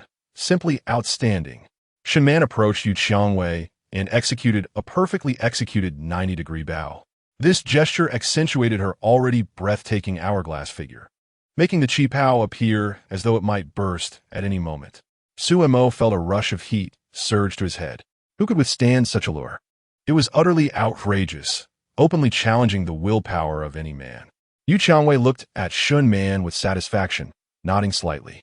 Shun Man, this is Su Mo, the gentleman I mentioned to you. He possesses the ability to awaken extraordinary powers within you. For specifics, you may inquire directly with him. As for your willingness, that is a decision solely for you to make. Shun Man straightened her posture, her waist swaying gracefully. She turned to face the man seated on the sofa. Sumo's gaze lingered on that captivating curve, only shifting reluctantly upon hearing her voice. He raised a hand to touch his nose, attempting to mask the momentary lapse in composure, and greeted her. Hello. Shin Man looked at Su Mo, her eyes shimmering with intrigue. It was him, the charming young man who had, at the Queen Bar, brought Yang Hada's knees with a single punch. From a distance, she had noted his impressive skills and striking appearance. Now, up close, his visage was even more appealing than she had imagined, with a distinct aura surrounding him. A subtle, meaningful smile graced her lips, the formulaic facade of a shallow smile seemingly imbued with genuine warmth. Master Su, it is a pleasure to finally meet you. Shin Man strode forward, her slender legs adorned with high heels clicking rhythmically against the polished floor, each step resonating like a heartbeat echoing in Sumo's chest. She approached him directly and took a seat beside him. The sofa sank slightly under her weight, enveloping Su Mo in a rich yet refined fragrance, a blend of a crisp woody aroma infused with the essence of high-end cosmetics and the unique scent of a mature woman. It was extraordinarily enticing. Shin Man tilted her body, her delicate arm resting casually on the back of the sofa. An invisible pressure accompanied by her alluring scent wafting toward him. She turned her head to gaze at Su Mo, her beautiful eyes filled with curiosity. I have heard that Master Su possesses a unique ability to help women awaken their extraordinary powers. Her voice held a slight rasp, akin to a feather gently brushing against one's eardrum. Can you really elevate ordinary women like us to greatness? Su Mo regarded Shin Man with a composed demeanor. Did you, Marin, not clarify things for you? He inquired. I assumed she had provided you with my instructions. Shin Man chuckled at his words. I did review the instructions, but such matters must be personally tested to ascertain their authenticity, don't you think? She extended her long fingers, adorned with dark red nail polish, lightly brushing against Sumo's arm. What if Master Su is merely a pretty facade with no substance? Wouldn't that mean my visit here was in vain? This woman is quite astute, Su Mo assessed inwardly. Yet he replied nonchalantly, whether I am merely a pretty face or not, you shall discover through experience. This is a mutually agreeable arrangement. If you deem it unworthy, you are free to leave at any moment. Sumo's demeanor was refreshingly candid, gesturing for her to proceed, as though he was entirely unaffected by her beauty and words. Shin Man's admiration for him deepened. This man was intriguing, unlike those who would pounce upon her at the mere sight, nor was he a hypocrite playing hard to get. He was forthright and unpretentious, as if he appreciated the allure of her beauty and figure without being consumed by it. Master Su is indeed refreshingly straightforward. Shin Man retracted her hand and lifted the wine glass that Su Mo had previously sipped from, giving it a gentle swirl. The crimson liquid clung beautifully to the walls of the glass, leaving a stunning trail. However, I have heard that the esteemed Su has only just officially announced his relationship with the campus beauty this afternoon. Is it wise to come to me for verification at this moment, risking the wrath of that little jealous vase? Although I am not a virtuous person, I have no desire to meddle in others' affections and tarnish my reputation as a homewrecker. She teased, yet her gaze was earnest, seemingly genuinely concerned for Su Mo. Su Mo raised an eyebrow. Did Yu Qiangwei inform you? Or did you come across it on her social media?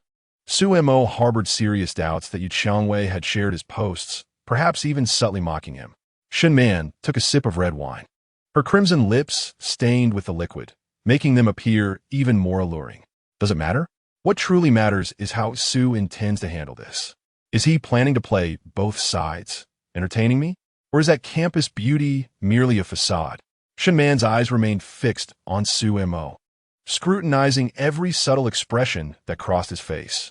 Leaning closer, Su Mo reduced the distance between them dramatically.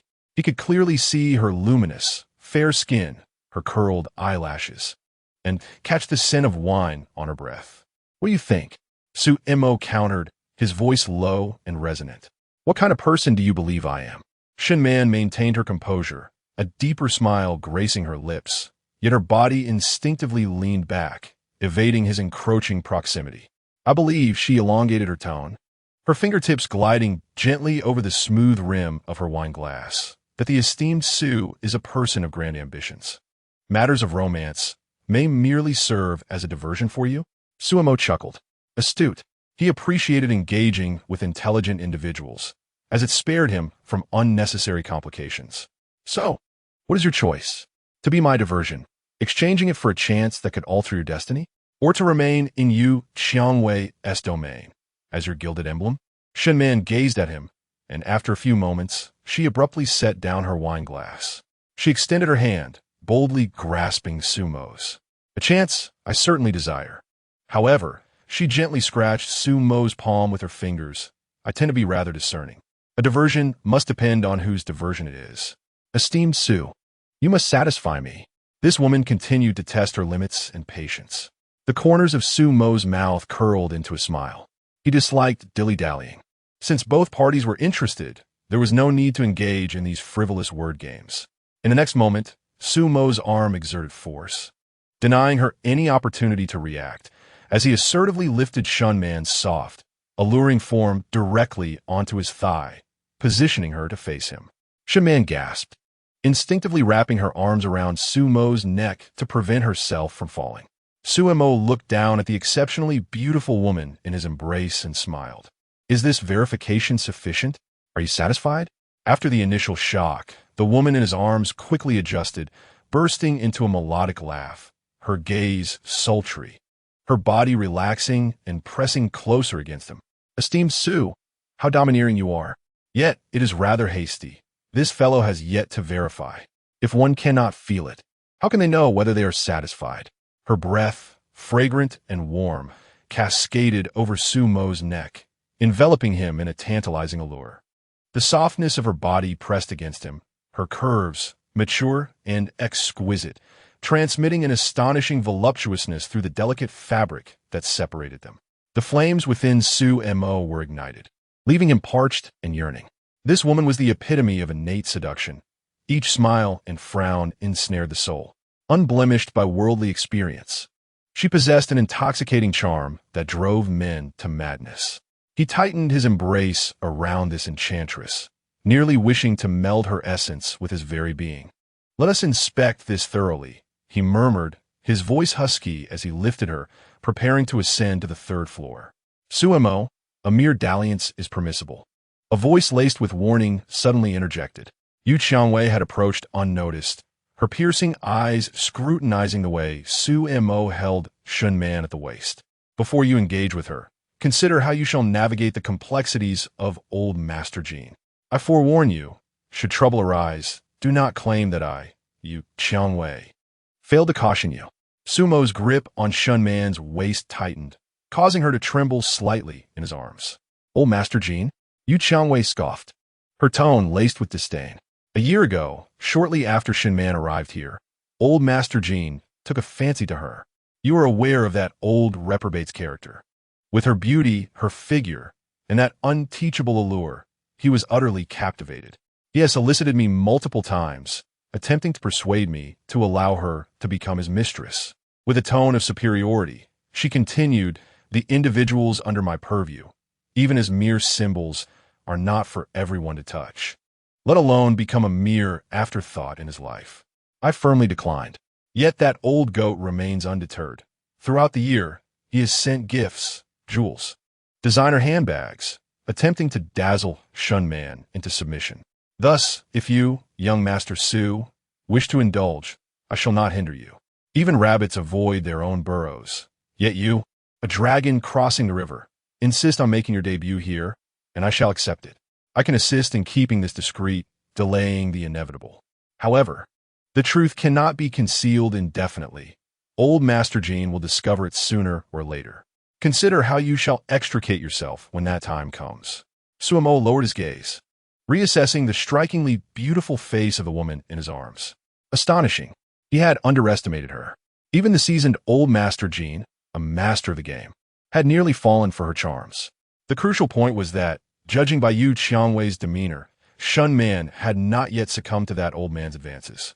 This woman possessed something extraordinary. Had it not been for Yu Qiangwei's protection, she might have long since become someone else's beloved or a source of calamity. Feeling Sumo's scrutinizing gaze, Shunman displayed no fear. Instead, she smiled even more alluringly. She extended her slender fingers, tracing gentle circles upon his firm chest. Her crimson lips hovered near his ear, releasing warm, moist breath. What is it?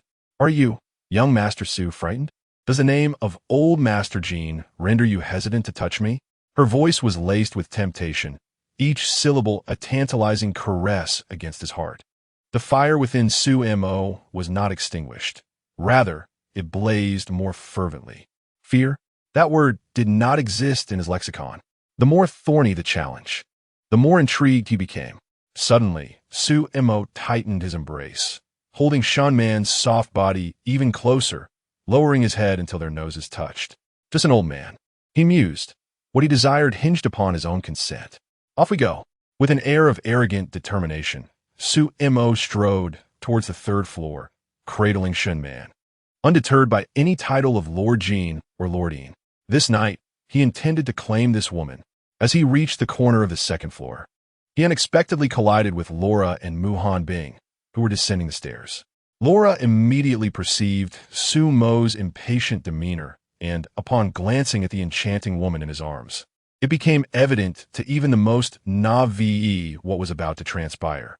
Oh dear, Sister Hanbing, it seems we've forgotten something. We should hurry back. Laura swiftly grasped Mu Hanbing's arm, turning back without hesitation. Mu Hanbing stumbled slightly, her cold gaze flickering over Su Mo and Shun Man, her expression impassive. Yet she was forcibly pulled back into the room by Laura. The door clicked shut behind them. Peering through the crack, Laura poked her head out, her eyes sparkling with excitement. Mu Hanbing stood behind her, observing her neighbor's gossiping antics with an expressionless face, though her eyes betrayed a hint of exasperation. Unfazed, Su Mo ascended directly to the third floor, selecting the innermost room adorned with expansive floor-to-ceiling windows. Thud! He unceremoniously tossed Shun Man onto the plush bed, where she sunk into a realm of pure white. Shun Man reclined gracefully, the hem of her qipao cascading down, revealing more of her pristine skin. She made no immediate effort to rise, instead choosing to lie there languidly. With a swift motion, Su Mo locked the door behind him. Regardless of the soundproofing, it was wise to keep the noise at bay, wasn't it? Tonight, disturbances were unwelcome. He turned around, but before he could act, Shun Man was already lying on her side, exuding an aura of languorous allure. Her red-high heels lay carelessly cast aside on the carpet, her delicate feet, pale and petite, arched gracefully, with toenails painted a dark red that matched her qipao, contrasting vividly against the pristine sheets, exuding an irresistible temptation. What's the matter? Shun Man lifted her enchanting visage, her crimson lips curling into a teasing smile, her gaze intoxicating, her voice dripping with seduction. The door is locked. What is young Master Su waiting for? Were you not intent on a thorough examination? With each step closer, the fire within Su Mo blazed more intensely. This woman truly was a vision created to ensnare the hearts of men. He bent down, his fingers gliding softly across Shun Man's smooth, exquisite cheek, savoring the tender sensation. Patience, he thought. Fine treasures deserve to be savored slowly. His gaze drifted downward, landing upon her dainty, swaying feet. Warm, soft, akin to holding a piece of exquisite jade. Well, young Master Su, what do you think of my worth? Not merely good, but extraordinary, capable of ensnaring a man's very soul. Surely, the majority of men, faced with a creature of such allure, would willingly risk their lives for just one night of passion. Even an old man like Lord Jean is unworthy of her. As laughter erupted from Shun Man, it resonated like the clear chime of silver bells, imbued with a hint of enchanting allure. After all, she was a formidable figure at the pinnacle of her realm, far beyond his humble stature. Who, then, do you believe is worthy? I am undoubtedly far more formidable, she retorted, asserting her dominance. Should he dare to request your company again, he must first seek my approval, whether Su Mo consents or not. Such grandiloquence from the esteemed young Master Su. Yet, one wonders if his prowess truly matches his words when put to the test. Rest assured, I shall ensure your satisfaction to the point of begging for mercy. Chapter 64. The alluring fragrance that devours the soul. Shun Man's infinite charm the following day. The dawnlight timidly seeped through the curtains, casting a faint glow upon a corner of the third-floor room. Envelope di una fragrantase, sumolinger di bliss. Eventually lifting his head and exhaling a long, heavy sigh. Every bone in his body radiated a sense of invigorating comfort, as if each pore were singing with delight. Upon opening his eyes, he found the soft warmth of Xiangyu beside him. Shen Man curled her long, beautiful legs beside him, her hair tousled and slightly damp. Clinging to her smooth forehead, her once alluring visage had shed its calculated seduction, now adorned with a languor and delicacy reminiscent of a sunlit morning after the rain. Her eyes, tinged with the innocence of newfound experience, glimmered with a captivating charm, exuding the intoxicating fragrance of a girl blossoming into a mature woman. She seemed to sense Su Mo's stirring, her lashes fluttering gently as she slowly awoke, her gaze soft and slightly dazed, yet imbued with a newfound dependence upon him. Her delicate feet, beautifully shaped, retreated modestly beneath the luxurious covers. Shen Man instinctively nestled her warm body against Su Mo's broad chest, her cheek gently brushing against his neck. Without the need for words, her complete trust and affectionate gestures spoke volumes. A satisfying smile blossomed on Su Mo's face. Ding successfully conquered the unparalleled beauty Shen Man, earning 250 free attribute points and 250,000 game credits. The crisp sound of the system notification echoed in Su Mo's mind, timely and pleasing. Shen Man has awakened her unique ability, alluring fragrance that devours the soul, which has now been successfully copied and transformed into your exclusive skill. Alluring fragrance that devours the soul. Any man who inhales the fragrance refined for magic will succumb to an intense state of obsession. It allows the user to construct illusions, manipulate their mind, alter memories, and reshape personalities, ultimately leading them to a state of mental collapse, rendering them a mere puppet to the wielder.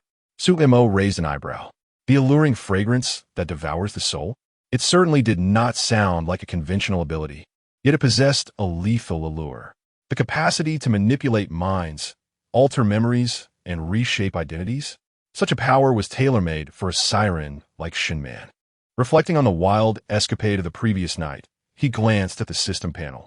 Merely sharing a night with Shen Man had yielded rewards surpassing those from his encounter with the seemingly innocent little tigress, Su Miao Miao. It was noteworthy that the ice-cold beauty, Mu Hanbing, though exhilarating, had only granted him 100 free attribute points upon system evaluation. Su Miao Miao, with her facade of purity, had bestowed 200 points. Yet Shen Man, the bar-star attraction and a pawn of Yu Qiangwei, had directly awarded him 250 points. Su Mo stroked his chin contemplatively. The woman Mu Hanbing, who at the time spoke of thrill, play was play, and sleep was sleep, perhaps deep within her heart, she viewed herself more as a tool to humiliate her fiancé, Zhao Yilong, as well as a means to awaken her latent powers. That reward she received might have been more a consequence of her awakening abilities, an added bonus for herself. As for Su Miao Miao, her unique status, coupled with her being forced into such a situation, made her generous reward quite reasonable. And then there was Shen Man, who, while not a genuine leading lady, nor even a significant supporting character, was merely a pawn in Yu Qiangwei's game. By merely satisfying her and aiding in her awakening, he reaped such bountiful rewards. Was it possible that a woman like Shen Man, who lingered outside the main storyline yet possessed an undeniable allure, could be conquered simply through intimate relations? The difficulty in obtaining rewards from her surpassed that of those prominent heroines and supporting characters. The distinction between a one-time conquest and a repeated pursuit. This revelation sparked a flurry of thoughts in Su Mo's mind. If this were indeed the case, then the resources to be tapped in this world were boundless. Awakened, Su Mo gazed down at the enchanting figure in his arms. Sheman lazily murmured, her voice husky as if laced with the remnants of a hangover, yet it only added to her allure. Did the young master find last night to his satisfaction? She tilted her face up, her plump red lips slightly swollen, her eyes sparkling with a seductive glimmer.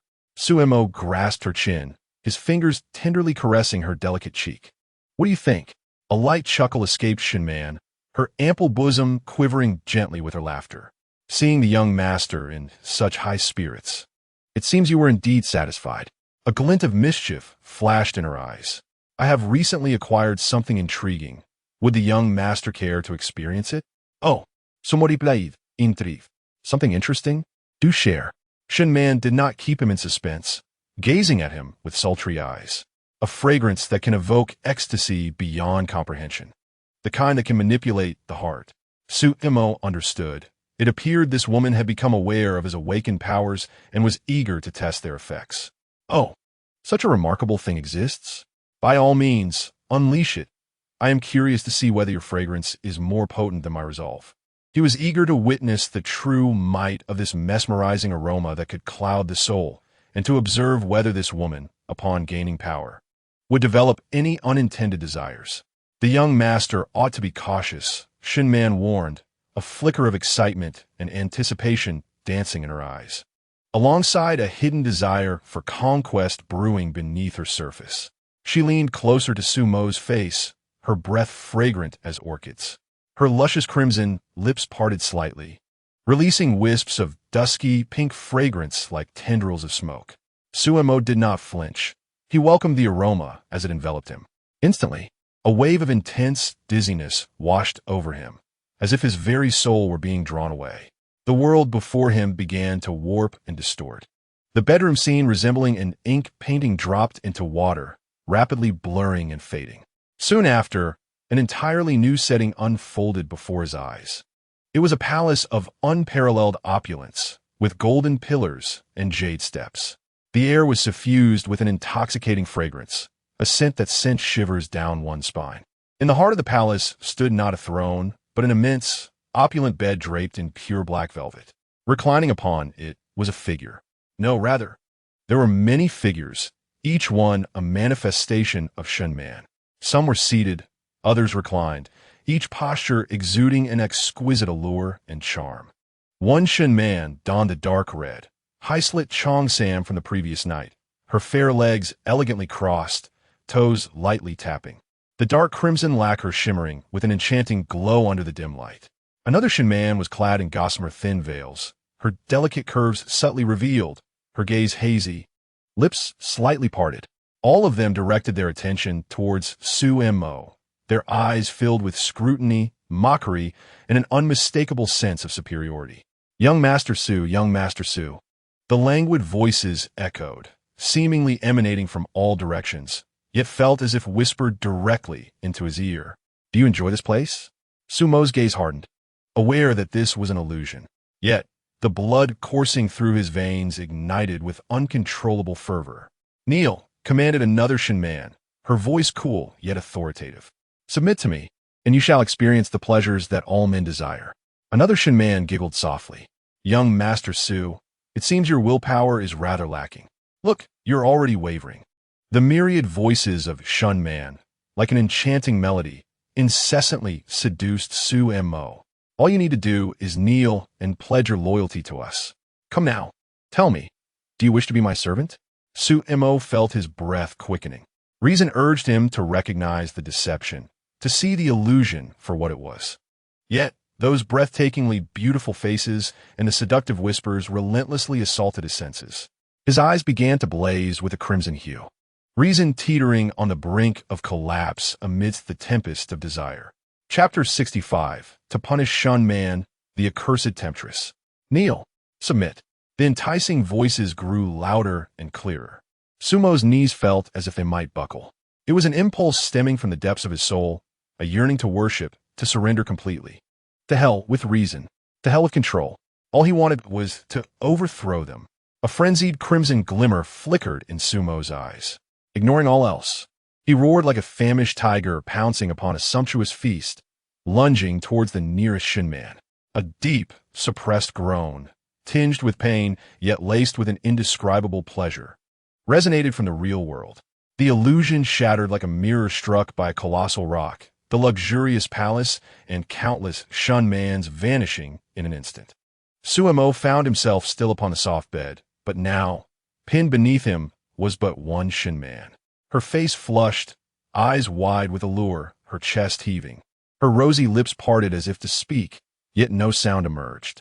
The groan from earlier had evidently escaped her lips. Sumo's movements were swift and forceful, entirely surpassing her expectations. The illusion she had meticulously crafted, along with her confidently deployed enchanting fragrance, crumbled effortlessly under the overwhelming onslaught of Su Mo's domineering desire. Not even a moment's resistance could be mustered before it was utterly shattered. She found herself incapable of controlling Su Mo. This man was nothing short of a ferocious beast clad in human skin. Yu Man uttered, her voice trembling. Su Mo gazed down at her, a predatory smile curling at the corners of his lips.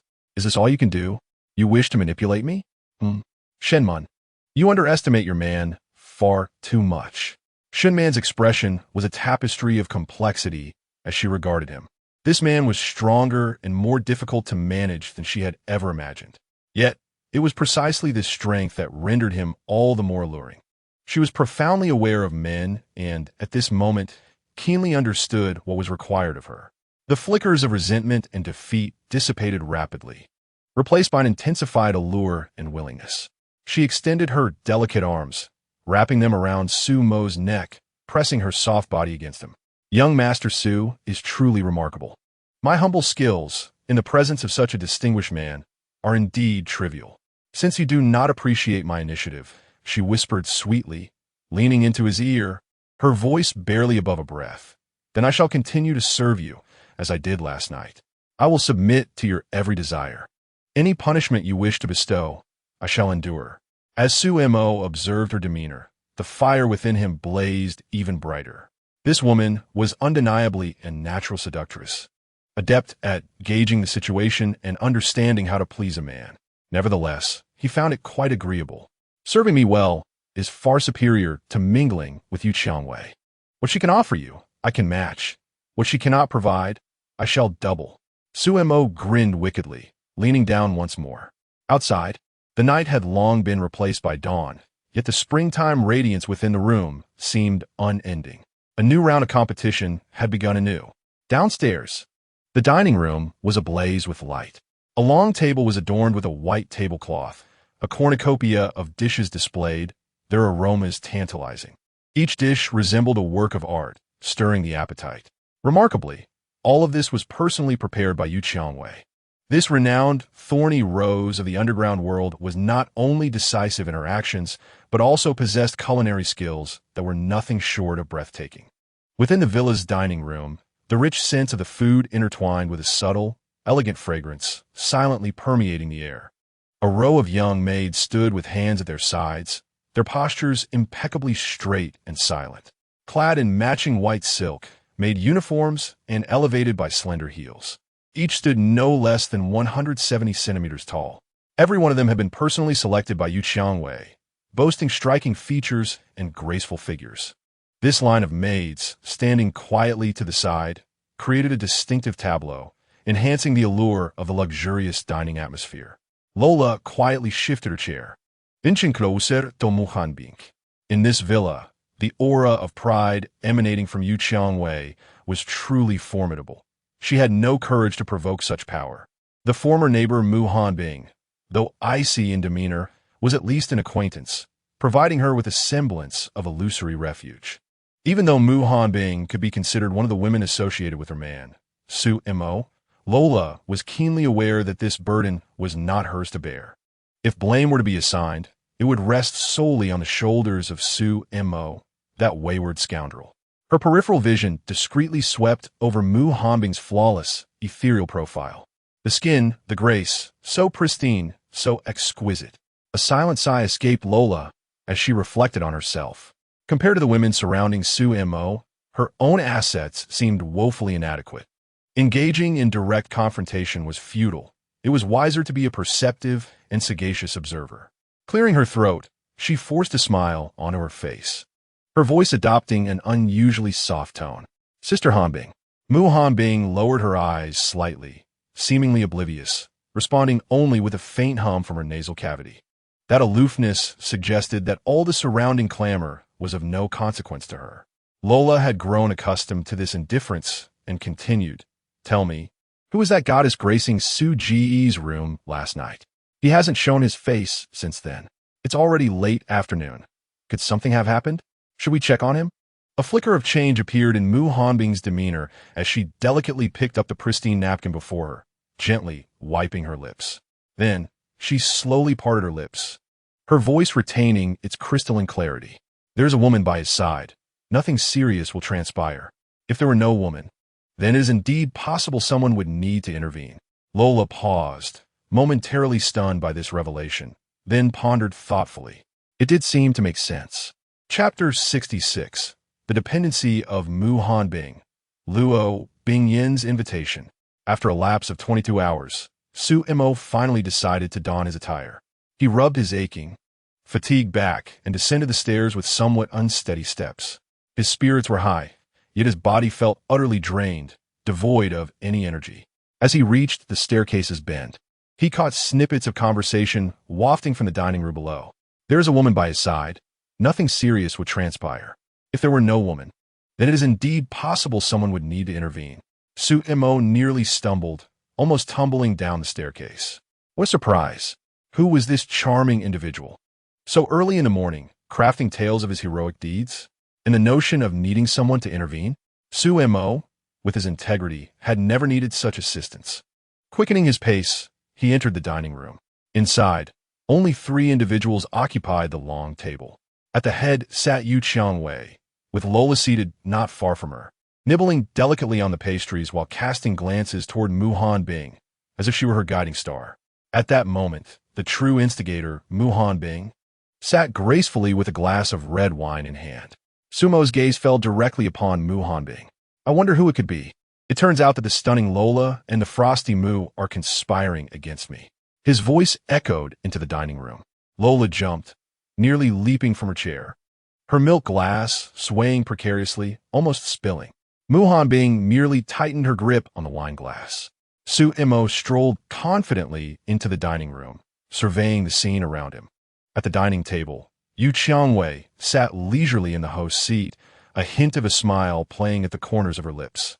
Beside her, Laura sat upright, striving to diminish her presence. Next to Laura sat one of the culprits, Mu Hanbing. Dressed in a light blue home skirt today, she accentuated her fair complexion even further. Her breathtaking beauty remained aloof, yet beneath her casual attire, her voluptuous figure exuded a striking contrast that was utterly captivating. This contrast was no less impressive than that of the petite and charming Su Miao. Rather, it possessed an alluring depth due to her mature grace, leaving an indelible impression. Standing at a model-like height of 1.75 meters, her long, slender legs were unabashedly exposed to the air, gleaming with a lustrous sheen. Even when compared to Laura, a top-tier model with long legs, Mu Hanbing's legs held their own, surpassing in the delicacy of their skin. Sumo's gaze drifted downward. The only less than elegant aspect was that this ice queen was currently barefoot. In this villa, Yu Qiangwei rarely parted from her high-heeled boots, maintaining her regal aura, lest Su Imo catch sight of her bare feet. Mu Hanbing, on the other hand, was simply being lazy. Slippers? What were those? If she could forego them, she would. Her delicate, snowy feet casually rested on the cold, smooth floor, her toes resembling jade pillars formed from frost, their nails glistening a frigid pearl white, devoid of any color. Su Imo approached Mu Hanbing, deliberately leaning closer, feigning a tone of grievance. Oh, dear beauty Mu, while I toil tirelessly for you, you conspire against me behind my back? He exaggeratedly clutched his chest. I am deeply saddened. The listener mourns, the hearer weeps. A man has hardships are often unspeakable. Who among our family understands? We men have it so tough, even exhausting ourselves to please the women we love, only to end up in the pitiful fate of a lecherous scoundrel. Laura struggled to suppress her laughter, her shoulders shaking. Yu Qiangwei watched the scene with keen interest. Mu Hanbing cast a fleeting glance at Su Imo with her icy blue eyes. To speak the truth, without a woman by your side, how would you survive? Su Imo was taken aback, curiosity piqued. What do you mean by that? He pulled out a chair beside Mu Hanbing, sitting down boldly, leaning slightly forward, his gaze fixed on her eyes. If I have no woman by my side, then so be it. What can be done? Am I to explode on the spot? Mu Hanbing took a sip from her cup, her cold yet slightly teasing gaze resting on Su Imo. You won't explode, you'll simply suffocate. The air fell silent for a few seconds.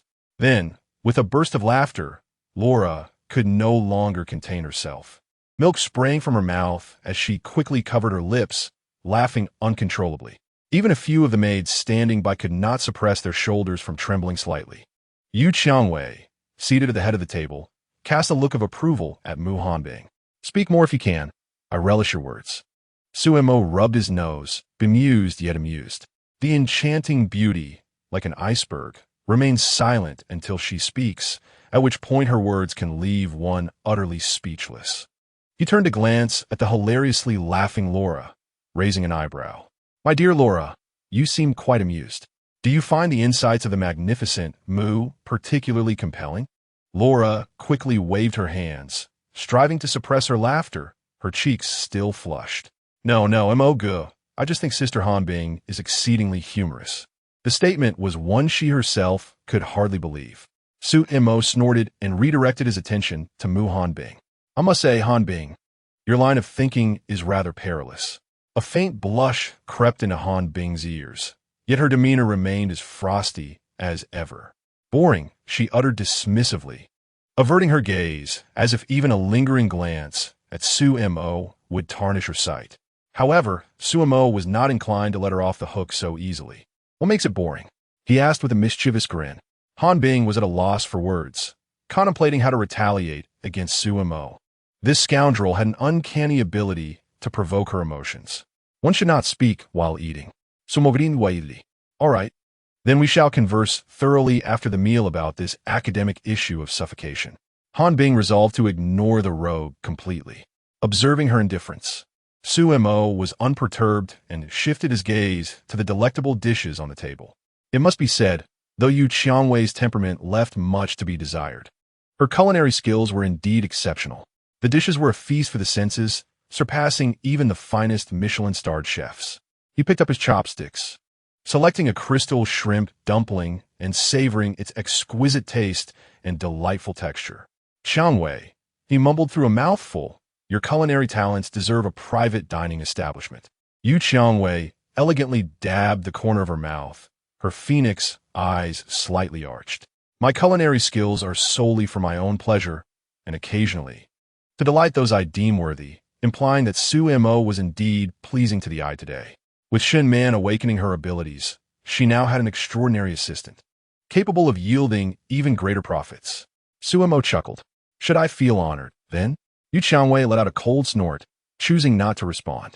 Laura glanced between the two, sensing the atmosphere in the restaurant was rife with unspoken tension and undercurrents. She wisely opted to focus on her meal, keeping her words to a minimum, lest she become collateral damage in a brewing storm. After a few bites, Su Mo recalled another matter. By the way, Hanbing remained absorbed in her oatmeal, not lifting her eyelids. Aren't your bare feet cold on the floor? Su Mo's gaze fell once more on her delicate, snow-white feet. The marble floor was frigid. Finally, Hanbing responded, putting down her spoon. No need to fret. A tranquil heart brings natural warmth. Su Mo clicked his tongue. I see you're in the advanced stages of laziness, too lethargic even to wear slippers. He chuckled slyly. Shall I warm your feet for you, like that night? Hanbing's cheeks instantly flushed with a thin veil of indignation. Shameless. Ha ha ha. Su Mo laughed heartily. It was merely a jest, my dear Hanbing. You're just too easy to tease. As Yu Qiangwei observed the verbal sparring between the two, a deeper intrigue flickered in her eyes. Sumo, indeed, had a remarkable flair for teasing women, particularly showing a distinct interest in Mu Hanbing. Quite fascinating. After indulging in his amusement, Su Mo turned to Mu Hanbing and remarked, truthfully, the ground is rather cold, which is not beneficial for a young lady's health. I shall have Qiangwei prepare some comfortable slippers for you. Mu Hanbing pressed her lips together, remaining silent, which could be interpreted as tacit agreement. Su Mo then shifted his gaze towards Lola. Beautiful Lola, did you sleep well last night? Upon being addressed, Lola immediately straightened her posture, a charming smile gracing her face. Thanks to you, Mo Gu, I slept splendidly. The room was very comfortable. That's splendid, Su Mo nodded. I was under the impression that your curiosity might have kept you awake all night. Lola awkwardly chuckled, secretly acknowledging that he was indeed correct. Mo Gu, how is Sister Shinman doing? She couldn't help but ask softly. Su Mo raised an eyebrow. Oh, you seem quite concerned about her. And no, I was just inquiring casually Lola hastily clarified. She is very well, exceptionally well, Su-mo replied with a meaningful undertone. After all, she is under my personal care. Lola felt a flush rise to her cheeks, finding his words rather suggestive. Yu Qiangwei gently tapped the table, interrupting their exchange. After dinner, Su-mo, we need to discuss matters concerning the Luo family in Xuanqing. Su-mo shrugged. Sounds good. I, too, have some matters I'd like to delve into with you. His gaze lingered on Yu Qiangwei's alluring figure with a hint of mischief. Yu Qiangwei's expression hardened, an invisible pressure enveloping the room. Su-mo, mind your eyes. Otherwise, I wouldn't hesitate to procure you a pair of dark sunglasses. Sumorin, unfussed. One may die beneath the peony, yet still maintain a certain charm in the afterlife. Moreover, with such beauty before me, how could I not indulge my sight? Yu Qiangwei felt exasperated. His audacity was thicker than city walls. Discussing serious matters with him was akin to trying to steer a wayward ship. Thus, the dinner concluded amidst an atmosphere laced with tension and a hint of flirtation. Following the meal, Su-mo stretched languidly, the sound of his bones cracking echoing. His gaze shifted towards the two beautiful women at the table, Mu Hanbing, as cold as snow, and Lola, as radiant as a flower. It was time to fulfill his sacred duties as both husband and mentor. With a mischievous grin, he naturally maneuvered himself between Mu Hanbing and Lola. Lola stiffened, her cheeks blooming with a rosy hue, her breath quickening as the faint scent of tobacco mixed with an indescribable allure enveloped her. Stealing a glance at Su-mo from the corner of her eye, her heart raced like a startled deer. Mu Hanbing's brows slightly furrowed, her icy gaze sweeping over Su-mo. She shifted to create distance, only to be thwarted by the armrest of the sofa. Su-mo remained blissfully unaware, or perhaps indifferent, to such trivialities. Clearing his throat, he assumed an earnest demeanor, ready to impart wisdom as a mentor.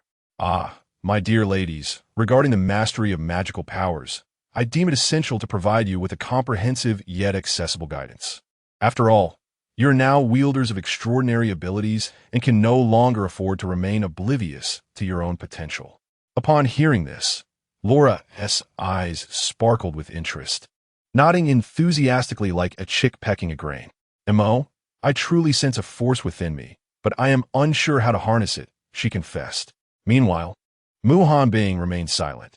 However, Su-mo perceived the slight movement of her ears, indicating her attentive listening. Su-mo smiled with satisfaction, assuring them, fear not. With me as your esteemed mentor, I shall ensure you both master the primal power within you swiftly and adeptly. Before he could finish his sentence, Laura suddenly recalled something and spoke softly. Ah, by the way, Mo, she said, slightly embarrassed as she pointed to Su-mo's phone resting on the dining table. Just now, your phone lit up. It seems a woman named Luo Bingyan sent you a message, inviting you to attend the Luo family's birthday banquet tonight for the elder's 80th birthday. Luo Bingyan? Su-mo queried, picking up his phone, where indeed lay an unread message from her, echoing Laura's words. The celebration for the elder's milestone promised to be quite a lively affair. Su-mo tapped thoughtfully on the screen, then looked up to meet the curious gazes of the two women. Who might this sister be? Laura inquired, her expression filled with intrigue. Could it truly be the youngest female CEO, Luo Bingyan, with a fortune in the hundreds of billions? Mu Hanbing's gaze remained cool, yet bore a hint of curiosity. Su-mo chuckled softly, tucking the phone back into his pocket. It's merely a small gathering, nothing of great concern. It appeared that the planned guidance would need to be postponed slightly. However, rest assured, tomorrow I shall return to provide you with personalized, one-on-one instruction, guaranteeing exceptional results. Laura blushed and replied, Mo, you need not rush for us. The important matters take precedence. We can wait. Su-mo nodded in satisfaction, shifting his attention to Mu Hanbing. To his surprise, the icy beauty spoke up, the earlier you depart, the sooner you'll return. She added, I shall await your return. Her ice blue eyes fixed intently on Su-mo, reflecting his image within them, revealing her genuine anticipation for his assistance in becoming stronger. This newfound yearning for strength awakened an unprecedented reliance on him. Momentarily taken aback, Su-mo quickly broke into a grin. Fear not, it is a must. This ice queen was finally exhibiting a hint of warmth. He stood up, meandering around the living room, eventually fixating on the eye-catching car keys carelessly tossed on the wine cabinet by Yu Qiangwei. A limited edition Bugatti Veyron, valued at 98 million. The chariot of the stunning beauty, Yu. A mischievous smile crept across Su Mo's face. Perfect an opportunity to take it for a spin. Striding over with purpose, he discreetly snagged the heavy keys, which fell effortlessly into his palm. Su Mo weighed the keys in his hand, a sense of joy prompting him to whistle as he strode confidently towards the villa without a backward glance. As for the expression on Yu Qiangwei's face upon discovering her car was missing, Su Mo mused that it would undoubtedly be a captivating sight, one worth anticipating. Chapter 67. The Disguise of Xiang Daji. A failed seduction, the Luo family, a formidable presence in the hidden realm of talents within Huaxia, undoubtedly stands as an influential giant. They wield considerable power in both political and business circles, their reputation shining brightly, second only to the 5 prominent families that dominate the capital. In terms of hierarchy, the Luo family and Su Mo's former family, the Su family, along with the Mu family backing Mu Hanbing, stand firmly on the same level. Tonight marks the celebration of the Luo Patriarch's 80th birthday, and those who manage to cross the threshold of the Luo estate are undeniably individuals of great stature and influence. Su Mo maneuvered his ostentatious Bugatti Veyron along the winding mountain roads. The Luo family's extravagance was evident, as they monopolized an entire mountain. The ascent alone consumed nearly 20 minutes of Su Mo's time. At the end of the road, the outline of the Luo Manor's entrance finally came into view, resembling more of a small military fortress than a mere gate. 20 squads of well-equipped special forces stood like statues on either side, their presence imposing and silent. Su Mo estimated the combined security forces, both visible and concealed, to number nearly 300. With such a formidable display, even a master at the realm of transformation would find it nearly impossible to breach within 10 seconds without facing dire consequences. With a screech, the tires gripped the ground, and the Bugatti Veyron came to a steady halt before the security checkpoint. A guard clad in a black suit promptly approached, raising his hand to signal for the vehicle to stop. Just as he was about to initiate routine inquiries, a composed voice interrupted from behind. "Wait." A middle-aged man, distinguished by different shoulder insignia and exuding a more competent air, approached. He was the head of the security team. His gaze fell upon the Bugatti Veyron emblem and the exceedingly familiar license plate, a flicker of confusion passing through him. The vehicle of the young lady from the Yu family? The head of security recalled that the Luo family had indeed extended an invitation to Yu Qiangwei a few days prior, only to receive a polite decline due to her busy schedule. How then did her car appear here? He approached the driver's side, slightly bowing, and maintained a courteous tone. "May I inquire if Miss Yu is present in the vehicle?" The window slowly descended, revealing a youthful and handsome face. Su Mo rested one hand on the steering wheel and smiled. "She is unavailable. I am her partner, here at the invitation to the banquet." The head of security struggled to maintain his serious demeanor.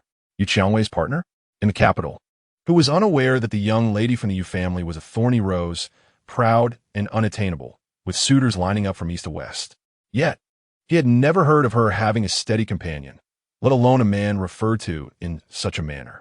Were it not for the undeniable fact that this car truly belonged to Yu Qiangwei, he would suspect this young man was attempting to pull a fast one. Taking a deep breath, he upheld his professional decorum. "Sir, may I kindly ask you to present your invitation?" An invitation? Oh, that? Rose found it cumbersome and tossed it away long ago. The head of security's temples twitched in frustration. Tossed it away? The invitation to the Luo family banquet was elusive, as many sought to attend but failed to secure a place. Yet, this individual nonchalantly declared his absence. He maintained his composure. "May I inquire about your esteemed name?" "Sir, we must verify," he asked. Su Mo, growing impatient, retorted, "Did I not just inform you? I am a man of Yu Qiangwei." "Dear brother, do you suffer from selective hearing, or have you forgotten your ears today?" The head of the security team thought, feeling his blood pressure rise. This young man was excessively arrogant. Were it not for his duty, he would have seized the lad and imparted a lesson on decorum. The surrounding guards exchanged glances, clearly taken aback by Su Mo's astonishing remarks. After a moment's hesitation, the head of security ultimately waved his hand. Let us conduct a check. After all, he arrived in your family vehicle. Should there be any special arrangements, I cannot bear the responsibility. 1 minute later, several guards meticulously completed their inspection, confirming that Su Mo bore no firearms or contraband. Young brother, all clear, right? Do not waste time. I am quite pressed for it, Su Mo urged. The head of security's expression was not pleasant, but he nevertheless stepped aside to allow passage. You may enter, Su Mo grinned, deftly maneuvering the steering wheel as his Bugatti Veyron glided into the Luo family estate like a fleeting specter. At this moment, there remained merely 15 minutes until the official commencement of the banquet. He casually parked in the designated area and sauntered towards the brilliantly illuminated main hall of the banquet. Upon surveying the scene, he noted the throngs of guests adorned in exquisite attire. The gentlemen were impeccably dressed in tailored suits, exuding an air of sophistication. Numerous beautiful women, resplendent in their finery, donned the most luxurious brands, their elegance matched only by their captivating smiles as they navigated through the sea of men, effortlessly radiating the refinement and restraint of high society. Unfortunately, Su Mo found himself devoid of interest in their charms. His gaze had already transcended such superficiality, seeking something far more profound. As he stepped into the main hall, he inevitably attracted numerous glances. His strikingly handsome visage, almost otherworldly, contrasted sharply with the ostentatious atmosphere surrounding him, exuding a refreshing purity. More significantly, he was alone. In this day and age, what man attending such an event did not have a stunning companion by his side, both as a display of status and a symbol of identity? Su Mo's solitary demeanor sparked considerable curiosity, particularly among the self-proclaimed socialites and distinguished ladies present. Finding an unoccupied seat, he had barely lifted a glass of champagne to savor when a figure gracefully approached him. The newcomer, clad in a delicate pink strapless gown that perfectly accentuated her youthful form, appeared to be in her early 20s. Her face reminiscent of the contemporary school beauty, innocent yet purposefully alluring. She walked directly to Su Mo, offering a gentle smile. Good day, sir. I am Lu Feifei from the Lu real estate of Jiang City.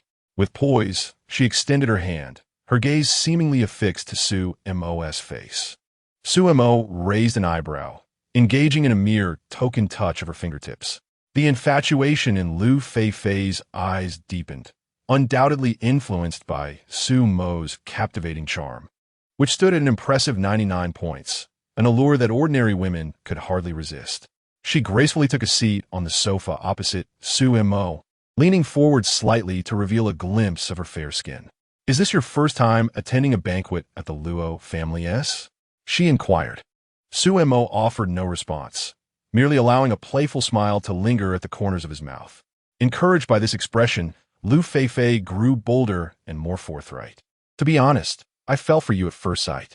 I would like to be your friend, engaging in a relationship without the complications of emotional entanglements. Upon hearing this, even Su Mo nearly choked on his drink. Only seeking romance without feelings? Was this not the legendary bold individual attempting to take advantage of him? He scrutinized Lu Feifei from head to toe. In terms of appearance, she certainly resembled a campus belle. Innocent yet possessing a hint of allure, her physique was enticingly curvaceous. The fragrant scent that wafted from her was delightful. However, Su Mo shook his head inwardly. The energy fluctuations radiating from her were so feeble they were almost negligible, suggesting an ordinary potential that would make awakening any extraordinary abilities exceedingly difficult. Engaging with her would likely yield nothing more than a consolation prize from the system. Oh, Su Mo regarded her with a smirk. Miss Lu, your words are rather intriguing. Lu Feifei's cheeks flushed slightly, adding to her allure, as she seemed to misconstrue his reaction as a sign of interest. Please don't misunderstand, I'm not that kind of woman. Su Mo silently moquait her. She had already made her intentions clear, yet she was still feigning innocence. Then, Miss Lu, do enlighten me on what you mean by not being casual. Lu Feifei bit her lip, carefully formulating her response. We could date like a couple, going to the movies, dining together, engaging in all the activities that couples typically enjoy. However, there would be no commitments, no constraints, and no responsibilities regarding each other's futures. Suemo listened, nearly laughing out loud. Was this not an elevated declaration of casual relationships, cleverly packaged in a glossy veneer? Suddenly, Suemo inquired, "Have you been with a man before?" Lu Feifei's gaze flickered momentarily before she shook her head. "I had a boyfriend in college, but it was quite pure. We hardly even held hands, and we broke up after graduation." Suemo raised an eyebrow higher. "So, Miss Lu, are you implying that you only wish to engage in a physical relationship with me, without pursuing romance? Is this not the reverse of the usual order? Typically, feelings precede physical intimacy, or one seeks purely physical relations without emotional ties. Your concept of dating without feelings is quite novel to me." Lu Feifei nodded vigorously, seemingly eager to ensure Suemo comprehended her intent. "Yes, that is precisely the idea. My family has already arranged a marriage for me, a match of equal social standing in a business alliance. He is quite decent, with a commendable family background and capabilities." Suemo understood completely. With a fiancé waiting at home, Lu Feifei was out to attract a suitor, likely drawn to his charm and wishing to indulge in premarital pleasures. Indeed, once individuals attain wealth and leisure, they often explore a multitude of diversions. This holds true for both men and women alike. Thus, do you intend to seek a pleasing companion prior to your marriage, merely to satiate your physiological desires and experience a novel sensation? Lu Feifei, caught in the web of her own thoughts, felt her cheeks flush yet found a newfound composure. "Indeed, the gentleman is astute. As long as you do not mind my impending nuptials, I certainly have no qualms regarding the presence of other women in your life. We may fulfill our respective needs without interference, which seems rather agreeable, does it not?" Her assertion held a semblance of fairness. Suemo was amused by her audacious reasoning. "Miss Lu, you are not merely in pursuit of a unique experience. It appears you simply have a penchant for handsome men. As for your fiancé, who possesses commendable lineage and capability, I shall venture a guess. Perhaps his looks or stature do not quite align with the standards you, a delicate fairy, would uphold in a partner." Lu Feifei's expression shifted, a flicker of panic evident in her eyes, as if her facade had been pierced. Sumo continued, unhurriedly delivering his observations. "I dare to guess that your unforgettable first love from university, whom you never even held hands with, likely comes from a less privileged background, yet possesses striking good looks and height, coupled with a talent for sweet talk." Lu Feifei's complexion transitioned from crimson to pallid, then to a shade of green, a spectacle to behold. Observing her reaction, Suemo found it amusing. He had encountered many a woman with such self-importance, believing their beauty and modest wealth entitled them to the adoration of all men, will become incensed when confronted with reality deviating from their script. Her audacity, I dare say, rivals that of the thickest castle walls. Growing weary of her prattle, Suemo waved his hand dismissively. "I beg your pardon, Miss Lu, but I cannot afford your notion of romance. I harbor no interest in such readily available trifles, especially those devoid of value." Lu Feifei was momentarily at a loss for words, her chest heaving with indignation, clearly incensed. In her view, given her beauty and lineage, she believed that proposing such a mutually beneficial arrangement would leave him astonished. "You," Lu Feifei pointed accusingly at Suemo, "how dare you speak of me in such a manner? Do not be so presumptuous. What do you think you are? Merely someone who is slightly more attractive." Her voice trembled with the threat of tears, her eyes quickly welling with emotion, presenting a pitiful visage. Had she encountered a different man, he would have likely felt compassion and offered soothing words. Regrettably, she faced Suemo. He was least swayed by such theatrics. "At the very least, my slight attractiveness has drawn you nearer, has it not? As for you," Suemo appraised Lu Feifei from head to toe, shaking his head, "your potential is woefully inadequate, rendering you unworthy of my time. Do you genuinely believe a few crocodile tears could persuade me to change my mind and comply with your premarital escapades? Save your breath. I have no interest in someone of your ilk." With that, Suemo turned away, directing his attention to another corner of the banquet hall. Such shameless individuals. seeking to engage in frivolity before marriage, possessed neither the merit nor the right to occupy his valuable time. A sudden and jarring system notification echoed in Sumo's mind. At such a critical juncture, the system had the audacity to bubble up, and an ominous premonition loomed over him. The host has made initial contact with the succubus. Xiadaji, triggering the main storyline task. Sumo's pupils constricted sharply. A succubus? Which woman? When did I come into contact with her? Suddenly, Sumo turned his head, his gaze striking like lightning towards Lu Feifei, who was not far away. She had ceased her tears. The previous sorrowful visage vanished without a trace, replaced by a tranquil expression, her eyes gazing at him with an enigmatic depth. Sumo clearly recalled the peculiar fragrance that enveloped him when Lu Feifei approached earlier. It was intoxicating, a scent that felt oddly familiar.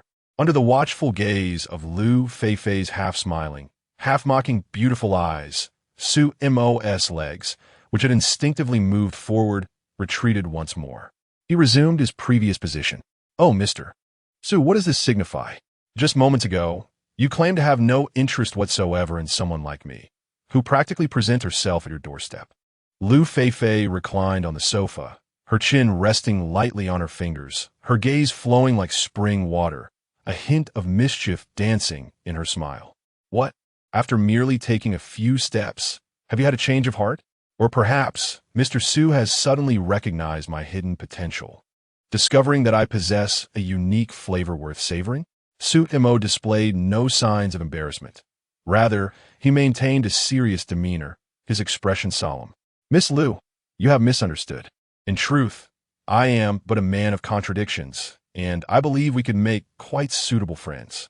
Xiadaji, currently embodied by Lu Feifei, observed the sudden shift in the man's attitude with keen interest. His previous disdain had transformed into a reluctant engagement, and his excuses were laughably superficial. Such an unusual turn of events must surely harbor some intrigue. The persona she had meticulously crafted had not only failed to ensnare him like Muhan Bing, but had also been cleverly unraveled. Chapter 68. The Stunning Luo Bingyan. Xiadaji's Provocation. In the banquet hall, the lights abruptly dimmed. Following this, a brilliant beam of light illuminated the spiral staircase on the second floor. Capturing the attention of all, atop the stairs, an enchanting lady clad in a floor-length sapphire gown descended gracefully, supporting a sprightly elderly gentleman. It was the patriarch of the Luo family, Luo Tiansheng, who, despite celebrating his 80th birthday, remained robust, his gaze piercing and authoritative. However, at this moment, nearly all eyes were drawn to the woman beside him, Luo Bingyan, the little princess of the Luo family, the youngest and most dazzling female CEO on the commercial map of this city. Her starry eyes sparkled as if they had shattered the entirety of the night sky, and her naturally rosy lips resembled blooming roses, vibrant and alluring. Her features were exquisitely crafted, a divine masterpiece, where any excess or deficiency would mar her beauty. Her skin was as delicate as snow, emanating a lustrous sheen akin to jade, exuding an air of untouchable elegance. So breathtaking, her dainty feet, adorned with translucent crystal-high heels, glided effortlessly with each step, embodying grace and charm. The exquisite contours accentuated by the gown, perfectly sculpted and delicately defined, exuded a charm woven from the threads of maturity and youth, instantly rendering the meticulously adorned socialites in the hall pale in comparison. The moment she graced the scene, she captivated every breath in the room. Luo Bingyan assisted the elderly Mr. Luo to the forefront, taking the microphone in hand. The shadow of the assassination attempt she had recently endured left no trace upon her visage. In that moment, she embodied the composed, decisive leader of the Luo business empire. Her voice, clear and resonant, carried a unique warmth that enveloped every corner of the banquet hall. Thank you all for taking the time from your busy schedules to attend my grandfather's birthday celebration. I, Bingyan, extend my heartfelt gratitude to everyone. After this gracious opening, she proclaimed, "Let the banquet officially commence." With her words, the guests sprang to life, eager to present their tributes to Mr. Luo, the legendary, innate expert capable of dispatching a master with a mere flick of his hand. In a flurry, rare treasures, antiques, and exquisite calligraphy flooded forth. Sumo's gaze shifted from the stunning visage of Luo Bingyan to his own empty hands. Indeed, he had come unprepared. Beside him, a soft chuckle broke the air. Lu Fei, or rather, Shadaji, regarded him with an amused glint in her eye. "Mr. Su, are you perhaps planning to charm Mr. Luo with nothing but your empty hands and insincere intentions?" She teased. "Or is it that your gift is so astonishingly grand that it's hidden away for fear of blinding us mere mortals?"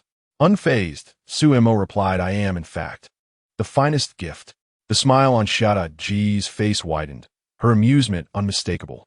"Mr. Su, your confidence is truly remarkable. Do you think that with merely a handsome face, you could present yourself to the Luo family as a potential son-in-law?" Leaning in slightly, her breath carried a hint of intoxicating fragrance as she whispered near his ear, "I find myself curious, Mr. Su, about how you managed to infiltrate such an event. Did you sneak in when no one was looking?" Suemo remained undeterred. "We are alike in this regard. You appear to be the one who has infiltrated, donning a false face with a fictitious name." The smile on Shadaji's face faltered for a moment, a fleeting shimmer of unusual color flickering in her eyes before vanishing. "Mr. Su, such words are unwarranted. I am indeed Lu Fei, the genuine article."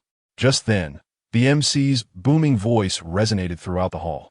"From the esteemed Lu family of the capital, Miss Lu Fei, wishing Mr. Luo longevity as vast as the East Sea and blessings as enduring as the South Mountain, presenting 1,000-year-old blood jade coral."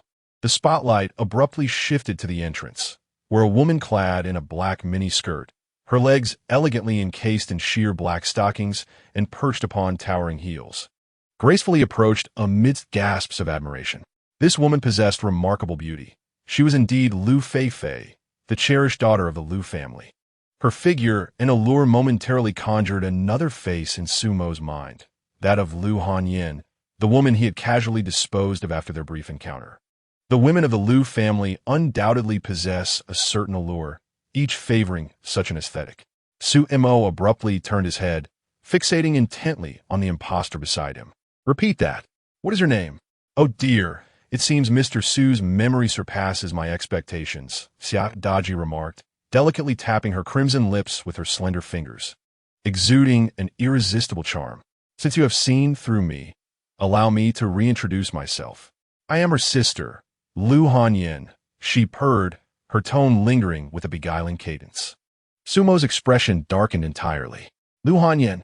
This name acted as a switch, igniting the pent-up fury within him. "Daji, do you truly intend to toy with me again?" It was this woman, or rather, Lu Hanyin, manipulated by Daji, who ensnared me with her beauty, leading to my alienation and eventual expulsion from the Su family. I have not forgotten that debt. The account you settled through Lu Hanyin, resulting in my disgrace, shall be reckoned today." Daji, now embodying Lu Hanyin's form, giggled with delight. "Oh dear, Mr. Su, how fierce you are! Such a petty man, clinging to grudges. My sister did not intend any harm. Who could blame you for being so easily captivated by her intoxicating fragrance? Is that truly my fault?" She pouted in feigned innocence. "This matter cannot rest solely on my shoulders," she continued, her supple form coiling around him like a water snake, half of her body draped over Sumo's shoulder. Her warm breath, infused with an intoxicating aroma, caressed the nape of his neck. "I can see your thoughts," she whispered seductively in his ear, each word dripping with blatant allure. "You desire to sleep with me, yet find yourself unable, which fuels your frustration. Am I right? I offer myself to you earlier, granting you an opportunity, yet you proved inept in seizing it. Now you come at me with such hostility. How difficult you are to please." Suemo inhaled deeply, suppressing the tumultuous flames of desire within him. Dealing with such a temptress requires more than mere words. "Stop your empty bravado. If you possess any courage, come to me in your true form." His gaze sharpened as he seized her restless wrist, declaring, "I shall attend to you. Just lie there obediently." Daji, far from vexed by his grip, responded with an even brighter smile, her eyes shimmering like water glistening in the sun. "Oh, Mr. Su, you possess quite the audacity." Come find me, for I have been waiting for you. Just try not to let my charm weaken your knees again." Her voice, sweet as the most delectable poison, lingered in Sumo's ears. In the distance, Chapter 69, Luo Bingyan displayed a demure demeanor, stunning the onlookers. Not far away, the celebratory banquet was in full swing, yet a figure stood out, feeling distinctly out of place. A young man, clad in a visibly out-of-place, inexpensive suit, strode confidently towards the main seat, hands empty. A subtle stir rippled through the crowd. Who is this person? He looks unfamiliar. How dare he attend old Master Luo's birthday banquet dressed like that? Surely he must be a poor lad who has wandered into the wrong place. When did such a character enter our circle? This is not the way to maintain a low profile. It is simply shabby. The MC of the Luo family, observing the situation, paused to scrutinize the young man's empty hands and inquired, "Sir, may I ask where your gift is?" The young man was Lin Yu, who had just left the Lin family home, indeed without a single penny to his name.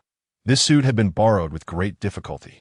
He bowed deeply at a 90-degree angle towards the seated old Master Luo and proclaimed in a clear voice, "I am Lin Yu, wishing old Master Luo blessings as abundant as the East Sea and longevity like the South Mountain. I apologize for the haste in my arrival. As I was unable to prepare a gift in time, I hope for your understanding." As his words resonated, the atmosphere fell into a momentary silence, soon replaced by louder derision and scorn. Did I hear that correctly? No gift prepared?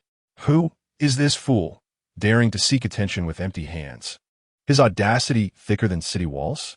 Is this the sort of person who can simply crash the Luo family's banquet? Countless gazes pierced through Lin Yu. The protagonist, as expected, sought the limelight, only to be ridiculed daily. Luo Tiancheng, seated at the main table, shifted his gaze. This young man, though youthful, exuded a calm demeanor and possessed an impressive mastery, reaching the pinnacle of hidden strength. Such skill at this age is indeed rare. Luo Tiancheng displayed a warm smile, not the slightest bit displeased by Lin Yu's lack of a gift. "Ah, young friend Lin need not take offense. Surely, you must be the esteemed disciple of the Ghost Needle Divine Doctor? At such a young age, to possess such prowess, your future is indeed bright." At this pronouncement, the surrounding jeers ceased abruptly. The Ghost Needle Divine Doctor? That is a legendary figure, renowned for his miraculous acupuncture skills, capable of reviving the dead. Countless dignitaries have sought his assistance, but found no means to approach him. This unremarkable lad is, in fact, his disciple? Upon hearing this, Lin Yu's eyes sparkled with delight. He had not anticipated that old Master Luo would recognize him. Indeed, the wise old Master Luo, I am the disciple of the esteemed Ghost Needle Divine Doctor. Not long ago, I received an invitation from my master. He has long lived in seclusion and seldom ventures out. Thus he entrusted me to come and extend his birthday wishes to you. Luo Tiancheng stroked his silver beard thoughtfully. The Ghost Needle Divine Doctor, sending a disciple in his stead, speaks volumes. He clearly wishes for Lin Yu to receive his protection. He was pleased to oblige. "Ah, I see.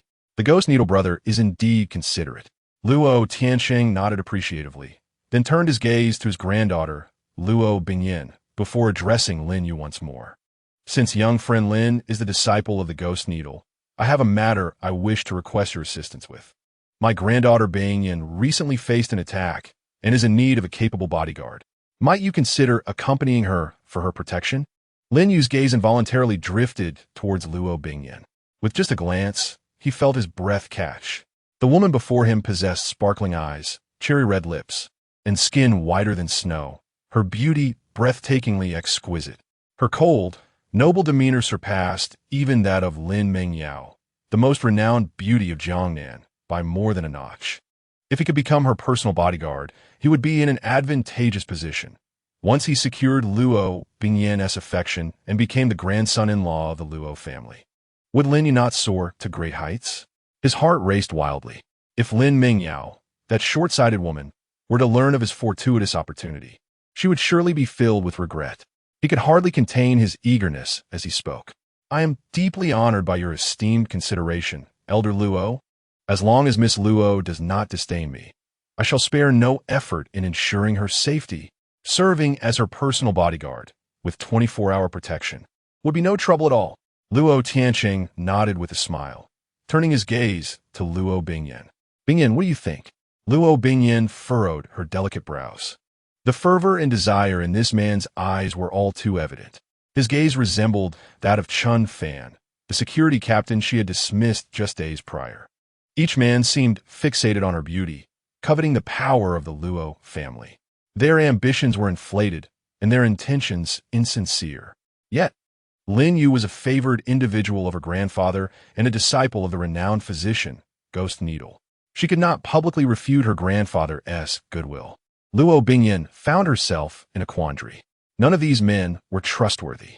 Suddenly, another face flashed in her mind, Su Mo. The man who had rescued her, yet took advantage of her. Where had that rogue disappeared to?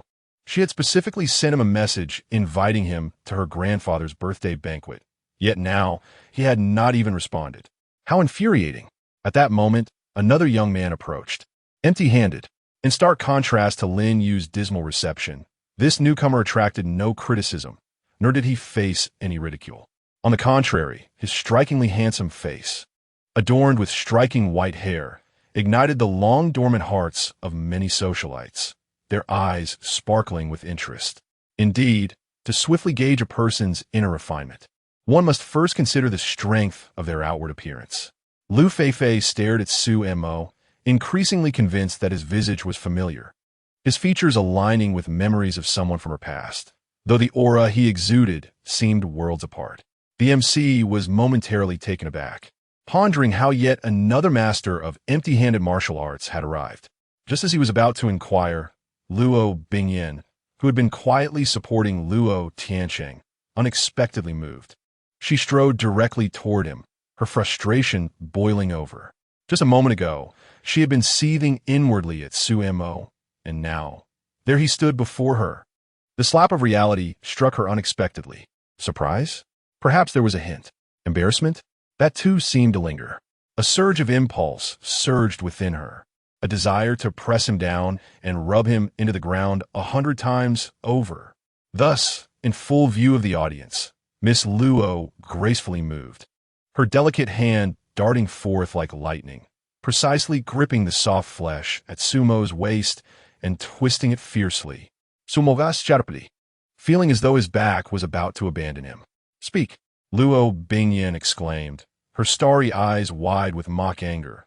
Where on earth did you gallivant last night? I sent you so many messages this morning, yet received not a single word in reply, and now you show up without a word of warning? Are you playing a game of surprises or fright? Sumo's handsome face twitched as he hastily grasped her mischievous hand with his own. Come now, my dear little Bingyan. Please show some mercy. My back, you see, is a precious asset, having endured 22 hours of continuous labor. It cannot withstand such treatment. If you twist it further, I shan't be able to sleep straight tonight. My dear princess, my beloved little Yin, have mercy. He winced.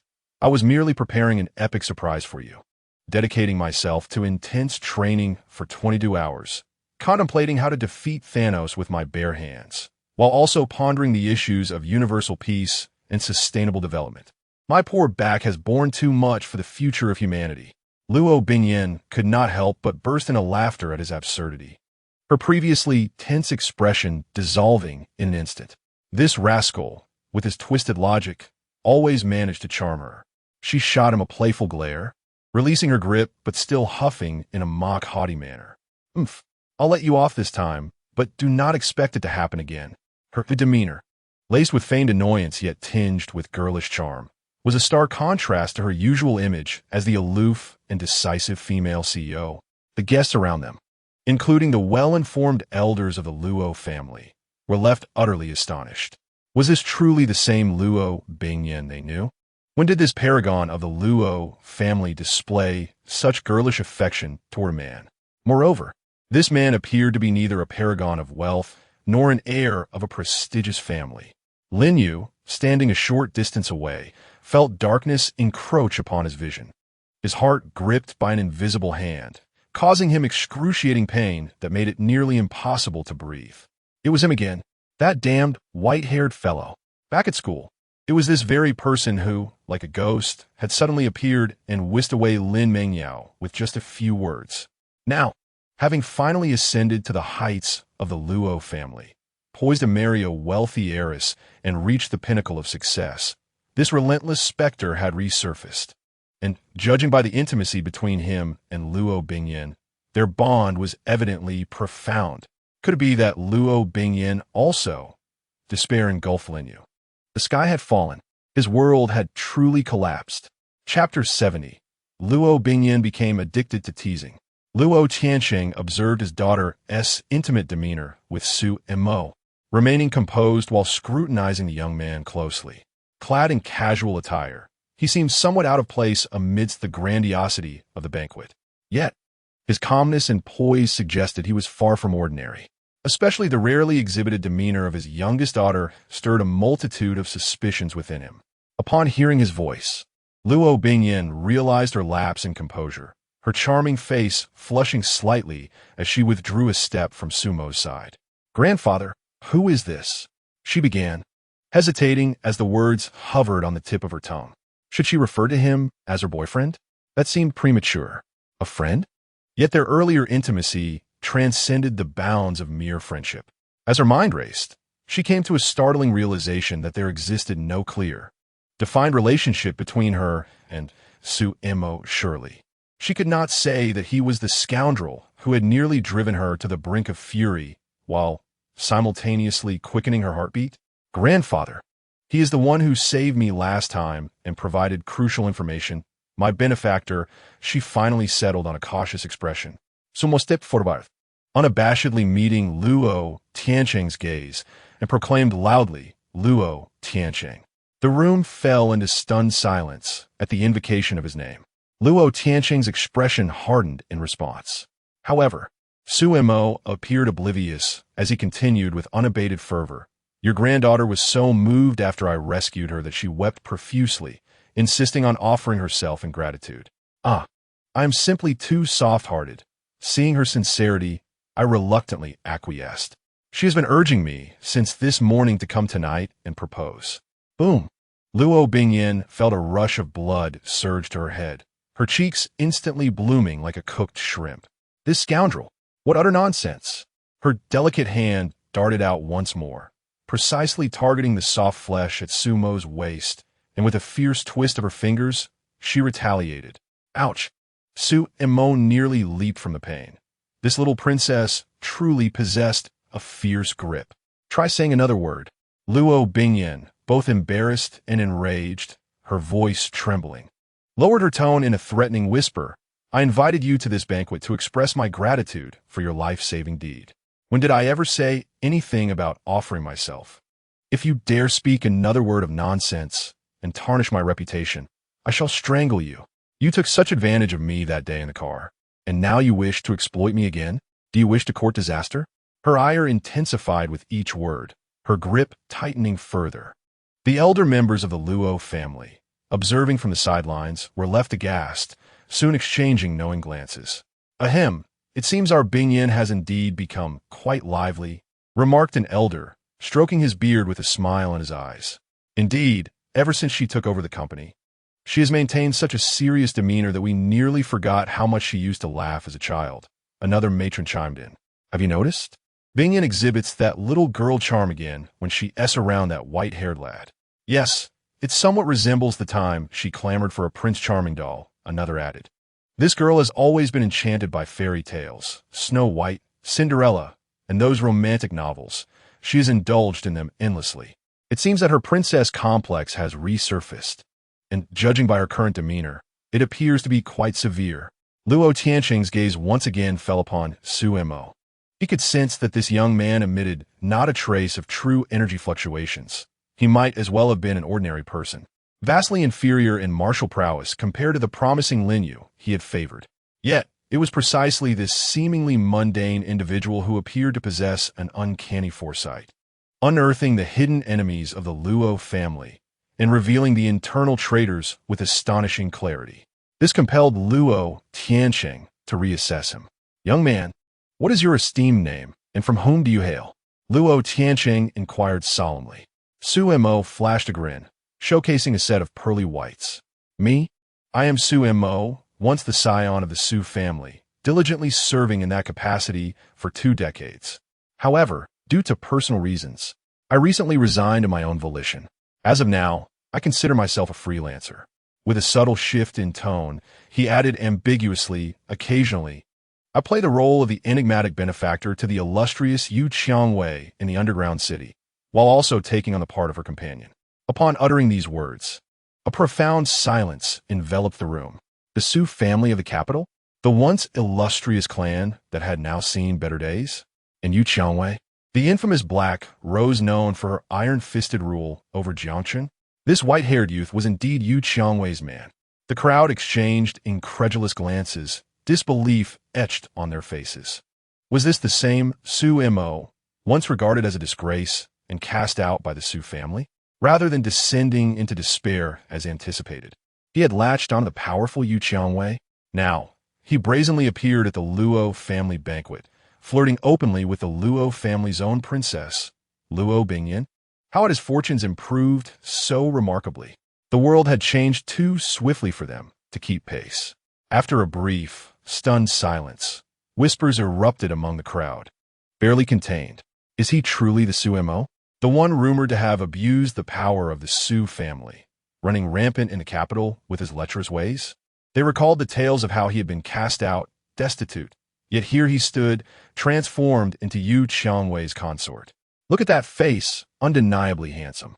No wonder Yu Qiangwei would be drawn to him. The gazes of many well-groomed socialites in attendance shifted towards Su Mo, their perceptions altered.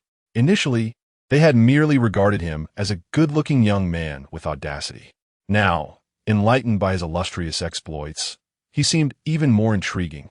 They had heard whispers of Su Mo's notorious behavior, but now, witnessing his extraordinary charisma and striking appearance, they found their hearts fluttering, a rush of emotions overwhelming them. Some of the bolder women even began to exchange flirtatious glances, secretly longing for Su Mo to turn his attention toward them. In the crowd, the true Lu Feifei fixed her beautiful eyes upon Su Mo, her heart racing. Is it really him?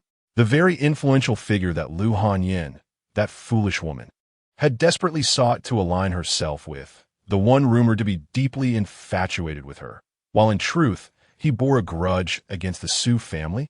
She had once envied Lu Hanyin for her apparent good fortune in securing the affection of a scion of a prominent family. However, at that moment, Lu Feifei discreetly cast a suggestive glance at Su Mo. If Lu Hanyin could attract a man, why couldn't Lu Feifei? Luo Tianqing's expression darkened. That infamous wastrel from the Su family. He had devoted over 20 years to nurturing his precious granddaughter, the beloved princess of the Luo family.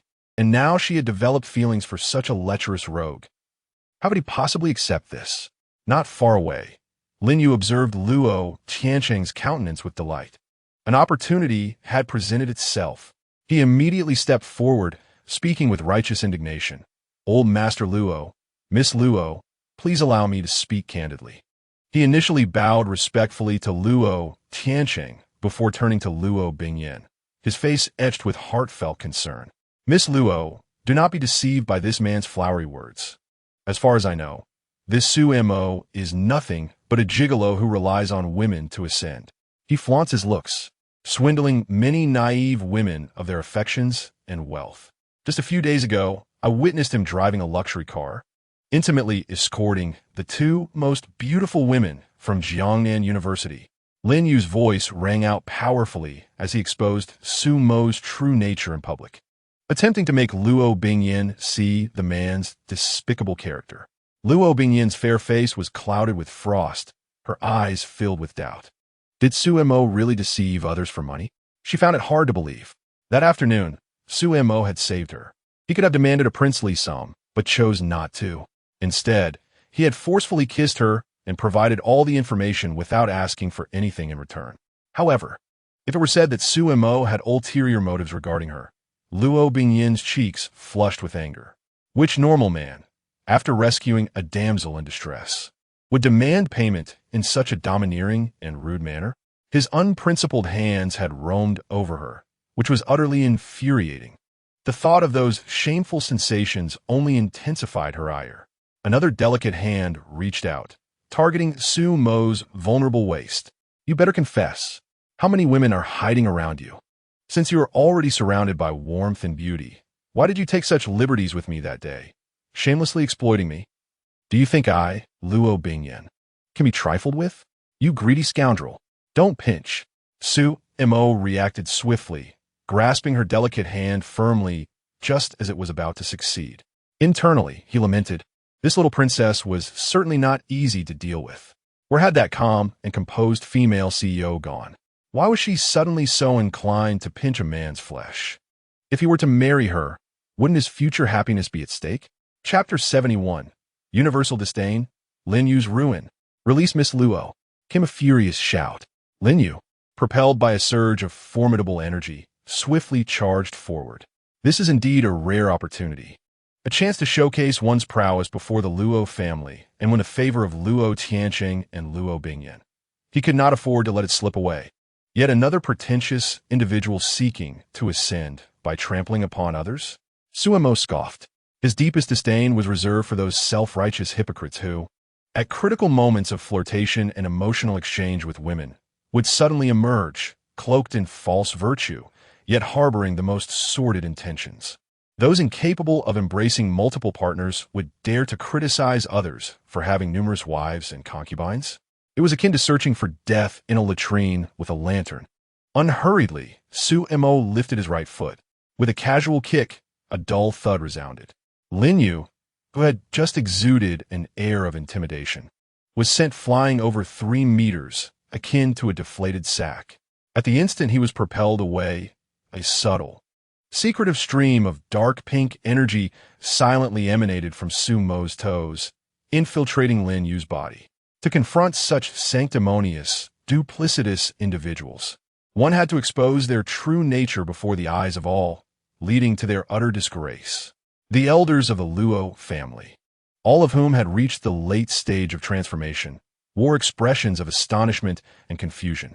How could Su Mo, who exhibited no signs of internal energy fluctuations, casually kick away Lin Yu, who was on the cusp of entering the realm of transformation?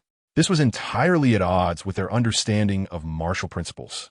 Only Luo Tianqing seemed to grasp something, his heart racing with realization.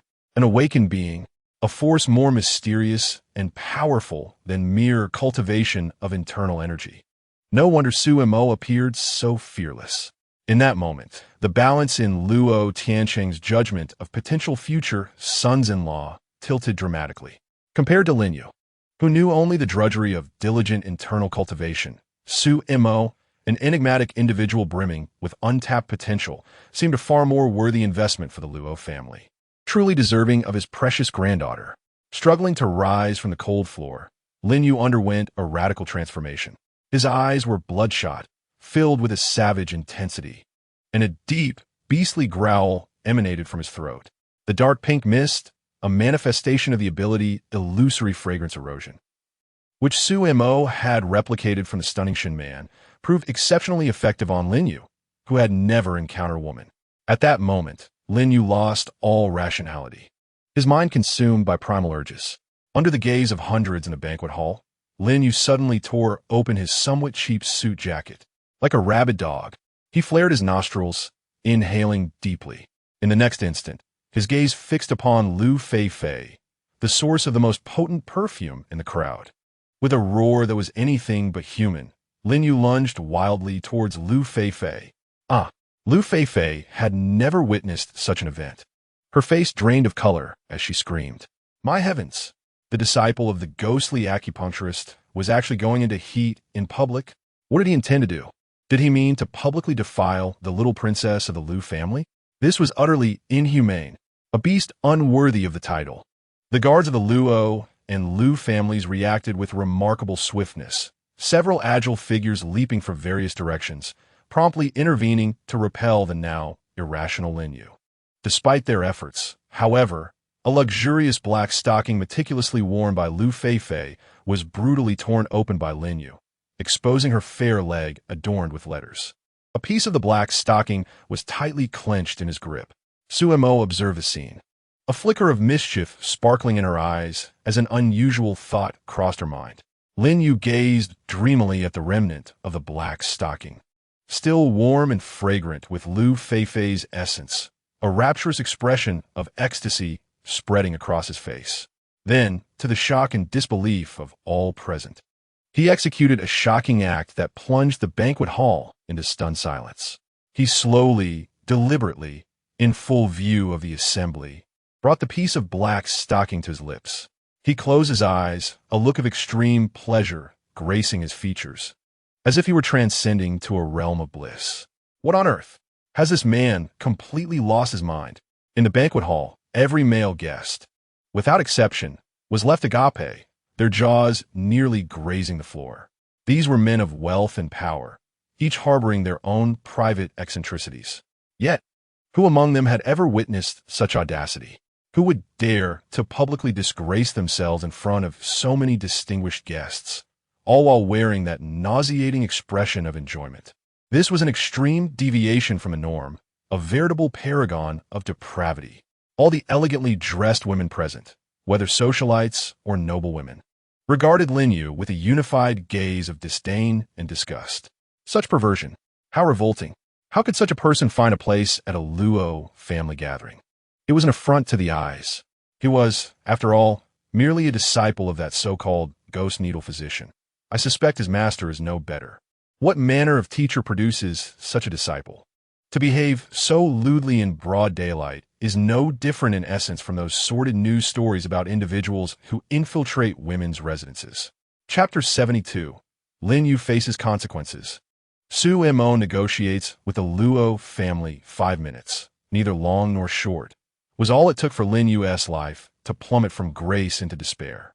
He was escorted away by 2 uncles, clad in white gloves, their expressions grave, as if he were a mere chick being carried. The scene was both absurd and pitiful. Once heralded as the successor of the ghost needle physician, Lin Yu's night of fame had tragically become the prologue to his disgrace. The vivid image of that black stocking, so alluring and intoxicating, was destined to haunt him for decades to come. Public indecency towards women carries a sentence of up to 5 years. Yet, with Lu Feifei's identity added to the equation, a 50-year prison term might merely be the starting point, unless his legendary master, the ghost needle physician, intervened personally. Lin Yu had undoubtedly sealed his fate. The atmosphere in the banquet hall gradually shifted from extreme shock to a more subdued calm, the crucial gift-giving segment having been completed. What remains are merely trivial pleasantries and superficial exchanges. After such an event, who could possibly remain in good spirits? One by one, the guests rose, preparing to depart. Xia Daji, the woman renowned as a succubus, glided through the crowd, her doppelganger weaving gracefully among the throng. As she passed by Su Mo, she halted, her elongated, seductive eyes narrowing slightly. She delicately traced her tongue across her crimson lips, casting a profound gaze upon Su Mo. That look seemed to convey a sense of astonishment, understanding, and an unspoken camaraderie belonging to a clandestine circle. Su Mo was momentarily taken aback. A thought flickered through his mind. The ability known as elusive fragrance devouring soul evokes the deepest desires within the human heart. And Xia Daji, being a woman of such enchanting allure, possessed a fragrance that could stir passions. Evidently, Xia Daji had misconstrued the situation. She likely believed that Su Mo's extraordinary abilities were akin to her own beguiling nature, both capable of swaying hearts. She cast a meaningful glance at Su Mo before swaying away with grace. Watching her retreating figure, Su Mo felt a mix of amusement and exasperation. What was this? Mistaken for a kindred spirit by a succubus? Luo Bingyan stood nearby, sensing an oddity in the events of the evening. How could a perfectly ordinary individual, after being struck by Su Mo, suddenly descend into madness? She gazed at Su Mo, perplexed. Su Mo, she pondered, how could someone like him, devoid of martial prowess, have a strength to send a formidable combatant like Lin Yu flying? Before she could voice her question, Luo Tianqing, the patriarch of the Luo family, approached with several composed masters at his side. Young friend Mo, please do not take offense at the earlier incident, he said with a smile. His discerning eyes seemed to perceive the underlying issues, and while he may have surmised some truths, he chose not to expose them. This was undoubtedly a subtle display of allegiance. When Lin Yu had charged forward, he had opted to remain an observer. As Lin Yu faced disgrace and was taken away, he maintained his silence. Now, however, he approached Su Mo, extending goodwill. The old fox was quite shrewd. Su Mo's expression remained neutral as he replied candidly. The atmosphere is rather inappropriate, Elder Luo.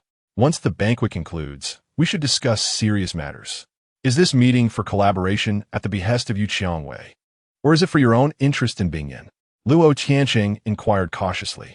Su Mo turned to Luo Bingyan, his gaze tender, and answered succinctly, both. For my plans with you, Qiangwei, and my aspirations concerning the goddess of conquest. Luo Tianqing observed the earnestness in Su Mo's eyes and the faint blush that graced Luo Bingyan's cheeks, and he understood. This young man was not only enigmatic in strength, but also genuinely devoted to his precious granddaughter. Very well, Luo Tianqing said with a slight smile. In that case, please accompany me upstairs for a detailed discussion. He invited Su Mo to the study on the second floor. Su Mo nodded and followed suit alongside Luo Bingyan. The reception room on the second floor is adorned with elegance and solemnity. Su Mo takes a seat beside Luo Bingyan, who subtly shifts a fraction to the right. Maintaining a slight distance, Su Mo perceives her aloofness and deliberately displays a wounded expression. Xiaoyan, he calls out affectionately, infused with a hint of grievance. Luo Bingyan's cheeks instantly flush, and she shoots him a glare. Stop fooling around. Let us speak only about matters at hand, and be mindful of our surroundings and identities. Do not call me that. Su Mo responds with a casual, "Oh, I understand." A gentleman acts without words. Xiaoyan, come here and give me a kiss. Luo Bingyan's eyes widen in disbelief. She huffs softly, "Pa, who gave you permission to kiss me?" Su Mo, undeterred, continues, "Last time in the car." You. Before he could finish, Luo Bingyan, akin to a cat whose tail has been stepped on, swiftly raises her hand to lightly swat him. "Hey, I said not to call me that, not to call me that." Her voice is both urgent and soft. The elders of the Luo family, who had followed them in, exchanged glances between Su Mo and Luo Bingyan, their faces adorned with peculiar, knowing smiles. Their little princess seems to be in love. Ahem. Luo Tianqing lifts a nearby teacup, gently blowing away the froth, his gaze flickering between Su Mo and his granddaughter, wearing a shrewd expression akin to that of an old fox. It brings me joy to see you and Bingyan share such a close bond, my young friend. This child usually presents a cold and serious demeanor toward me. It is rare to see her so lively. While his words appear complimentary, they are laced with a probing undertone, artfully redirecting the conversation from the youthful banter back to more serious matters. Hearing her grandfather's words, Luo Bingyan, with her cheeks still flushed, feels a wave of discomfort and shoots Su Mo a reproachful glance, signaling him to tone it down. However, Su Mo seems oblivious to her signal and boldly affirms, "Luo Laozhu, you flatter me. Xiaoyan and I share a deep connection. It would be strange if we were not fond of each other." He states this with an air of nonchalance, almost as if it were a given. Su Mo, Luo Bingyan nearly gasps in disbelief. Who is in love with you? Who has mutual affection with you? Is your face made of the corner of a city wall? The expressions of the nearby Luo family elders, initially amused, now shift to a more nuanced demeanor. This young man truly possesses audacity, openly asserting his claim in front of the head of the Luo family and so many elders. A glimmer of shrewdness flickers in Luo Tianqing's eyes as he sets down his teacup, lightly tapping the rosewood table with his fingers. It is commendable for the youth to possess such vigor. However, I trust that your visit today is not solely to enhance your relationship with Bingyan. He directly steers the conversation back to the core issue. Su Mo's previously relaxed demeanor tightens, his gaze sharpening, shedding the playful facade he had exhibited moments ago. The atmosphere shifts dramatically, as if he has transformed from a mischievous neighbor's child into a decisive strategist. Naturally not. Lao Luo, regarding the recent assault on Bingyan's convoy, I trust you have gathered some insights. Luo Tianqing nodded, urging him to continue. On the surface, it appears that Yang Hao, The martial arts prodigy from the Yang family of Jiang City, intoxicated by his indulgences, orchestrated the attack. However, a man of Lao Luo's caliber would surely not be satisfied with such a superficial explanation. Luo Tianqing's gaze grew grave.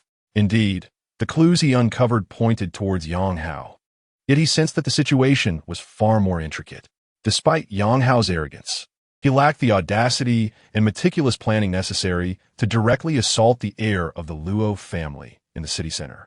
What are your thoughts, Mo Xiaoyu? Luo Tianqing inquired solemnly. Sumo replied, Yang Hao is merely a fade, a disposable pawn. The true mastermind behind this is Quan Xing. He has likely been ensnared by the demonic influence of Quan Xing, rendering him a complete puppet. The mention of Quan Xing seemed to momentarily suspend the air.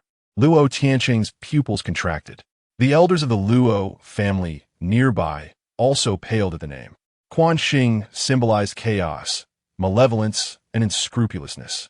They slithered like venomous serpents in the shadows, executing their schemes with secrecy, posing a grave threat to all righteous forces. If this indeed bore the mark of Quan Xing, the nature of the affair would transform entirely. Do you possess evidence? Luo Tianqing pressed, his tone unusually grave. Lao Luo Ponde, aside from Quan Xing. Which faction would dare so boldly provoke the Luo family and possess the capability to covertly manipulate a scion of Yang Hao stature? To my knowledge, it is the succubus, Xiadaji, from Quan Xing, who has ensnared Yang Hao, adept at inflating a man's desires and enslaving his intellect. Luo Tianqing fell silent. Sumo's reasoning was tight-knit and plausible. The modus operandi of Quan Xing indeed resonated with such sinister tactics. Framing Yang Hao not only strikes a blow against the Luo family, but also conceals their own involvement, a twofold victory. Bing Yin, initially miffed by Su Mo's earlier flippancy, now found herself engrossed by the shocking revelation, momentarily disregarding her feminine sentiments. Her brows furrowed tightly, fear flickering in her eyes. Had Su Mo not fortuitously appeared, the consequences would have been dire. And now, the terrifying specter of Quan Xing loomed over them. Wait, Lin Yu's sudden loss of rationality could not truly be linked to Su Mo, could it? The succubus manipulating desires. Could Su Mo also be a succubus? Bing Yin suddenly realized something. Chapter 73. The desire to savor the fragrant rice. Bing Yin exclaimed, Su Mo, what are you plotting? In the reception room, the atmosphere grew oppressive. Luo Tianqing rhythmically tapped his fingers on the table, producing a soft, measured sound as he rapidly weighed his options. After a moment, he raised his head, his gaze piercing.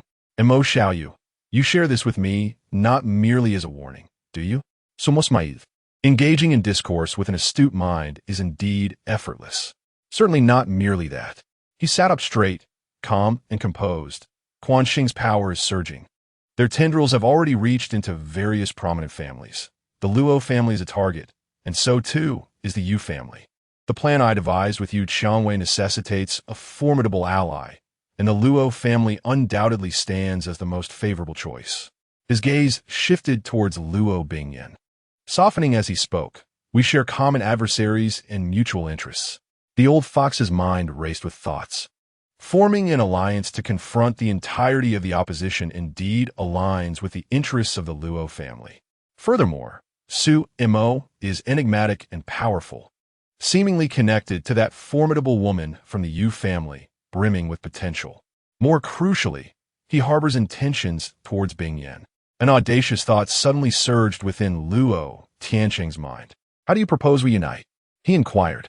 Meeting Luo Tianqing's gaze, Su Mo showed no signs of evasion. The most steadfast relationships are forged through the binding of interests. Coupled with, he deliberately paused, letting his gaze tenderly rest once more on Luo Bingyan, his eyes seemingly capable of melting her resolve. A marital alliance. I, Su Mo, wish to unite with the Luo family through marriage. I desire to make Luo Bingyan my wife. Such a declaration was earth-shattering. The atmosphere in the reception hall became so still that one could hear a pin drop. Luo Bingyan's breathtakingly beautiful face flushed crimson, her starry eyes wide with disbelief as she stared at Su Mo. He had the audacity to propose openly before grandfather Luo and so many elders? Had he lost his mind? The playful banter moments prior was one thing, but this was a formal occasion for serious matters. How could he be so brazen? The elders of the Luo family exchanged bewildered glances, astonished. They had anticipated that Su Mo might harbor some feelings for their cherished little princess. For who could resist the allure of beauty, especially one as remarkable as Bingyan? Yet, who could have foreseen that this young man would be so audacious? To propose on their very first formal meeting? This fellow truly had no fear of being cast out by Luo Tiancheng. Luo Tiancheng's murky yet astute eyes narrowed slightly as he scrutinized Su Mo. The young man's countenance revealed no hint of frivolity or jest, only an unwavering seriousness and an undeniable determination to succeed. He subtly cast a glance at his granddaughter. Indeed, her face was as red as a cooked shrimp, her expression a mixture of embarrassment and fury, as if she wished to strike him down, yet she did not immediately spring up to vehemently oppose him. The old fox felt the gears of what had merely been a vague thought begin to click into place. This young man not only possessed unfathomable strength and decisiveness, but also seemed to have an uncanny ability to read people. Moreover, such audacity was rare. Luo Tiancheng posed a seemingly unrelated yet critically important question. Young friend Mo, your courage is commendable, and I am impressed. However, my granddaughter has been raised in luxury and possesses high standards. May I be so bold as to inquire? He fixed a hawk-like gaze upon Su Mo. In your heart, or rather, in your life, will Bingyan be the only one? The old fox was indeed a wily one, with an intuition that was frighteningly keen. He sensed that this young man was far from the simpleton he appeared to be, particularly in matters of romance. Upon hearing this, Luo Bingyan nearly leapt from her seat. Grandfather asked a great question. I wish to know too. A gaze so frigid it could inflict frostbite pierced through to Su Mo, as if to convey, dare to utter even a single word. Despite facing the sharp scrutiny of Luo Tiancheng and sensing the murderous intent emanating from the beautiful woman beside him, Su Mo maintained his smile, which even seemed to brighten further. He leisurely raised his right hand, extending a solitary finger. Luo Bingyan's heart leapt to her throat. Could he be implying just one? Before she could ponder further, Su Mo wiggled his finger and then opened his palm, gesturing slightly. Well, old master, that is indeed a good question. To be candid, including Bingyan, he took a moment to reflect before slowly responding. Currently, there are exactly seven. Seven. Luo Bingyan's voice suddenly escalated, nearly breaking with incredulity. As if struck by lightning, a surge of fury rushed to her head, darkening her vision. 7? Including her, there were only 7. Was this fellow operating on a wholesale basis? The reception room fell into a profound silence once more. The elders of the Luo family gaped, their jaws nearly dropping to the floor. What they had anticipated to be the antics of a lecher turned out to be the audacity of a true Casanova. They had thought him brazen, only to discover his complete disregard for propriety. 7. Did this scoundrel intend to gather the 7 fairies to summon a divine dragon? Even Luo Tiancheng felt a twitch at the corner of his mouth. Though well-versed in worldly matters, he found himself momentarily at a loss for words by Su Mo's unabashed, or rather shameless, confession. He had suspected that Su Mo was surrounded by numerous women, but he had not anticipated such a multitude, and to speak of it so brazenly. This young man's audacity appeared to have transcended all bounds. Half an hour later, Su Mo was politely ushered out of the Luo family estate. Primarily, it was Luo Bingyan's piercing gaze that propelled him forward. The negotiations concerning a united front had been successfully concluded. The Luo family required allies, and Sumo's demonstrated prowess and intelligence were deemed sufficiently valuable. As for the matter of marriage, Luo Tiancheng remarked, "Young man, one must tread carefully. Taking overly large strides could lead to missteps." Luo Bingyan, adorned in her limited edition crystal heels, briskly walked past him, a fragrant breeze trailing behind her. Yet she bestowed not even a fleeting glance. Only her proud, frosty, and impeccably flawless silhouette remained, seemingly declaring, "Scoundrel, keep your distance." Su Mo rubbed his nose. watching the enchanting figure vanish around the corner of the corridor. A thoughtful smile crept across his face. The father-in-law disapproves? No matter. What is the most straightforward and effective method to win over the in-laws? Undoubtedly, it is to present them with the hospital examination report confirming pregnancy. A decisive move, converting raw rice into cooked grains. A glint of determination flashed in Sumo's eyes. With a swift motion, he silently followed suit. Luo Bingyan, enveloped in an aura of low pressure, hastily made her way to her exclusive suite within the main residence. Her mind was a tumult of confusion. That scoundrel! How dare he utter such words about 7? What did he take her for? A mere backup? One of many in his harem? The more she thought about it, the angrier she became. Luo Bingyan retrieved her room key and, with a beep, unlocked the door. Just as she stepped into the room, suddenly, a shadow dashed in like a leopard from behind her, moving with breathtaking speed. Luo Bingyan had no time to react. Bang! The door was slammed shut with great force. Immediately after, a click sounded as the door was locked from the inside. Luo Bingyan turned sharply, her heart racing, her beautiful eyes widening in shock. There stood Sumo, leaning against the door, wearing that infuriatingly charming yet mischievous smile, gazing at her with delight. Sumo, Luo Bingyan's face flushed with anger, instinctively taking a step back and assuming a defensive stance. What do you intend to do? Chapter 74. Luo Bingyan twisted her ankle. The opportunity arises. The wicked grin on Sumo's face appeared to magnify in Luo Bingyan's eyes, becoming 100 times more detestable than when he had spoken earlier in the living room. Sumo. Anger surged within Luo Bingyan, but it was overshadowed by a wave of panic. Why did you suddenly burst into my room? What are you planning? Xiao Yanyan, don't be anxious. Last time in the car, I graciously let you off the hook. This time, however, Sumo said with an evil grin, if you don't obediently cease your resistance and lie down on the bed, I won't hold back. Luo Bingyan's face flushed crimson with indignation. This guy was as infuriating as a rock in a cesspool. You scoundrel! Shameless fiend! She exclaimed, raising her hand to pinch the soft flesh at Sumo's waist, attempting to push him out. However, Sumo moved like a flash, swift as a shadow. Before she knew it, her wrist was seized, and she found herself pressed against the cold wall by an irresistible force. Bang! A light sound echoed as she found herself in a classic wall slam position. Sumo held one hand against the wall, trapping her between himself and the wall, while the other gently gripped her wrist, which she had attempted to use as a weapon. They were locked in close proximity, their breaths mingling. Luo Bingyan could smell the robust masculine scent that sent her heart racing. Her chest heaved violently, a mix of embarrassment and fury. Madman, you are utterly insane. Let me go. She struggled, but Sumo's grip was as unyielding as iron. Shoo, Sumo whispered, placing his fingers softly against her delicate lips. Lower your voice. My little princess. The soundproofing here isn't great. If someone hears us, they might think we're engaged in some inappropriate activities. You rogue. Luo Bingyan's eyes brimmed with tears of anger. How could this man be so shameless? If you don't let go, I'll call for help. My grandfather is still outside. Sumo chuckled softly. Go ahead, shout. Let us see whether you can call for help faster than I can take action. Or perhaps, you would prefer they burst in and witness our intimate situation? Luo Bingyan's cheeks flushed crimson at the thought, realizing the truth in his words.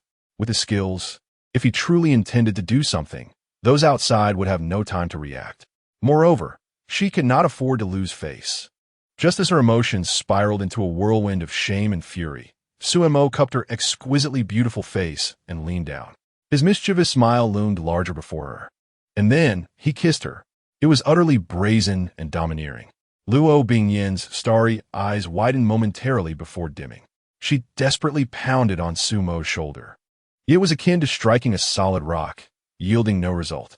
In a fit of urgency, she turned to the door behind her, attempting to signal for help. Let go. Yet Sumo seemed to have anticipated her every move.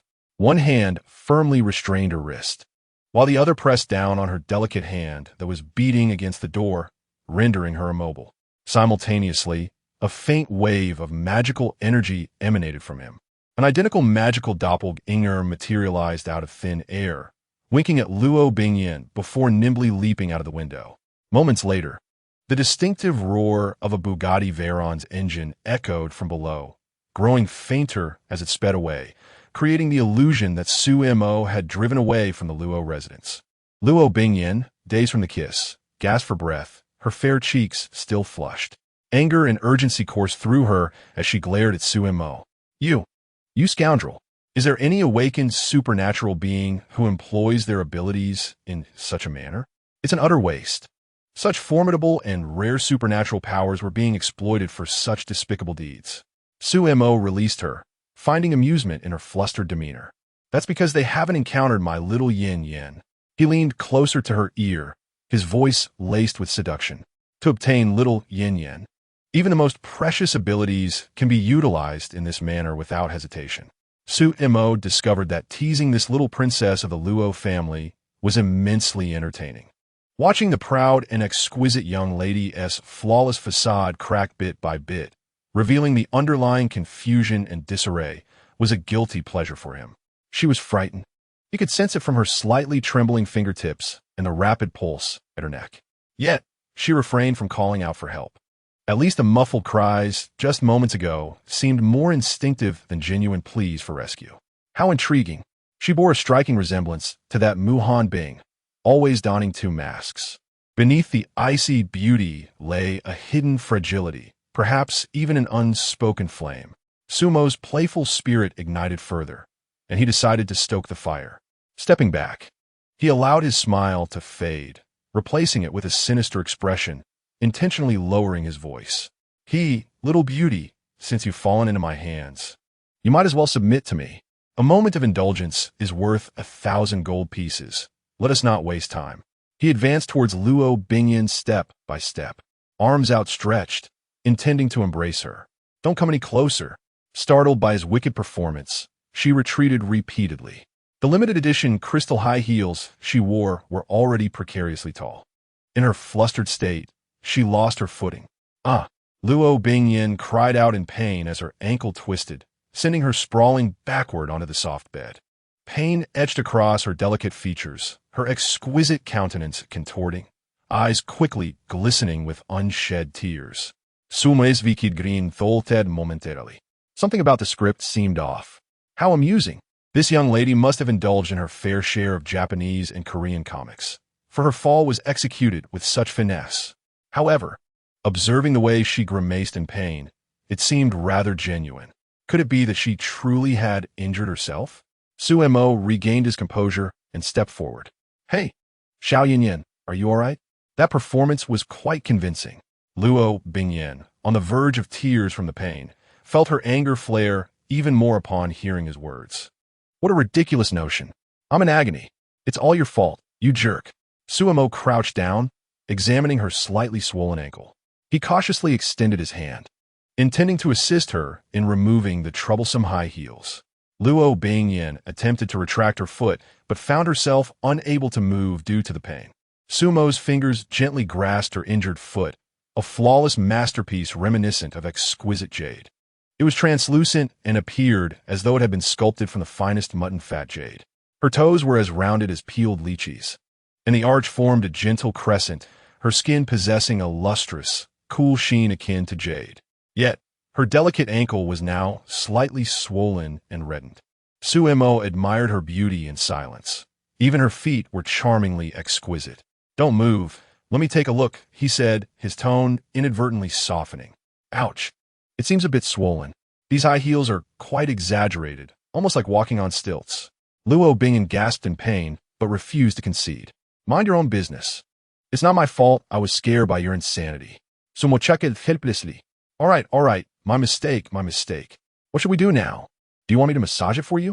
The ancestral Su family's bone-setting technique will surely relieve your tension, though it might tickle a bit. Bone-setting technique?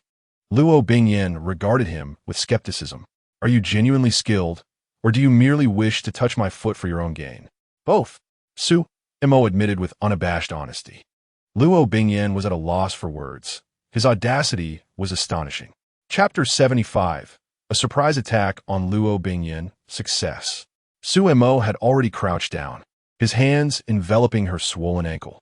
The warmth of his palms emanated a peculiar strength. His fingers deftly pressed and kneaded. Initially, a sharp pain surged through her, almost causing Luo Bingyan to cry out once more. Yet soon, that pain transformed into a dull ache, the tense muscles gradually unwinding. The discomfort began to dissipate.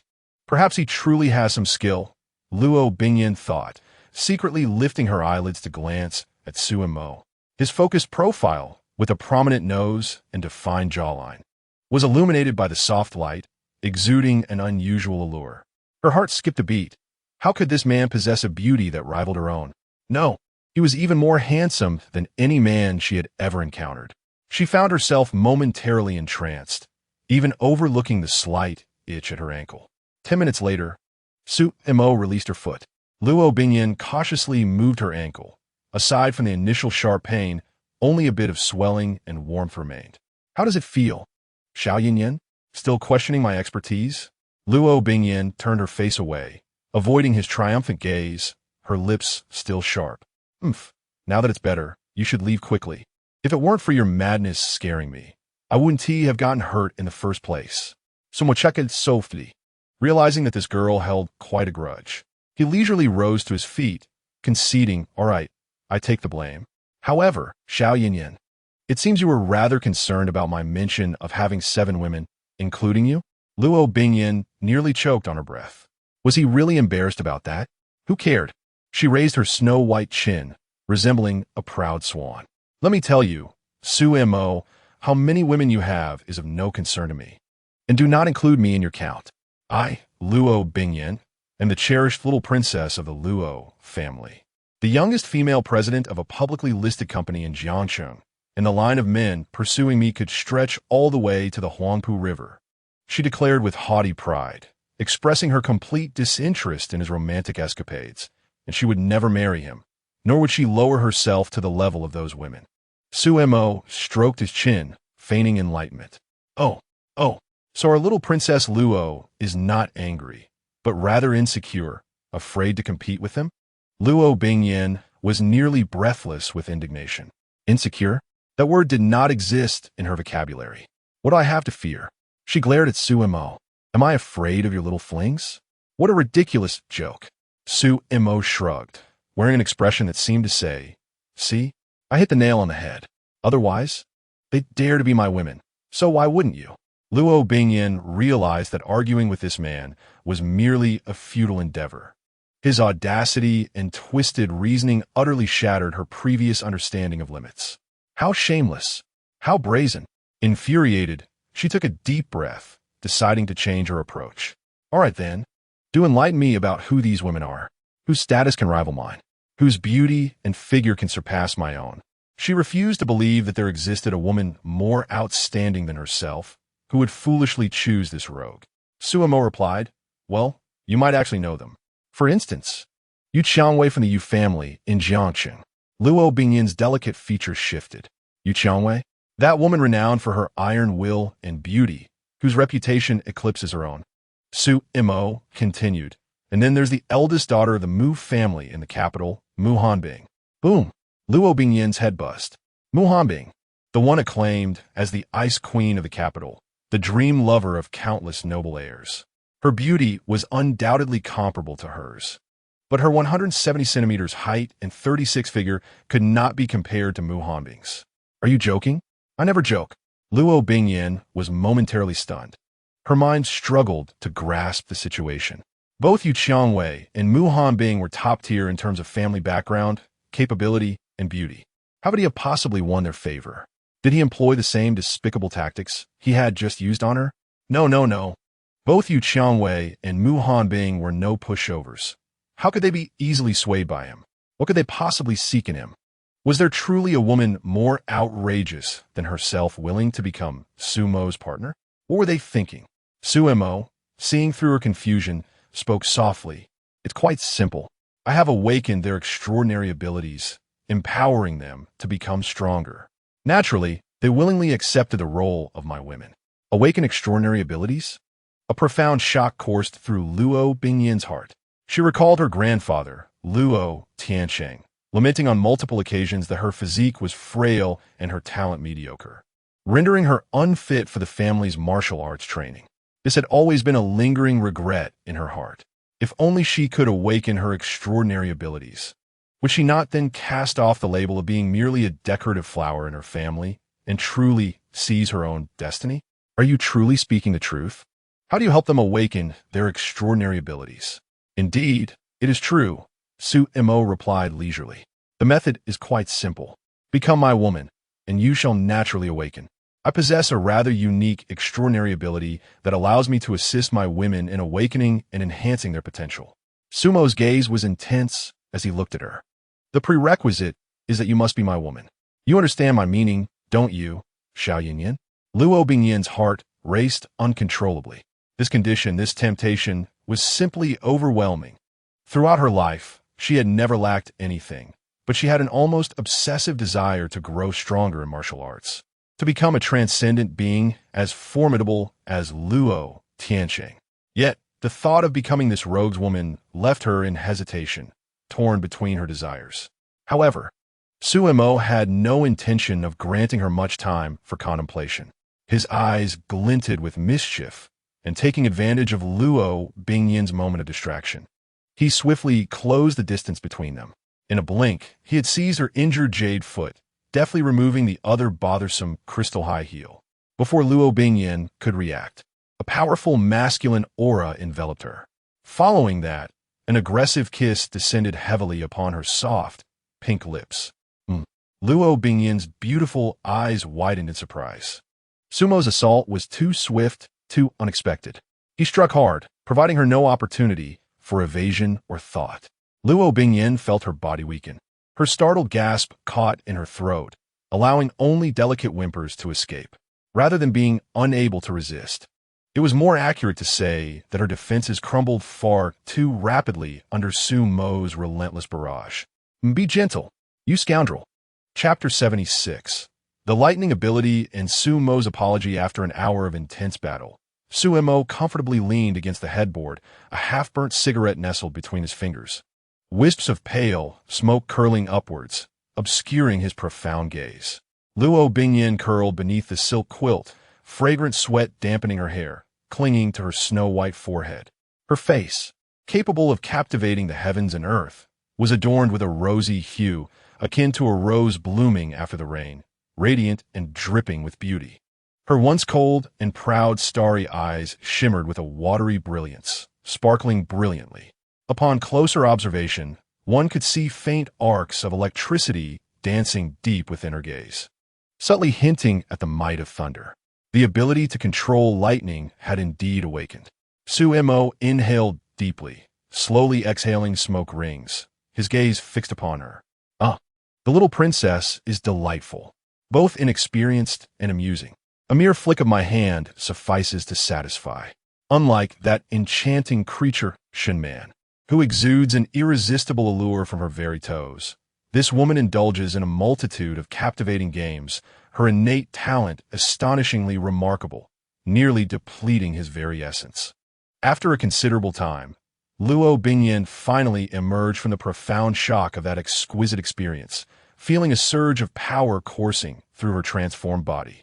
Within her delightful form, it seemed as though a tempestuous thunderstorm resided, with intricate patterns reminiscent of lightning swirling upon her icy skin, mysterious and formidable. This sensation was utterly extraordinary.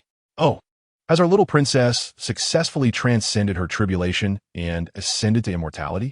Su Mo teased. Luo Bingyin shuddered, abruptly turning to glare at him, a mixture of embarrassment and anger illuminating her features. What nonsense are you spouting? Her voice, still somewhat hoarse, carried a hint of newfound charm.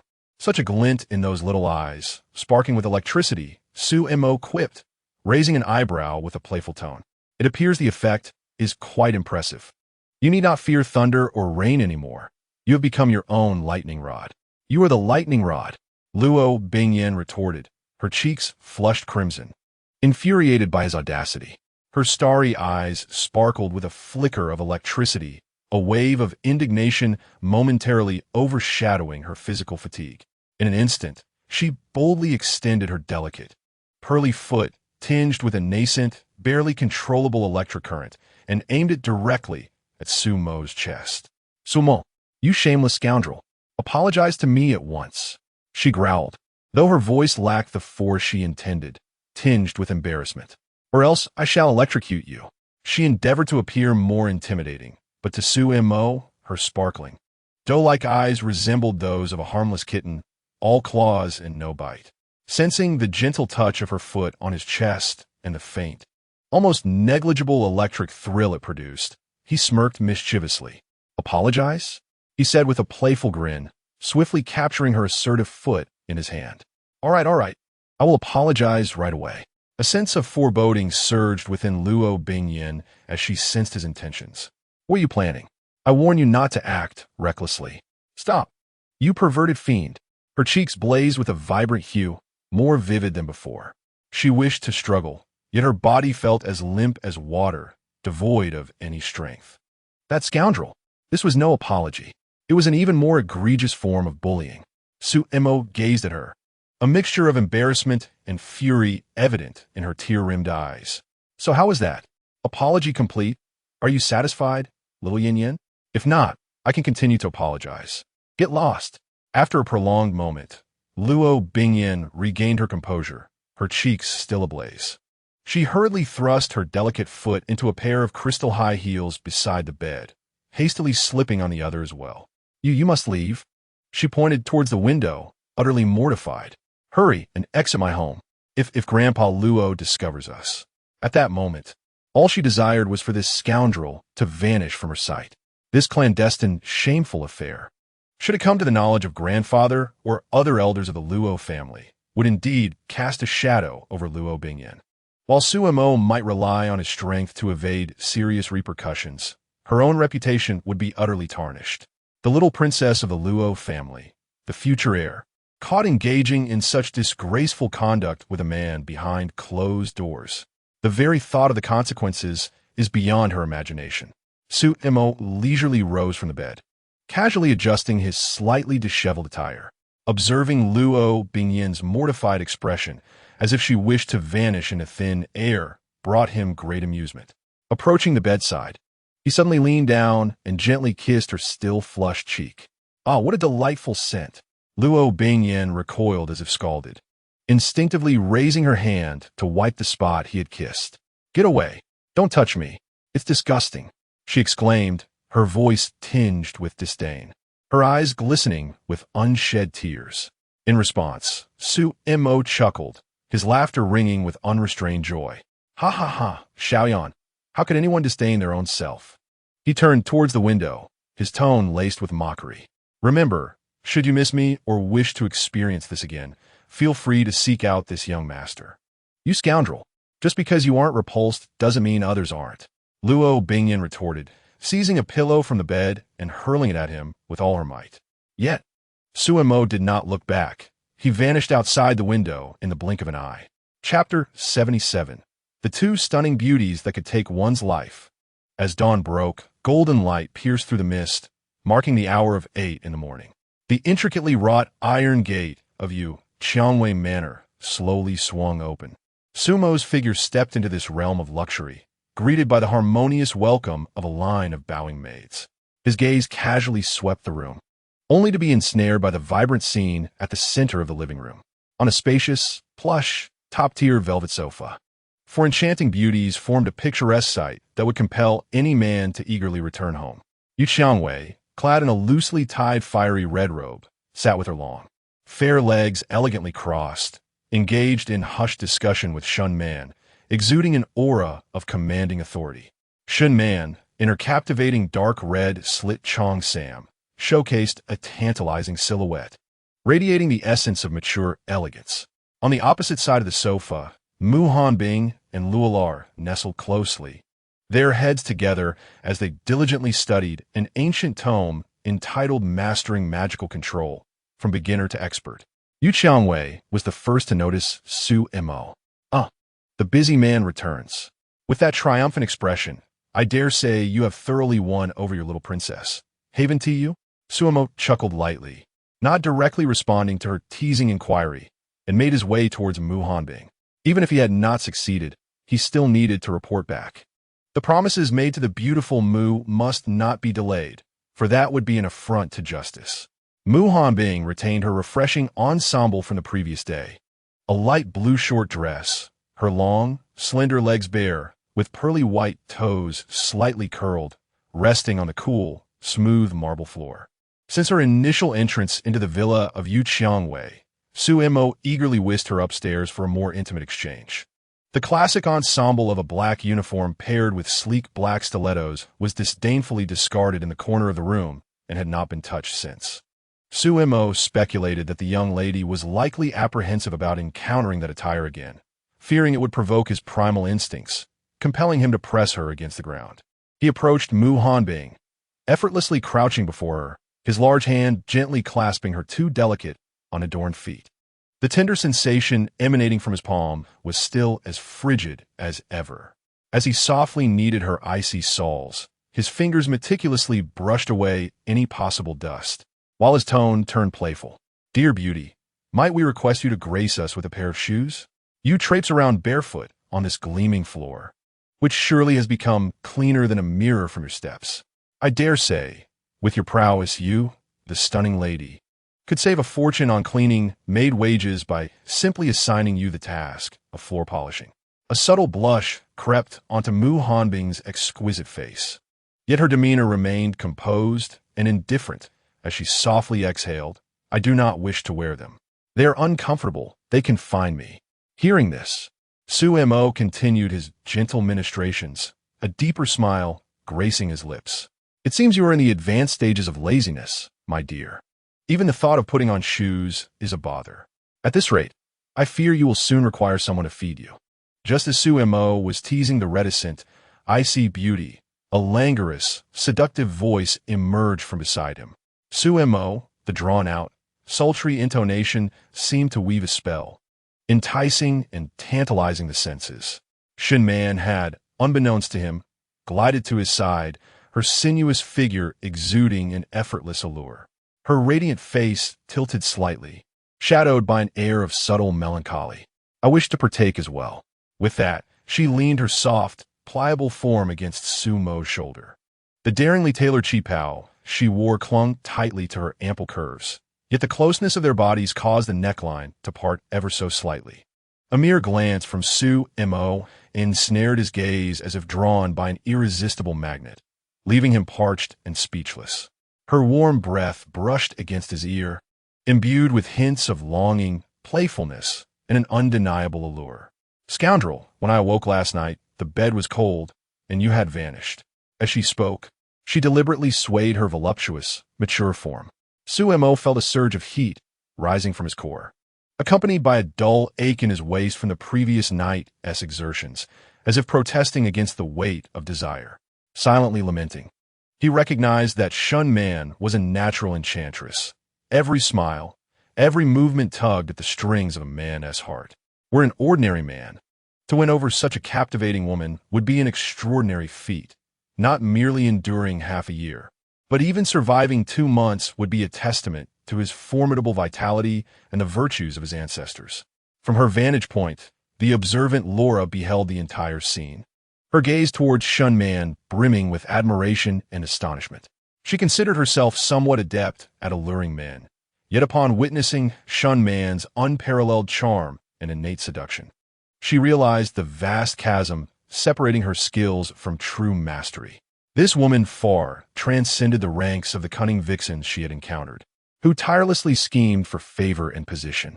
Su Mo swiftly inhaled deeply, forcefully suppressing the insistent stirrings of temptation within him. He hastily withdrew, fearing that prolonging their contact would lead him to surrender entirely to the allure of this seductive haven. One ice-cold beauty was already more than he could bear. Now, a transcendent enchantress had appeared. Who could withstand such temptation? He turned, casting a desperate glance at the intrigued Yu Qiangwei, seeking her assistance. "Fair maiden Yu, I find myself in urgent need. My stamina is waning. Might you, with your culinary prowess, prepare me a restorative feast? Perhaps a delicately steamed lobster, garlic-baked oysters, or a few plump, luscious hairy crabs, whatever you can spare. Upon hearing his request, Yu Qiangwei, with her striking phoenix eyes, scrutinized Su Mo, her expression rife with derision and disdain. It seemed to convey, "Look at your pitiful state. The head courtesan I've meticulously trained has yet to fully conquer him. And here you are, shamelessly proclaiming your hunger? With your lack of prowess, you dare to covet my presence?" Despite her internal mockery, Yu Qiangwei was disinclined to labor over elaborate dishes herself. With a dismissive pout, she rolled her eyes at Su Mo. "Desire fine dining, do you? Very well. Today, I find myself in a generous mood and shall indulge your trivial wish." As she spoke, she picked up the intercom phone beside the sofa and dialed a number with casual ease. "Hello, is this the kitchen? Young Master Su is famished. Please summon our Michelin-starred chefs from the estate to prepare a most exquisite seafood banquet. Ensure it is swift and sumptuous, one that will leave him invigorated and ready for nightly revelries." After hanging up, she turned to Su Mo, a knowing smile gracing her lips. "So, young Master Su, how does my arrangement strike you? Thoughtful, wouldn't you say?" Su Mo rubbed his nose, offering a sheepish laugh. "Indeed, most thoughtful. It seems you know my desires, as if you were a worm in my belly." However, those 4 words were laden with a hint of playful sarcasm. Meanwhile, Mu Hanbing remained engrossed in her book, mastering magical control from novice to expert, her eyelids scarcely lifting. The verbal sparring between Su Mo and Yu Qiangwei held little allure for her, far less captivating than the esoteric magical runes inscribed on the pages before her. With a playful smile, Shunman delicately draped her supple, boneless arms over Su Mo's shoulders, pouting her crimson lips in mild discontent. "Young Master Su, you have yet to respond to my previous remarks. Tonight, you must properly punish and compensate me. I shall forever yield to your desires." Su Mo felt a sense of overwhelming confusion, as the burdens of bliss can sometimes be quite unbearable. Chapter 78. Su Mo's epic duel with Yu Qiangwei. Familiar sensations before Su Mo, a lavish feast was laid out, exuding tantalizing aromas. Unreserved, he seized an Australian lobster, larger than his own visage, and tore into it with abandon. The succulent, pristine meat revealed itself, igniting his appetite. Shinman, with her enchanting gaze, delicately picked up a morsel of freshly peeled crab roe and brought it to Su Mo's lips. "Young Master Su, do savor it slowly. We wouldn't want you to choke. Although these dishes are nourishing, such excessive consumption is not sustainable." Her voice was sweet and sultry, her voluptuous form nearly pressed against him. Her delicate feet, as pristine as snow, audaciously caressed his calves, gently teasing. A surge of forbidden desire ignited within Su Mo. This woman was truly a walking embodiment of temptation. As he indulged in the exquisite delicacies, he simultaneously felt the relentless allure of Shinman. The intertwining of appetite and desire left him in a state of blissful intoxication. Should such a captivating creature be brought home, it was certain that even the most vigorous young man would be utterly exhausted within a year or so. Indeed, the vigor of men is fleeting. Meanwhile, Mu Hanbing remained engrossed in her magical pursuits. She extended her long, fair fingers, which were enveloped in wisps of icy blue energy. The cold attempted to spread downward, aspiring to envelop her entire palm. However, it faltered at her knuckles, dissipating weakly. A slight frown creased Mu Hanbing's beautiful brow, revealing her dissatisfaction with her meager progress. Su Mo glanced over, a smile gracing his lips. "Silly girl, you're missing the point." He set down the shell of the oyster and explained leisurely, "The secret to harnessing magic lies in perceiving it as an extension of your body, guiding it with intention rather than forcing it. Imagine it as a tangible energy, wrapping and enveloping, akin to the domineering energy depicted in certain anime. The principle is the same." Upon hearing this, a glimmer of realization flickered in Mu Hanbing's serene eyes. Closing her eyes once more, she endeavored again. This time, the icy blue energy noticeably softened, gradually yet resolutely spreading from her fingertips. Soon, her entire palm was cloaked in a delicate layer of icy blue magic, emanating a chilling allure. While it lacked solidity, she had already achieved significant progress. Yu Qiangwei observed this spectacle, her phoenix eyes widening in surprise, before turning to Su Mo. "Oh, young Master Su, are you only now willing to impart this rudimentary knowledge to our Hanbing? Do you intend for her to lose gracefully in the competition 3 days hence, so that you may obediently become my little follower?" Sumocheka softly, amused by the self-assuredness of this narcissistic woman, tinged with an inexplicable confidence. With a graceful arch of her brow, Yu Qiangwei spoke with her customary arrogance. "It would be in both our best interests for you to concede sooner rather than later, you dullard." Su Mo leisurely savored the remnants of crab roe on his fingers, his gaze drifting nonchalantly towards Mu Hanbing. "Her innate talent far surpasses yours. With but a slight nudge from me, she could effortlessly defeat you. It would be wise for you to yield early. Stubbornness will only lead to tears when you inevitably lose." Yu Qiangwei burst into a series of melodious laughs, tinged with disdain. "Huh, do you really think I will believe that? If it weren't for your underhanded tactics last time, do you truly think you would have gained any advantage? And now you dare to claim that a girl who has barely awakened her powers for less than half a month could best me? Let me assure you, you cannot afford the price of underestimating me." Imitating her tone, Su Mo chuckled softly. "Do you really think I believe you?" This only served to infuriate Yu Qiangwei further. Yet she found herself at a loss on how to retaliate. After a satisfying meal, Su Mo leaned back languidly on the sofa, letting out a contented belch. He shifted closer to Yu Qiangwei, prompting Shinman, who had intended to cling to him, to sensibly retreat to the side. Standing quietly so as not to intrude upon the conversation between the two primary figures, Sumo's gaze roamed over Yu Qiangwei. After a night out, she had finally traded her constricting black leather attire for a flowing scarlet silk robe. Her long, snowy legs were casually crossed, exuding an astonishing allure. In terms of leg length, Yu Qiangwei was undoubtedly the most striking among the women present, her visual impact rivaling that of any season model. Feeling his unabashed scrutiny, Yu Qiangwei's cheeks flushed slightly before she shot him a fierce glare. "If you have something to say, spit it out. Stop leering at me with those lascivious eyes. Keep it up, and I swear I will kick you across the room." Pointing to his own strikingly handsome face, Su Mo grinned. "Come on, don't hold back.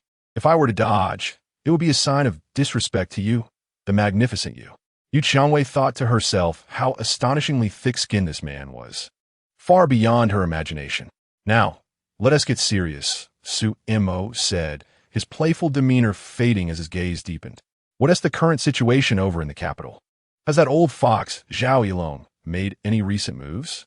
At the mention of serious matters, Yu Qiangwei's expression turned grave. Interestingly enough, something significant has indeed transpired in the capital. The formidable and legendary female warrior of Huaxia has returned. Since her arrival, the entire capital has quieted considerably, and Zhao Yilong has been keeping a low profile. Su Mo raised an eyebrow, surprised. The Huaxia female warrior? That title is not one to be lightly borne. Yu Qiangwei set down her wine glass, directing her gaze towards the silently reading Mu Hanbing, her tone imbued with a hint of mystery. "There is another matter that pertains to you. The Mu family has sent someone new. This time, the leader is Mu Hanyue. The previous waves of individuals sent by the Mu family have all been dealt with discreetly by the esteemed young Master Su. However, with Mu Hanyue personally involved this time, it may not be so easily dismissed. Young Master Su, I implore you to find a way to resolve this matter." Mu Hanbing tightened her grip on the book, causing the pages to crumple slightly. She lifted her gaze, and in her cool, phoenix-like eyes, an unusual intensity of competitive spirit ignited. "Since Mu Hanyue has come, I shall personally confront her." Su Mo gently placed his hand on Mu Hanbing's trembling shoulder. "Do not rush. Your cousin possesses formidable strength. It is unwise to act recklessly without understanding her capabilities. Allow me to first probe her depths." As Mu Hanbing gazed into Su Mo's profound and confident eyes, her inner turmoil gradually subsided. Yet, a slight furrow formed on her brow. She hoped that Su Mo's notion of probing aligned with her own understanding of the term. It would be unfortunate if, in the end, the enemy were mistaken for an ally. That would be a significant loss for her. In the back garden, a gentle breeze wafted through. Su Mo, satisfied, had allocated all his attribute points. Perception, precisely 100 points. Ultimate Player System, Player-bound, Su-Mo, Talent, Eternal Magic Source, Awakened. Goddess Replication, Awakened. Strength, 80, Agility, 65, Stamina, 300, Perception, 100, Magic, 686, Free Attribute Points, Charm, 99, Non-allocable, Special Effect, Exceptional Beauty, neutralizing any negative effects, such as the female lead's aversion to men when interacting with the player. Skills, Ice Transformation, Divine, Thousand Patterns, White Tiger Shift, Demigod, Soul Devouring Illusion, Special. Thunder God S Descent, Demigod, Ice God Trait, Passive, Shadow Split, Special. Dynamic Vision, Magic Condensation, Items, Devourer Ring, Game Points, 660. 000. Quests, Click to expand. Su-Mo cracked his neck, the sound echoing as his gaze settled on the figure of Yu Qiangwei clad in a fiery red robe, not far off. You, my beautiful companion. Come lend me a hand. Yu Qiangwei's expression shifted. This troublesome man surely had some scheme in mind. Having just changed out of her tight-fitting black attire into a comfortable robe, she had hoped to steal a moment of leisure. Yet, it seemed as though he had timed this perfectly to summon her once more. I am weary today, she retorted sharply. Su-Mo flashed a grin, revealing a row of pristine white teeth. Join me for a bit of practice. I wish to test my new abilities. Rest assured, I shall not overdo it. Yu Qiangwei eyed him warily. His promises of moderation lacked credibility. She strongly suspected that Su-Mo was merely seeking to take advantage of her, as the timing was too fortuitous to be coincidental. Seeing her reluctance, Su-Mo approached her directly, a hint of provocation on his face. Come on, beautiful. Here is your chance to kick my face. Surely you wouldn't let such an opportunity slip away? His irritating demeanor successfully ignited Yu Qiangwei's fury. The humiliation of having been bested by him previously surged to the forefront of her mind. Oomph. With a cold snort, determination ignited in her phoenix-like eyes. Do not get too carried away. The last encounter was an accident. This time, I shall not allow you to catch me. As her voice faded, she focused her energy. A faint magical aura swirled around her long, slender legs. After suffering a significant defeat at the hands of Su-Mo last time, she reflected deeply and devoted herself to mastering the intricate application of her powers. She had begun to grasp the techniques of magical hardening and magical entanglement. It must be said that Yu Qiangwei's combat talent was truly remarkable. Not far away, beneath an octagonal pavilion, Mu Hanbing held a book, yet her gaze transcended the pages. Intently observing the confrontation between the two, her eyes were concentrated and earnest, as if she sought to glean some insights from their clash. Meanwhile, Luolar wore an expression of childlike curiosity, her large eyes sparkling. Sister Hanbing, who do you think will win, Brother Mo or Sister Qiangwei? She asked softly. In truth, Luolar had already formed a bias in her heart. That fellow Su-Mo was mysterious and powerful, leaving her with an impression of unfathomable depth. Yet, she dared not voice this opinion, fearing it might wound Yu Qiangwei's proud heart. Mu Hanbing gently shook her head, her cool voice devoid of any ripples. Qiangwei cannot win. She knows her own abilities best. The frigid domain that can freeze everything is a natural nemesis for speed-type abilities. When the power levels are comparable, speed-type practitioners stand little chance before her. Thus, I am watching this battle with utmost seriousness. I wish to see how Su-Mo will respond to Qiangwei's teleportation. Yu Qiangwei is a rare space teleportation-type practitioner, her elusive movements far surpassing mere speed. Faced with such an opponent, even Mu Hanbing lacked absolute confidence in securing victory. On the other hand, Shenman harbored greater faith in Yu Qiangwei. Before awakening her powers, the young lady was already a renowned master of transformation. Although Su-Mo was formidable, the young lady was not to be underestimated. The term master of transformation signifies the pinnacle of worldly martial arts. In the arena, Yu Qiangwei made her move. Her figure flashed like a red lightning bolt, initiating the attack. With a swift lift of her long leg, she aimed a fierce kick straight at Su-Mo's face. This time, she relied solely on her astonishing speed, refraining from employing her powers at the outset. A piercing sound sliced through the air. Just as her long, straight leg was about to connect with Su Mo's cheek, Yu Qiangwei suddenly vanished from sight. In the next instant, she appeared spectrally behind Su Mo, her leg, enveloped in magical aura, angled sharply to strike at the back of his head. So fast. Su Mo felt a jolt of surprise. This woman had learned quickly from her previous defeat, adeptly utilizing her powers at such close range to catch him off guard. At such proximity, even with his exceptional dynamic vision to anticipate her attack trajectory, his body might not react in time. Bang! A muffled thud echoed, as if she had struck an indestructible steel.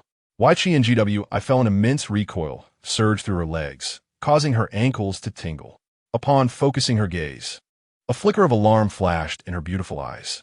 Unbeknownst to her, a layer of dense magical power had coiled around SM, resembling a tangible dark armor that enveloped his entire being. What could be the principle behind this? Clearly, it was the same technique. She had concentrated her magical power around her long legs, striving for unparalleled explosive force and rigidity. Logically, a focused defense or attack should surpass such all-encompassing magical application. Yet, the hardness of SM's enveloping magic seemed to surpass that of her enhanced legs. This defied all reasoning. Just as Wai-Chi in GW, I was engulfed in uncertainty. A massive hand cloaked in magic lunged toward her ankle with lightning speed. A familiar tactic. Wai-Chi in GWI's eyelids twitched violently.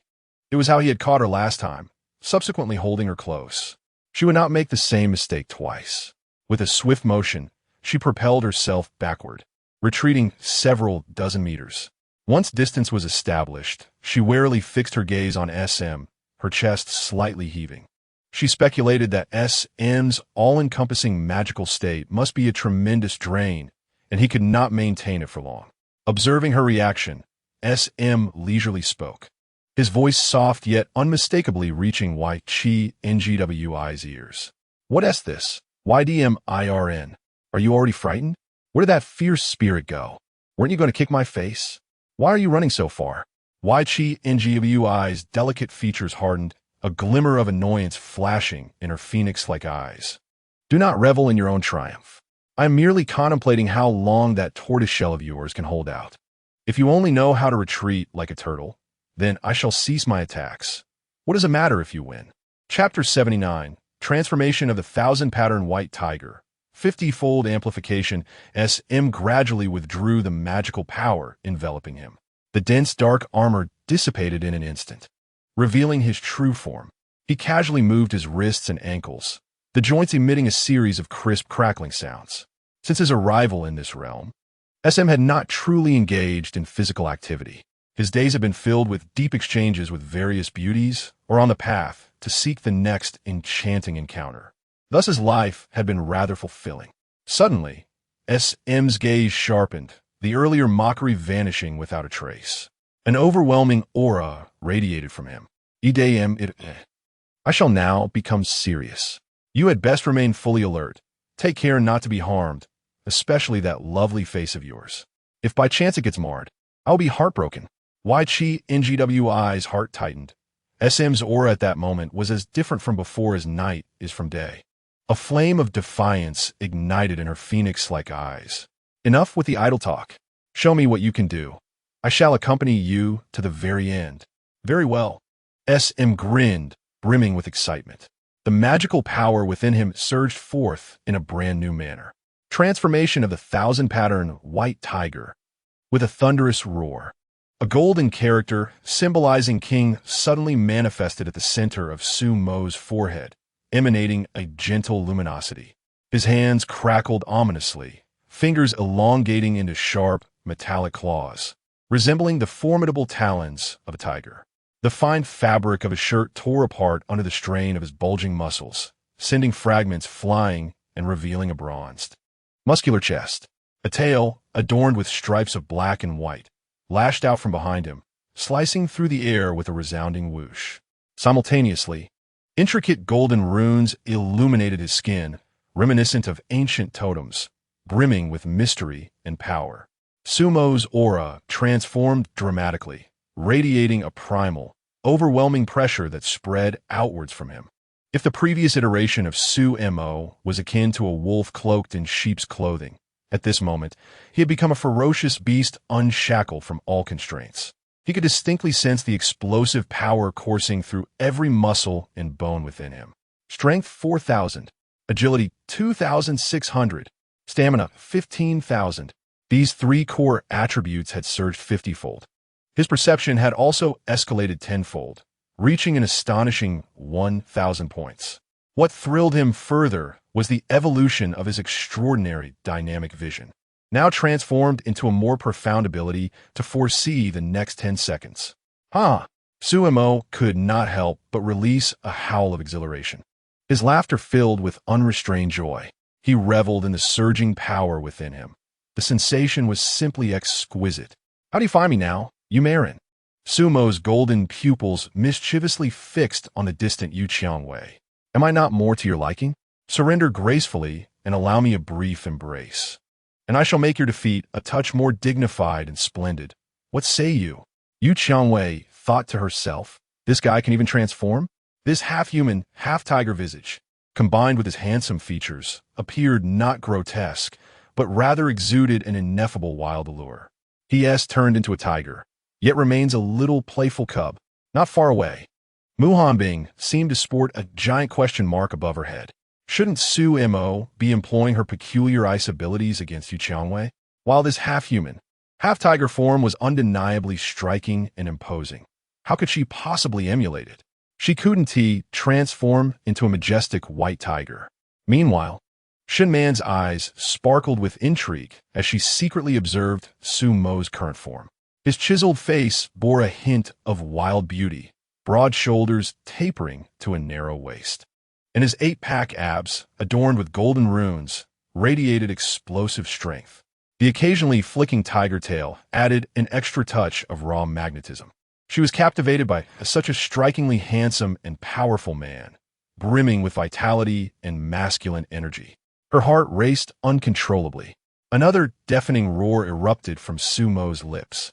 Except for the exceptionally gifted and cold-hearted Mu Hanbing, both Yu Qiangwei and Lola felt an oppressive force emanating from the depths of their very bloodlines. Shen Man trembled, her gaze becoming hazy. In the next moment, Su Mo sprang into action.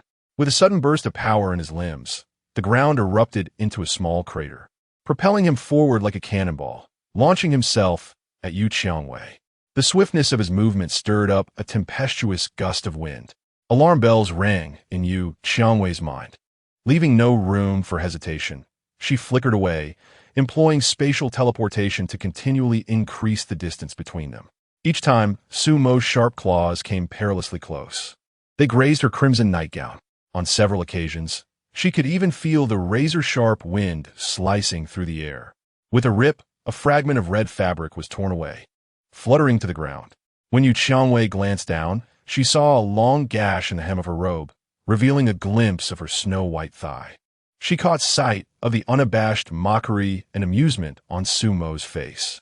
This insufferable man, he was undoubtedly doing this on purpose. He had no intention of ending this swiftly.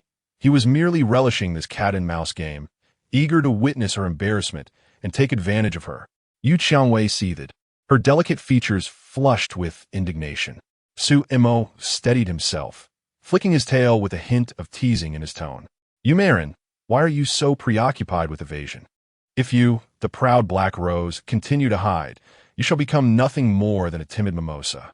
If you only scurry about like a frightened little mouse, then this contest is hardly worth the effort. I, Su Mo, have always been gentle with the fairer sex.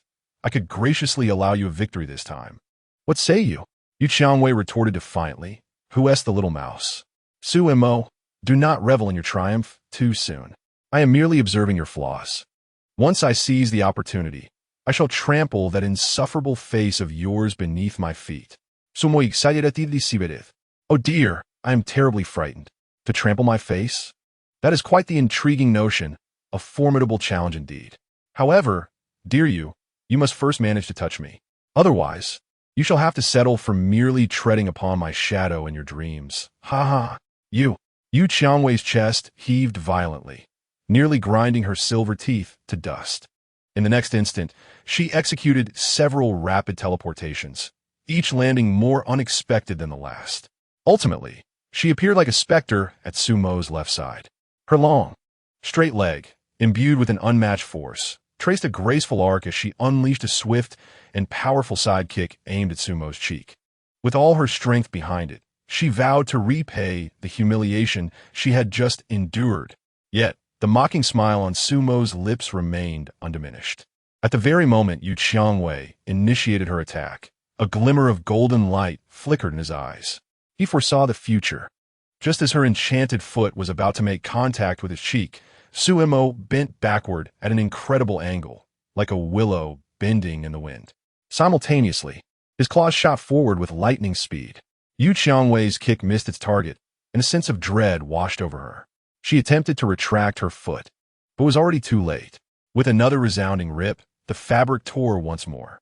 This time, it was the side of her robe that was violently torn open by Sumo's tiger claw, creating a gaping slit that extended from her shoulder to her waist, exposing a significant portion of her springtime beauty to the air.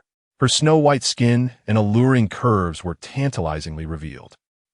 Yu Qiangwei let out a short gasp, quickly followed by a queenly indignation. Shameless, disgraceful, brazen. Suemo would not let such an opportunity slip away. He pressed his advantage, his powerful tiger tail, akin to a living serpent, lashed out with precision, ensnaring Yu Qiangwei's delicate waist. Then, with a forceful twist, he lifted her effortlessly into the air. Her tall, striking figure, once perfect, now hung in a humiliating posture before Suemo. Those long, ivory legs flailed helplessly in the air. Suemo reveled in her predicament, admiring the fury and humiliation burning in her phoenix-like eyes. He reached out with his tiger paw and gently pinched her dainty, porcelain-like feet. Upon meeting Yu Qiangwei's fiery gaze, Suemo wore a mischievous grin. "My dear beauty, it seems you have yet to learn your lesson from our last encounter. Look, once again, I have captured you. Now, are you prepared to accept the punishment of a defeated foe?" Chapter 80. Mu Hanbing and Shun Man compete for attention. How dare you? Yu Qiangwei's phoenix eyes widened in fury. "One day, I will deliver a resounding kick to that insufferable face of yours. Oh dear, it appears our lovely beauty is still quite defiant." Suemo teased. "If this continues, you might truly be left exposed, and your dignity will be utterly shattered. Despicable, utterly shameless." Suemo chuckled, his gaze lingering on Yu Qiangwei's exposed, slightly trembling feet. "All talk and no action is mere pretense. Since you are so stubborn, why not settle this with a different method?" Yu Qiangwei eyed him warily. "What trickery are you planning?" Sumo's gaze fell upon her delicate feet, a wicked smile spreading across his face. "It is said that our beauty is a treasure all her own. I wonder if these feet are ticklish?" With that, his tiger claw reached for her ankle. Yu Qiangwei gasped in horror, attempting to retract her legs, but Sumo's tiger tail held her waist firmly, rendering her immobile. "Suemo, how dare you?" Suemo feigned ignorance, his claw gently grasping one of her soft, jade-like feet. His fingertips applied slight pressure, teasingly scratching the sole. "What are you doing? Let me go." Yu Qiangwei struggled violently. "Ha ha ha, you rascal, stop it." The sudden wave of ticklishness surged through her like electricity, and she could no longer maintain her regal composure, bursting into uncontrollable laughter. Suemo was relentless, his fingers moving faster, targeting her most sensitive spots with cunning precision. "Will you concede defeat? My dear beauty?" As laughter erupted, Yu Qiangwei found herself in a delightful torment, her delicate form twisting in the air, the opening of her nightgown widening, revealing a captivating sight. She desperately attempted to curl her toes, evading that wicked hand, but Sumo's grip was akin to a vice, firmly securing her graceful foot. Meanwhile, sitting nearby, Laura's mouth hung agape, her eyes filled with disbelief. The esteemed Miss Yu, usually so imperious and commanding, displayed an unexpectedly relatable side. Mu Hanbing maintained her icy demeanor, slightly discomforted by this method of punishment, having endured even harsher trials. With a playful glint in his eyes, Suemo observed Yu Qiangwei's stubborn defiance, grinning wickedly. Your resolve is quite admirable. It seems a little more intensity is necessary for you to comprehend my prowess." He intensified his efforts, his fingers dancing with fervor, transforming her laughter into sharp, piercing shrieks. "Ha ha ha! Suemo, I will not let this go. Ha ha, stop!" The tickling is unbearable. Yu Qiangwei felt as if she were on the brink of madness. Her soles were her Achilles heel, and this intolerable sensation surpassed any form of torture. She yearned to plead for mercy, yet her accursed pride rendered her tongue-tied. Just as she neared the brink of despair from the relentless tickling, a figure, enveloped in an intoxicating fragrance, gracefully approached. Shinman's movements were fluid, her voluptuous form exuding a breathtaking allure as she nearly pressed against Sumo's back. Her voice dripped with seduction. "Young Master Su, if Miss Yu has been defeated, let it be. Must you punish her so harshly?" Suemo paused, captivated by the soft, astonishing sensation behind him and the rich, alluring scent that lingered in the air. Shinman's delicate hand rested gently on his shoulder, her voice becoming even more enchanting. "Why not allow me to take on the fate of this defeated captive?" Her eyes sparkled with excitement and desire, devoid of any humiliation, as if any punishment from Suemo would be a supreme blessing. Sumo internally commended her. What a perceptive woman! Just as his temper began to flare, she instinctively knew how to extinguish it, and in such a delightful manner.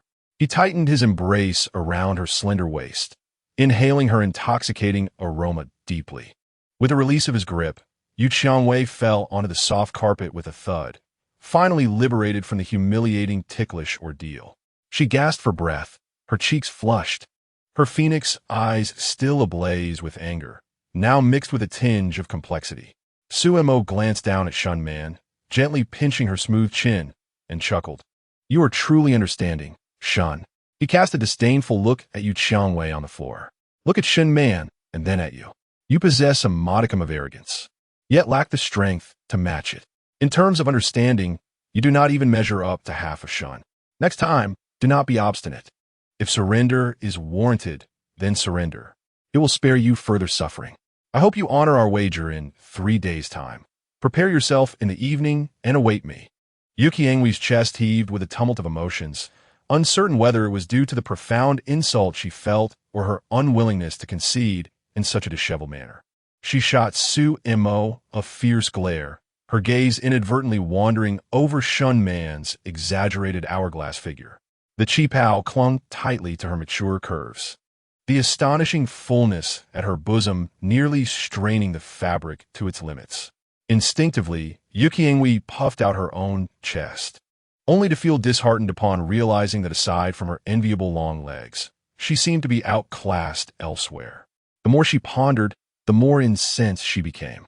Resolutely, she decided to avert her gaze from the source of her embarrassment, and in a flash, she vanished from the scene that had stripped her of dignity, retreating to her room to change. Suemo watched as Yu Qiangwei's figure disappeared, gently caressing Shunman's delicate and smooth face. He chuckled. "It appears that our enchanting Yu is somewhat displeased with your act of rescue. She seemed to relish the punishment I bestowed upon her, but your interruption, coupled with the comparison of figures, has left her feeling diminished once again. Shunman, your kind intentions may have inadvertently earned the ire of your esteemed young lady." Shunman let out a tinkling laugh, her chest quivering alluringly, capturing the imagination. With a playful touch, she traced her slender fingers across Sumo's firm chest, her voice laced with charm. "Then, dear Master Su, you must protect me well. As a means of atonement, and to express my gratitude for your favor, I would like to invite you upstairs to properly entertain our new master. What say you?" Sumo's powerful frame tensed, his eyes burning with intensity. He grasped Shinman's soft waist more firmly, as if wishing to meld her into his very being. "That sounds delightful. Let's ascend at once." At that moment, a cool voice cut through the air from behind. "Suemo, you promised me." Mu Hanbing, who had been preparing to approach Suemo with a few inquiries, cast a frosty glance at him and the enchanting woman in his embrace, her expression tinged with displeasure. Shunman recognized Mu Hanbing's intent to thwart her opportunities. She was well aware of the formidable reputation of the capital's famed Ice Queen. Mu Hanbing, with her distinguished lineage, beauty, and equally impressive figure, was an object of envy among women and an obsession for men. Shun Man stifled a giggle, her eyes sparkling with a hint of provocation as she addressed Mu Hanbing. "Oh, is this not the esteemed Miss Mu? What is this? Have you taken a liking to our master Su and wish to compete with me for his affections? If so, I must offer a word of caution. In matters of love, your pristine reputation may not stand a chance against a woman of my experience."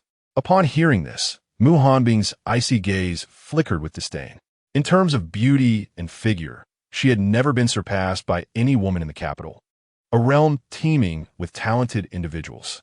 Shin Man was merely a bar's ornament, yet dared to speak boldly before her, ignoring Shin Man's taunts. Mu Hanbing strode directly to Su Mo's side, her eyes locked onto his, her tone cold and unyielding. "Su Mo, whom do you choose?" Clear and direct.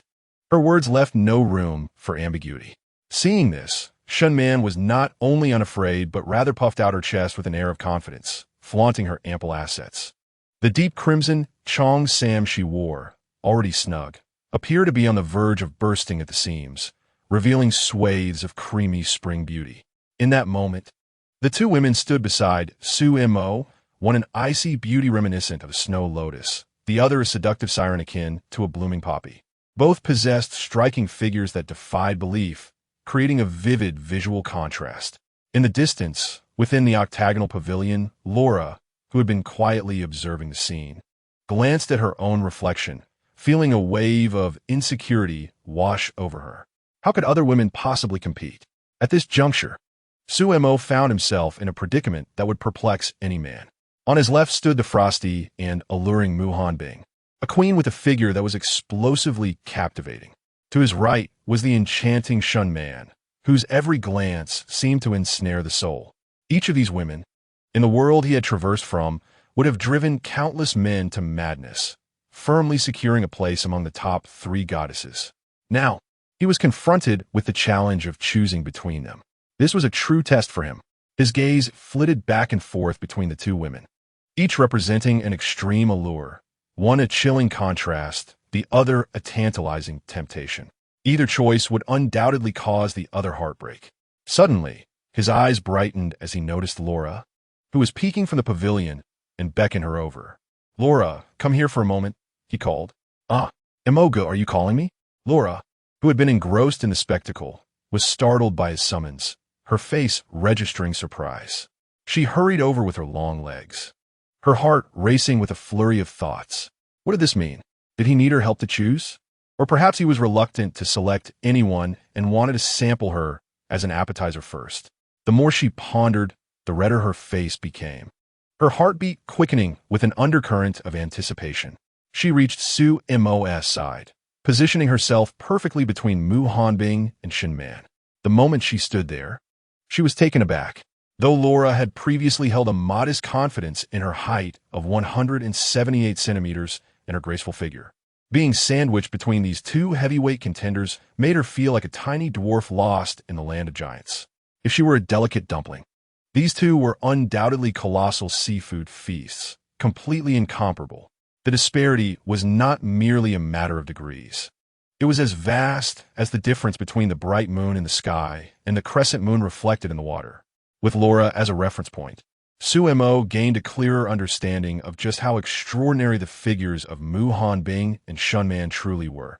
They were the epitome of high-quality femininity. No, they were the summit of Mount Everest. Feeling the unabashed and scrutinizing gaze of Su Mo, a slight blush crept onto the radiant face of Laura, causing her to lower her head in modesty. Acknowledging one's shortcomings, particularly in such matters, is not an easy feat for any woman. She was acutely aware that even if she indulged in gluttony without restraint, she would never attain the exaggerated, almost unfair physique of the two before her. Noticing Laura's embarrassment, Su Mo gently placed a hand upon her slender shoulder, offering a subtle gesture of comfort. "It's all right, you are already doing well. They are simply anomalies of data. The heavens have blessed them abundantly. We, the ordinary, cannot compete." At these words, Laura's lips twitched slightly. "Mo, your attempt at comfort is less than comforting. What do you mean by anomalies of data? Is there such a description for girls? However, Suemo paid little heed to these details, his gaze lingering momentarily on the alluring form of Shun Man, before reluctantly releasing the hand that had been firmly clasped around her soft waist. With a flicker of inspiration, he expended 100,000 game points from the system space to exchange for a vial radiating a mysterious blue luminescence. This was a second-tier gene enhancement potion. Presenting the vial to Shun Man, he stated earnestly, "This is a remarkable substance that can transform and enhance your physical capabilities. As for its application, allow Laura to instruct you." Shun Man gazed at the iridescent vial in her hands, surprise flashing in her eyes before a knowing smile graced her lips. Suemo offered no further explanation, turning to naturally drape his arm around the slender, yet curvaceous shoulder of Mu Bing, donning once again his signature roguish grin. "Beautiful, Mu. Let us retreat indoors for a discussion." It was evident that Suemo had ultimately chosen Mu Bing. Shun Man's enchanting peach blossom eyes narrowed slightly, reflecting a sense of loss, though her lips held a faint upward curve. She understood Sumo's intentions perfectly. On her part, a little flirtation and a touch of whimsy were all it took to appease him. She had always been a considerate woman. However, the icy demeanor of Mu Bing was far less predictable. Should she fail to charm her this time, any hope of unveiling her hidden facets, such as offering to massage those flawless jade-like feet, might lead only to experiencing her frigid rejection, keeping her at arm's length. As Suemo embraced Mu Bing's delicate waist, they ascended the staircase. The moment their figures vanished around the corner, the sorrow and disappointment etched on Shun Man's face evaporated, replaced by a profound curiosity. She shook the vial, radiating an enigmatic glow, and looked towards the equally inquisitive Laura. "Laura, what treasure lies within this small bottle? Where did it come from?" Laura blinked her beautiful eyes in confusion. I don't know either. I only know how to use it, but Imo never told me what it actually is." Shun Man's gaze shifted thoughtfully, as if pondering the mysteries contained within. On the third floor, within Sumo's exclusive chamber, the door had barely closed when he eagerly extended his hand, yearning to revisit the captivating yet elusive side of the Ice Queen. After all, it had been quite some time since he had experienced such a thrill. However, Mu Bing gracefully sidestepped Sumo's audacious hand, her cool and delicate visage reflecting an unmistakable resolve. "It's broad daylight. I shall not engage in such activities. At this moment, my singular focus is to grow stronger. In 3 days, I aspire to defeat Yu Qiangwei. Then I shall emulate your earlier actions, punishing her and stripping away her dignity." Approaching the edge of the bed, Mu Bing crossed her arms, her long, elegant legs interlaced, striking a regal pose befitting a queen. Her icy blue eyes fixed intently upon Suemo. "Today, you must first teach me how to unleash the realm of extreme ice. Otherwise, do not even think of touching me." Observing her stance, Suemo felt no anger. Rather, a hint of amusement crossed his features. He stepped forward, gently embracing her from behind, resting his chin amidst her silken locks, his expression tender yet resigned. "Han Bing, it is not that I am unwilling to teach you. It is simply that you do not require my instruction." Mu Bing, puzzled, inquired, "What do you mean?" Suemo patiently elucidated. "What you possess is the complete legacy from the ancient ice god.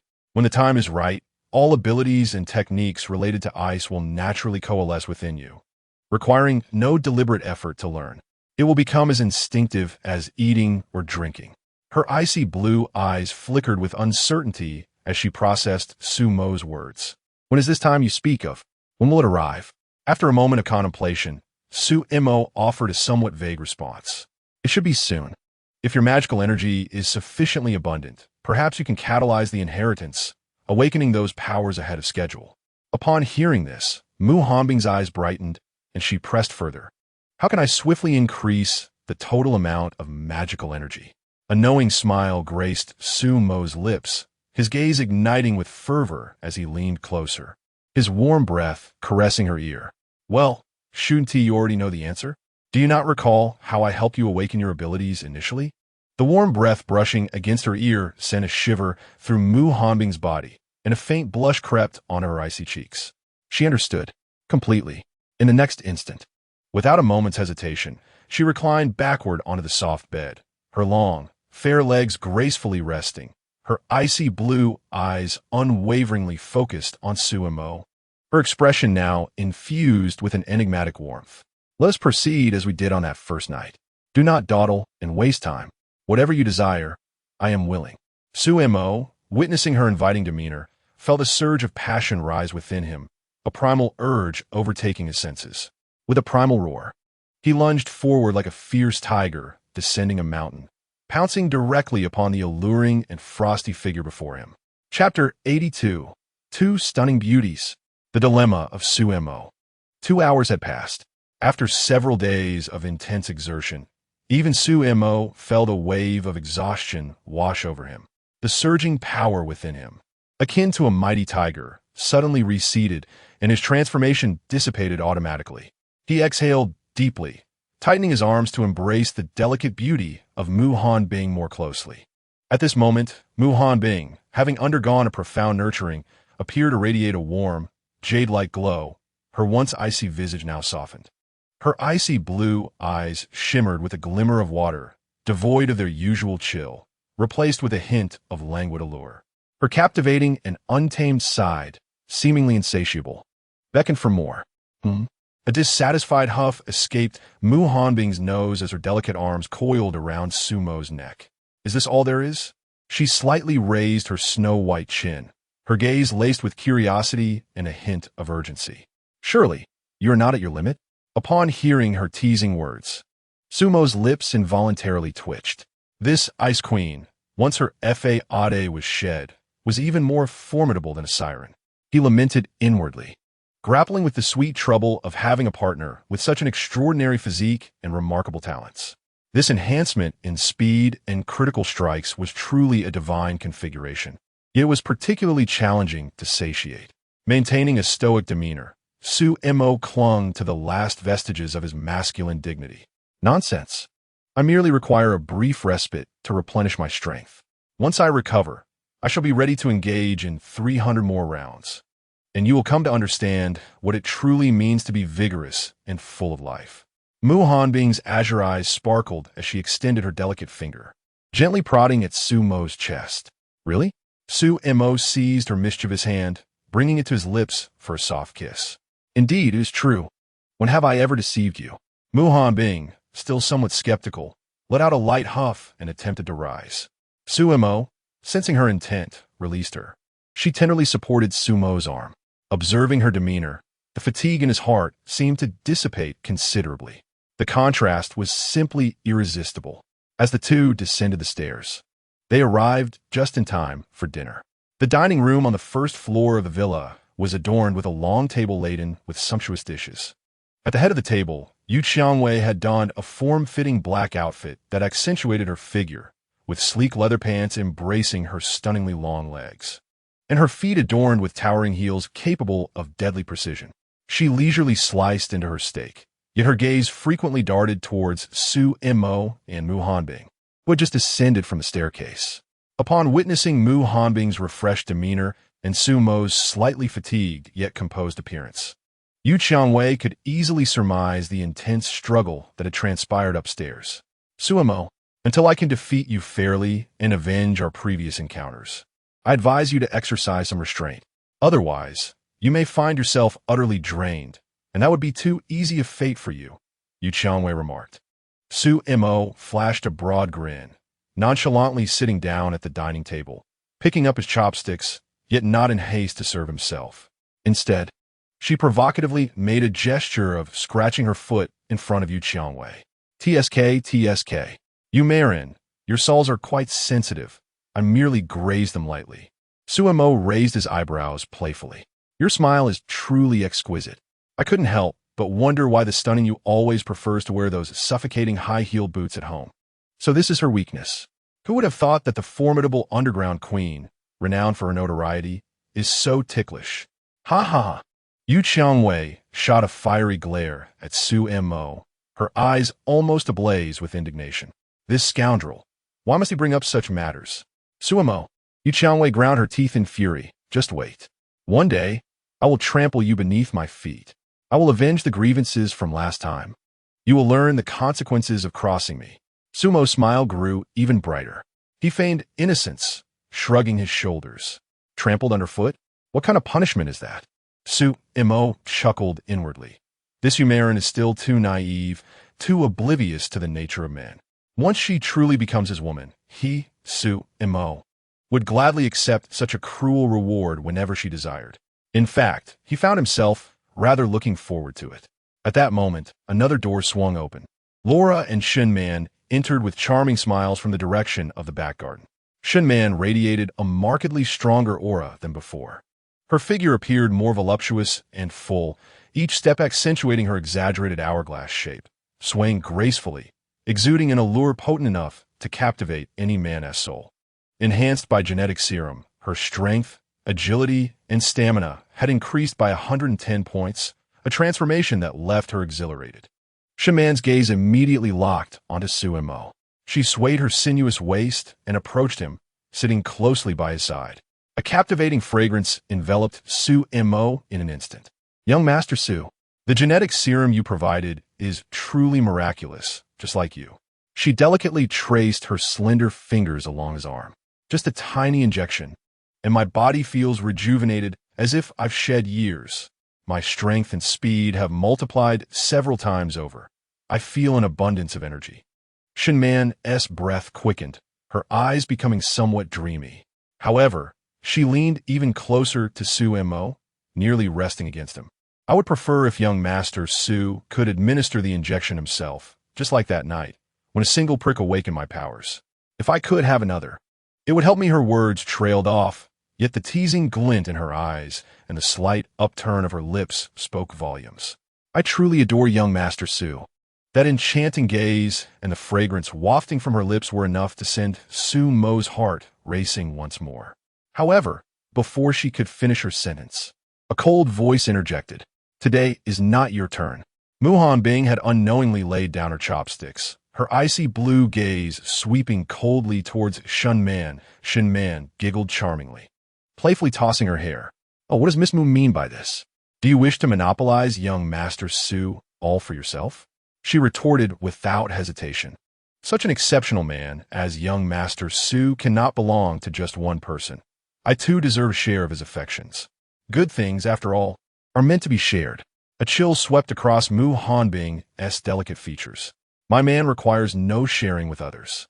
Shinman stifled a laugh, her alluring peach blossom eyes never straying far from Sumo. The young Master Su. Do listen. My dear sister Mu is quite domineering. I merely wish to assist her, lest she become overwhelmed and exhaust herself. The insinuation in her words was starkly evident, creating a subtly charged atmosphere around the dining table. Two stunning beauties, one as frosty as the winter chill, the other as enchanting as the flames, were now both aiming their competitive spirits at each other, with the object of their contention being Sumo's seemingly dwindling waistline. Young Master Su, do eat more, replenish your strength. Shunman smiled radiantly. Mind your own business. Muhan Bing retorted succinctly.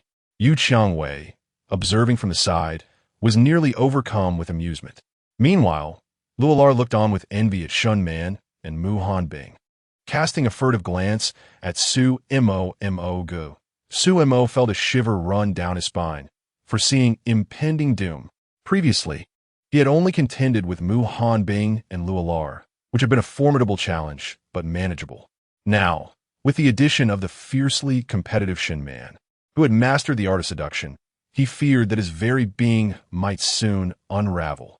Sumo dared not engage further in this unspoken war. He quickly bowed his head and silently picked up his knife and fork, shoving steak into his mouth as if to compensate for the energy expended in the recent skirmish. Desperately trying to fortify his beleaguered waistline, it seemed that enhancing one's strength was not solely for vanquishing foes, but also for the sake of familial harmony. Sumo lamented internally. No matter how valiant or powerful a tiger may be, when confronted with the complexities of the female species, it seems inevitable that it succumbs to a tragic fate as mere bait. Moreover, judging by the current dynamics, his role as bait was being administered in larger doses. Who could withstand such an inescapable plight? My waistline. Oh, my waistline, you must hold strong. Chapter 83. A date with Lin Mingyao in progress the following morning. Sunlight filtered through the gaps in the curtains, casting a golden glow. Su Mo stretched lazily, feeling invigorated. His waist no longer ached, nor did his legs throb. After a restful night, he felt as though he could take down a bull. Last night, he had successfully escaped the tender clutches of the two enchanting vixens, Mu Hanbing and Shun Man, through sheer willpower and astute intellect. Today, he had serious matters to attend to. The Lin family villa. As the grand door slowly creaked open, a graceful silhouette emerged. Leaning against his car, Su Mo's gaze brightened suddenly. Lin Mingyao had evidently put considerable effort into her appearance today. In days gone by, her lustrous black hair was always elegantly tied in a high ponytail, now cascading gracefully over her shoulders like the finest silk. Her exquisitely sculpted features were subtly enhanced with powder, accentuating her ethereal beauty. The normally unadorned petals of her lips were now adorned with a delicate peach-hued gloss, glistening enticingly and inviting admiration. She donned a cream-colored French tea-length dress with slender straps, the neckline artfully revealing her lovely collarbones. The fitted waist accentuated her already slender figure, making it appear as if it could be grasped with a mere touch, fragile as a whisper. Each step she took sent the hem of her dress swaying, her porcelain-like legs tracing smooth lines, unmarred by any blemish, reflecting a translucent radiance under the sun. Her petite, graceful feet were adorned with simple, white stiletto sandals. Her toes, delicate and dainty, painted in a soft hue, trembling lightly with each step like petals poised to fall from a spring branch. This ensemble softened her usually aloof demeanor, infusing it with the sweetness and innocence of a girl-next-door charm, embodying the essence of a first love, radiant as the moonlight. Lin Mingyao clasped her hands behind her back, lightly tapping her toes on the ground, nervously taking small steps towards Su Mo. She tilted her head slightly, her expression shy. Do I look good like this? Su Mo took in her appearance, his admiration flowing freely. You look stunning, truly breathtaking. With just a bit of embellishment, you are like a walking embodiment of moonlight, exuding a purity laced with an unintentional allure. As if a fairy had descended from the heavens, so beautiful that it almost leaves me speechless. Lin Mingyao's cheeks flushed slightly, her eyes shimmering with delight. Her girlish demeanor stirring something tender in Su Mo's heart. Is it really that exaggerated? She replied, feigning annoyance. I speak only the truth. I'm so accustomed to your usual attire. Your serious effort today has me a bit bewildered. Does that mean I usually look unappealing? Lin Mingyao puffed her cheeks in mock indignation. This playful display, combined with her current attire, added a unique charm. Su Mo laughed heartily, ruffling her hair affectionately. How could that be? My Mingyao is always beautiful. Su Mo's endearing gesture sent Lin Mingyao's heart racing. She gently swatted his hand away, murmuring, Don't mess with my hair. Su Mo naturally took her cool, soft hand in his. Let us go, my illustrious school beauty. With a smile, he swiftly whipped out his phone and captured the moment, freezing their intertwined hands in a snapshot. In the photograph, the sun-kissed youth and the pure, lovely maiden held hands tightly, set against the backdrop of the exquisite Lin family villa, the image radiating an enchanting beauty. Su Mo promptly shared the photo on social media, captioning it, Date in progress. Lin Mingyao looked momentarily taken aback. Why did you take that? Su Mo waved his phone playfully, grinning, of course, to share on social media.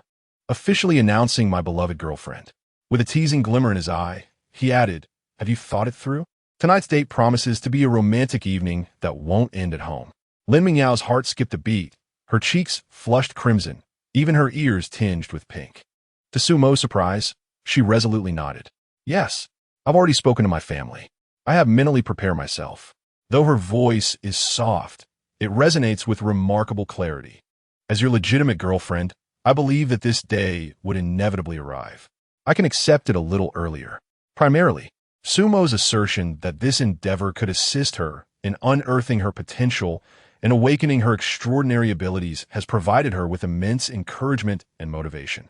During these past few days at home, Lin Mingyao has witnessed the astonishing transformation of Su Miao after her powers were awakened. In her petite, white tiger form, a mere leap can reach heights of 10 meters, even dismantling her modest princess bed in the process. Such extraordinary strength fills her with envy, nearly bringing tears to her eyes. If only she possessed such abilities, she would no longer fear any thugs. Encountering an unwise individual would simply result in sending them flying with a single slap. Observing her bashful yet anticipatory demeanor, Su Mo couldn't help but chuckle inwardly. The little girl exhibits quite an awareness. Their date officially commenced, with the first destination being the beloved pastime of shopping.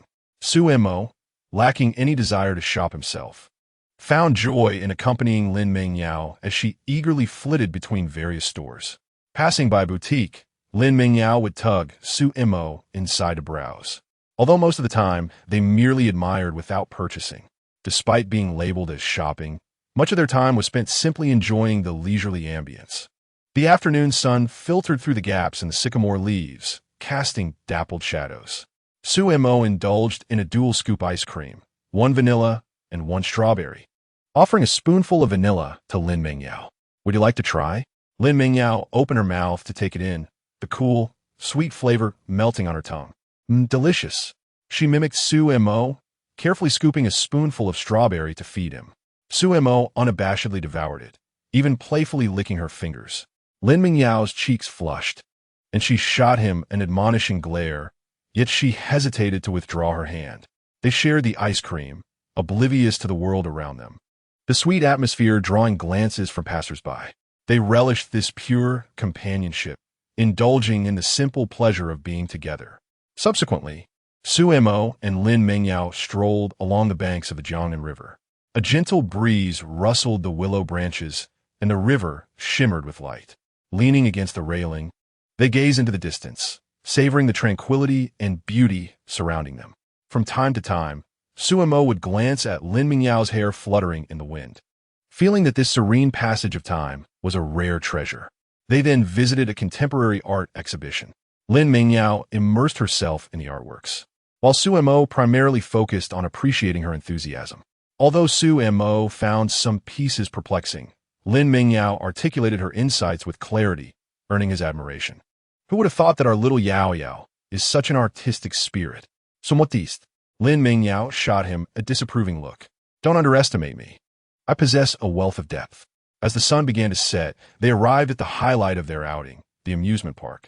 Lin Mingyao's eyes immediately landed on the haunted house, reputed to be the most terrifying in the city. Su Mo naturally had no objections. Upon entering, an eerie melody, accompanied by flickering lights and the occasional appearance of lurking specters, instantly enveloped the atmosphere in dread. Lin Mingyao initially attempted to maintain her composure, but within mere minutes, her fade crumbled. Suddenly, a ghostly figure descended from above, causing her to scream and retreat into Su Mo's embrace. Her hands gripping his arm tightly as she trembled uncontrollably. In stark contrast, Su Mo remained remarkably calm, even taking the liberty to commend the ghost's impressive makeup. Brother, your performance is quite convincing. The ghost, exasperated, thought to itself, can you show a little respect for my profession? I am striving to create a terrifying ambience, and your nonchalance is rather insulting. Do you have any idea how challenging it is to endure this job while being subjected to such torment? Throughout the remainder of their journey, Lin Mingyao clung to Su Mo, letting out adorable gasps at each frightful turn, burrowing deeper into his embrace. Su Mo relished the warmth of her presence, occasionally whispering critiques of the ghost's exaggerated performances into her ear. Exiting the haunted house, Lin Mingyao's complexion was pale, her legs feeling somewhat weak. Su Mo, ever considerate, supported her, inquiring, "How was it? Exciting, wasn't it?" "Oh, it terrified me," she replied, patting her chest, still shaken. "I shall never engage in this again." Su Mo chuckled, teasingly pinching her nose. "You little coward." As the sun dipped below the horizon, their final destination was the Ferris wheel atop the hill, a venture Su Mo had eagerly anticipated. As their cabin ascended slowly, the entire amusement park unfolded beneath them, and the distant city began to twinkle with lights. while others rode the Ferris wheel to enjoy the lofty views and share romantic wishes. Sumo's attention was singularly fixated on Lin Mingyao beside him. The cabin's confined space brought them close together. He first took her delicate hand, savoring its softness, before his hand audaciously slid to her smooth thigh, caressing gently. Lin Mingyao froze, her cheeks flushing crimson. "Sumo, what are you doing?" He feigned seriousness. "You've walked quite a distance in those heels today. Allow me to massage your feet to help you relax." With that, his hand glided down to her calf. Before she could react, he crouched down, carefully removing her slender-heeled sandals. Her fair, exquisite feet were exposed to the air, her toes adorned with delicate pink polish, curling slightly, exuding a charming allure. Sumo cradled her foot in his hands, applying just the right amount of pressure as he began to knead. "Wearing such high heels for the first time must be uncomfortable. Your feet must be aching," he said, his tone gentle, his gaze focused, embodying the essence of a considerate, caring partner. As Lin Mingyao felt waves of comfort radiating from her feet, her initial shyness and tension gradually dissipated. Yet, she couldn't shake the feeling that Sumo was merely indulging in his desires under the guise of care.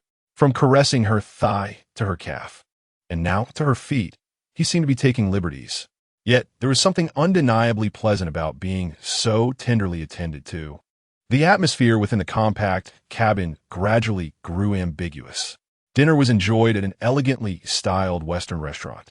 The flickering candlelight, the melodious strains of a violin, and the rich aroma of red wine created a perfectly harmonious ambience.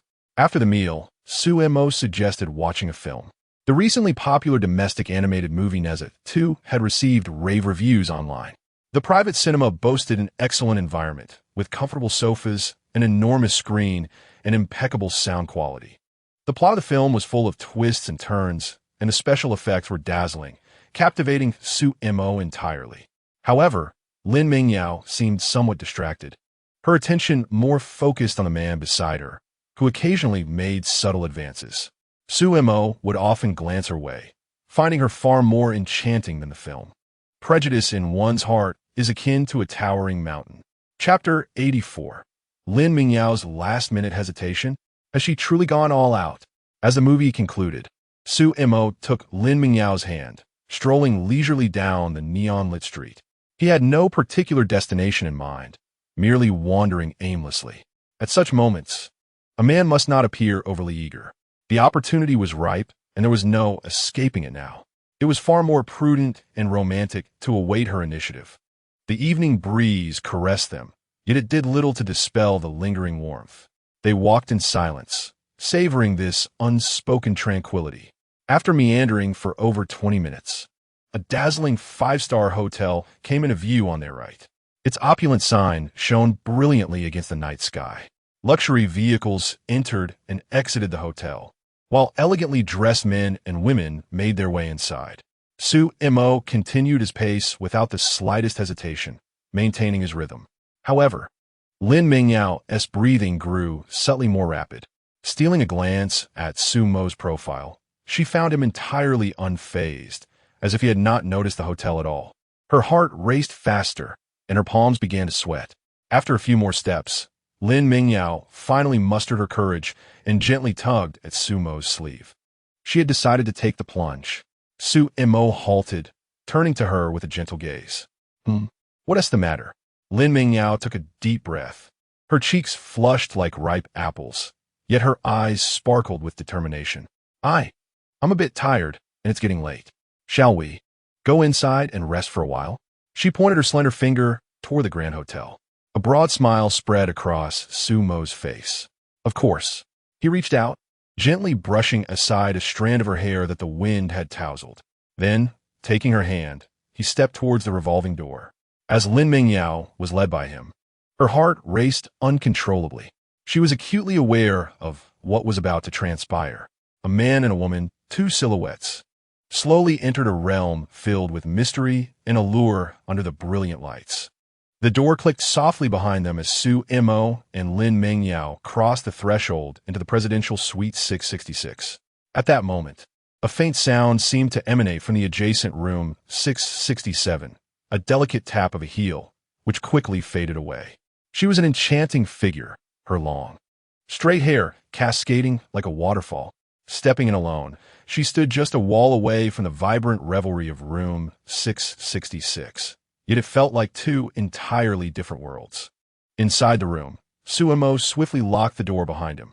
He took Lin Mingyao by the hand and walked purposefully towards the grand, seemingly plush round bed, gently guiding her to sit at its edge.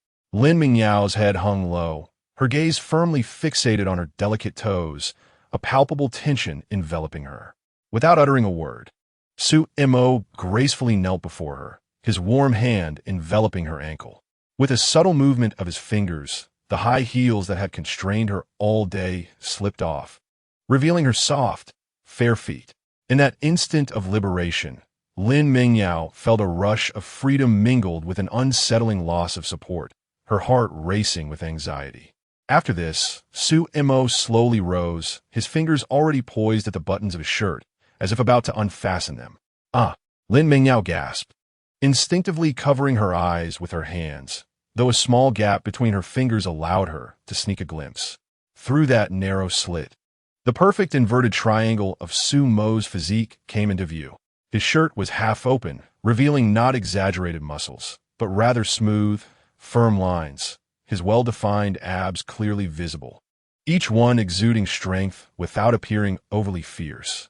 He possessed that enviable physique that looked slender in clothes, yet sculpted when bare. Lin Mingyao's cheeks flushed, her heart racing even faster. Suemo chuckled softly, leaning closer. He gently cradled her warm face in his hands, his thumbs caressing her tender skin. "Am I handsome?" Lin Mingyao, her lashes fluttering, tightly shut her eyes and stubbornly retorted. "Who saw? Why didn't he look?" "Oh, you didn't he look?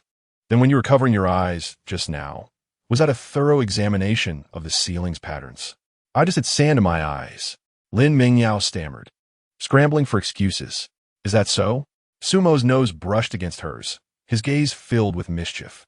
"Does this five-star hotel have such poor hygiene standards that it allows sand to enter the eyes of esteemed guests? Or perhaps certain little creatures find it quite fascinating, but are simply too shy to admit it? You're talking nonsense." Lin Mingyao was flustered, her heart pounding, yet oddly, she did not dislike the sensation. Seeing her bashful yet expectant expression, Suemo found it amusing. "All right, let us say I'm talking nonsense.